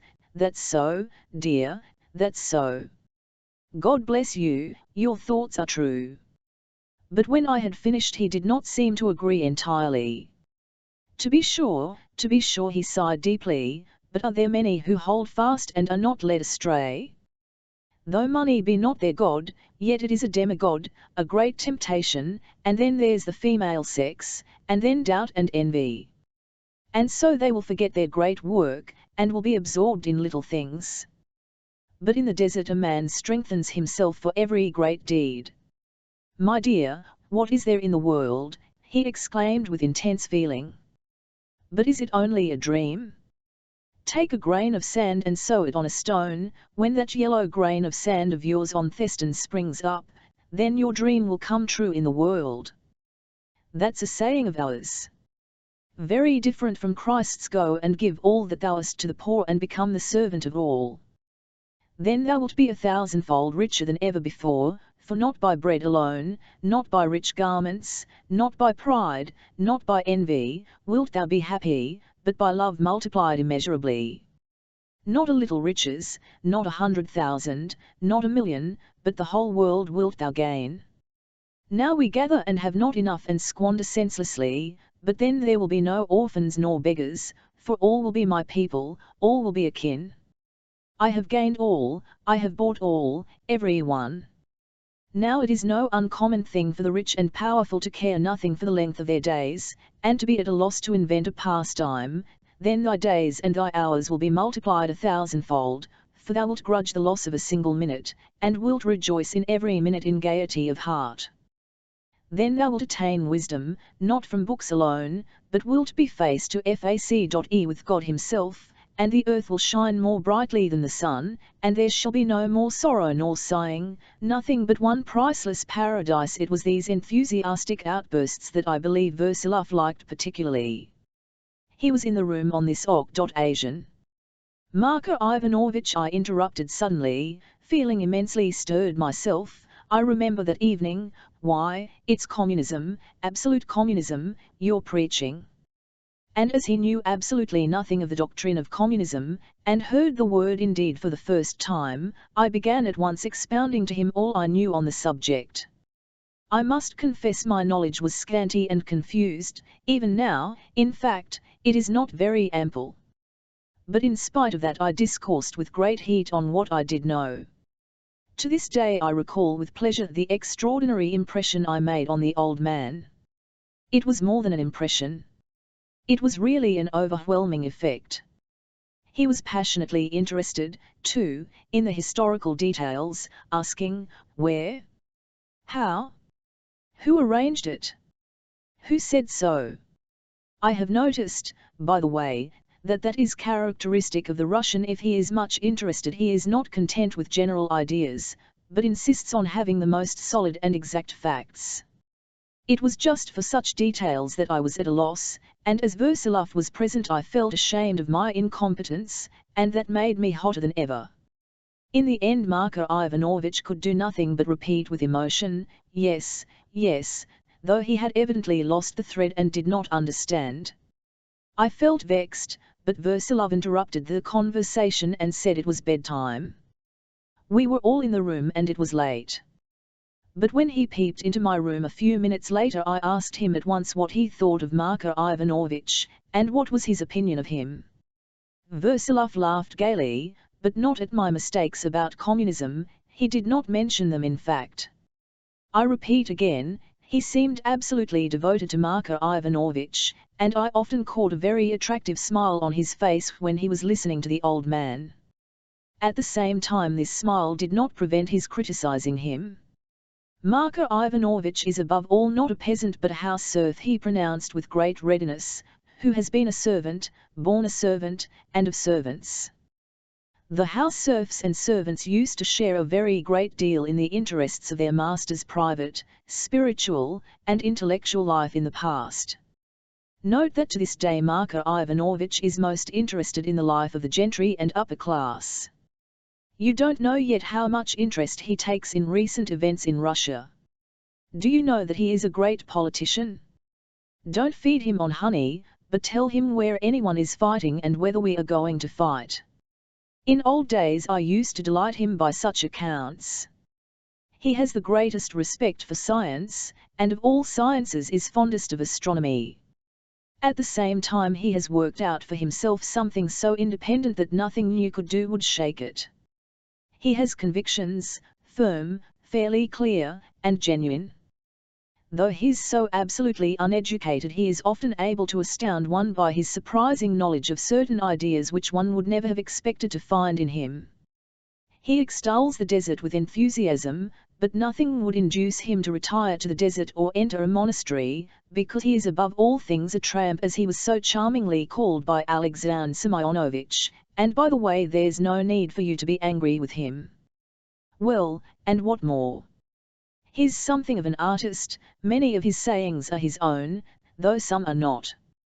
He's somewhat halting in his logic, and at times too abstract. He has moods of sentimentality, but of a thoroughly peasant kind, or rather moods of that tenderness universally found among peasants, which the people introduce so freely into their religious feelings. As for his purity of heart and freedom from malice, I won't discuss them. It's not for you and me to begin upon that. To complete my picture of Marko Ivanovich I'll repeat some of his stories, choosing those taken from private life. These stories were of a strange character. It was impossible to extract any sort of moral or general tendency from them, except perhaps that they were all more or less touching. There were some, however, which were not touching. Some, in fact, were quite gay, others even made fun of certain foolish monks, so that he actually discredited his own convictions by telling them.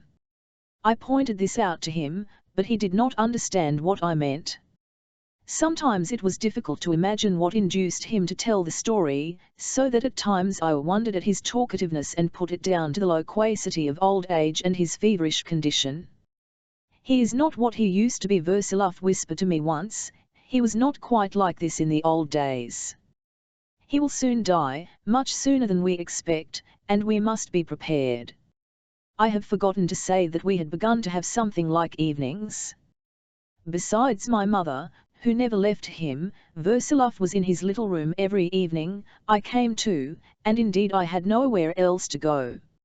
Of late Lisa, too, had always been present, though she came a little later than the rest of us, and always sat in silence. Tatiana Pavlovna came too, and, though more rarely, the doctor. Somehow I suddenly began to get on with the doctor, and though we were never very friendly there were no further scenes between us. I liked a sort of simple-mindedness which I detected in him, and the attachment he showed to our family, so that I made up my mind at last to forgive him his professional superciliousness, and, moreover, I taught him to wash his hands and clean his nails, even if he couldn't put on clean linen.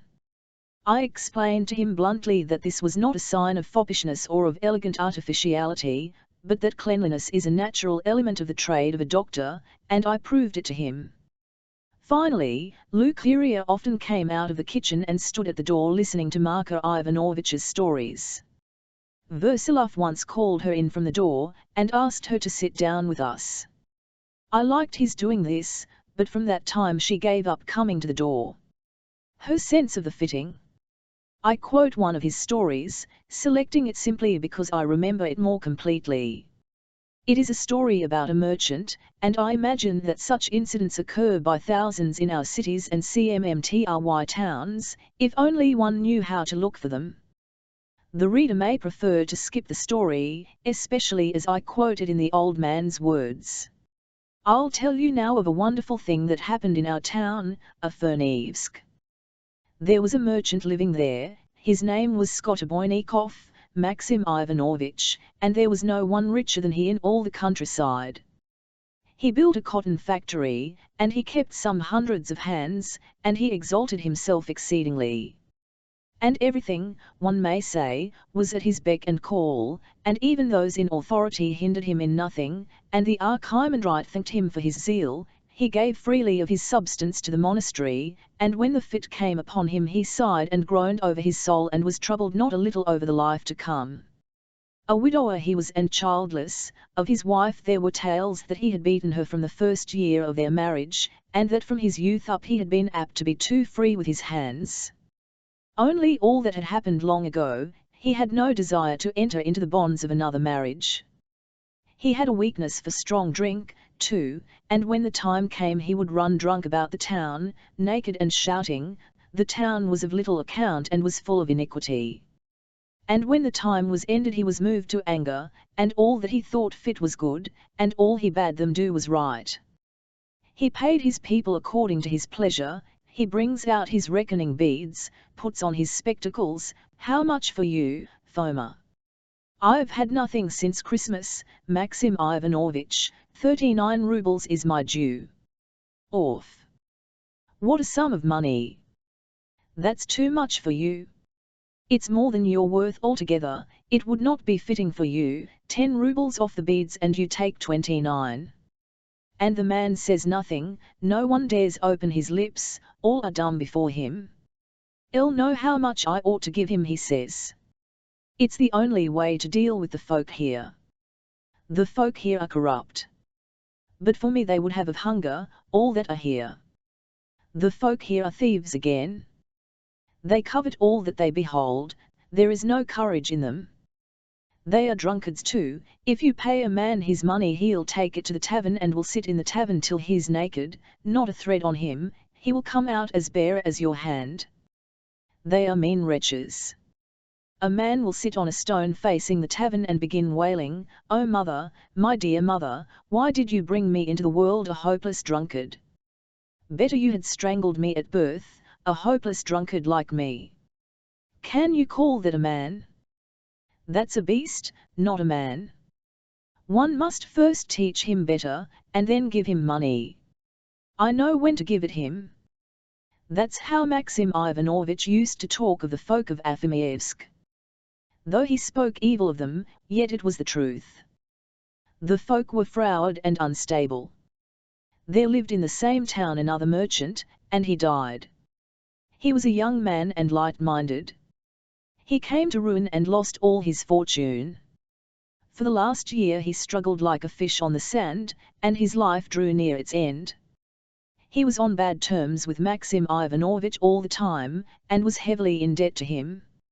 And he left behind a widow, still young, and 5 children. And for a young widow to be left alone without a husband, like a swallow without a refuge, is a great ordeal, to say nothing of 5 little children, and nothing to give them to eat. Their last possession, a wooden house, Maxim Ivanovich had taken for a debt. She set them all in a row at the church porch, the eldest a boy of 7, and the others all girls, one smaller than another, the biggest of them 4, and the youngest babe at the breast. When Mass was over Maxim Ivanovich came out of church, and all the little ones, all in a row, knelt down before him. She had told them to do this beforehand, and they clasped their little hands before them, and she behind them, with the 5th child in her arms, bowed down to the earth before him in the sight of all the congregation. "Maxim Ivanovich, have mercy on the orphans. Do not take away their last crust. Do not drive them out of their home." And all who were present were moved to tears, so well had she taught them. She thought that he would be proud before the people and would forgive the debt, and give back the house to the orphans. But it did not fall out so. Maxim Ivanovich stood still.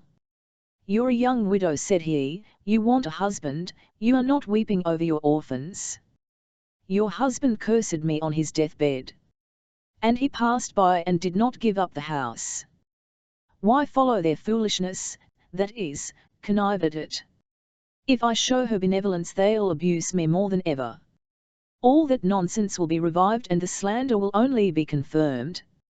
For there was a story that 10 years before he had sent to that widow before she was married, and had offered her a great sum of money. She was very beautiful, forgetting that sin is no less than defiling the temple of God. But he did not succeed then in his evil design. Of such abominations he had committed not a few, both in the town and all over the province, and indeed had gone beyond all bounds in such doings. The mother wailed with her nurslings. He turned the orphans out of the house, and not from spite only, for, indeed, a man sometimes does not know himself what drives him to carry out his will. Well, people helped her at first and then she went out to work for hire. But there was little to be earned, save at the factory. She scrubs floors, weeds in the garden, heats the bathhouse, and she carries the babe in her arms, and the other 4 run about the streets in their little shirts. When she made them kneel down at the church porch they still had little shoes, and little jackets of a sort, for they were merchants' children, but now they began to run barefoot. A child soon gets through its little clothes, we know. Well, the children didn't care, so long as there was sunshine they, like birds, did not feel their ruin, and their voices were like little bells. The widow thought, the winter will come, and what shall I do with you then? If God would only take you to him before then. But she had not to wait for the winter. About our parts the children have a cough, the whooping cough, which goes from one to the other. First of all the baby died, and after her the others fell ill, and all 4 little girls she buried that autumn, one after the other. One of them, it's true, was trampled by the horses in the street. And what do you think? She buried them and she wailed. Though she had cursed them, yet when God took them she was sorry. A mother's heart. All she had left was the eldest, the boy, and she hung over him trembling. He was weak and tender, with a pretty little face like a girl's, and she took him to the factory to the foreman who was his godfather, and she herself took a place as nurse. But one day the boy was running in the yard, and Maxim Ivanovitch suddenly drove up with a pair of horses, and he had just been drinking, and they came rushing down the steps straight at him, and slipped and stumbled right against him as he was getting out of the droshky, and hit him with both hands in the stomach. He seized the boy by the hair and yelled, "Whose boy is it? A birch! Thrash him before me, this minute!" The boy was half dead with fright. They began thrashing him. He screamed. "So you scream, too, do you? Thrash him till he leaves off screaming." Whether they thrashed him hard or not, he didn't give up screaming till he fainted altogether. Then they left off thrashing him. They were frightened. The boy lay senseless, hardly breathing. They did say afterwards they had not beaten him much, but the boy was terrified. Maxim Ivanovitch was frightened. "Whose boy is he?" he asked. When they told him, "Upon my word, take him to his mother. Why is he hanging about the factory here?" For 2 days afterwards he said nothing. Then he asked again, "How's the boy?" And it had gone hard with the boy. He had fallen ill, and lay in the corner at his mother's, and she had given up her job to look after him, and inflammation of the lungs had set in. "Upon my word," said Maxim Ivanovitch, "and for so little. It's not as though he were badly beaten. They only gave him a bit of a fright. I've given all the others just as sound a thrashing and never had this nonsense." He expected the mother to come and complain, and in his pride he said nothing. As though that were likely. The mother didn't dare to complain. And then he sent her 15 rubles from himself, and a doctor, and not because he was afraid, but because he thought better of it. And then soon his time came and he drank for 3 weeks. Winter passed, and at the holy ascension of our Lord, Maxim Ivanovitch asks again, and who's that same boy? And all the winter he'd been silent and not asked. And they told him, he's better and living with his mother, and she goes out by the day. And Maxim Ivanovitch went that day to the widow. He didn't go into the house, but called her out to the gate while he sat in his droshky. "See now, honest widow," says he. "I want to be a real benefactor to your son, and to show him the utmost favour. I will take him from here into my house. And if the boy pleases me, I'll settle a decent fortune on him, and if I'm completely satisfied with him, I may at my death make him the heir of my whole property as though he were my own son, on condition, however, that you do not come to the house except on great holidays. If this suits you, bring the boy tomorrow morning, he can't always be playing knuckle bones."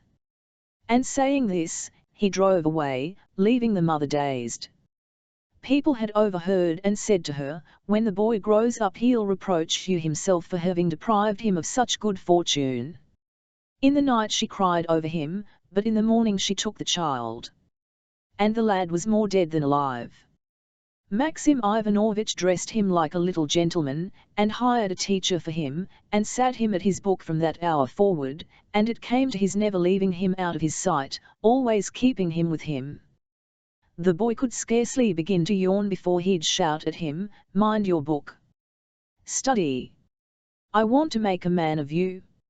And the boy was frail. Ever since the time of that beating he'd had a cough.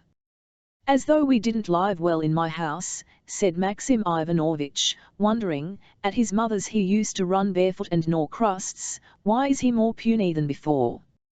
And the teacher said, "Every boy," says he, "needs to play about, not to be studying all the time, he needs exercise," and he explained it all to him reasonably. Maxim Ivanovitch reflected. "That's true," he said. And the teacher's name was Pyotr Stepanovitch, the kingdom of heaven be his. He was almost like a crazy saint. He drank much, much indeed, and that was the reason he had been turned out of so many places, and he lived in the town on alms, one may say, but he was of great intelligence and strong in science.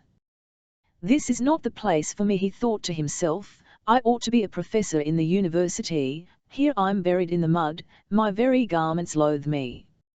Maxim Ivanovitch sits and shouts to the child, "Play," and he scarcely dares to breathe before him. And it came to such a pass that the boy could not hear the sound of his voice without trembling all over. And Maxim Ivanovitch wondered more and more. "He's neither one thing nor the other. I picked him out of the mud, I dressed him in dames with little boots of good material, he has embroidered shirts like a general's son. Why has he not grown attached to me? Why is he as dumb as a little wolf?" And though people had long given up being surprised at Maxim Ivanovitch, they began to be surprised at him again. The man was beside himself. He pestered the little child and would never let him alone. "As sure as I'm alive I'll root up his character. His father cursed me on his deathbed after he'd taken the last sacrament. It's his father's character. And yet he didn't once use the birch to him. After that time he was afraid to. He frightened him, that's what he did. He frightened him without a birch. And something happened. One day, as soon as he'd gone out, the boy left his book and jumped onto a chair. He had thrown his ball onto the top of the sideboard, and now he wanted to get it, and his sleeve caught in a china lamp on the sideboard. The lamp fell to the floor and was smashed to pieces, and the crash was heard all over the house, and it was an expensive thing, made of Saxony china. And Maxim Ivanovitch heard at once, though he was 2 rooms away, and he yelled. The boy rushed away in terror. He ran out on the veranda, across the garden, and through the back gate onto the river bank. And there was a boulevard running along the river bank. There were old willows there. It was a pleasant place.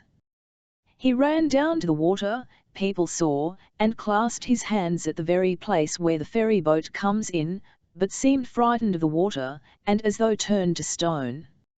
And it's a broad open space, the river is swift there, and boats pass by. On the other side there are shops, a square, a temple of God, shining with golden domes.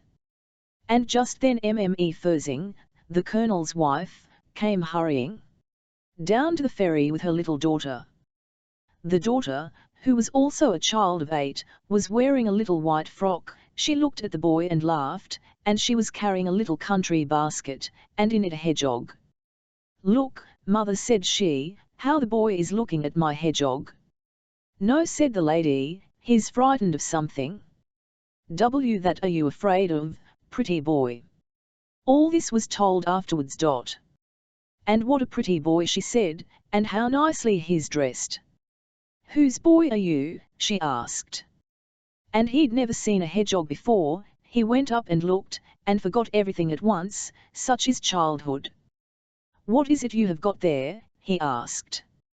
"It's a hedgehog," said the little lady, "we've just bought it from a peasant, he found it in the woods."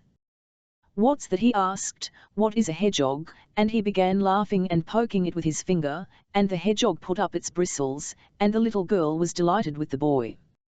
"We'll take it home with us and tame it," she said. "Ake," said he, "do give me your hedgehog." And he asked her this so pleadingly, and he'd hardly uttered the words, when Maxim Ivanovitch came running down upon him. "Ah, there you are! Hold him!" He was in such a rage, that he'd run out of the house after him, without a hat.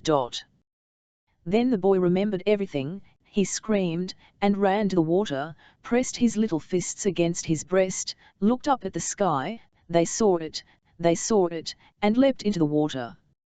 Well, people cried out, and jumped from the ferry, tried to get him out, but the current carried him away.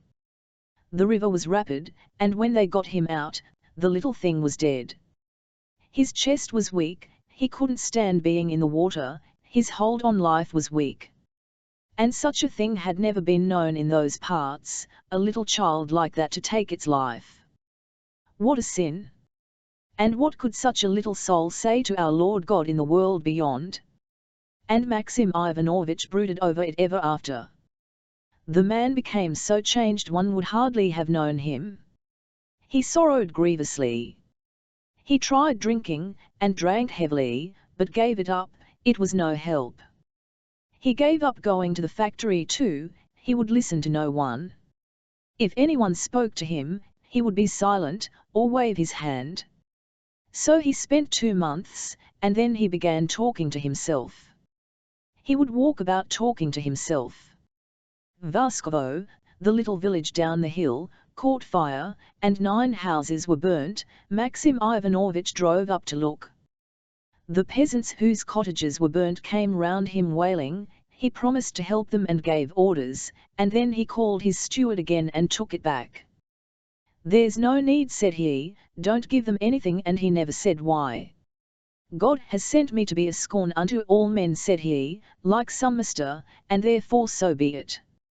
Like the wind," said he, "has my fame gone abroad." The archimandrite himself came to him. He was a stern man, the head of the community of the monastery. "That are you doing?" he asked sternly. "I will tell you." And Maxim Ivanovitch opened the Bible and pointed to the passage, "Viva so shall offend one of these little ones, which believe in me, it were better for him that a millstone were hanged about his neck and that he were drowned in the depth of the sea." "Yes," said the archimandrite, "though it was not said directly of this, yet it fits it well. It is sad when a man loses his measure, the man is lost. And thou hast exalted thyself." And Maxim Ivanovitch sits as though a stupor had come upon him. The archimandrite gazed upon him. "Listen," said he, "and remember. It is said, the word of a desperate man flies on the wind. And remember, also, that even the angels of God are not perfect. But perfect and sinless is one only, our Lord Jesus Christ, and him the angels serve. Moreover, thou didst not will the death of that child, but wast only without wisdom. But this," said he, "is marvellous in my eyes. Thou hast committed many even worse iniquities. Many men thou hast ruined, many thou hast corrupted, many thou hast destroyed, no less than, if thou hadst slain them. And did not his sisters, all the 4 babes, die almost before thine eyes? Why has this one only confounded thee? For all these in the past thou hast not grieved, I dare say, but hast even forgotten to think of them. Art thou so horror-stricken for this child for whom thou wast not greatly to blame?" "I dream at night," Maxim Ivanovitch said. "And what?" But he told nothing more. He sat mute. The Archimandrite marvelled, but with that he went away. There was no doing anything with him. And Maxim Ivanovitch sent for the teacher, for Pyotr Stepanovitch. They had not met since that day. "You remember him?" says he. "Yes. You painted a picture with oil colours, here in the tavern," said he, and took a copy of the chief priest's portrait. "Could you paint me a picture?" "I can do anything, I have every talent. I can do everything." "Paint me a very big picture, to cover the whole wall, and paint in it first of all the river, and the slope, and the ferry, and all the people who were there, the colonel's wife, and her daughter and the hedgehog. And paint me the other bank too, so that one can see the church and the square and the shops, and where the C.Abs stand, paint it all just as it is. And the boy by the ferry, just above the river, at that very place, and paint him with his two little fists pressed to his little breast. Be sure to do that. And open the heavens above the church on the further side, and let all the angels of heaven be flying to meet him. Can you do it or not?" "I can do anything. I needn't ask a dauber like you. I might send for the finest painter in Moscow, or even from London itself, but you remember his face. If it's not like, or little like, I'll only give you 50 rubles. But if it's just like, I'll give you 200. You remember his eyes were blue. And it must be made a very, very big picture." It was prepared. Pyotr Stepanovitch began painting, and then he suddenly went and said, "No, it can't be painted like that." "Why so?" "Because that sin, suicide, is the greatest of all sins. And would the angels come to meet him after such a sin?" But he was a babe, he was not responsible. No, he was not a babe, he was a youth. He was 8 years old when it happened. He was bound to render some account. Maxim Ivanovitch was more terror-stricken than ever. "But I tell you what, I've thought something," said Pyotr Stepanovitch. "We won't open the heaven, and there's no need to paint the angels, but I'll let a beam of light, one bright ray of light, come down from heaven as though to meet him. It's all the same as long as there's something." So he painted the ray. I saw that picture myself afterwards, and that very ray of light, and the river. It stretched right across the wall, all blue, and the sweet boy was there, both little hands pressed to his breast, and the little lady, and the hedgehog. He put it all in. Only Maxim Ivanovitch showed no one the picture at the time, but locked it up in his room, away from all eyes, and when the people trooped from all over the town to see it, he bade them drive every one away. There was a great talk about it. Pyotr Stepanovitch seemed as though he were beside himself. "I can do anything now," said he. "I've only to set up in St. Petersburg at the court." He was a very polite man, but he liked boasting beyond all measure. And his fate overtook him. When he received the full 200 rubles, he began drinking at once, and showed his money to every one, bragging of it, and he was murdered at night, when he was drunk, and his money stolen by a workman with whom he was drinking, and it all became known in the morning. And it all ended so that even now they remember it everywhere there. Maxim Ivanovitch suddenly drives up to the same widow. She lodged at the edge of the town in a working woman's hut. He stood before her and bowed down to the ground. And she had been ill ever since that time and could scarcely move. "Good mother," he wailed, "honest widow, marry me, monster as I am. Let me live again." She looks at him more dead than alive. "I want us to have another boy," said he. "And if he is born, it will mean that that boy has forgiven us both you and me. For so the boy has bidden me." She saw the man was out of his mind, and in a frenzy, but she could not refrain. "That's all nonsense," she answered him, "and only cowardice. Through the same cowardice I have lost all my children. I cannot bear the sight of you before me, let alone accepting such an everlasting torture." Maxim Ivanovitch drove off, but he did not give in. The whole town was agog at such a marvel. Maxim Ivanovitch sent matchmakers to her. He sent for 2 of his aunts, working women in the chief town of the province. Aunts they were not, but kinsfolk of some sort, decent people. They began trying to turn her, they kept persuading her and would not leave the cottage. He sent her merchants' wives of the town too, and the wife of the head priest of the cathedral, and the wives of officials. She was besieged by the whole town, and she got really sick of it. If my orphans had been living, she said, but why should I now? Am I to be guilty of such a sin against my children? The archimandrite, too, tried to persuade her. He breathed into her ear, "You will make a new man of him." She was horrified, and people wondered at her. How can you refuse such a piece of luck? And this was how he overcame her in the end. Anyway, he was a suicide, he said, and not a babe, but a youth, and owing to his years he could not have been admitted to the Holy Communion, and so he must have been bound to give at least some account. If you enter into matrimony with me, I'll make you a solemn promise, I'll build a church of God to the eternal memory of his soul. She could not stand out against that, and consented. So they were married. And all were in amazement. They lived from the very first day in great and unfeigned harmony, jealously guarding their marriage vow, and like one soul in 2 bodies.